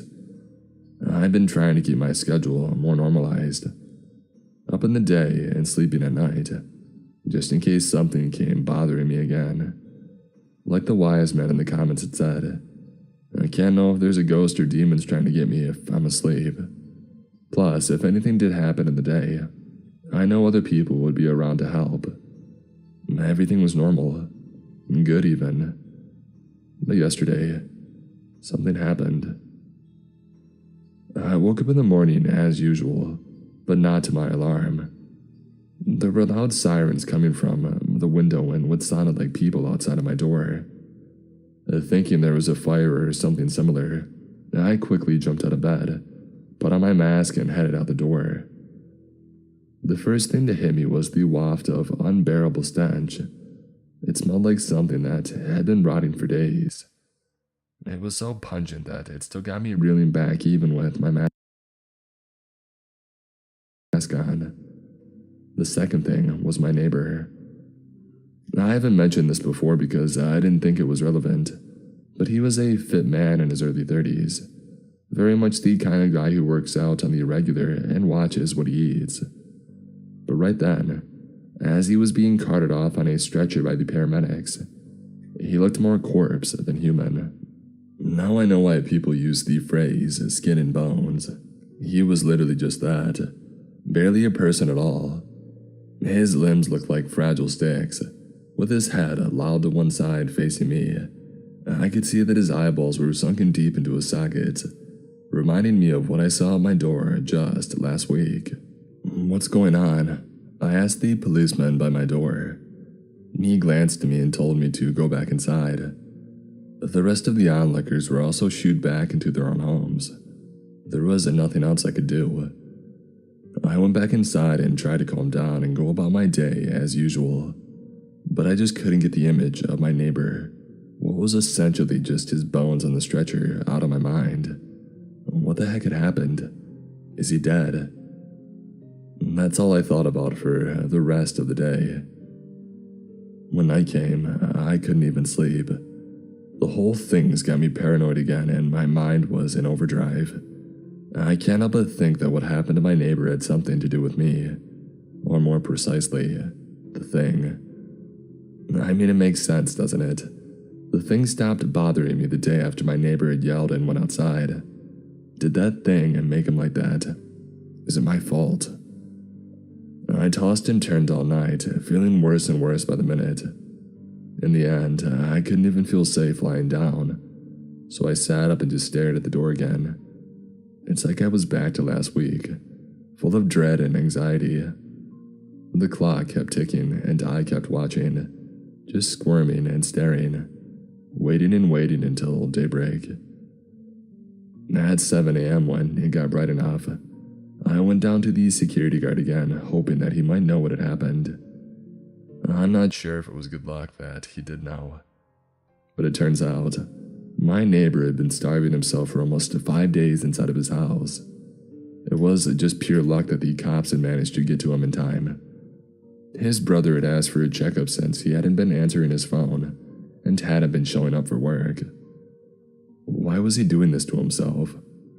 No one knows but him. It wasn't like there wasn't any food in his house. There was something set on the table when the cops went inside to check. Presumably the last thing he ate. But apparently it was so rotted they couldn't tell what it was. That was what the messed up smell was.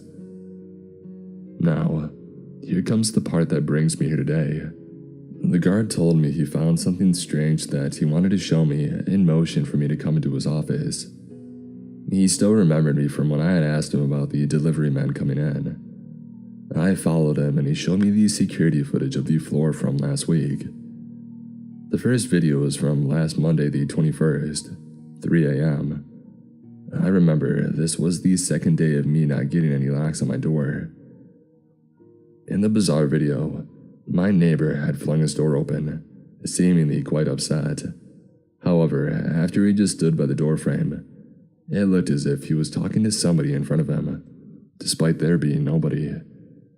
He was gesturing angrily, shaking his head and hands like he was saying no. It was reminiscent of the Elisa Lam security footage, just downright unsettling.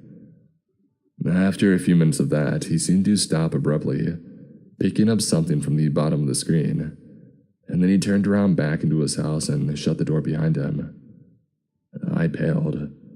The footage over the next 2 nights just showed a similar footage of my neighbor angrily flinging open his door, looking around and going back inside, always at or close to 3 a.m.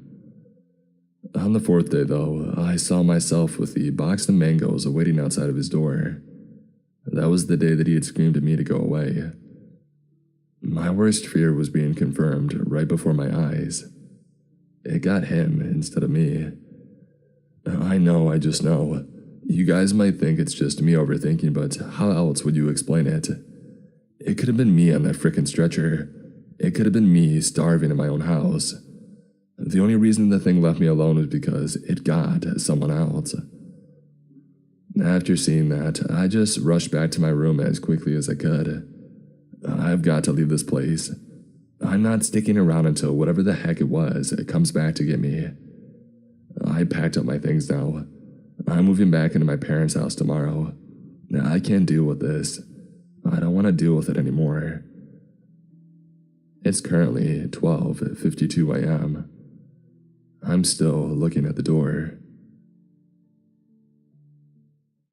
My work as a forest ranger. The previous ranger left me rules to follow. Written by Fog Whisper 7473.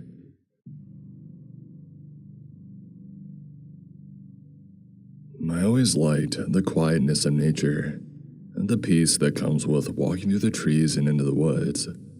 Also, watching the clear night sky is a very nice thing to do when out in the forest.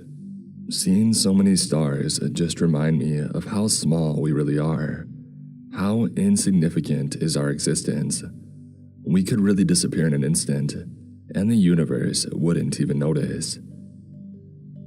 My brother always brought me with him when he went camping, and that's when I discovered my passion for nature.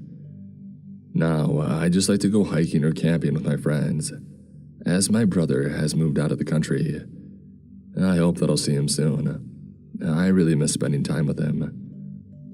I'm worried that I won't have the privilege of doing that, given the situation that I find myself in now. But hope is all that I've got. If you read this, please pray for me. I need that. I won't give specific details about me, as I don't consider them important. I'm a 26-year-old man. That's the most that I'm saying. I'll tell you how I got in this situation. I recently started to work as a forest ranger. Everything seemed okay at first, but the fact that they just took me without any interview should have rang some alarm bells. I was desperate for a job as I have very little money, so I never thought about it. The day that I arrived at the cabin was beautiful. The sun was setting, leaving off a dim orange glow going through the trees. The weather was nice, your typical clear summer weather. Everything was perfect. The cabin is almost entirely made out of wood. Classic, I thought. It's big enough for 1 or 2 people, and it looked very cozy inside. I stepped through the door and put my backpack underneath the bed. I opened the wardrobe and put on my sleeping clothes. As I got comfortable, I noticed there was a piece of paper on the table, along with a survival guide and a metal crucifix. Something was wrong. I picked up the note and something felt very off about it.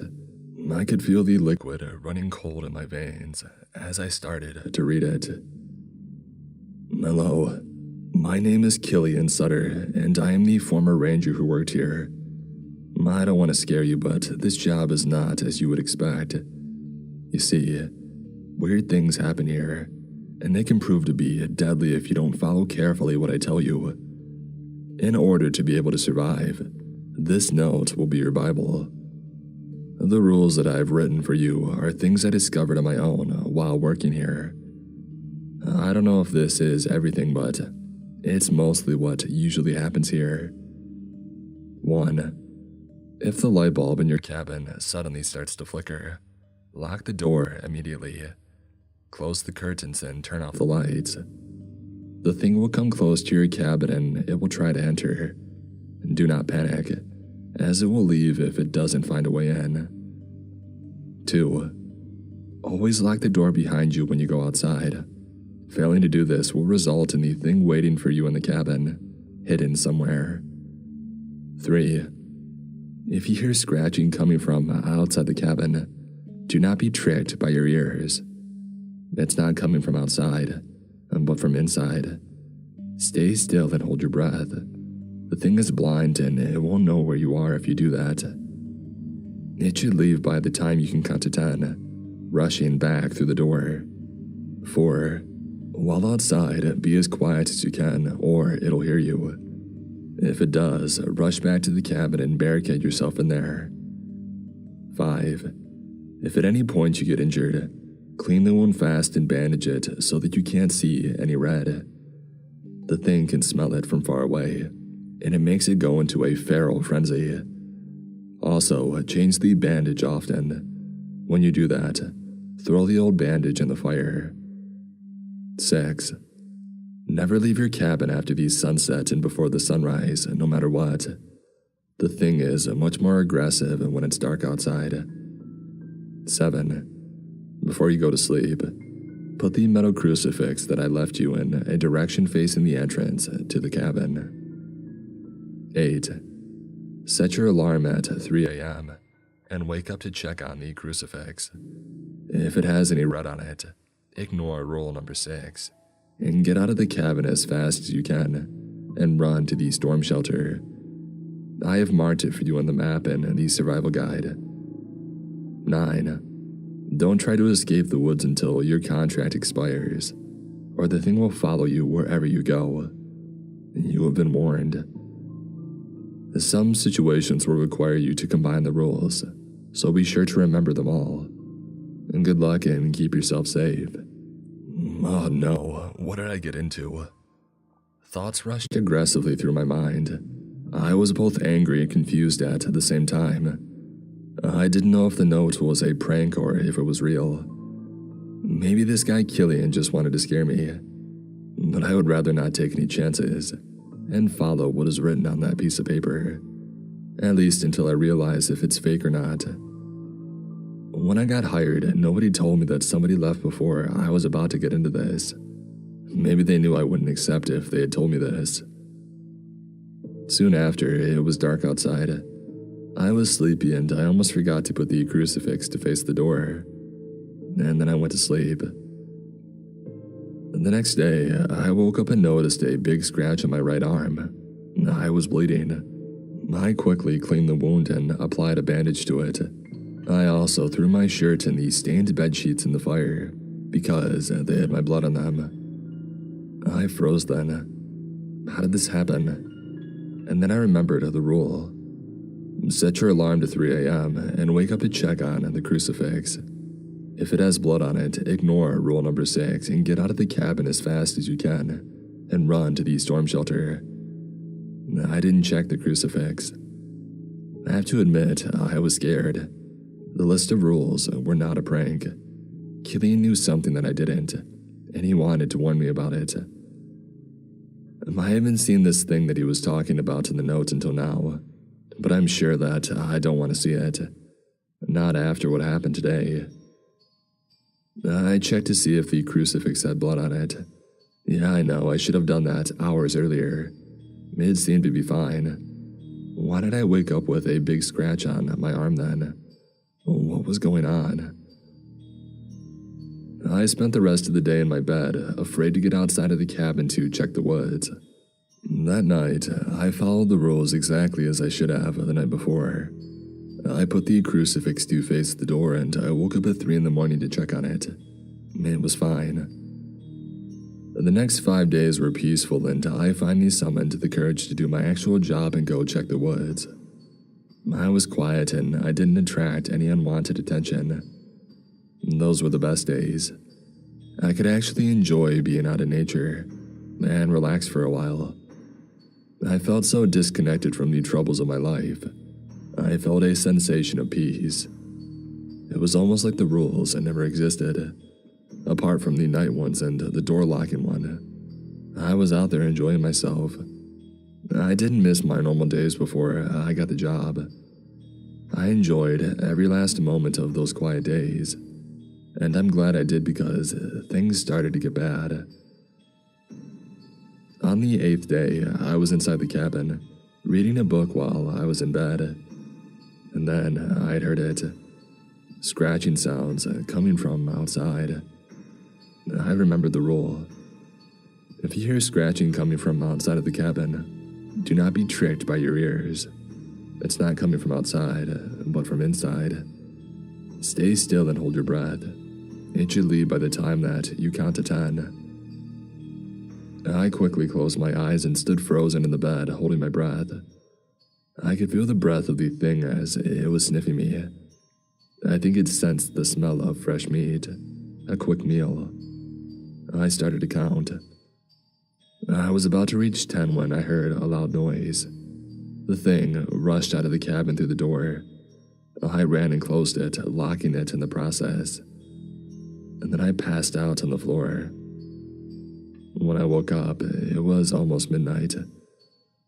Oh my God, the crucifix. I quickly rushed to put it in a position to face the door. Did I fail this role? Was I going to die? These thoughts tormented me until 3 in the morning when I checked it. My heart started to beat fast, so fast that it could tear my chest apart. The crucifix had blood on it. In a panic, I grabbed the survival guide and a flashlight, and I booked it to the storm shelter. I could feel the thing following me, getting closer each moment. After a 15-minute run, I arrived at the storm shelter. I rushed through the door and I locked it behind me, and then I fell down from the pain that I could feel in my left leg. I think that I snapped my ankle trying to outrun the beast out there. I crawled in a corner and I fell asleep, waking up just before the sunrise from the aching pain in my left ankle, and then I passed out again. As I woke up, I asked myself, how am I going to make it back to the cabin with a bruised ankle? I improvised a walking stick out of a wooden pole in the storm shelter, and I started to hike it back to the cabin. I had to get help. There was no cell service in the forest, and I didn't have a landline in the cabin. Also, I'm not a doctor, and I couldn't do anything about my ankle. As I was walking around the forest, I could feel the thing from before was watching me, smiling at me. I was easy prey. I couldn't get away from it anymore. My heavy footsteps were leaving deep marks in the ground as I was getting more and more tired. Finally, I got back to the cabin. I ate something and then I thought of something risky. I planned to leave the woods tomorrow. I knew it was stupid, and I also knew what would happen if I did that. It was written right in the rules. I lost the flow of time while contemplating on my decision, and soon it was dark outside again. I turned on the light, and soon it started to flicker. No, not now, I thought to myself. I checked to see if the door was locked, and sure enough, it was. I closed the curtains and turned off the light, as instructed. Shortly after, I could hear it. The thing was outside of the cabin, trying to find a way in. It started to claw at the walls and smash its body on the door. I accidentally caught a glimpse of what the thing looked like through a small part of a window.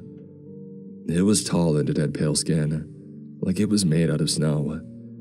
You could see the veins in its skin, that's how pale it was. It had long limbs and big, razor-sharp claws. But the most terrifying thing was its head. It was human, but it was missing its eyes. It had big, dark and empty eye sockets, so dark that you could stare into them and feel a sensation of plunging into the abyss. I could feel the terrible hunger for human meat this creature had, and I was scared. It wanted to tear at me, rip out my flesh and feast on it. It would be just a matter of time until it gets me. After a while, it left and I went to put the crucifix to face the door. I also woke up at 3 a.m. to check on it, and it was clean. My lucky night. I had to get some rest for tomorrow.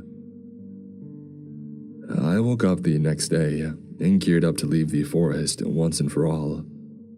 I exited the cabin and started to hike towards the edge of the woods. I was slow as I had to use the improvised walking stick from earlier, as I hadn't eaten for a long while, and I was gripped by agonizing hunger. I tripped over and I fell to the ground. The noise was loud enough to attract the thing to come to me. I saw it getting closer, and gritting its teeth in anticipation. I was done for. And then I heard something in the woods. A very loud growl was echoing through the trees, and it seemed to scare the thing from earlier. And then came a beast similar to this one, running on all fours, and the two clashed in a fight. I couldn't believe what I was seeing. The monster which came recently scared the other, which was running like a wounded animal back to the thick tree line. I could see the beast was wearing a torn ranger uniform, or the remains of it. On the badge, I could read the name of the wearer. It was written, clear and big, Killian Sutter.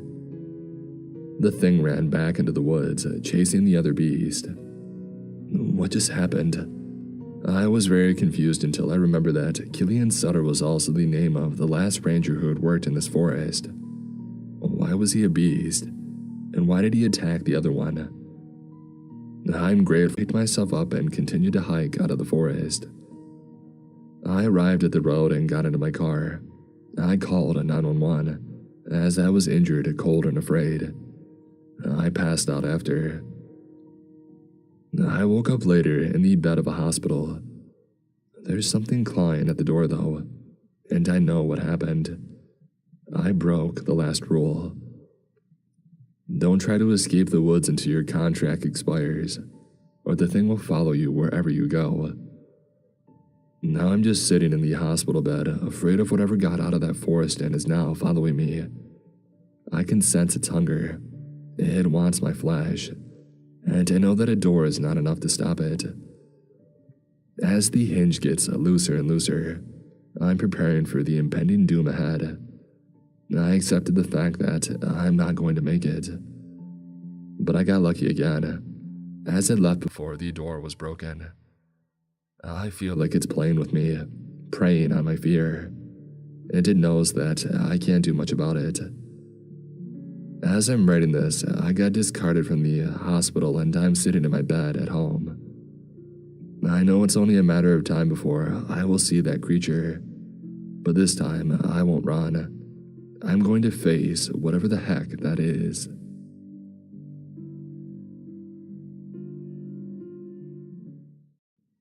I've been stuck in school detention for 3 years. If you can read this, please send help. Written by N.S. Lewis.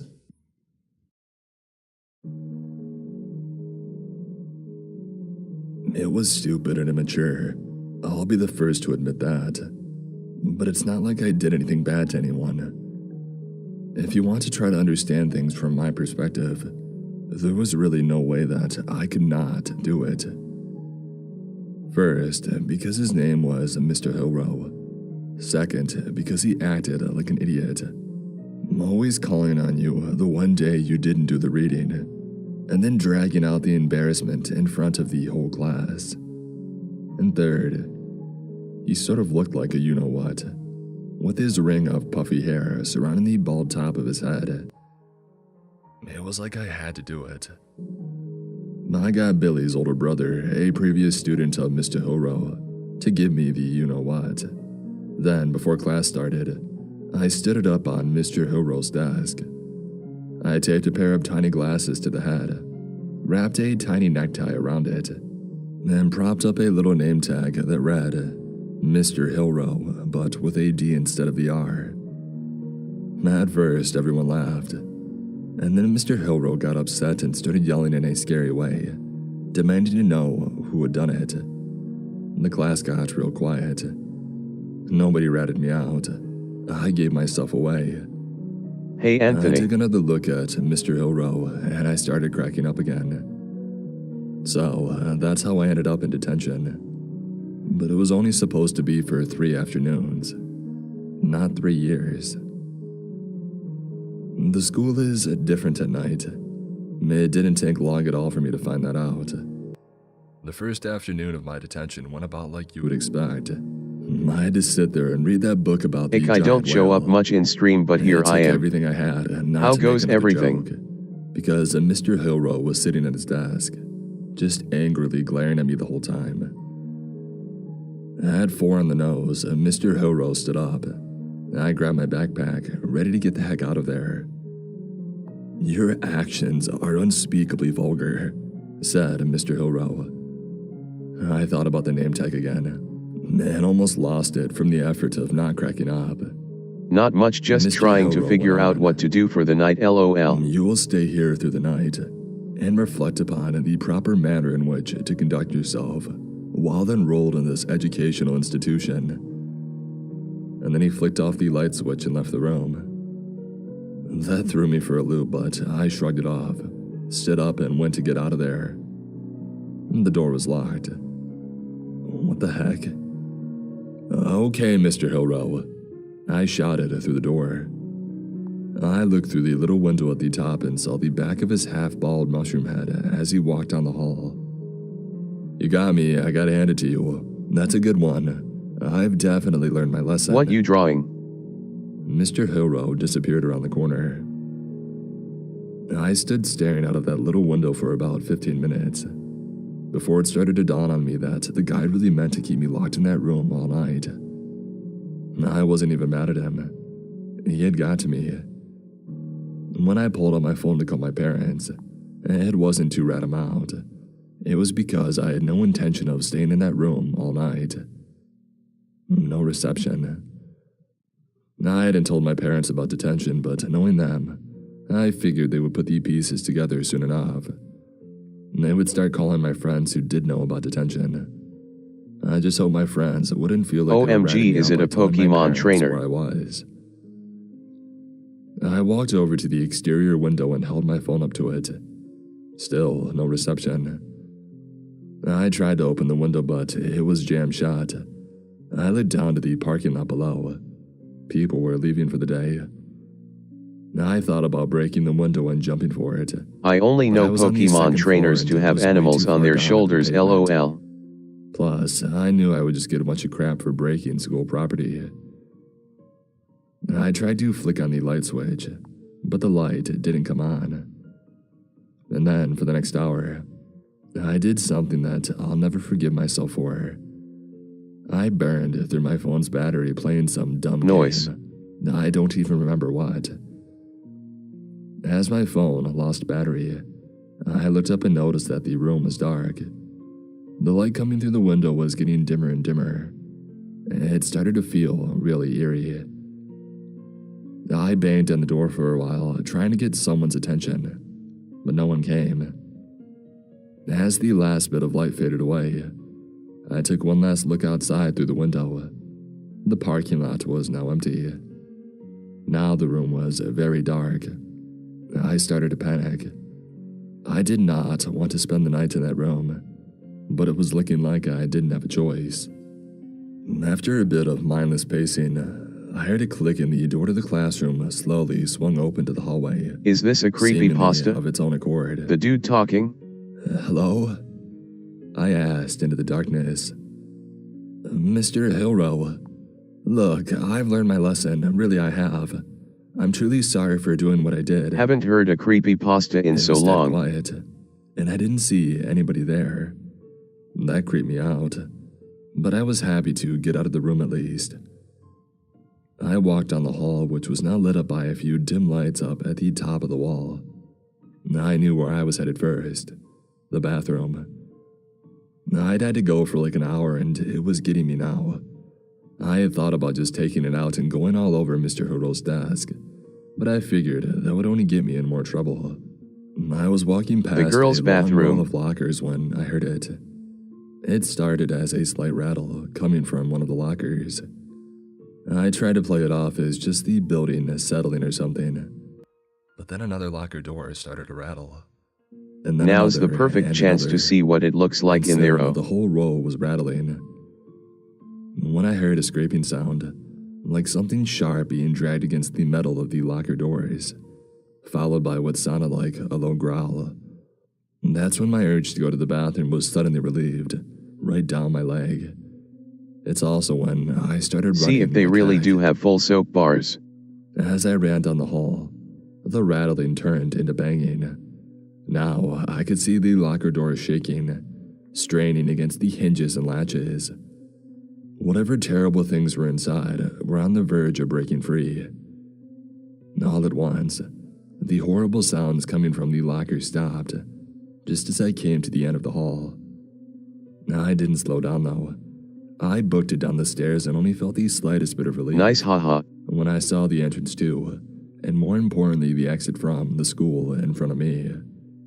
I ran full speed towards the door, putting my hand in front of me to push it open. A thunk. My wrist twisted painfully as it impacted the unmoving door. Of course it's locked, you idiot. It's nighttime. I tried to find a deadbolt latch or something, but there wasn't one. Just a keyhole. Why the heck do all these doors lock from the outside? I wondered, as I slumped down to the ground in pain, fear in what was beginning to look like utter defeat. I pulled my phone out of my pocket. Now that I was by the front entrance, I might get reception. If I hadn't been a dang idiot and used up all of my battery. I held the power button for a full 5 minutes straight before I gave up, and put the useless thing back in my pocket. I felt like crying. It was bad enough just being locked in there, but being locked in there with a bunch of locker monsters and who knows what else was much, much worse. I decided to stick by the front entrance and wait it out. I sat there in soil pants for hours. I would start to get bored and even a little sleepy, and then I would hear a noise from somewhere in the school and it would jolt me into full alertness.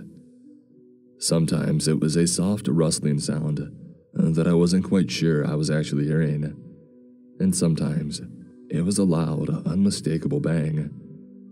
Once I was sure that I had heard someone laughing.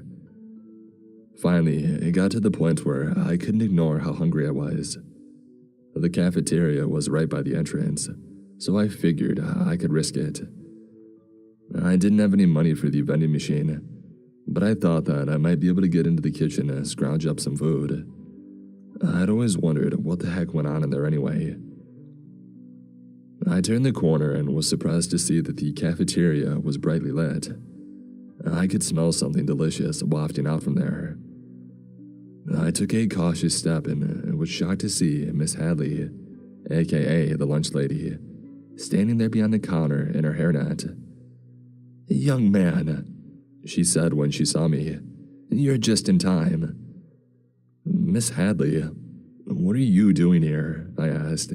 "It's the middle of the night." The lunch lady laughed. "Oh, sometimes when I can't sleep, I come down here and try out a new recipe. And tonight, oh boy, I've come up with something out of this world. I think the children will love it." Something clicked in my addled mind. "So you have a key?" I asked. "You can let me out of here." "Of course I have a key, silly. But before you go, won't you try my newest dish? You look hungry." She was right about that. I mean, I was ready to get the heck out of there. But at least now I knew that I could get out of there. I didn't see the harm in chowing down first, especially since it smelled so good. I grabbed a tray and I held it out to her. Behind the counter, she scooped some mashed potatoes onto a plate, and then put a cut of juicy steak on there too. She put the plate on my tray. "Thanks," I said. "Let me know what you think," she said, smiling. I sat down and dug into the mashed potatoes. Dang, they were good. Just the right balance between fluffy and creamy, and a hint of garlic to top it off. And then I cut off a chunk of steak and I put it in my mouth. It was wonderful, but it didn't taste like any steak that I had ever had before. "Wow," I said. "This is great. What is it?" "Meat," said the lunch lady. "Oh yeah, I figured. What I meant was, what kind of?" A scream coming from back in the kitchen cut me off.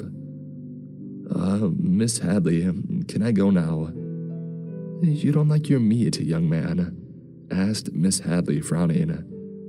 "Oh, no, it's great. It's just my parents are probably worried sick about me. I've been stuck here all night. Mr. Hillrow locked me in." Another scream. "What's that screaming?" I asked. "No, that'll be Lily, my assistant," said Miss Hadley. "She's forever burning herself, and if it isn't that, it's a slip of the knife. Clumsy girl, but has a great instinct for cooking." "Miss Hadley, can I please go?" "Very well, young man. I'll see you to the door." Just what I wanted to hear. Way out, and then get in bed where it was nice and safe and sound and there were no weird sounds, or locker monsters or mystery meats. When we turned the corner and the entrance came into view, my heart first sank and then started beating like crazy. Standing in front of the door with his arms crossed was the janitor. Except he didn't look like he looked during the day. During the day, he didn't have a bunch of spikes coming out of his head. For starters, also didn't have empty white holes where his eyes should be. He didn't have long claws during the day either. At least none that I had ever noticed. "Let the boy pass, Bob," said Miss Hadley. When Bob the janitor spoke, the sound didn't come out of his mouth. I was standing there facing him, and I heard his voice whispering behind me. "Afraid I can't do that, Miss Hadley. The boy shall not pass. Direct orders from you-know-who." Everything started to spin and I felt woozy. "Come on, dude," I groaned. "I gotta get home. I'm sorry about the prank, if that's what this is about. I'll never do anything like that again, I promise." I looked past the janitor monster and saw that it was starting to get light out. Even if I didn't make it out right then, it would only be a few more hours until school opened. And then I heard a hiss and I looked up in horror to see some kind of gas coming out of the air vents in the ceiling. And then I was out cold. So much crazy stuff has gone down in this crazy school building over the past 3 years. If I ever make it out of here, I'll tell the full story. But dawn is approaching and I don't have much time left. I'll give you the basics. Every day around dawn, the gas pours in through the vent and knocks me out. There's no way to stop it. I've tried. Next, I wake up in a dark room, which is actually a sort of a sub-basement dug into the basement floor, and covered with a hidden hatch door during the day. At night, the hatch opens, and I'm free to wander the halls of the school if I choose. I never want to, but I have needs. I need to eat and use the bathroom. I need to shower in the locker room. I need to wash my clothes. I need to try and find a way out of this nightmare, even if it looks more and more like there is no way out. Plus, as bad as it is out in the school, it's miserable in my dark little hole too. If I stay there too long, I start to lose it. I have some theories about what is going on, but I won't get into them. A bit of light is coming in through the windows now. It's almost time for my lights to go out for the day. I'm at the computer lab now. I have very limited access to the internet, and it seems pretty random what sites I can and can't visit. I can't read any news, so I don't even know if anyone's out there looking for me, or if my entire existence has been forgotten since I got trapped in this place. Lately, I've come across this forum. This is, for some reason, the only place that I can read. I don't even know if I can post, but it's worth a shot. You guys seem like you've dealt with a lot of weird stuff, so maybe you'll take this seriously. Please help me. My name is Emmett Emerson. I am at CHAS in Claremont, Maine, United States. During the day, I'm in the sub-basement if you can find it. During the night, past the janitor, I'm usually somewhere running away from monsters. Hi everyone. My name is Emmett Emerson, and I am stuck in what has to be the world's worst school detention. Regular detention sucks enough already, but I've been here for 3 years. Also, they keep me in a hole in the basement and usually only let me out at night. And at night, the monsters come out too. I don't mean that figuratively. I saw one of them take a kid's face off once. That wasn't at my last post, but his name was Jason. And just when I thought that we could team up and get out of this place, he wandered a little too close to one of the windows, and a wrangler got him. I'm getting ahead of myself, sorry about that. I'm just psyched that my last post actually made it through, and a flood of people responded.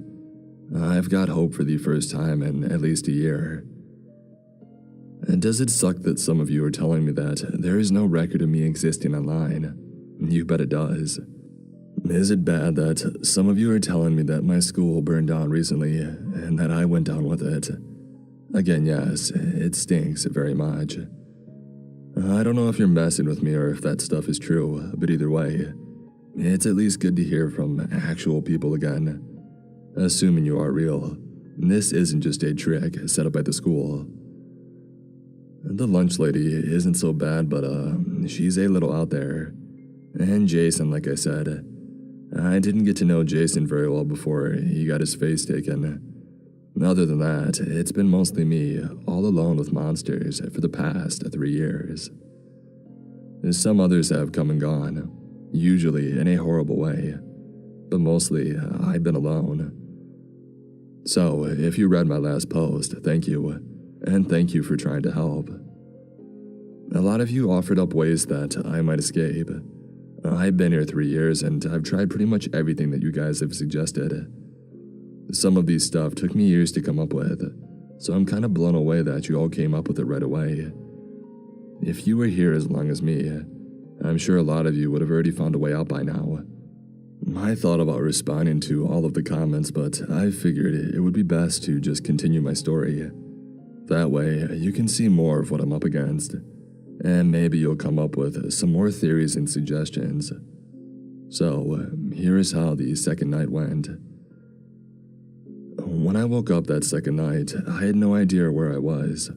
I was groggy from the gas and it was pitch black. I started shouting for help. My voice went as soon as it left my mouth, sucked in by the walls of the room that I was in. I mean, I could hear myself, but there was absolutely no reverb. It was like the darkness was swallowing up the sound. I knew in my gut that nobody could hear me. After a few minutes, the memories of the previous night started to trickle in, and I felt the terror all over again. 1 second, I was looking at the janitor, with those horrible crooked spikes growing out of his skull, and the next I was here. I kept shouting even though I knew it was useless, because it was all that I could do. After a few minutes, I heard a loud creak and a hatch door above my head slowly opened up. I wasted no time in crawling my way out of that hole. I found myself in what I assumed was the basement of the school. It was dark in there, but I could see the boiler in the corner, with a bunch of little neon lights buzzing away. I looked around in the darkness a bit for something useful, but it seemed like mostly junk. And then I saw it pressed up against the wall. I wetted myself for the second time in 2 nights. I could see the dark outline of massive claws and several insect-like legs. I took a step back and almost had a heart attack when I bumped into an old desk. Where are the stairs? I wondered, not idly. And then the room was suddenly flooded with lights, and I almost laughed. It was an old dusty Louie the Lobster costume. Louie was our school mascot. Just this ridiculous, lumbering, fuzzy red thing. I turned around and saw the stairs. I was halfway there when I heard the snap. I whipped my head around. There was nothing there, just a bunch of old, useless junk. I'm starting to lose it, I told myself. Understandably so. I gotta get out of the school. I kept walking to the stairs, and this time, I heard 2 snaps and a skittering noise. Now when I turned around, I saw Louie the Lobster crawling towards me. His pinchers were going wild, opening and closing, hungry. I watched in a mixture of disbelief as he crushed the desk that I just bumped in mighty claws. The desk splintered into thousands of pieces. I ran, taking these stairs 2 at a time. I heard a crunch and I felt the railing wobble. When I looked back, I saw that Louie had begun pulling himself up the railing, digging in with his claws and pushing off with his many legs, and he was moving fast. I had made it to the door just in time. Behind my butt as the snap of Louie's claws were silenced by the closing door. I kept running down the hall and back towards the entrance. I would break that door down if I had to.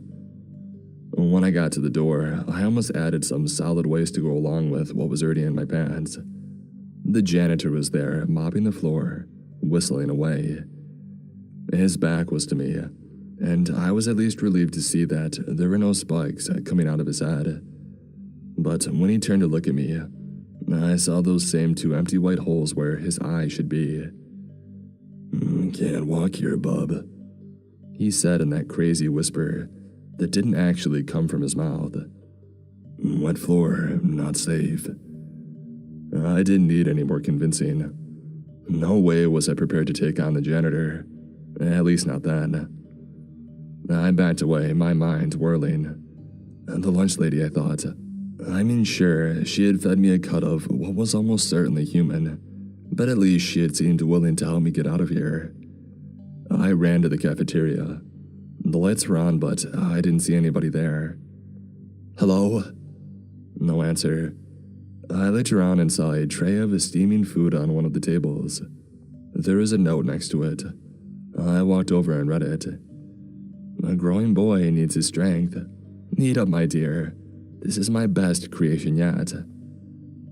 On the tray was a big plate of some more of those awesome mashed potatoes, some beans, and some kind of soup. The soup was green, and something was floating on top. I didn't look closely enough to determine if it was a baby carrot or a finger. I picked up the bowl of soup and put it on a different table, and then I sat down and dug into the mashed potatoes and beans. It was all so delicious. I wolfed it all down. Now what? I wondered. The windows. The previous evening, I had been too chicken to jump out of a second-story window when Mr. Hillrow locked me into one of the classrooms. But way back then, I thought that I would just be here for a few hours. If I had known I was facing 3 years at least, I would have dove headfirst, letting the glass shards cut me up and letting me break a bone or two just to get out. I was ready to get out, and I was on the first floor, so I wouldn't have to worry about the broken bones part. I finished up the lunch lady special, or at least everything except the green soup, and I took my tray to the trash can. I decided on room 108. I had algebra there, and I knew that there is a big, tall window in that room. I crept on the hall, trying to sneak past the janitor, who was still pretending to mop that same spot on the floor. "The boy shall not pass," he said from behind me. "Thanks, dude." I made it to room 108 and I tried the door. It was unlocked. As soon as I had entered, the lights turned on. The first thing that I saw was the chalkboard. There was a piece of frickin' chalk just floating in the air, writing out a message, and it said, A is for atrocity, B is for because, C is for child, D is for dared, E is for escape, and F is for, I think you know. I tried my best to pretend that I hadn't just seen that, and I turned to the window. What I saw there made the whole chalkboard thing look like a stroll in the park. Standing in front of the window was a hideous creature, with gray and scaly skin, standing about as tall as an adult person. But it wasn't a person. It had maybe a dozen arms, like tentacles almost, like a cross between tentacles and arms, just writhing away, feeling around. The thing had no eyes, but it had a nose. Or rather, 2 flat, oblong holes where the nose should be, and a mouth. A red tongue wiggled over crooked and sharp-looking fangs, like a worm dancing on knives. When I saw that first wrangler, at least that's what I call them, I went in my pants again for the 3rd time altogether. I booked it out of room 108, my mind screaming for some kind of way out. A phone, I thought. There's gotta be a phone. I know there is in the office. And getting into the office meant that I would have to pass by the janitor again. But his job just seemed to be blocking the front door, so I thought that I had a chance. At the school, there is a reception desk out in the open, right by the main entrance. Just behind it is the main office, and that's where they do the announcements. I figured there had to be a phone there. I mean, you call the school, and somebody's got to answer it, right? I kicked myself for not thinking it through the night before. I had wasted hours just sitting by the front entrance, waiting for school to open up again. It doesn't matter, I told myself. You figured it out now, and that's all that counts. I snuck past the janitor, and I made it to the door of the front office. There was a little window in the door, the same as most of the other doors in the school. I looked in and I couldn't see anything. It was dark in there. My brain screamed, "Too dark." Just as my hand was on the doorknob, I noticed a pinprick of light coming from inside the room. And that's when it hit me. It wasn't dark inside the room at all. The door was just covered in spiders. Thousands of pure black spiders, so dense that they looked like darkness itself. I released the door handle and I took a step back. I've always been terrified of spiders. In Maine, most spiders are harmless to humans, but these ones looked really nasty, and given all the other horrors in the school, I figured they would probably paralyze me with one bite, and then slowly take me out while I watched helplessly. But still, I had to see if there was a phone in there. I grabbed the door and opened it, just enough to have a look inside. There was a phone in there all right, crawling with spiders, just like every other inch of the room. The walls, the ceiling, the floor. Spiders everywhere. On the floor, they were probably about a foot deep, crawling all over each other. Just this undulating black mass of massive, hungry spiders. Nope. I gently closed the door and walked away. There has to be another way. I wandered around the school in a terrified state. As I looked around, I saw a wrangler standing in front of each window. Their sickening appendages doing a slow dance, reaching and feeling for prey. Windows were out, unless I felt up to challenging one of those things. The front door was out unless I felt like taking on the janitor. The phone was out unless I could find a huge can of bug spray somewhere. But there had to be another way. What is this nightmare, I wondered. Is this all really because of the prank that I had put on Mr. Hillrow? Eventually, I found myself in the gym. I heard the echoing slap of a basketball repeatedly hitting the court, but I couldn't see anything. Ghost basketball? The hairs on my neck shot up and I hurried through, to the locker room. By then, I was already pretty ripe, and I needed to clean up. I walked warily past the row of lockers, remembering the locker monsters from the night before. Each one gave a gentle rattle as I walked past, letting me know they were in there, but not coming for me for the moment. There was an aluminum baseball bat propped up in the corner. I grabbed it and I headed for the showers. I washed myself with one hand, while I had the bat in the other, keeping my eyes peeled the whole time. And then I washed my clothes. When I was done, I dried myself off with a towel and dried my clothes off under the hot air blower, meant to dry your hands. It took forever, but by the time I was dressed again, I felt refreshed and ready to take on the whole school and get out of here. And that's when the gas came in through the vent. So, that was night 2 out of what, 1,000 plus? I realize there's not much here to build grand theories on. I just wanted to give you guys more of a sense of what I'm up against here.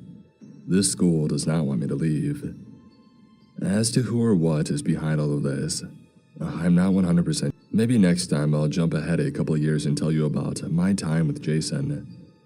That's when a few things started to click together for me, and maybe you guys can help me solve the puzzle. Meanwhile, please keep thinking of ways to help me out of here. It really stinks in here.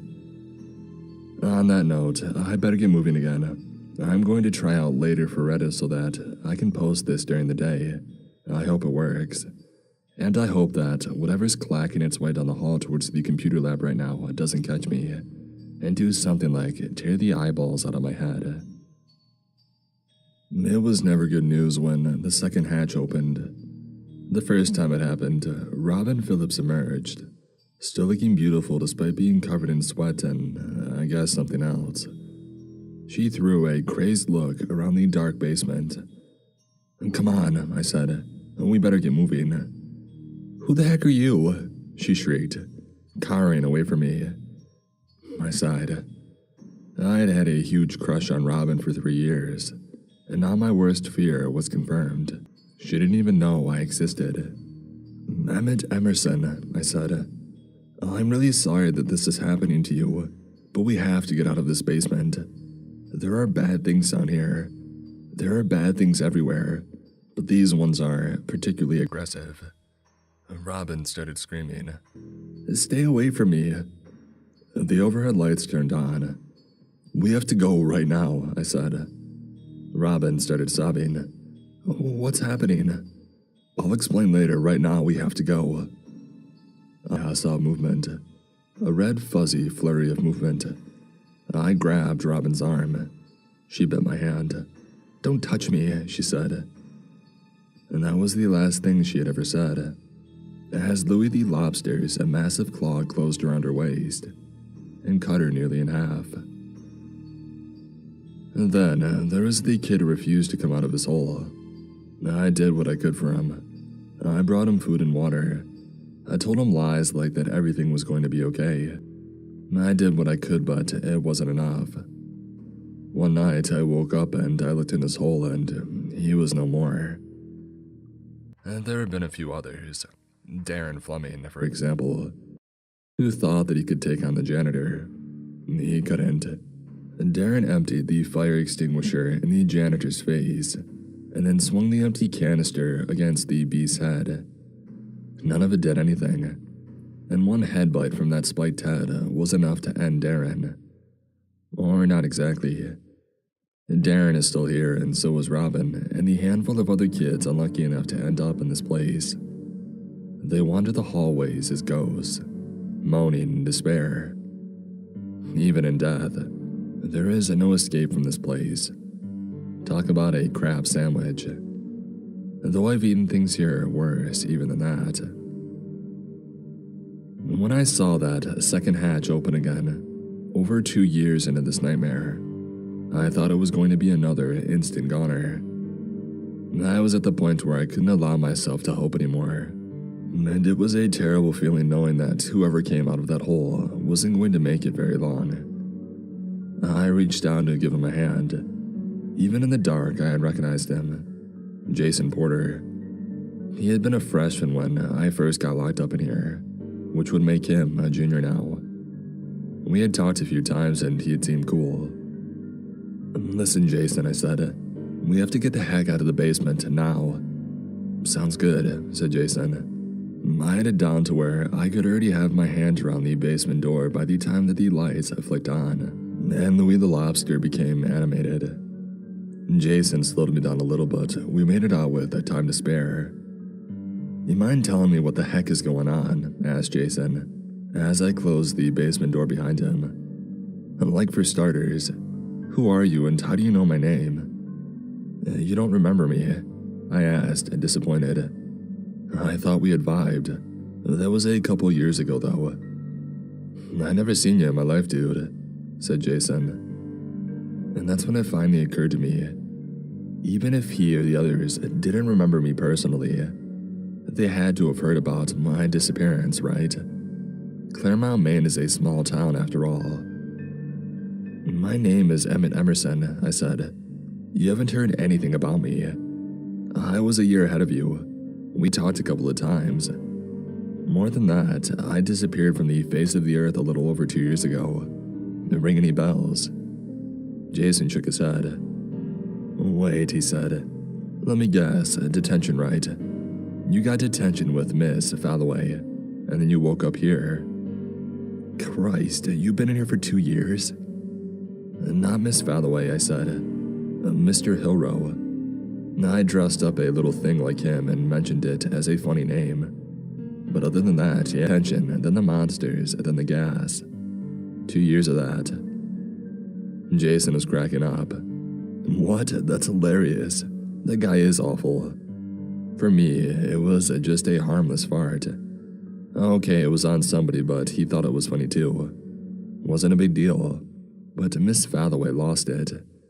And then she gave me some kind of speech during detention. Locked me in the room and sounds like you know the rest. But if you've been here 2 years, gosh. I nodded. The kids seemed to grasp the severity of the situation at least. "You hungry?" I asked. "Let's set up the cafeteria and I'll fill you in." Jason opened his mouth to respond, but no words came out. I saw the color drain out of his face, and then he finally spoke in a whisper. is that a monster?" he asked, pointing. I tensed up and turned to look, and then I relaxed. "No," I said, "that's just Lily." Lily came hobbling down the hall, dragging the foot that was missing all of its toes behind her. A tray of food balanced dangerously on her one hand. "Cafeteria closed again?" I said. "I'm afraid so, Emmett," said Lily, handing off the tray to me. "A fire?" I asked, "or rats?" "A little from column A, a little from column B," said Lily. I looked Lily over carefully. I didn't notice any new body parts missing, which combined with what she had just told me, meant that the burgers on the tray were probably from rats. You get used to it. "Thanks, Lily," I said. "Give our regards to Miss Hadley."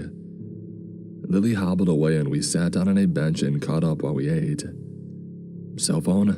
asked Jason, taking a big bite of the burger. "Mine's dead," I said. "Yours?" "Miss Falloway took it during detention and then walked off with it. How about landlines, like in the main office?" "Spiders," I said. "Maybe 1,000,000 of them. I've raided the chemistry room and thrown everything I could find at them. I think they've only gotten bigger, though." "Internet?" asked Jason. "At the computer lab?" "Very limited," I said. "It's a crapshoot on which sites actually work, and I haven't found one yet where you can communicate with people." "Windows?" "Never the windows," I said. "Windows are out of the question. Stay away from the windows." "Fire alarms?" asked Jason. "Don't do a thing this time of night." "The gas, it comes out of the vents every morning," said Jason. "That's right. And I've tried every trick in the book, training myself to hold my breath. I've got up to 4 minutes, but it wasn't enough." "Have you tried leaving notes?" asked Jason. "Like in the lockers?" "You haven't seen the locker monsters yet," I said. "Oh," said Jason. Right. I haven't tried it myself, but I saw one girl do it. That was the only glimpse of an actual locker monster that I've gotten. The girl went to slip the notes in the little vents there and the door swung open. This tiny green arm shot out of the darkness and pulled her in, slamming the door behind her. I heard her screaming in there. Even tried to open the locker, but it was closed tight. The screaming didn't last long. "Oh," said Jason, shoveling in a spoonful of mashed potatoes. "What about a note somewhere else? Somewhere that's not obvious?" "I've tried it all. I carved a message into a desk. The next night, I saw that desk down in the basement, and a different one was in its place upstairs. I wrote on the walls in Sharpie. The next night, it's gone. The janitor goes around and cleans everything up. I did write one message that's still there, but it's on the underside of Mr. Hilro's desk. I took out all the drawers and I wrote it there. It works, sure, but who the heck is ever going to see that?" Jason finished his burger and burped. "Oh crap," he said. "How's the library looking?" "Not good," I said. "I've only been there a couple of times. I'll just say this. You don't want those bookworms crawling inside you. What they do when they get in, it's not right. And where they come out once they're ready to leave. Jason frowned. "What kind of grades were you pulling before you got locked up in here?" "C's pretty much," I admitted. "Same here. We need that library.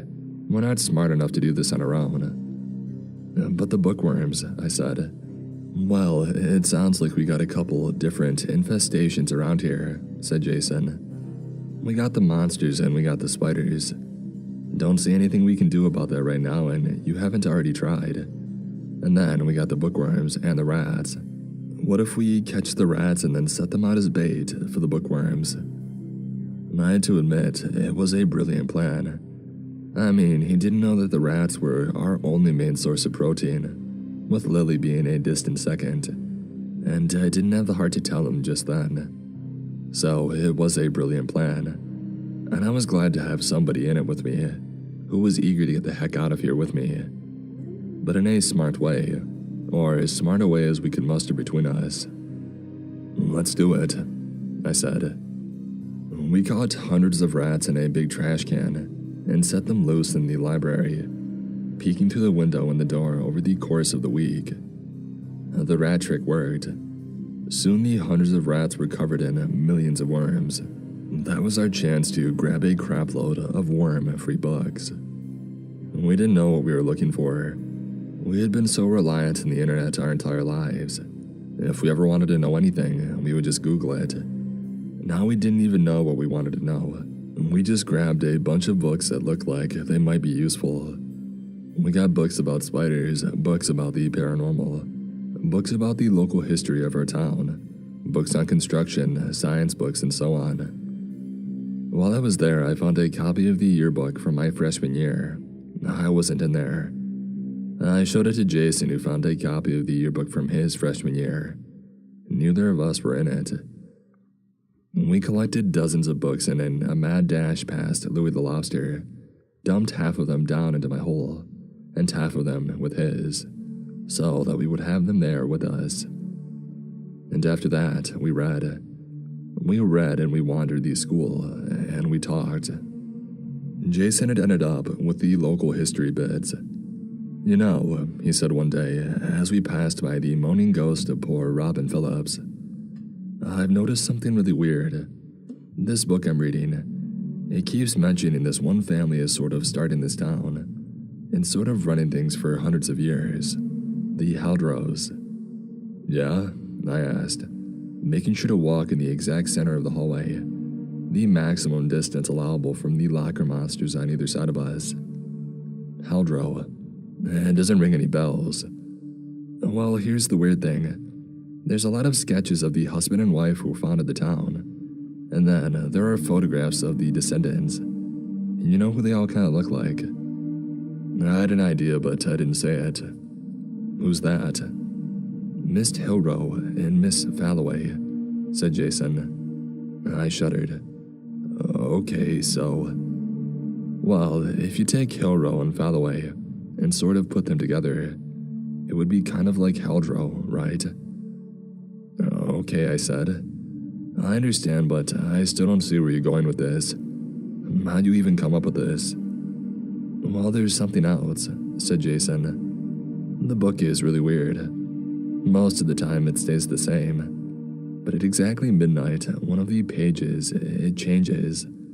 It's the one about the way back history, the one with the sketch of the founders of Claremont. Suddenly, the sketch becomes clear, not like a photograph, but almost. And it's Mr. Hilrow and Miss Falloway there, sure as crap, both looking upset. And then the words change. Jason swallowed hard and went on. It's not about setting up a shipping route or whatever anymore. Now it's this weird religious stuff, talking about how God is disappointed in our perversions and is establishing Claremont as the last refuge for the holy or whatever. The violators of God's holy word will be punished for their sins, and to do that, the Haldros are willing to strike a deal with the devil. We pressed up against a wall as we passed a wrangler, and Jason finished up. I mean, it's not just the words that change. The whole thing is now written out by hand, in this crazy old-timey talk. I've had to read it a bunch over the past 3 midnights. First, to make sure that it's real, and second, to sort of translate what's being said. I felt dizzy. Okay, I said after a while. So what? Mr. Hilrow and Miss Falloway are really Mr. and Mrs. Haldro. And they're what? Immortal beings who've been around for hundreds of years. And this whole BS school is the way of punishing people who fart in class. Is that what you're telling me? Seems a little extreme. Jason shrugged. The page talks about somebody else too. Not the devil and not a Haldro. You know who this person is called. Apparently, they're the one running the whole thing, whatever it is. I thought back to my first night there. The janitor had said, "The boy shall not pass.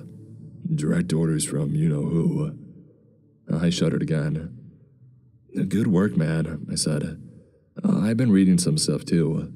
This construction book's got me thinking. Maybe we're taking the wrong approach here, hoping for an open window or an open door. Maybe what we do is just try to smash through this thing. If all of it is drywall and insulation, maybe some wires in there, and then brick on the outside.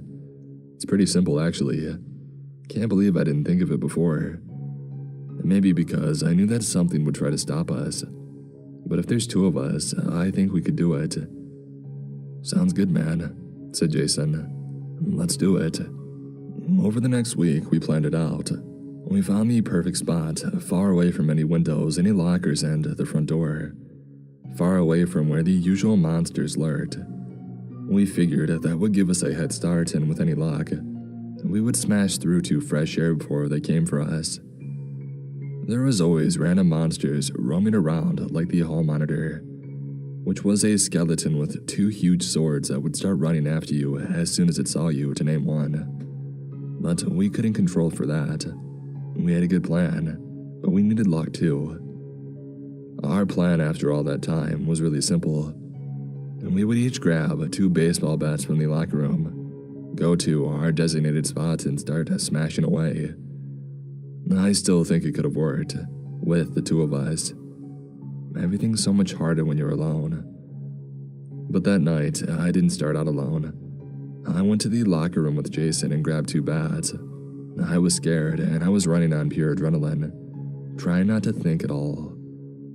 I was on my way out when Jason stopped me.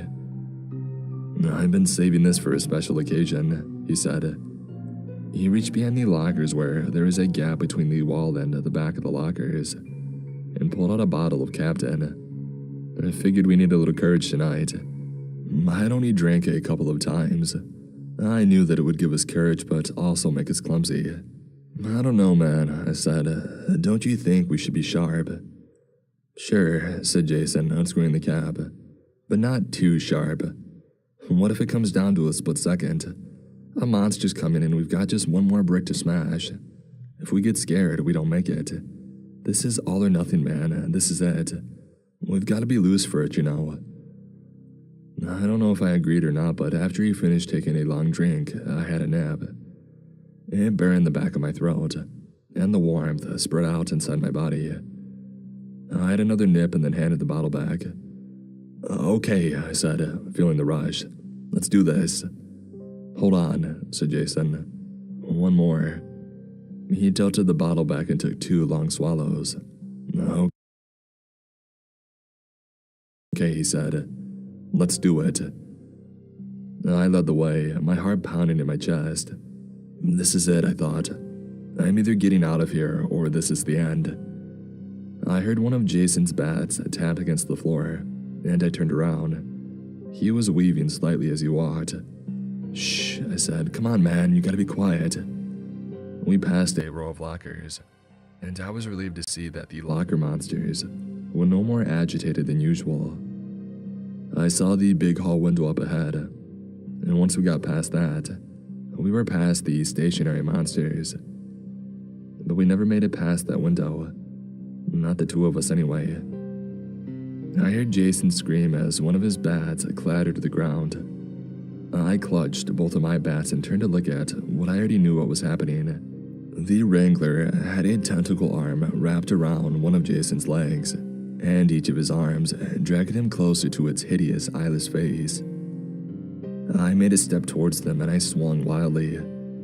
The Wrangler caught my bat in one of its tentacle arms and pulled it away from me. There was nothing that I could do. The Wrangler lifted Jason into the air upside down, so that their faces were inches apart.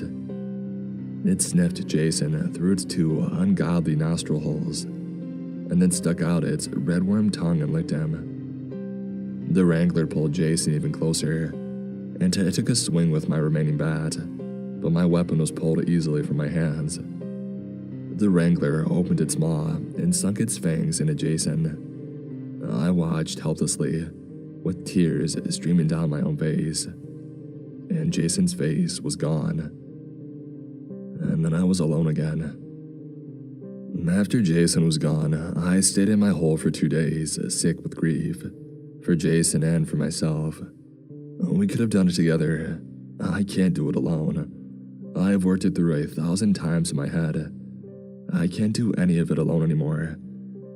That's why I'm so grateful for all of you out there reading this, offering suggestions.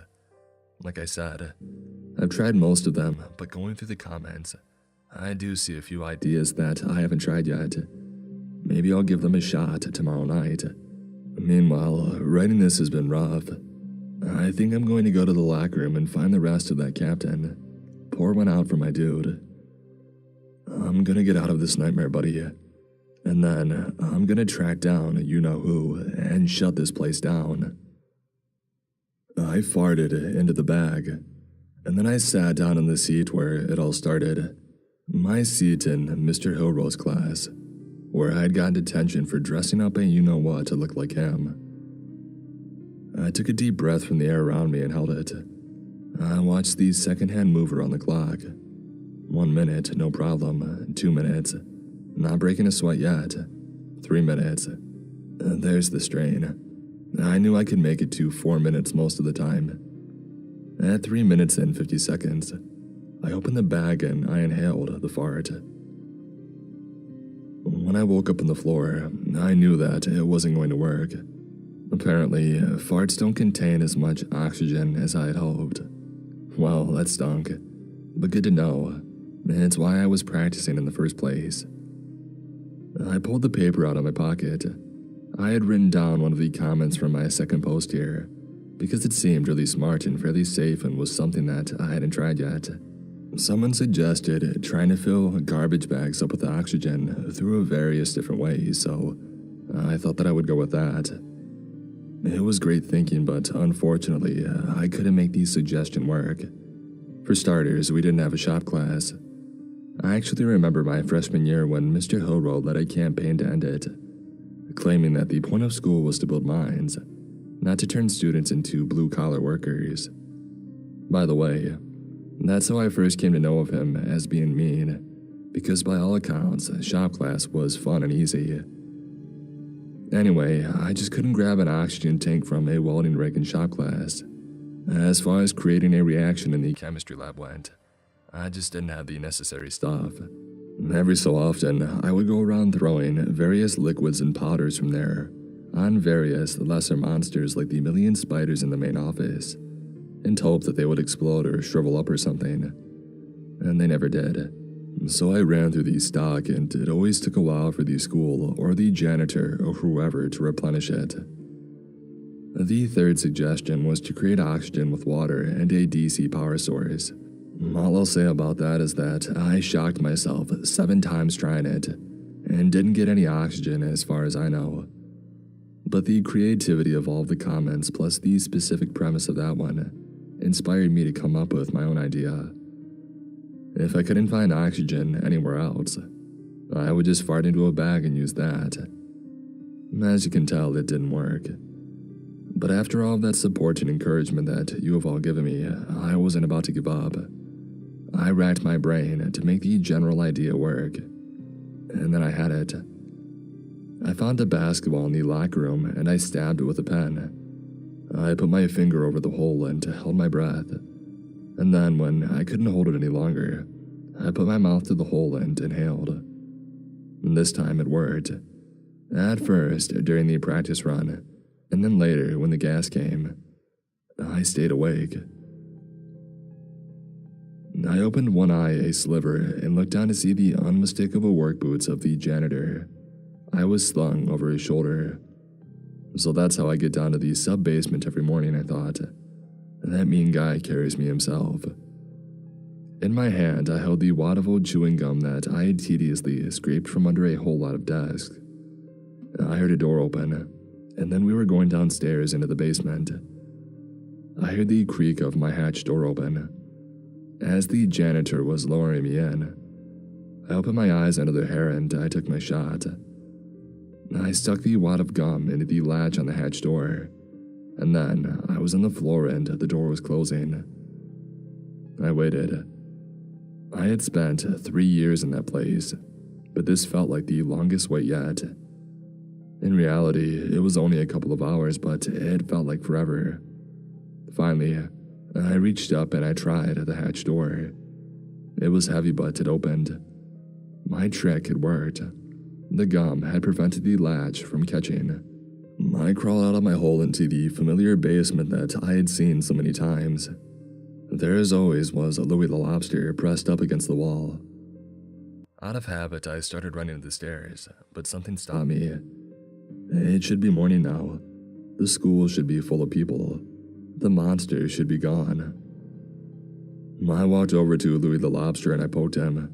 I almost laughed. During the day, he was just a dumb costume. But then I thought about what Louie had done to my crush, Robin Phillips, and it wasn't so funny anymore. I grabbed a fuzzy red leg and I tore it off. "Take that," I said as quietly as my adrenaline would allow. I tore off another leg. "Take that, you crustaceous freak." And then I went for the claws, tearing one of them at the joint, like Louie was a lobster dinner. "See you later, Louie." Again, I guess. I felt good until I got to the top of the stairs. Now what? What if Mr. Hilrow saw me out there? Or somebody else was in on it? Was the janitor in on it? During the day, I remembered, he looked just like a regular person. It was only at night when he turned into a crazy demon thing. The janitor, or so I thought. I needed a distraction. I knew that there was a fire alarm right next to the basement door. I opened the door up, reached over, and I pulled it. As the alarm blared and the lights flashed, I hurried down the hall. Sunlight was pouring in through the windows. There wasn't a wrangler to be seen. After all that time, I walked right out the front door. My car keys were in my backpack, which had been eaten by a giant electric blob in the pool room a year or so back, so I had to walk. I stayed off the main roads and I stuck to the woods. I got scraped up by branches and whatnot, but I didn't even feel it. All I felt was the joy of finally getting out of that school, tempered only by the creeping feeling that it wasn't real, that they would find me, that they would hunt me down and drag me back. But they didn't. At least not before I emerged from the woods at the clearing where my house stood. Man, that was a good sight. There weren't any cars in the driveway, which meant that my parents probably weren't home, but that was okay. They would be back, I figured.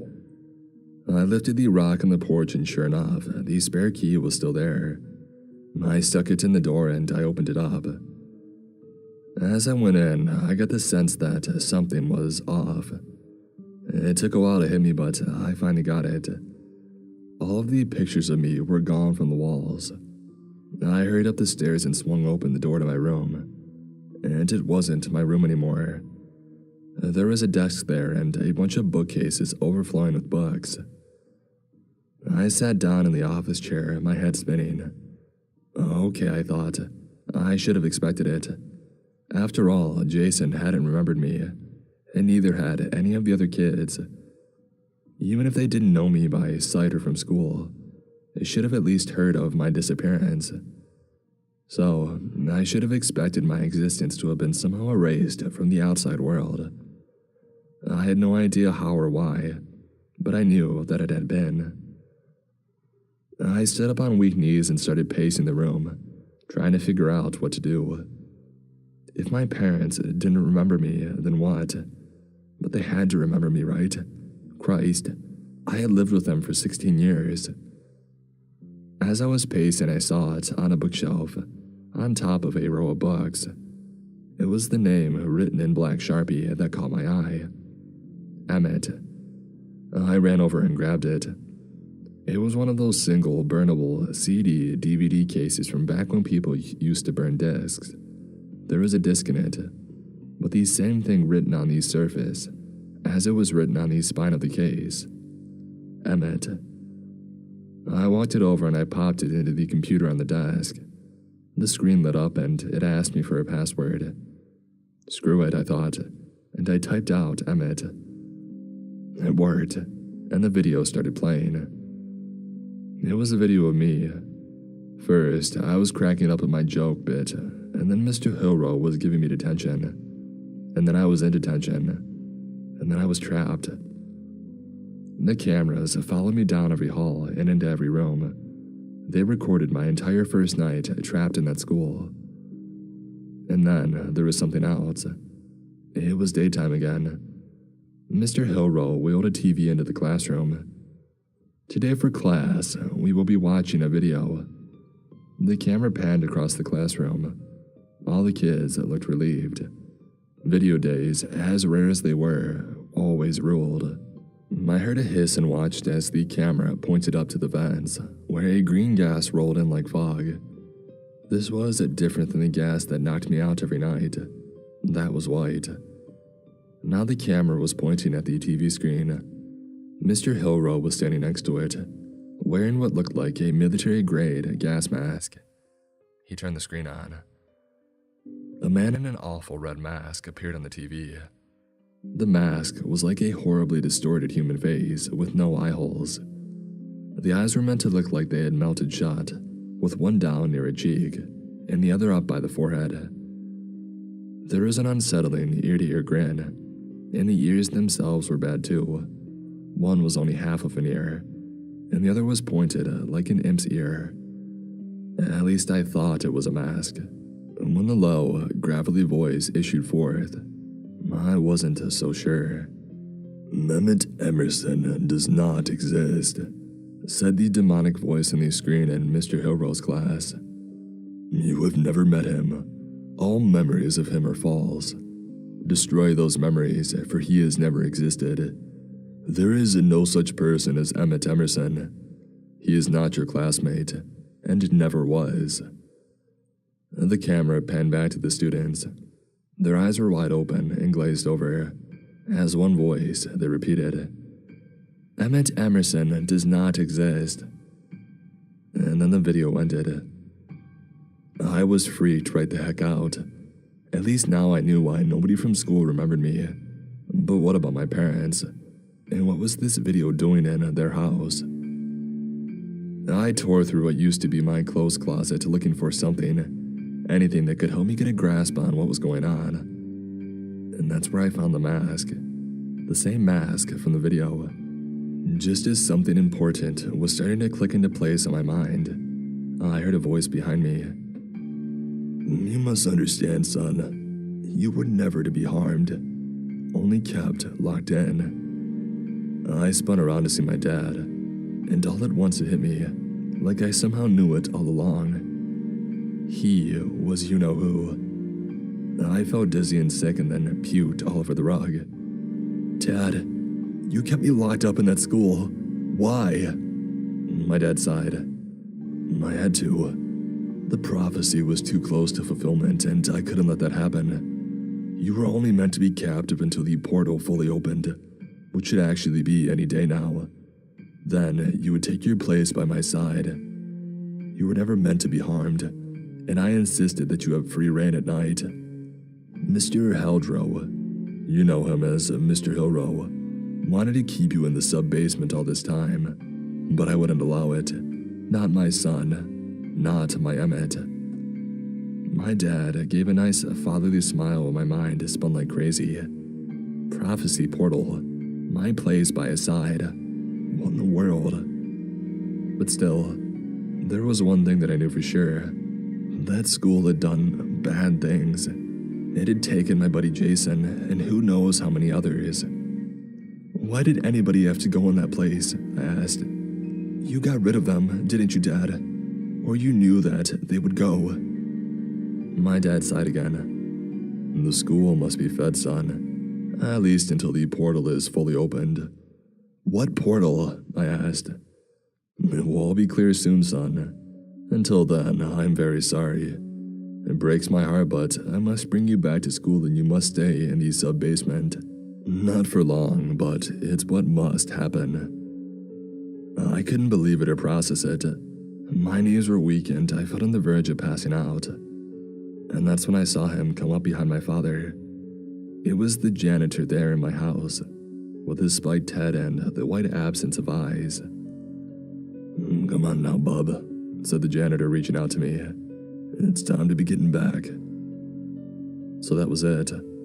I was going to live the rest of my life in that dang high school. I closed my eyes and felt that familiar warmth spread out across my body once again. And then I heard a bang that made my ears ring. I thought that I had heard a thunk, but I wasn't sure. I slowly opened one eye and looked down to see the janitor lying face down on the floor, with a hole oozing from the back of his head. I watched in amazement as his body shriveled up, and then blinked out into nothingness over the course of a few seconds. I looked up and I saw my mom standing there, pointing it at my dad, who had his hands up in the air. Now, Faye, take it easy," said my dad. Faye, my mom, reloaded. "Wait!" I shouted. I didn't know at the moment whether I wanted my dad gone or not. I didn't know much of anything at that moment. "Please tell me what's going on, Mom." My mom lifted it up and brought the butt down on my dad's head. He slumped to the ground. "Come on," she said. "Help me tie him up and get him to the car. We have to hurry. It'll be dark soon." I still don't know everything, and I can't tell you everything that I do know, at least not right now. But I'll try to sum up what my mom told me as we drove around town like crazy and gathering up supplies, while my dad sat unconscious and tied up in the back seat. I'll fill that in with a few things that I've learned since. A couple hundred years ago, my parents were on the run from the law. They hid out in the woods in the place that would later become Claremont, Maine, and built their cabin near the spot that would later become the high school. One night, while they were outside cooking dinner over the fire, they saw a strange glow coming out from under a rock. They rolled the rock aside, and all of a sudden, they heard voices in their heads, telling them things. They had found the portal. At the time, it was tiny, like the size of a quarter. I don't know if it was a portal to a different universe, or just someplace far away in our own. I do know that it was a portal to some horrible place, full of bad things trying to make their way to our world. The voices in my parents' head told them that if they helped nurture the portal, and eventually open it fully, they would be granted immortal life and unimaginable powers. The voices said that my parents must build a structure around the portal to house the creatures that, one by one, would come through it every night, and those creatures must occasionally be fed. And if they did this, over the course of hundreds of years, the portal would become larger and larger, until one day it would finally open wide, and the barrier between worlds would dissolve completely in an instant. That is, unless the prophecy came true. That was me. I was the prophecy. The firstborn son would place the object into the portal, closing it permanently. At some point, the Haldros came wandering through the woods. My dad was wearing that creepy red mask and doing some kind of ritual when the Haldros found him. They were on some kind of crazy missionary work, looking to set up a school of God's highest word and devotion. My dad pretended to be the devil and duped them into building and maintaining the school for him. They were all too happy to help, believing that they were doing the Lord's work, and getting immortality too. That's how it started. For hundreds of years, my parents avoided having any kids, in order to prevent the prophecy from coming true. And then they drank a little bit too much one night, and whoops, here comes Emmett. That's me. The voices told my parents to get rid of me right away. Obviously, they didn't listen, instead deciding to watch me carefully. And then one day, they knew that there was no longer any avoiding the truth. The prophecy would come true unless they did something. My mom begged my dad to do nothing, to let the prophecy come true and close the portal. As she begged him, the voices inside her head raged, and she pushed them down. My dad thought there was a way to have it all. All he had to do was keep me locked away until the portal opened fully. But my mom was resolved. She wouldn't let him do that.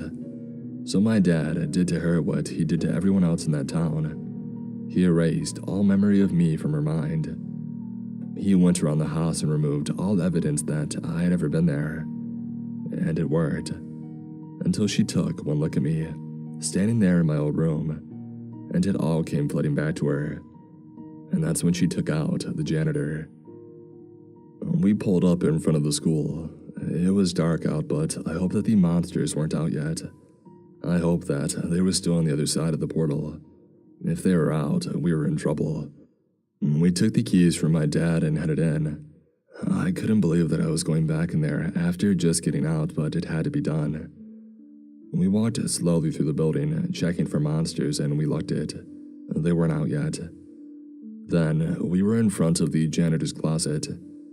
In the 3 years that I had been locked up there, that was the one door that I never opened. It was always locked, and there was always this green light coming from the crack under the door. That's where the portal was. "Are you ready, honey?" asked my mom, pointing at the door. I nodded, stuck the key in, and swung it open. We were too late. A big hole of crackling green energy was suspended in the closet, getting larger by the second. A wrangler was just crawling out of it, reaching its horrible tentacle arms, feeling for prey. My mom fired but missed the head, and then the wrangler had her, wrapping her neck and her arms and her legs. "Mom," I shouted. "Do it, Emmett," she gasped. "Quickly." I turned to do it, but there was already another wrangler there, and before I could think, it had me. We weren't going to make it. We were going to get our faces taken like Jason.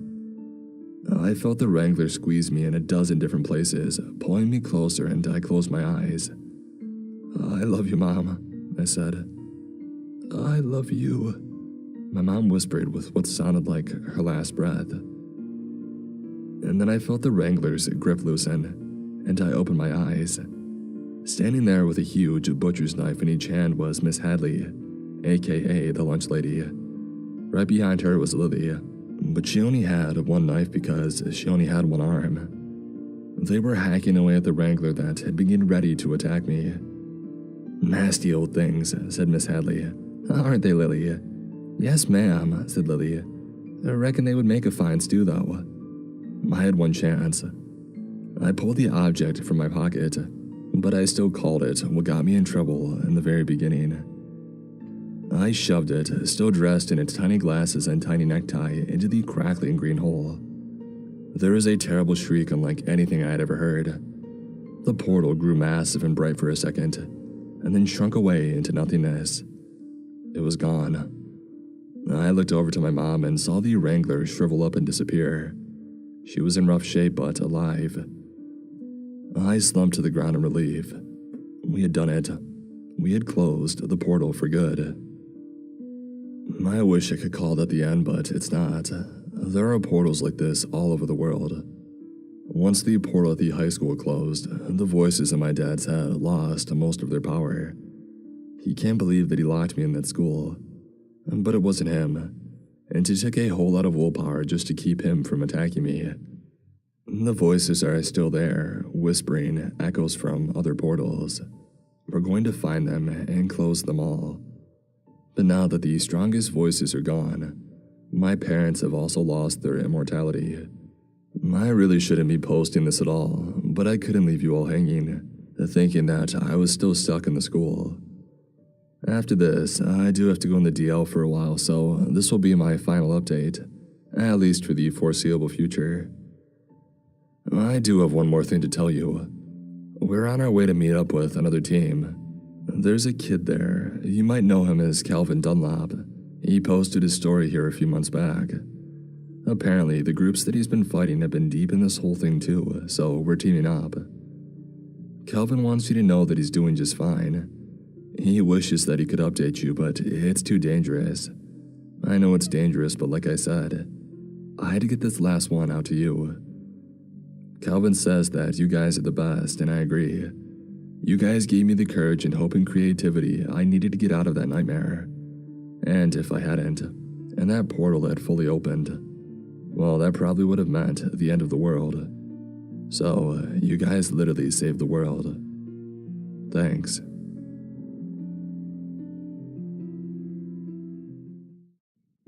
Thank you all for listening to today's stories.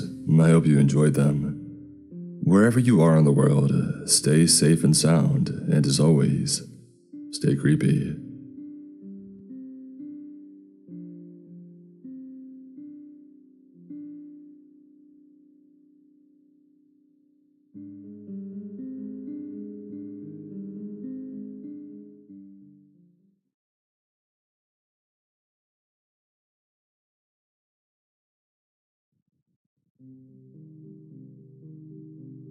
Today's episode is sponsored by BetterHelp.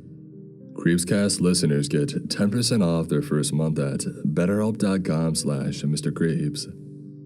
And Storyworth. Get started right away with no shipping required by going to storyworth.com/MrCreeps. Hello everyone, I hope you're all having a good day. We've got another amazing collection of scary stories from the darkest depths of the interwebs. Buckle up and enjoy the ride as we drift further into Mr. Creep's mind. We have one rule in our town. Never look outside at night if you hear the ringing. Written by Clanks. Hi, I would like to start this off by saying my name is James Smith and I'm 26 years old.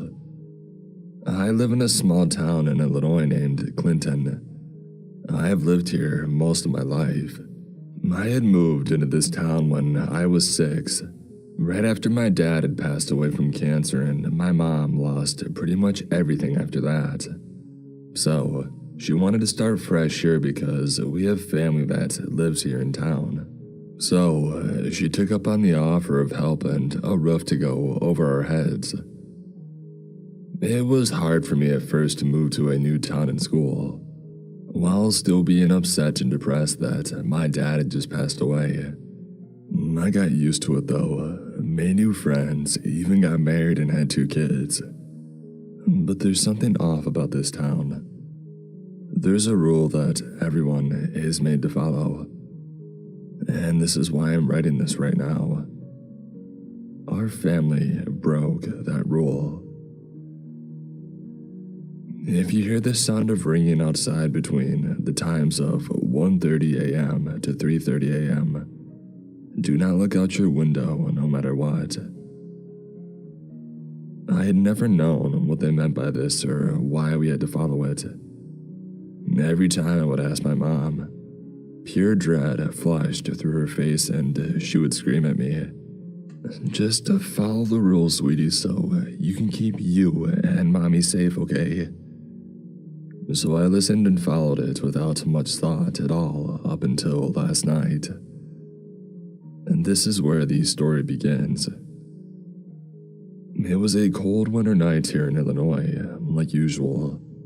It was right for the period of the year, with being an October night. I was getting ready for bed, putting my 2 younger boys to bed. I walked out of the room quietly, closing the door, and I turned off the hallway light. I made my way down the hallway and into the kitchen, where my wife was sitting and smoking a dimly lit cigarette. "Hey, sweetie, did you put the kids to bed?" she said with a smile, as she proceeded to take another drag from her cigarette. "Yeah, I put them to sleep," I said in an exhausted tone. The room went quiet for a second. The only sound that could be heard was the ceiling fan that was on high above us. My wife looked down at her ring and sighed. "How much longer, James?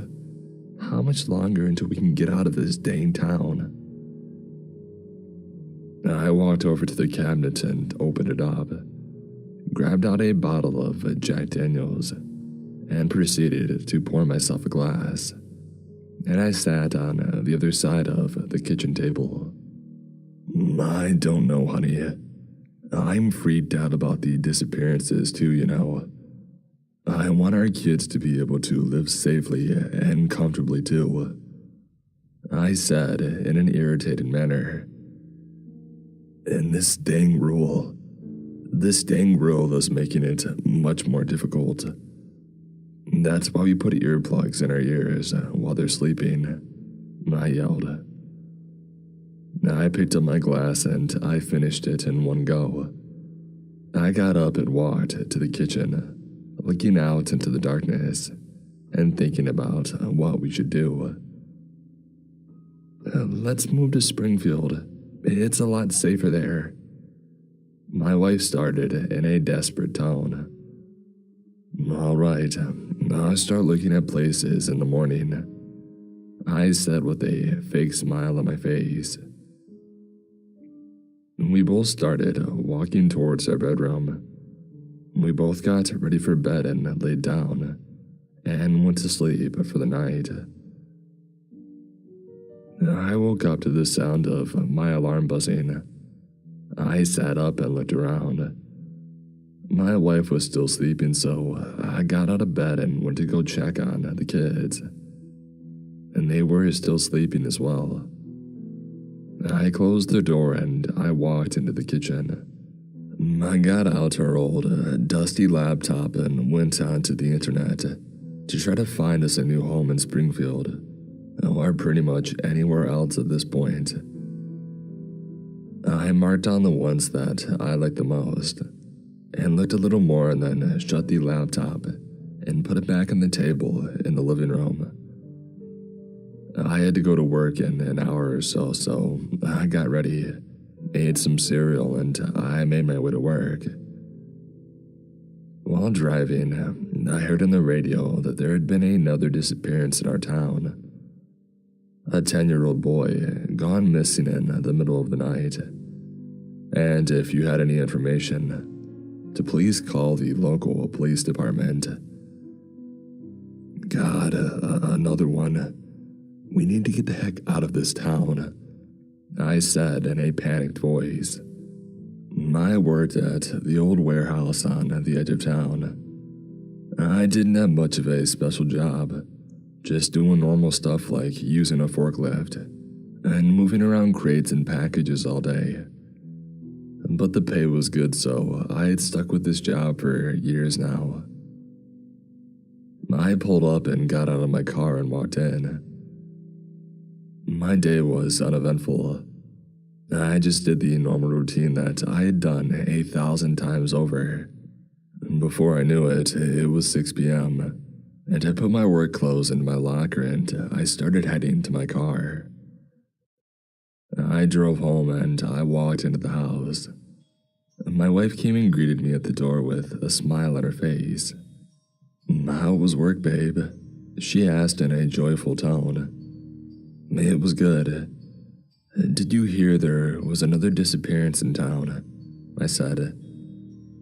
The room went quiet, and we both had a moment of silence and walked to the kitchen. "I'm going to call the housing unit in the morning and schedule a meeting," I said in a serious tone. We went to bed that night, and in the morning, I woke up.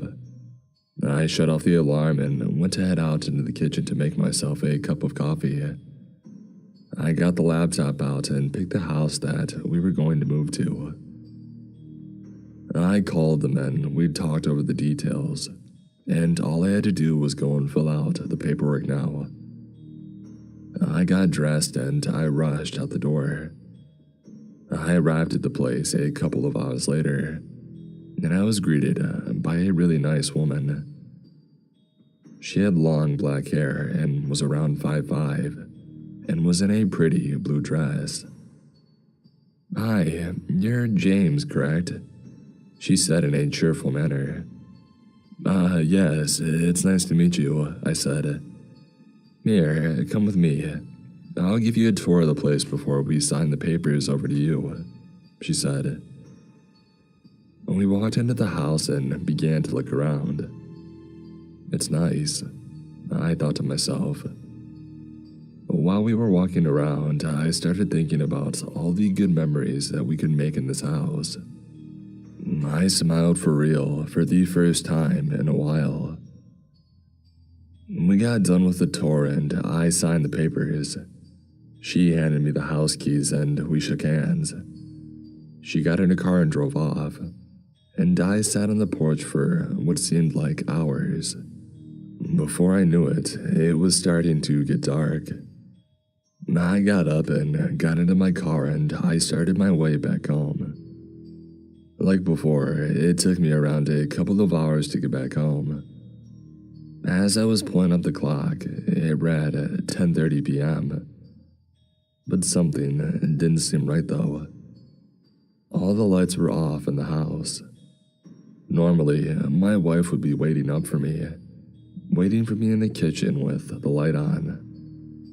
I quickly got out of my car and I ran up to the door. "It's unlocked," I said in a frightened tone. I had locked it before I had left. I laughed to myself. Maybe Mia had to go out and run errands while I was gone. I opened the door and walked in. It was pitch black. I looked around and started to call for my wife and kids. No response. I started to get scared, and then I flipped on the light and my heart sank through my chest. My wife was on the floor, in a puddle of blood. I screamed her name and ran over to her. I checked her pulse and I started to cry. She was gone. I got up and ran into my kids' room, and they were nowhere to be found. The window had been smashed, and it appeared like there was a struggle of some sort. How could this be happening? We were so close, I said while screaming and crying. When from behind me, I heard large footsteps and the sound of ringing coming from whatever it was. It's only 10 p.m. The ringing isn't supposed to be here yet, I thought as I sat there frozen in fear. A loud voice boomed from behind me. "Your son broke the rule. Now you will all be punished." I turned around in anger and saw something that would haunt me for the rest of my life. A tall, slender, and deformed creature was standing behind me. It had long, talons-like fingers and razor-sharp teeth, and it was huge. It was around 8'4". It was holding my youngest boy by the throat. My boy was lifeless and had an expression of fear on his face. "What did you do to my family?" I screamed at the top of my lungs at the creature. "Like I said before, they broke the rule. I changed the time by a little. Hope you don't mind." It smiled out of joy, and I blacked out at that moment. I woke up lying face down on the floor. It took a second to collect myself.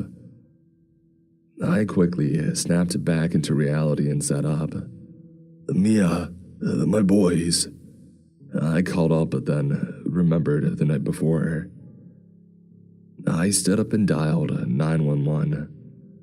When they arrived, they took my statement and a missing person report was put in place. After they left, I drove back to the house where we were going to live in, and I sat on the porch and I started to cry. But then I heard my youngest boy call out from the woods, "Daddy, help me." I shot up and bolted towards the sound of his voice, calling out his name. No response. My brain must be playing tricks on me, I thought to myself. I fell to the ground and gave up. A year has passed and I'm currently living in the new house. I couldn't handle going back to that other house. Every time I did, that night kept replaying in my head, and it drove me crazy. I can't get over the fact that if I would have been there for them, they wouldn't be dead. At night, I always have the same dream. Walking into that dang house and trying to save them, but I can't. It almost feels like that thing that I had seen that night. Like it doesn't want me to forget and to move on with my life. It's like I'm all a part of its sick little game. At night, I can hear what I can only imagine is him walking back and forth, and that ringing, that cursed ringing, it doesn't stop. It never does. I have been tempted to just look out the window, but I just can't bring myself to do it. That's what he would want. He wants me to look out, just to show me a sickening scene of my family. I know I don't have much time left. I can't take it anymore. So, I'm writing this now to warn you. If you ever move into Clinton, Illinois, never break the one rule. You'll regret it for the rest of your life.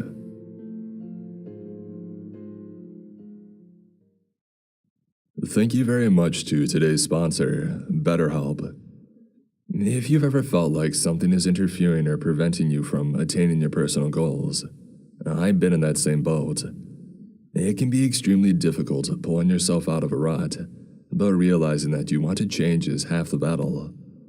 BetterHelp can aid you in changing your life or mentality for the better by providing a personal licensed professional therapist that matches your needs. You can start communicating in as little as 48 hours. One of the greatest things about BetterHelp is that it provides a broad range of expertise that may not be available to someone locally, and at a lesser rate than you would be able to find in person. The service is available for clients worldwide, and on top of that, you can log in at any time you're available and be able to contact your professional immediately through messages. You'll receive timely and thoughtful responses to any questions or concerns you may have. Additionally, you can schedule weekly video or phone sessions and avoid the hassle of sitting in a crowded or uncomfortable waiting room. Mental health and well-being is a subject that's very important to me, and I think it's amazing that more people are seeking the resources that they need. BetterHelp has over 1 million users who have taken charge of their mental health with the help of an experienced professional. Again, this podcast is sponsored by BetterHelp. That's better, H-E-L-P. And Creepscast listeners get 10% off their first month at betterhelp.com/Mr. Creeps. Mankind should have stayed away from Mars. Written by J. Group. The first manned mission to Mars began well enough. Launched without the knowledge of the general public, it lasted for almost a decade, silencing the naysayers at NASA and abroad. It was by all measures a success, until a series of unfortunate events occurred. These unexplained phenomena brought the entire project to a crashing halt. All contact was lost after 9 years of successful habitation on the Red Planet. Something tragic had happened to the crew, and at least one of them had seemingly gone insane. It was suspected that science officer Nathan Flanders had killed the rest of the astronauts on the mission, and had taken his own life following his final transmission. That's where the four of us came in. We were sent to conduct a salvage operation and tasked with surviving against all odds on the barren planet's surface. Instructions were to use what we could from the old base. The multi-billion-dollar array of advanced equipment was invaluable, and some of it was reportedly irreplaceable. Our flight and landing on the surface went well, proceeding without incident. Despite that, our nerves were on edge, and the four of us were jittery with anticipation as we made our way from the landing craft to the hatch, which led to the underground habitation unit. The area surrounding us looked surprisingly similar to Earth, a desolate desert region, scattered with flat rocks and boulders, and a sheer wall of rock that jutted out from the ground upwards, stood just behind the old habitation unit's coordinates. We bounded toward the hatch, stumbling awkwardly in the lower gravity. I felt occasional moments of success when a step forward was executed just right, but otherwise, it was awkward and clumsy. I fell over at one point and bounced back up after a couple of attempts. There was a smile stretching across my face, though, and I looked over to see Denise was doing the same. We couldn't help it. We were each fulfilling a lifelong dream, and despite it perhaps because of the tension of the situation, we began to grin like idiots and laugh. Finally, we had reached our destination. Raymond pried open the hatch door. Dust and sand poured off the flat surface as he heaved it open. Clearly, it had been a while since anyone had gone down there, into the pitch blackness below. The possibility that anyone was still alive in the habitation unit was unlikely, if not impossible. But we had been prepared for nearly any situation. There had been enough food and water supply for one man to survive, and we were told there was a slim chance that we would be forced to defend ourselves if compromised crew members were still alive down there. Last contact had been made with Nathan Flanders, the failed mission's science officer. He had claimed there was something down below, in the area being dug out for the base's expansion, some sort of organism, and that it had infected the crew. He had called it telepathic slime mold, according to reports. Ridiculous, of course. Nothing could live in the freezing temperatures of the caverns beneath the surface of Mars. It was far too cold for that. But the rationale for that specific delusion made some sense. Flanders had researched slime mold extensively during his formatic academic years, so it seemed to follow logically that he would revert back to thinking about it during a mental break. At least that was what the psychoanalyst back at base thought, that there was some traumatic event underlying all of this that he had failed to disclose on his psych report. As we climbed down into the habitation unit, I began to suspect that we had been wrong to think that he had been lying, that we had been wrong about everything. Whispering voices were speaking in my mind, but I had dismissed it as nerves and adrenaline, my overworked mind playing tricks on me. The darkness was total as we descended the ladder. By the time that we got down to the floor and switched on our headlamps, it was too late. The hatch had slammed shut above us automatically, and we looked around in horror to see the controls to open it up again had been covered by yellow, slimy webbing that writhed and pulsated as if alive. It was disorienting and surreal, and for a moment, I felt like a fly who had fallen into an labyrinthine spiderweb. It surrounded us in spiraling whirls that enveloped everything in a many-stranded maze of stringy, striated slime mold. All of the habitation unit and its high-tech interior was covered with the stuff. It was built up on the walls and on the ceiling, covering the floors and leaving only the ladder and the small space around the base of it open, as if waiting for us, not wanting to alert us to its presence until it was too late and we were trapped. The yellow webs writhed and moved all around us, reaching out tendril-like towards us from the walls and stretching out to touch us. Oh my God, what is this? I heard Aisha whisper breathlessly through the radio. He was right. It wasn't a delusion. It was all true. We need to get out of here now. The captain ignored me, moving forward despite my objections. Hang on, said Raymond. We have to see if we can salvage anything. Maybe we can do something to get rid of this stuff. At the mere mention of that, the yellow slime mold began to whip itself into a frenzy. A piercing ringing noise invaded my mind to my ears. It felt like someone was stabbing into them with sharp pins. My knees buckled from the pain, and I nearly fell to the floor. But the sensation subsided a few moments later, and we all relaxed. Why do you not seem at least a little bit fazed by all of this? I asked Raymond, suddenly suspicious. I felt like he was the only one not even remotely surprised by the fact that Nathan Flanders had been telling the truth. There really was a life on Mars, and it wasn't human. The three of us would never have come if you had known the truth, he said under his breath. His words were in a monotone, not sounding like himself at all. And besides, it was classified. You knew? I shouted at him in rage. How could you drag us here knowing this mind-controlling slime was real? As I spoke, the yellow gunk was stretching, spreading and climbing up my boots toward my ankles. I tried to push it away with my hands and it got stuck to my fingers and expanded, rapidly growing up my hands and onto my wrists. We need to get out of here, I said, no longer caring what he was going to do.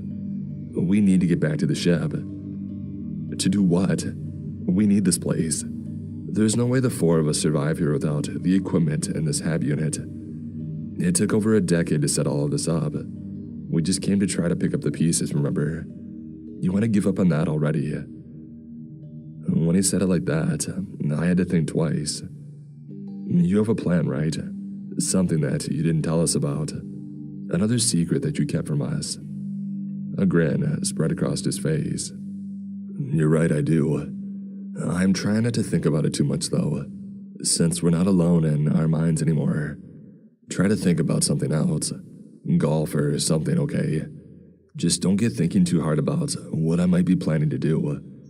This slime stuff ain't gonna like it. I nodded, resigned to follow him a little further. We had come this far after all. We continued deeper into the narrow confines of the hab unit. The webbing reached out and I felt it touching me in places outside of my suit, moving towards my helmet, but I tried not to panic.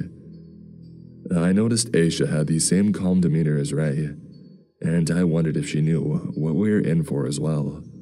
Do you think it's possible that Nathan is still alive? Denise asked, her voice shaking. Doubtful. Movement came from up ahead and I saw something in the shadows.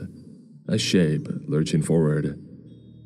The thing which came out from the next room clearly once was an astronaut, but it was not Nathan Flanders. A voice rang clearly through my mind and I heard it was a woman speaking softly. Her tone was soft and lilting, almost a sing-song. I found myself wanting to go to her as I listened and looked down to see the web slime moving up my leg further now, almost to my midsection, crawling up my body and encasing me in it. I tried to back away, but I found it was difficult to move suddenly. The yellow gunk was becoming more tenacious, gripping me and holding me in place like vines. Won't you stay with us? Be one with us. Don't you want to be a part of something bigger than yourself? The voice asked inside my mind. Her face came out from the shadows and I saw now that her entire head was covered with the yellow webbing. It had reached in from a crack in the helmet, and it had spun itself around her features like cotton candy. A mask of it covered her face, but it was translucent enough to see through in places. The tendrils of yellow slime webbing had enveloped her body, and it carried her across the floor towards us, as if she were floating upon a cloud. What did you do to the rest of them? I heard myself asking aloud. We needed nourishment. It was such a long sleep. But now we were all fed and looking for more hosts. If you want to live here, this is the only way. If you prefer to die, that can be arranged as well. Raymond was reaching for something in his bag. I tried not to think about it too much, what he was planning to do. He pulled out a weapon of some kind. I had no idea that it even existed or had been brought on the journey. But then again, no one had told me that we would be fighting for our lives against mutant telepathic slime mold either. The horrifying web-covered astronaut who was coming towards us was close now, only a few meters away in the confined space. Ray squeezed the trigger and the gun let out a blast of reddish-white light, like a wide laser beam. It went past our attacker, missing wide, She was closing in now, the webbing bringing her towards us like a wicked chariot. He fumbled in his bag for something and pulled out a small square box. Pushing a button on the gun, it ejected a smoking cartridge, and I realized he was reloading, but he had almost no time. The horrifying creature was almost within striking distance now. Slamming the fresh battery into the slot, he pulled the trigger just as the web-covered astronaut thing was mere inches from him. The blast ripped a hole through the center of the creature, and she let out a piercing scream which ripped through my mind. It took several moments to quiet, but still lingered like my ears were ringing. Ray pulled another fresh battery pack out from his bag and changed it for the old one. It seemed that the gun was single fire and it needed to be reloaded after each laser burst, but still, it was a formidable weapon. Another top-secret military project, I guessed. The possessed astronaut woman was lying on the ground, twitching and writhing, moaning in pain. Raymond walked towards her and pointed the weapon at her head, and then he pulled the trigger once again. At point-blank range, it obliterated the head of the possessed astronaut, putting her out of her misery and stopping her never-ending torment. I shuddered at the thought of having my body controlled by a parasitic creature, controlling me like a puppet. This horrifying mental image rattled me badly, especially when I looked down at my hands and feet to see them being covered by the exact same stuff. Enough, Ray. We're lucky to be alive after that. Now can we please get the heck out of here? Raymond looked me in the eyes and loaded a fresh battery into the gun. Not even close. We have to keep moving. We have to get to the source of it. I have coordinates. It'll be down in the caverns below the HAB unit. Are you insane? We don't even know if there's a source to this madness. And even if it exists, we'll never get to it. Look at this stuff. It's all over us. Pretty soon it'll be covering our visors and we won't be able to see anything. We'll die down here like the last crew did. Let's get topside now, and if we're lucky, the sun will kill it for us. Suddenly, the slime mold sprang to life again, whipping its tendrils at us and then starting to squeeze my legs painfully like boa constrictors. I tried to lift them up to turn around, and it felt like I was stuck in molasses. It took every ounce of my strength to turn away from him and start heading back towards the ladder. If you two want to live, I suggest that you come with me. He's got a death wish. I muttered over the radio to Denise and Aisha as I moved past them in the confined space. They looked hesitant to leave Raymond alone down there. And before I could get away, the webbing reached out and grabbed me with long tendrils from behind and started wrapping me up like vines. It went under my arms and around my waist and then around my neck, trying to squeeze the helmet off my head so it could get to my flesh. It got me, I screamed. Help. Denise grabbed a blade from the supply bag that she was carrying and went to work sawing at the tendrils that had wrapped themselves around me. Hang on, I got you. Meanwhile, Aisha moved past and caught up with Raymond, her face looking hurried and uncaring of my predicament. Leave them, Raymond said to her, and she nodded. They stepped over the astronaut's corpse and continued through the HAB towards the back end, where it led towards the caverns, to the source. I screamed at them, cursed at them both, knowing how they had been aware all along. They had both been briefed on what had really happened here, things that I hadn't known about until just then. Denise was cutting at the ropes of the webbing that were holding me there, but every time that she cut one loose, another grabbed hold. It's hopeless, I said to her. Just go. Get back to the ship and tell them what happened. Tell them that this place is a lost cause. It's a death sentence for anyone who comes here. Her face was still determined, her eyes focused. She finally got one of my arms free and handed me the knife, grabbing another from her belt. I'm not leaving you, so shut up and cut. I turned my body away from the wall as she cut these strands holding my waist free. Now, it was only my arm that was still wrapped up in the webbing. It pulled at me and crushed my arm painfully as I tried to pull away. Screaming, I cut haphazardly at it, hacking and sawing with reckless abandon. Denise was cutting at another large piece, and although more began to wrap around me, we had the upper hand now. Slashing at them with every ounce of energy we had, I finally managed to pull myself free. See, I told you, Denise said, smirking. Now come on, let's get out of here. We were both semi-covered in the yellow webbing, which was now feeling heavy and cumbersome on my legs and hands, as it expanded and purposefully slowed us down, resisting our every movement. The control panel was covered in the stuff, but I remembered suddenly from my training that there is a manual release up on the hatch door. It had been installed in the event of a power failure. I managed to reach the ladder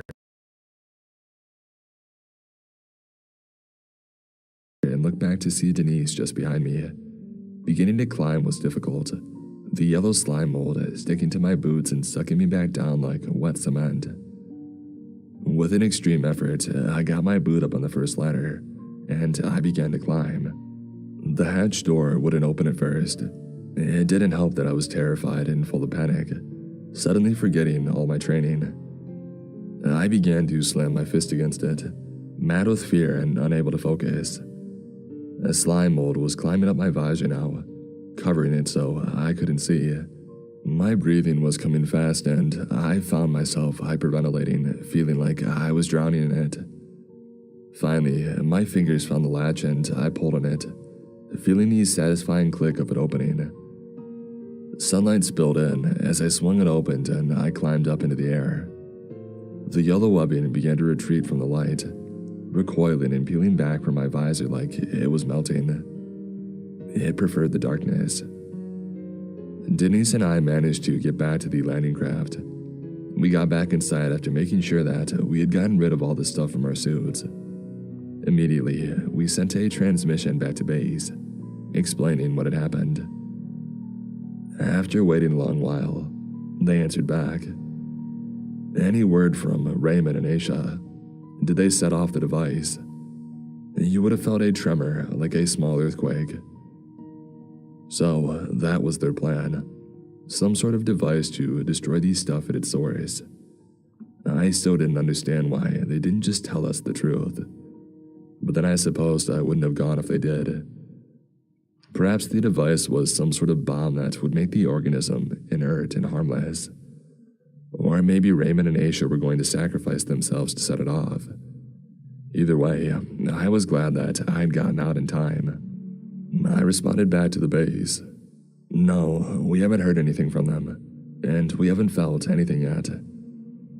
But then a moment later, we did feel something. An explosion from beneath us.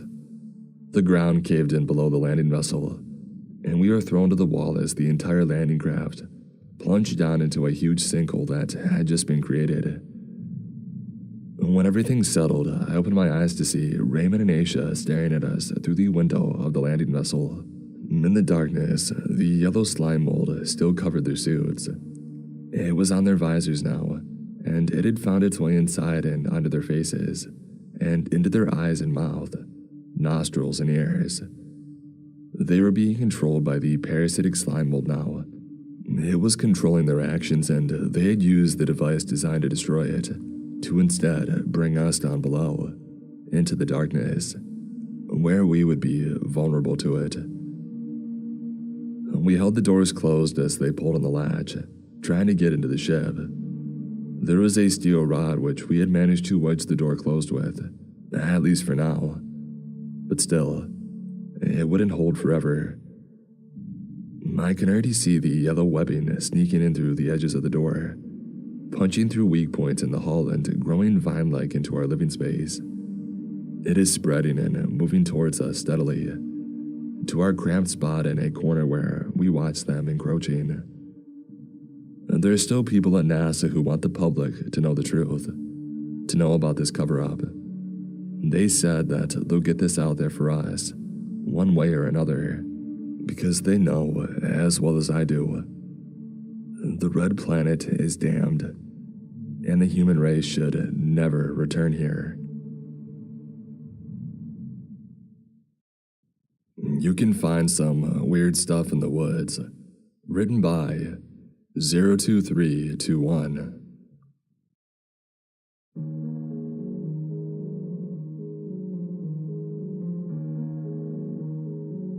People are disgusting creatures that leave trash everywhere.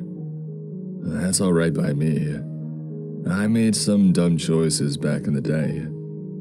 I spent a year or so locked away and now I can't find a job. Lord knows I'm trying. My mother, bless her, lets me stay with her until I can find something to pay my way. My hobby started when I was walking back home from a job interview. Even someone as dumb as me can tell you it was a no-go. When you have no job, you have no gas money.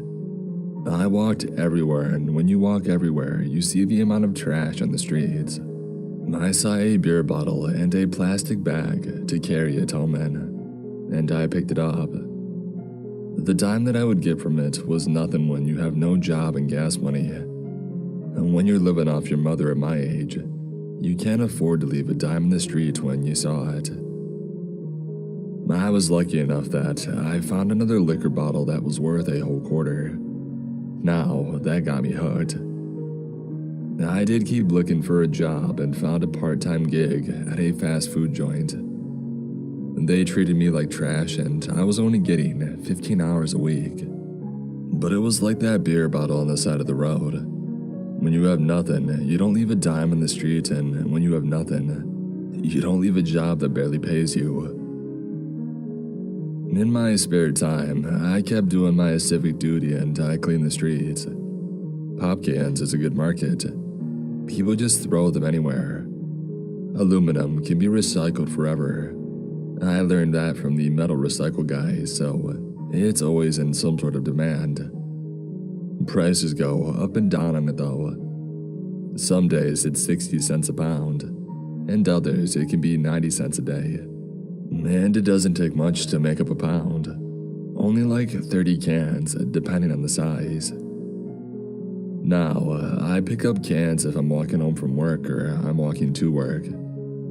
I try and hold on to them until the prices go up, but sometimes we really need bread and a few bags of cans can pay for that. Anyway, that's the setup for why on my days off, I walk around in the woods. It's not because I liked nature or nothing. People are lazy. They go camping and they leave their trash. I make a pretty good amount off of picking up beer cans and bottles from campsites and high school parties. I got nothing else to do, so I clean up the rest of the trash too. Even stuff that I don't really make money on. I saw a dead squirrel with plastic wrapped around its neck once. A sad sight that I didn't like.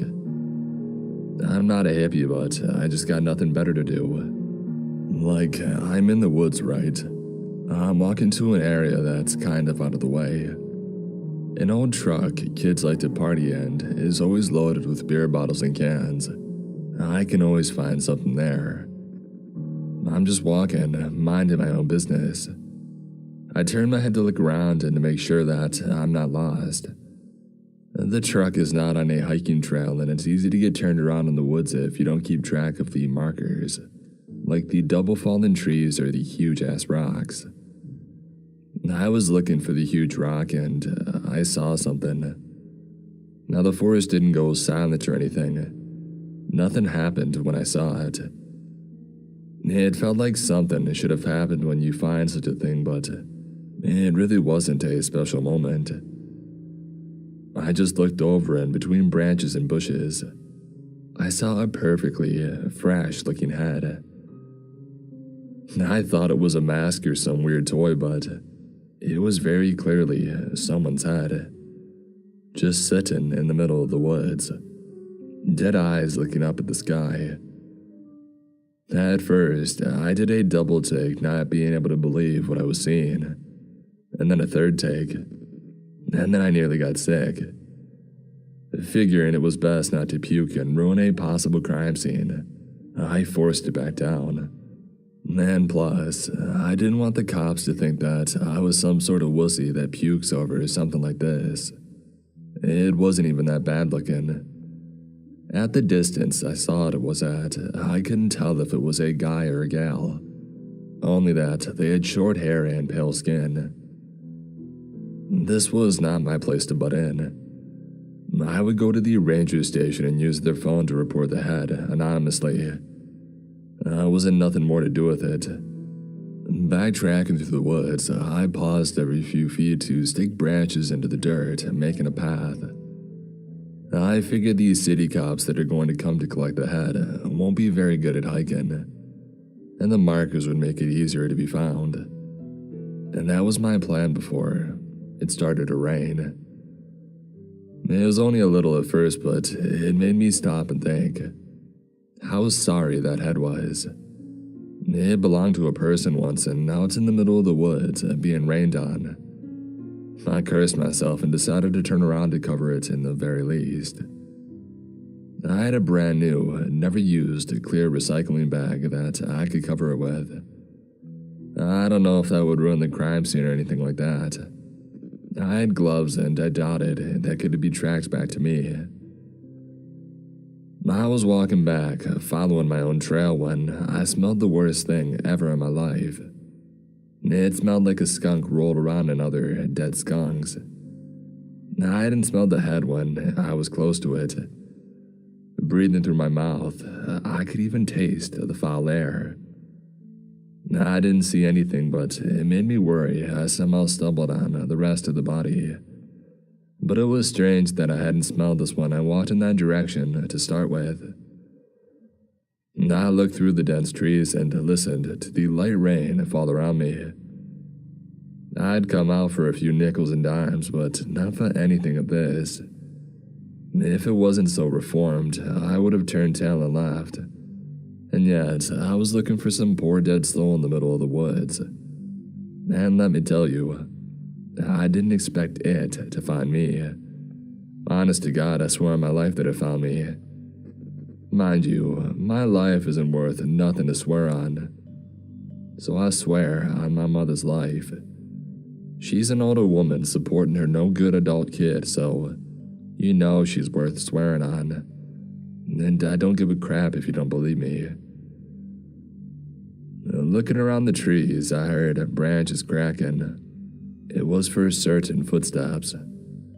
Expecting a hiker or a camper, I looked towards them to ask for help with the whole dead body thing. And I was greeted by a sight that made me want to puke all over again.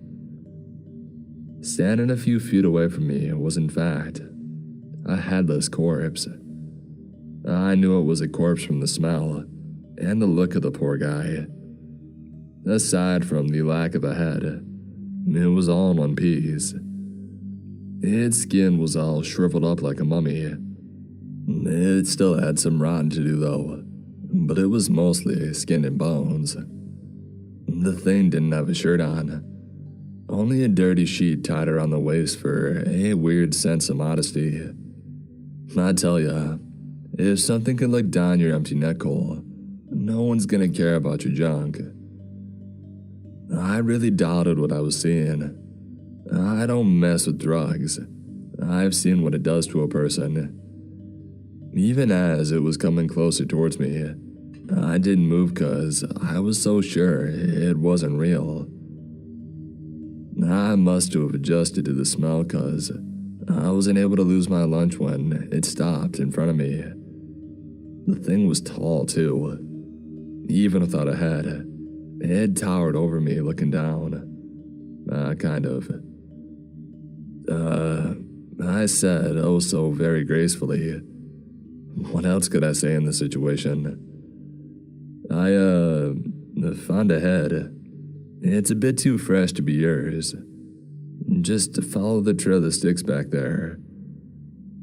I stopped talking and flinched when it reached out and it took my elbow. I half expected it to rip my arm off and take my head. But no. It just held my arm in silence and it was half expecting something of me. Even through my shirt sleeve, its bony fingers made my skin crawl. But to be honest, once you got used to it, it really just felt like an old person's hand. It clicked that the thing wanted me to guide it to the head. I guess it couldn't see, but I had no idea how it heard what I said, or why I even spoke to a headless corpse in the first place. I forced myself to walk back following my trail with the thing matching my steps. I questioned all my life choices that brought me up to that moment. The sad thing was I was already doing what I could to fix those life choices. I was staying out of trouble as best I could. I was doing my best to get a job and to support my mother. I didn't run with the crowd of people that had got me into crappy situations in the past. And yet, I was still walking beside a headless corpse. I could have been having a breakdown, which would be a fair idea. But these things don't run in my family, and I wasn't stressed. Not until I saw the head. Maybe that was it. I was in so much shock seeing a decapitated head I broke, and I was hallucinating a corpse to go with it. Seemed like a logical idea to me.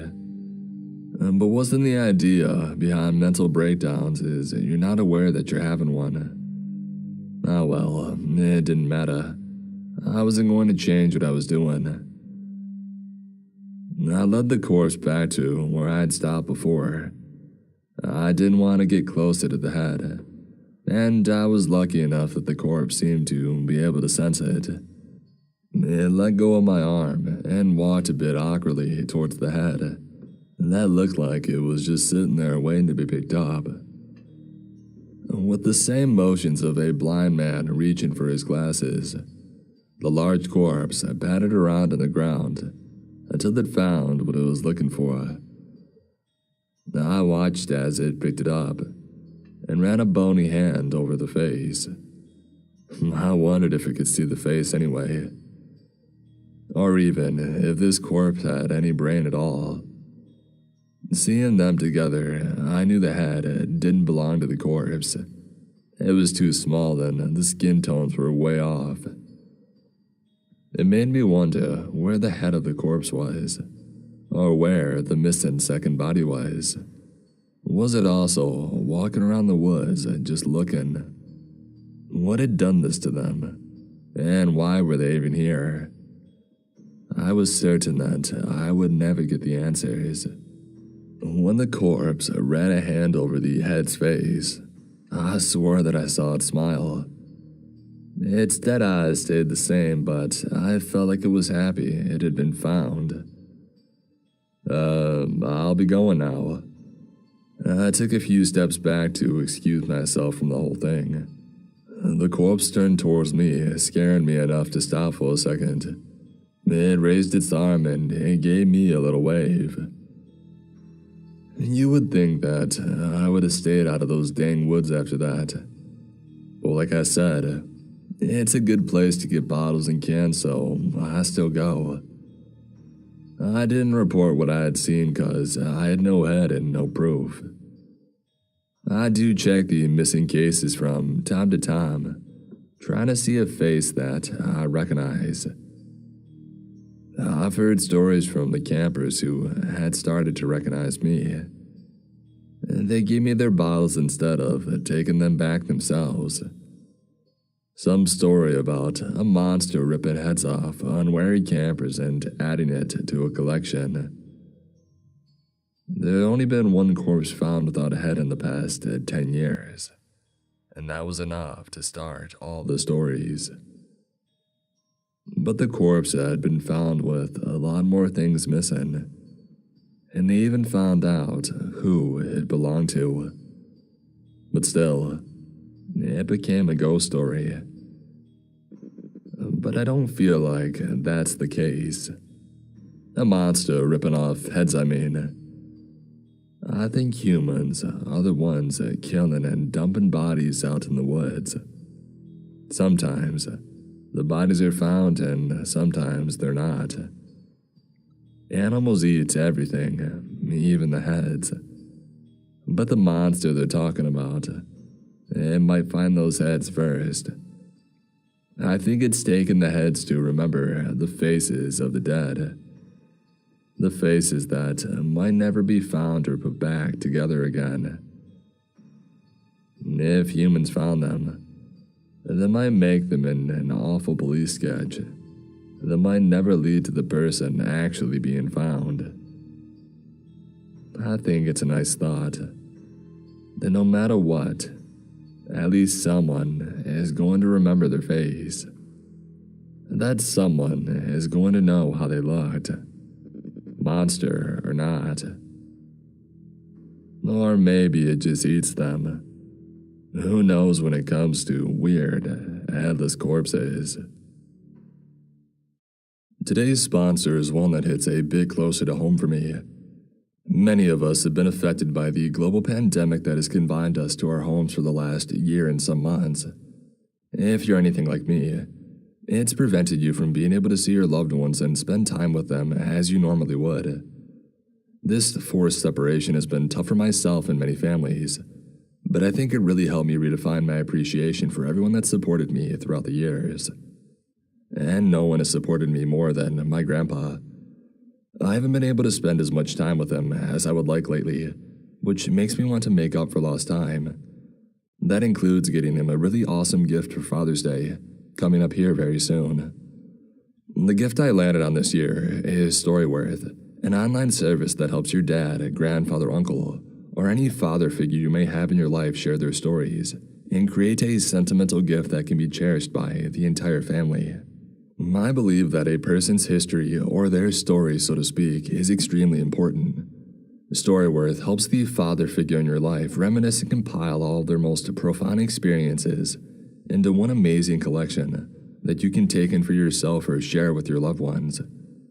Storyworth will email the recipient of your gift every week with a different story prompt. Questions you've normally never thought to ask, like, what things are you proudest of in life? Or, what is your favorite story about your father? The questions are always impactful and the answers are always interesting. After a full year, Storyworth will compile all of your recipient stories, including photos, into an amazing keepsake book that is shipped for free. What I love about Storyworth is that it's helped countless families learn about each other in ways they otherwise wouldn't have. Give your dad the most meaningful gift this Father's Day with Storyworth. Get started right away with no shipping required by going to storyworth.com/MrCreeps. You'll get $10 off your first purchase. That's storyworth.com/MrCreeps for $10 off. I encountered something in Siberia. We are all in grave danger. Written by Harold Keba.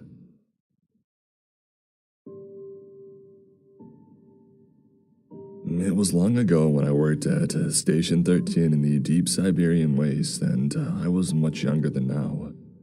Station 13 was a Soviet outpost, and the Cold War was still brewing back then. On a day in late autumn, 6 days after some shooting stars had lit up the dark night, one of our supply planes brought news of a village some days' walk away. The little settlement had seemingly been attacked, as there was white smoke rising from the wooden houses, and no people were to be seen anymore. Therefore, some of us decided to get to the village and look for survivors and the cause of the catastrophe. The Siberian landscape is not easily passable in many parts, so we had to use horses instead of cars for traversing the rocky, wild areas. Our small group had started the journey in the early morning hours, slowly fighting a way through a thicket of coniferous trees. And despite the green all around us, the surroundings had felt bleak and barren. All the tree trunks lying around halfway rotten reminded us of the mysterious explosion from half a century ago, a graveyard of once mighty plants. It had already become noon when the forest lay finally behind us and we managed to move on a bit quicker. And the village got close when the sun had already started to set, sending down its cold light. Passing by a clear creek, we made for the hillsides where plants grew rampant, and my gaze wandered across the many trees in the distance, looking for survivors of the happenings that we had set out to investigate. Russian summer days are comfortably warm, and therefore, we were not forced to wear thick clothing to traverse frozen lakes or snowy hills. The smell of fresh and healthy nature was in the air, and I almost started dreaming while my horse carried me onwards. It slowly got cooler, and the terrain got rougher and rougher. I still searched the horizon, looking for hollows or caves where some poor people in need might have hidden themselves. The predatory animals around those hills were nothing to underestimate, and they smelled blood over long distances, making a wound even more dangerous for possible survivors, if there were any to begin with. People from around here would normally know how to deal with the wilderness, but in shock and terror, knowledge is easily forgotten. When we had almost reached the village, I spotted 5 bears charging towards our little group. The horses had been restless for a while already, but the view of those big predators made them panic, and we had a hard time trying not to be thrown off. One of us, a man from the KGB like me, had taken a shotgun for emergency situations and pointed it at the charging animals, ready to pull the trigger. I wondered whether agitating them with a shot was a good idea, but I also trusted in my colleague to not do anything rash. Indeed, I was right. The man waited patiently as the others tried to get their horses back under control. The bears had almost reached us, darting towards us at terrifying speeds. My heart was beating heavily. I tightened my grip around my pistol, ready to aid my colleague. "Stop!" One of the others suddenly screamed. His voice was trembling, confused. When the bears had come even closer, I noticed that something was wrong with them. The moment I realized what it was, I wished that I would have never joined the expedition in the first place. I looked at the animals, disturbed by what I saw. The bears ran right past us, not even giving off a sign of having noticed us. Their eyes and their motions were radiating a bottomless terror. They were fleeing. Soon, I spotted smaller groups of animals nearby, also running across the ridges and hills, squeaking and screaming like a frightened swarm. The horses suddenly started to lose it as well. They rose, and I only narrowly managed to hold onto my saddle. The others reacted quickly enough as well, and all of us barely stayed on top of our animals. There were flocks of birds flying past, and towards a horizon far behind us. Beyond the hills and trees where all the animals had come from, I suddenly sensed an alien presence that made my skin crawl. The taste of acid filled my mouth. Never had there been such a terror in my mind. It was like a slice of Hades had descended upon the world behind the ridges, making a bottomless fury surface deep within all living things that had gotten too close to it. Carried by our horses, we fled far away across hills and stones and creeks, through thorns and vines and small patches of Siberian trees, until the terror had faded away and the horses fell to the ground in exhaustion. That evening, we set up camp on the slope of one gravelly hill nearby, close to the rim of a small forest of pine trees. When a little fire had been lit, we finally found some time to rest and process the strange events that we had been a part of. Despite a lot of alcohol, sleeping was out of the question for a long time, as I was aware of something being out there between the hills, some entity of malevolence lurking. The madness that crept into my mind, and the intoxication made me dream up a horrid display of terrible visions, and I was thrown into an abyss of nightmares. In the next morning, I woke up shivering and hungover, as the night had been cold and long. I was not the first one that had woken up, and it quickly became clear that something was wrong. Some men were sitting around the campfire, cooking juicy beans. They slowly told me that many of the horses had not lived through the night. The flight had driven them to the brink of death, as the freezing temperatures under the moon's gaze had pushed them over. With sadness, I looked at the cadavers of our companions close by. The terror still echoed through my mind, but the presence was gone, and there were also no animals fleeing anymore. Soon, we sat together around the fading fire. Nobody knew where they were, as our flights had been without direction. I could only estimate that, on foot, it would take us days to get back to the station. Many cursed at the fact that we could not really call for help in this no-man's land. There were also arguments about whether we should try and find a way back towards the village, or whether we should flee as cowards. Most did not want to go back, and in my head, the fear also warned me against it. But there were some protests. Were we this cowardly, this meek? Not a single man denied the panic that had gotten its hold of us, but some played it down and were intent on heading back. The debate was getting more heated minute by minute when a woman stumbled out of the branches, about 40 years of age and judging by her clothing, belonging to one of the Shamanak tribes living here in the Siberian wastelands. She seemed insecure, exhausted, and was heavily shaking. We were quick to ensure that no danger was stemming from our group, as some men wanted to tell her about the events of the day before. She interrupted, lost in thoughts. "You felt it as well, didn't you? That entity." "We don't even know whether it was an entity yet," someone immediately interrupted, but without much conviction. I am sure of it. I saw it on one of my journeys, in my dreams," she muttered. She sat down and we hurried to give her something to drink. "In your dreams, isn't that a part of your tradition? Dreamwalking?" I was a bit skeptic, but also curious. I had already seen things before that defied all logic. "It is. I was out there, close to it." Her hands were shivering, tightly grabbing onto the old cup someone had given to her. "You were there. Please, tell us. That might make planning our next move easier," someone said hopefully. "I do not believe such drivel," another one groaned, but we quickly told him to shut up. The woman took another sip and her eyes started to drift off, but she soon snapped out of it. "As you might have guessed by my clothes, I'm a shaman. Some of you will think of me as a charlatan. It's fine by me. But our culture is spread across to these lands and you will know, it has been for ages.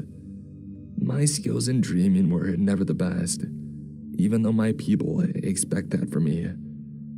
My nightly strolls and visions were always crazy and ambiguous and save for one or two nightmares. Always harmless. But when those fires crossed the sky and rained down upon the earth, everything changed. The night after those falling stars, I found myself standing in a village. It had been struck by the stones from the heavens. It was dark and the moonlight was held off by clouds, but I could still see some things. 4 cabins had been destroyed entirely, and only scorched stumps were coming out of the ground in their place. I could smell death, could hear the cries of the people who had lost their friends and families. The road was bumpy, and I had to walk some steps to get a better look at the impact crater. It looked like the ground had been ripped away. And then, there were piercing screams. They came from the houses close by. Suddenly, I stood in the living room, where a family, by the looks of it, had just started eating dinner. A man, his wife, and 2 boys. They were lying down on the ground, shaking by spasms, suffering the pains of oncoming death. I just stood there, looking on as their skin started to become strangely white and coarse, turning into a lime-like substance. Their panicked eyes turned red as their veins started to burst. Their throats went silent, and a terrible quietness made my ears go mad. Then, there were other screams, Louder and louder the chorus of voices grew, begging for their lives and for their God to save them. Soon, however, that was over as well, and left was only a dead village. Left were only the remains of its citizens, looking like statues slowly turning into white dust. The woman started crying. After having woken up, I told my mentor of the dream, but he just fell silent and ordered me never to visit that place ever again to my mind.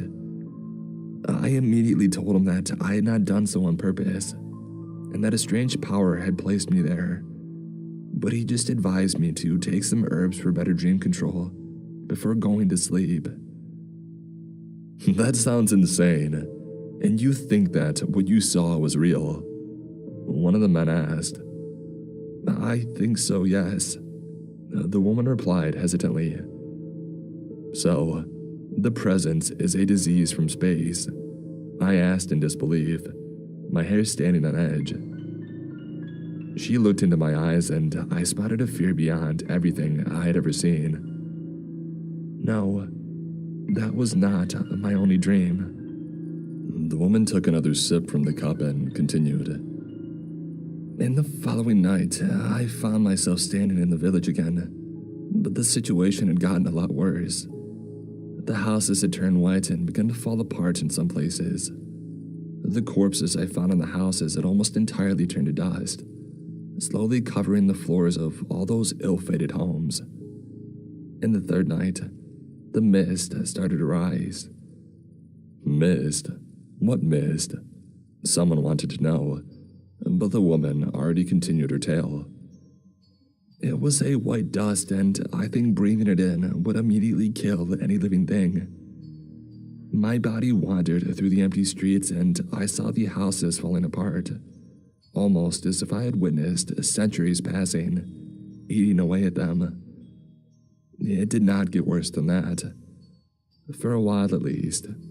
But yesterday the mist got denser. It started to taste sour. It felt so real. And then I saw it for the first time. She buried her face in her hands and took a deep breath. When she had calmed down a bit, she continued. What did you see? I asked her. I was getting sick. That dream, it did not come at night, but suddenly at noon. I got sleepy all of a sudden. Barely managing to lie down, I lost consciousness and dove into the dream. Everything was as in the visions before. A thick mist, fading houses. But there were no corpses anymore, just pieces of clothing, covered in white dust. However, most of these substance had gone. The street and the houses were barely visible, and I had to concentrate to see them. The white fog covered everything now. And then, a shape appeared in the distance, closing in on me, until I could see it vividly. It is strange. I cannot describe it precisely. It was neither man nor woman, neither old or young. Its skin must have been white as the dust, but do you know that feeling? When you see something in the corner of your eye, like a veil, ungraspable. Well, it was like that. I can see it in front of my inner eye. Its smile that cannot be from this world. But describing it seems impossible. The words are not forming. My mouth cannot speak them. Can't let them echo through our air. Perhaps because I suspect that they could lure it here, she said with a shiver. It's all right, you don't have to be afraid. It was all a mirage. I tried to calm her down, but all of us knew that those were just empty words. The men around me shook as well, pale, looking to the ground, trying not to think about the being that we had been close to the day before. The woman was still crying. The cup had slipped from her hands and fell. Her voice had grown very quiet, and she muttered, It had gotten close and was just smiling at me. What are you? I wanted to know, completely disturbed. But it just looked at me, its lips pressed together, and said, "I am God." The words left its mouth as if they were obvious, but they ripped away every last shred of calm from my mind. "That is not possible," I cried. It continued looking at me, not changing its expression. "No, I am not God. I am the witness." It corrected itself, almost sounding pleased. "Witness? A witness of what?" I asked. "A witness of their arrival, their deeds," it answered. The dream faded and I awoke, covered in sweat. When she had repeated the entity's words, it was as if I could hear them in the howling of the winds, in the rustling of the bushes, and even deep within the core of my soul. Everyone else might have found them silly, but our little group was shaken to the bones. We considered that the woman could be lying to us, that there was another explanation, but there was none. Time passed and we sat in silence, until someone spoke up. "We should get back to the station. This is futile. We just say that the village was burned down and that there were no survivors. That isn't a complete lie." "No, it might be better to..." Another one started, but he was suddenly interrupted. The winds had started to wheeze louder, and the howling sounds of predatory animals soon joined in. My throat got dry, and I sank to the ground, trying to breathe. Some others had already fainted or crawled across the gravel. The last horses went mad and got free, running wildly into the distance, away from our camp. And then came the cold. It felt like freezing up from the inside, as if my veins were slowly shrinking, making me an easy target in the Siberian wilderness. The feeling of pure panic. I struggled to get up. Two others had managed to get on their feet as well and searched the area for signs of danger. I spotted the woman lying on the ground. "It is coming," she whispered. "We have to leave now. Go." One of the others screamed and started to run, away into the forest behind us. Those trees looked like a wall of protection against the danger of death and madness. We had to hide, get to safety. Many were already gone and fainted. We had to leave them behind. What would them slowing us down help anyone? Together with another man who looked at me with determination, I moved towards the forest. All who were still standing did the same. They jumped into those trees away from the hellish hill, and I prepared to follow them, when suddenly a hand got a hold of my wrist. I almost fainted out of fear, when I heard a desperate voice calling for me. "No, not that way. That is where it is coming from." I froze and looked back. The woman was holding me in place. She must have gotten up and run over to me, her eyes full of determination. "Look at the fields beyond the hill. There is nothing. We should be able to see it already if it was coming from there." She pointed at the grassy hills opposite of the trees. Two others awoke from their petrification and got up. "Then we have to go there, to those hills. Run, away from the trees." They must have heard her words as well. I did not hesitate for long, and soon the four of us were darting across the brown plains onwards, not looking back, not listening to the terrible screams coming from behind us, giving us more reason to sprint faster.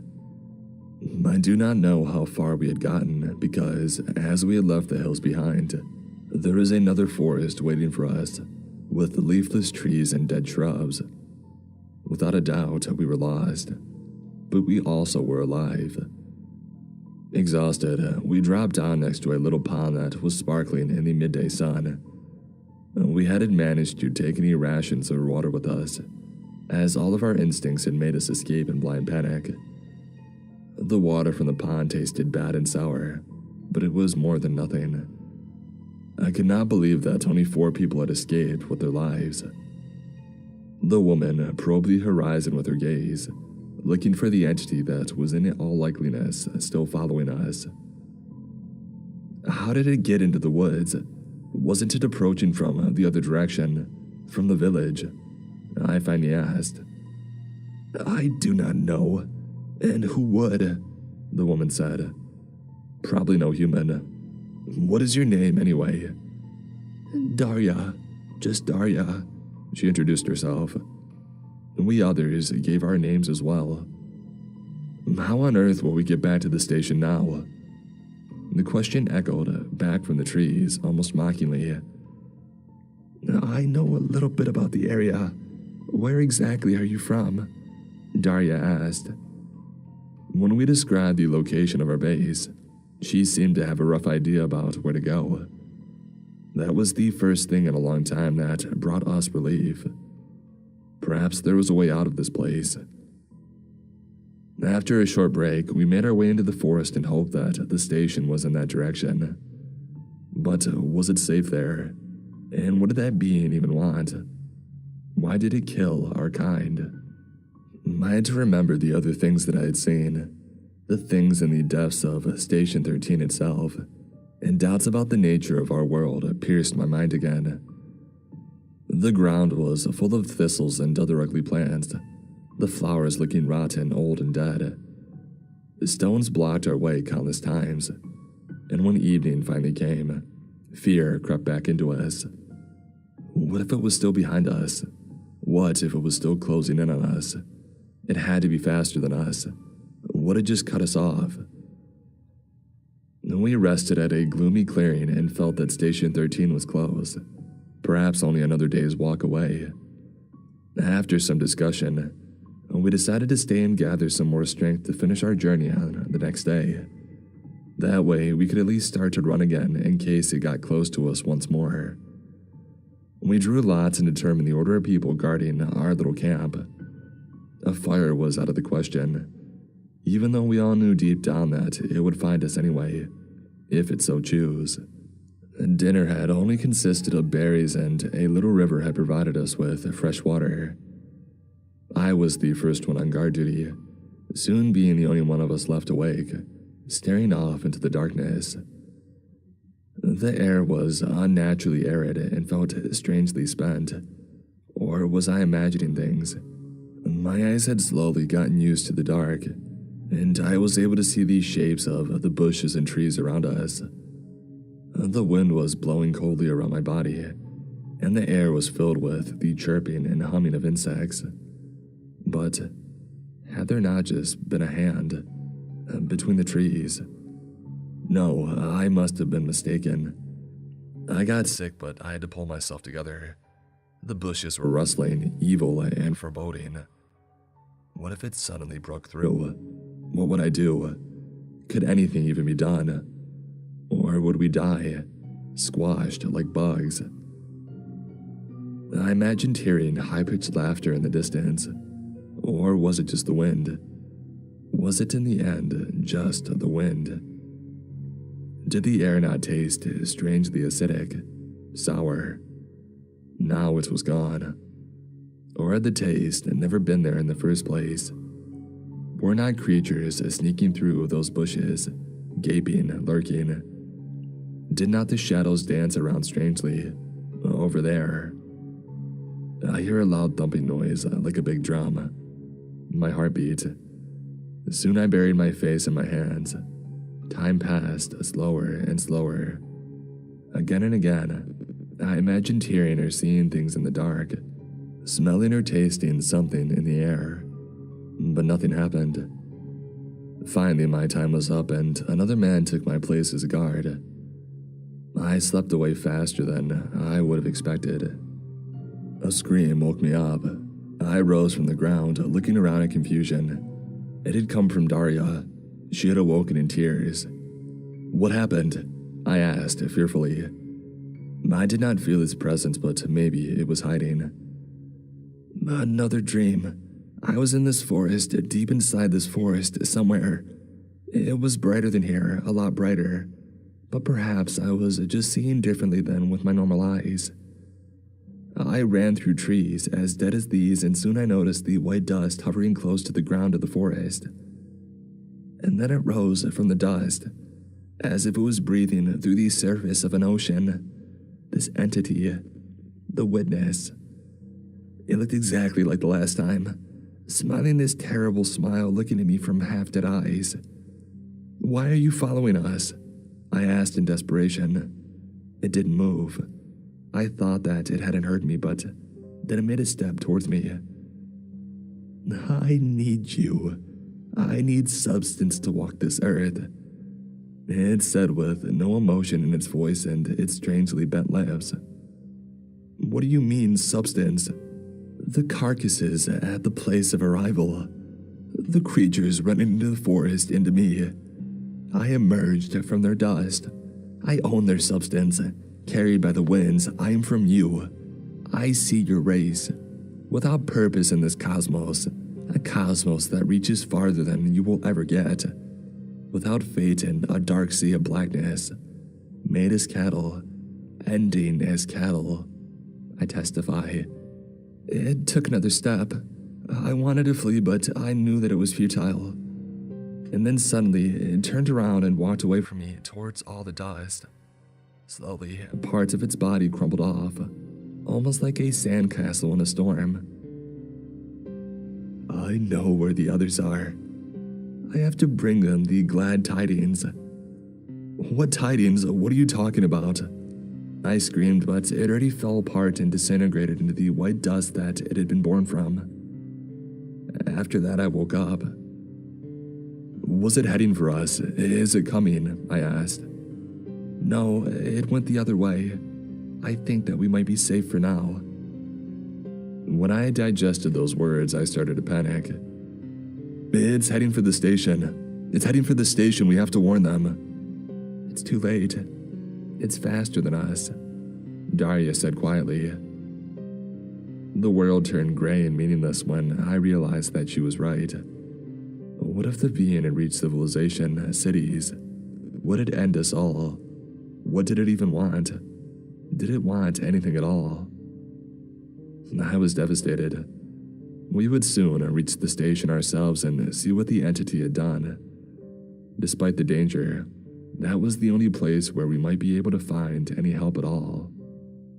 2 days later, around noon, we finally got back to Station 13. Sweaty and hurt by thorns, we broke through the final bushes, let our gazes wander, and finally froze in terror and disgust. Death had come and visited the station. White dust was lying everywhere, covered the concrete, the grass, and clothes. Nobody had survived. Even the dogs in their cages had been turned to heaps of dust, slowly being blown away by the winds. It appeared as if some people had tried to escape with jeeps, but they didn't come far. The alarm systems were still howling. We made our way into the main building, but no one was left inside either. Just warning lights flashing bright through cold corridors of concrete. We were still full of panic and adrenaline. Was it still here? In these corridors? No, probably not. We would have noticed. Would have felt it by now. Nonetheless, again and again I imagined seeing shadows flickering in the corners of my eyes. Perhaps it was still here after all. Would it grow out of the dust and disintegrate us as well? My thoughts were trailing off when we got into the command center. The walls inside were covered in deep scratches and dust. I had to inform my superiors of the situation. The KGB, somebody. They had to close off this area. I quickly grabbed the phone and dialed the number of the central station in Moscow. "What is happening over there, Station 13? Firstly this message and then radio silence. What experiments did you do exactly?" Someone answered the phone, furiously shouting at me. But when I had made my report and given them my identification, they fell silent. Until today, I do not know whether we had led the entity to Station 13, or if it had already been headed there. I also do not know what happened to the creature after the attack. Had it reached its goal and just faded away? Or was it still wandering across the Siberian wastelands while draining the life from the surrounding environment? Station 13 was given up. The loss of nearly all people stationed there was covered up with the greatest efforts, and was counted as one of the biggest failures of scientists inside the Soviet Union. Darya and the other two had fled into the woods as they feared being buried together with the other information on the incident. I did not tell on them, and reported that I was the only one surviving the terror. My official statement was full of lies, but I think they knew I didn't care. I am now 75 and hope that, at the end of my life, this story will finally get out to people. I sat on it long enough. Some helicopters were sent to the village, but neither an impact crater nor white dust were ever found. The houses had just disappeared as if they had never existed in the first place. And almost nobody had ever heard the message that had been sent by Station 13 to the central station, before it went silent. The message that caused the young woman who received it to have a psychotic breakdown. The message I've heard only once. The humming, the wheezing, and the voice. The voice that sounded neither young nor old, neither male nor female. The voice that spoke calmly and quietly and said, "I am witness. I have witnessed their arrival."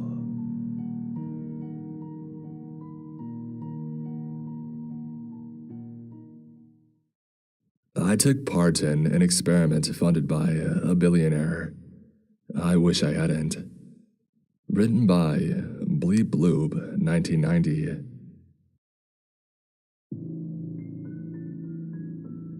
Okay, so I'll start off by saying that I'm not asking for anyone to feel sorry for me. And I'm not asking for anyone's help with the situation that I got myself into. I just know that the users on this forum have an open mind about inexplicable things that happen in dark corners of the world. And I really just need to say my piece. Explain what happened to me before I'm gone from this world or whatever. So, I'm an addict, a junkie. I guess in some ways it feels like there's a lot more to say, but that probably tells you everything you need to know about me. I could talk about the struggles that I faced, about growing up poor and raised by a single mother, moving from one crappy apartment to another, always wearing clothes from the discount bin at Salvation Army, etc., etc. But the truth is, I know I had it a lot better than many people. My mom may have sometimes struggled to take care of all of us, but she tried really hard and she did a pretty good job at keeping a roof over our heads and food on the plates. She was nothing but supportive of me and my siblings too. Until I did that thing that addicts do, and I drove them all away. Eroded even the seemingly unlimited support that people will give to someone that they love who is struggling. I got a prescription for a shoulder injury I received from playing IM basketball in college, and from there, it was like falling off a cliff. Instead of graduating from college, I quickly graduated from opioids to heroin. And pretty quickly, balancing even a low-wage retail job with my need to be high as much as possible became untenable. After my third failed attempt at rehab, when Mom caught me stealing from her purse again, she finally listened to my siblings and told me that she loved me, but that I couldn't stay with her anymore. I know how hard it was for her to say that. I could tell the conversation we had was one that she had rehearsed many times before in her head. I didn't blame her. I still don't. I put that poor woman through the worst and saw her heartbreak anew every time I backslid. Every time she would come home to find something new missing from the apartment, and me on the couch, catatonic. And my siblings had already become familiar with the way things seemed to go missing when I stayed with them. How many times could I break the promise that, this time, things were different? So when she finally kicked me out, I packed up, bought a Greyhound bus ticket with the money Mom had pressed into my hand with trembling fingers, and traded in the cold winters with the wind coming off the lake in dreary Chicago for the temperate promise of San Francisco. I thought that San Francisco would be a better spot for me versus Chicago, but I found instead that it was much like being homeless anywhere else, only with way more hills. When we first started seeing the advertisements posted on flyers near our ever-rotating network of homeless camps, we shrugged them off as a joke or a prank. However, the flyers continued to dog our footsteps as weary, blue-clad officers periodically drove us out of our settlements. I saw the small, neatly spaced, typewritten words lie in the dirty brown grass beneath freeway overpasses as the cars shot by overhead, become caught in the thick undergrowth and tucked away portions of public parks, and slowly yellow in the sun tattooed telephone poles near abandoned office parks. Wanted: male subjects ages 21 to 35 to participate in a study funded by the Colin Spears Foundation. Pay: $500 per session, $1,000 upon completion. Location: interested persons may come to 1300 Menlark Avenue, Suite 300, between the hours of 8 a.m. and 4 p.m. After people who actually took up the terse offer on the flyers started returning, with crisp, green bills which were quickly transformed, as if via alchemy, into little baggies of brown tar and bliss, we began to take the offer a little more seriously. Maybe Colin Spears, the reclusive tech billionaire who had recently relocated to the Bay Area, really was behind these flyers. It was weird, but billionaires were always doing weird stuff. Was this any weirder than Dogecoin or having a yacht for your yacht? Soon, the line at the nondescript office suite on Menlark Avenue regularly stretched around the corner as the great unwatched masses of San Francisco waited impatiently, a twitching, raggedy chorus of expectation. It's only looking back in retrospect that I realize how many of those who were called back for second or third appointments stopped showing up in the usual spots, how they dropped off the face of the earth. Once we saw that the money on offer was real, heard that all you had to do was go answer some weird questions, we were in. Even after what had happened to Raccoon, who earned his nom de guerre by being really good at finding stuff in rich people's trash, was one of the first to start going to the address listed on the flyers. He was also one of the few who got called back for a third appointment. A few days after, he had a really bad trip and OD'd. It was pretty freaky stuff. He was crying, yelling, saying that he couldn't remember who he was, that he thought he was somebody else. Some other mind was taking over his. We kind of laughed it off. He had been farming and shooting up, so we thought it was just a bad trap. Next day, he was dead. He had scratched his own eyes out and written something on the ground in his blood. It had run and we couldn't really make it out, but I could see the "not me" written over and over in the cracked pavement. But it's not like it was that unusual for people to come and go without warning, or even to OD in horrible ways. The only constant within our peculiar subculture was inconstancy. The only stability, instability. Besides, it's not like I was exactly all there in those weeks when everyone seemed flush, and the lean times between scores was negligible. I might not have noticed if everybody in the world but me disappeared when I was fully gone. That was the beauty of getting high, and why I always came back after every solemn promise I made to myself and to others. When I was well and truly loaded, nothing mattered. That silence of the constant buzz of worry, of the in-your-headiness of it all, that was something I simply couldn't give up. I think the closest experience I could compare it to would be a memory I have of being very young, of sitting in my reading nook watching the sun come down over the ocean, reading as always, and hearing the low hum of my parents' conversation in the next room, and knowing that, wait, the heck, I never lived in a house like that. I don't have a reading nook. That's not my memory. Crap, it's already starting. I have less time than I thought. Okay, so it started. It's happening already. That's fine, it's cool. I knew this was coming. I think it's already affecting my behavior. The way I'm sitting feels different somehow. The way I move is altered. And looking back over what I've wrote so far, I don't write like that. It sounds like some pretentious wannabe getting way too into the New Yorker or something. Anyway, I guess I'd better move a little faster on this.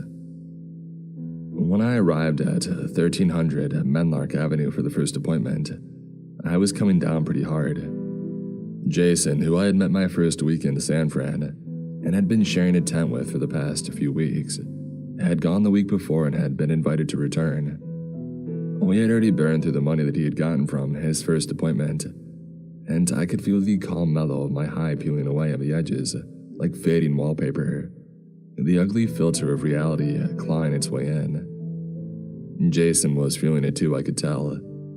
His eyes were red at the corners, and he was chewing his fingernails and bouncing on his toes. His scuffed and stained New Balances creasing and straightening in time with his movements.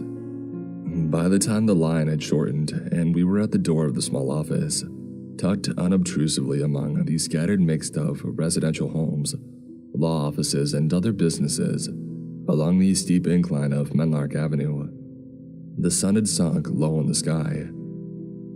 Its amber rays filtered through the narrow spaces between buildings, smeared the opaque glass door red. The door was warm to the touch as I pulled it open, upon the nod from the young woman in white standing at the entrance, with a clipboard and a severe expression. Inside was a small waiting room, with several office chairs seated around a scuffed wooden table, covered in out-of-date magazines. Jason and I sat down next to each other, and we waited. The shine was well and truly off my buzz now, and it felt like the world was covered in a thin layer of scum and grime. Neither of us felt like talking. Jason was called first and rose slowly, flashing me a wary two-fingered peace sign on his way to the door, leading further into the office. The loud, harsh note that sounded as he was buzzed through the double doors reverberated through my head, increasing my oncoming headache maddeningly. I watched the sunlight retreat across the carpet toward the window, as if eager to escape the room. While I waited for my turn, my headache and mood growing steadily worse. When my name was finally called, I walked through the double doors separating the interior of the building from the waiting room, and followed yet another severe-looking woman dressed in white down a brightly lit corridor that smelled strongly of antiseptic. I was led into a small room stuffed with medical equipment, where a harried-looking man, wearing a stethoscope, began taking my vitals in a hurried, detached manner that suggested he had been performing the same task all day, and was already thinking of the first fizz and taste of that beer waiting for him at home. After a series of pokes, prods, and measurements, the doctor picked up a clipboard and began rattling off a series of increasingly intrusive questions in a staccato tone. Do you have any family history of high blood pressure, diabetes, or testicular cancer?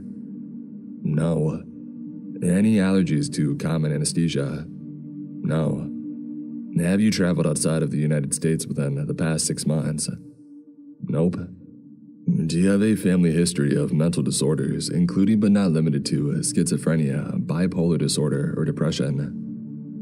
I don't think so. Are you now or have you been a habitual or casual user of nicotine products, including but not limited to cigarettes, e-cigarettes, or chewable tobacco?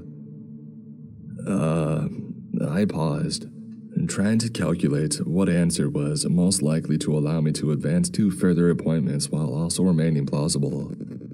Had they been watching me in line? Jason and I had bummed a couple of cigarettes while we had waited. As if sensing the calculations behind my long pause, the doctor sighed and pinched his nose as though my inept attempts at duplicity caused him physical pain.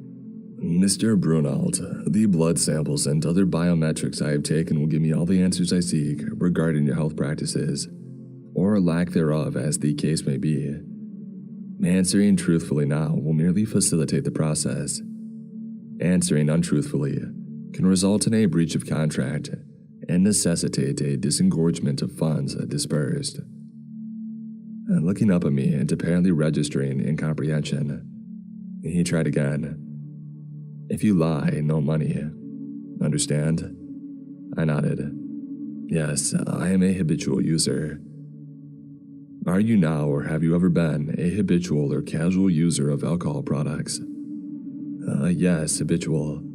Are you now or have you ever been a habitual or casual user of cannabis and cannabinoid products, whether ingested or inhaled? Habitual.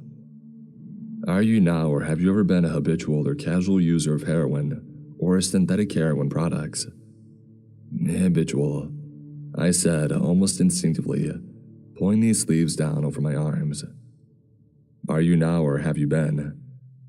Sir, I interrupted hesitantly. Yes, Mr. Brunault, said the doctor, looking up at me impatiently. It might save time if you just put me down as habitual for everything you have on there. Ah, he said, making some notes in his notepad.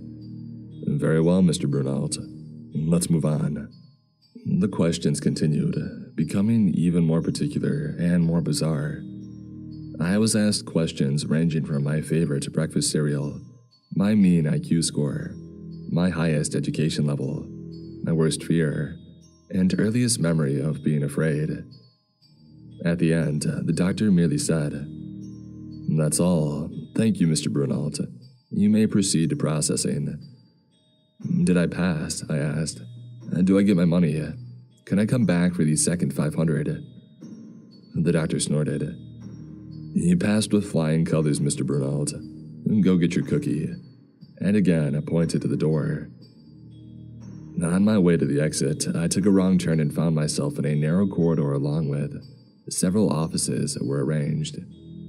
I began to turn, but heard raised voices coming from within one of the offices.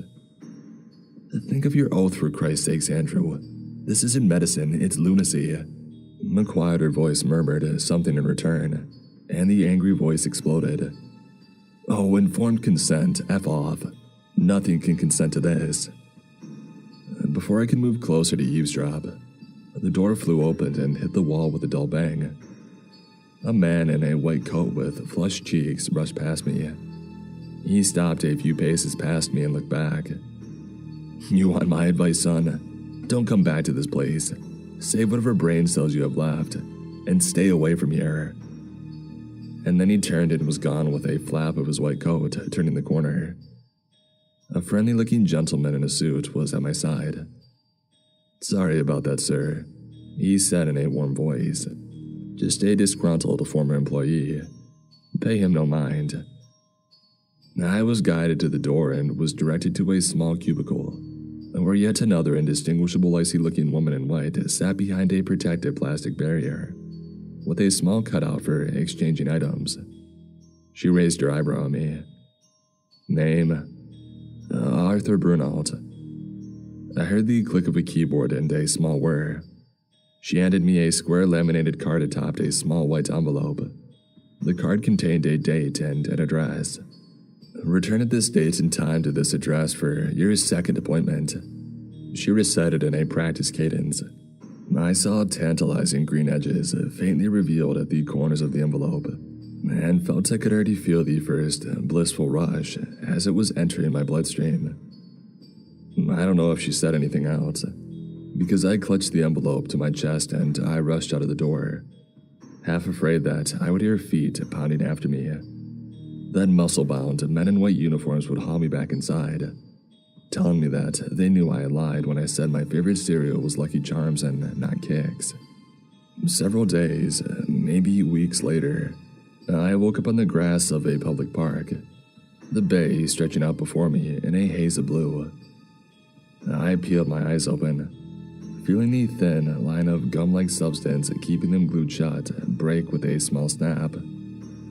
I was covered in a fine mist of dew, and I felt like crap. A mother with 2 young children was hurrying by, studiously not looking at me. I realized absentmindedly that the front of my shirt was caked with vomit. Mine, I hoped. My heroin was gone, my money also. Feeling in my pocket hoping without justification, and that I might have forgotten a small gram bag somewhere. I pulled out the laminated card that I had received and I stared at it dumbly. Slowly, as if a great industrial machine that was long misused and caked with the residue of years of operations come into my life, my thoughts began to turn. The appointment, the experiment, free money, more age. I got shakily to my feet and I read it again. I checked my phone. The date was today. Feeling as if I had some personal, immoral demigod who had made it his focus to ensure that I did not go through withdrawal,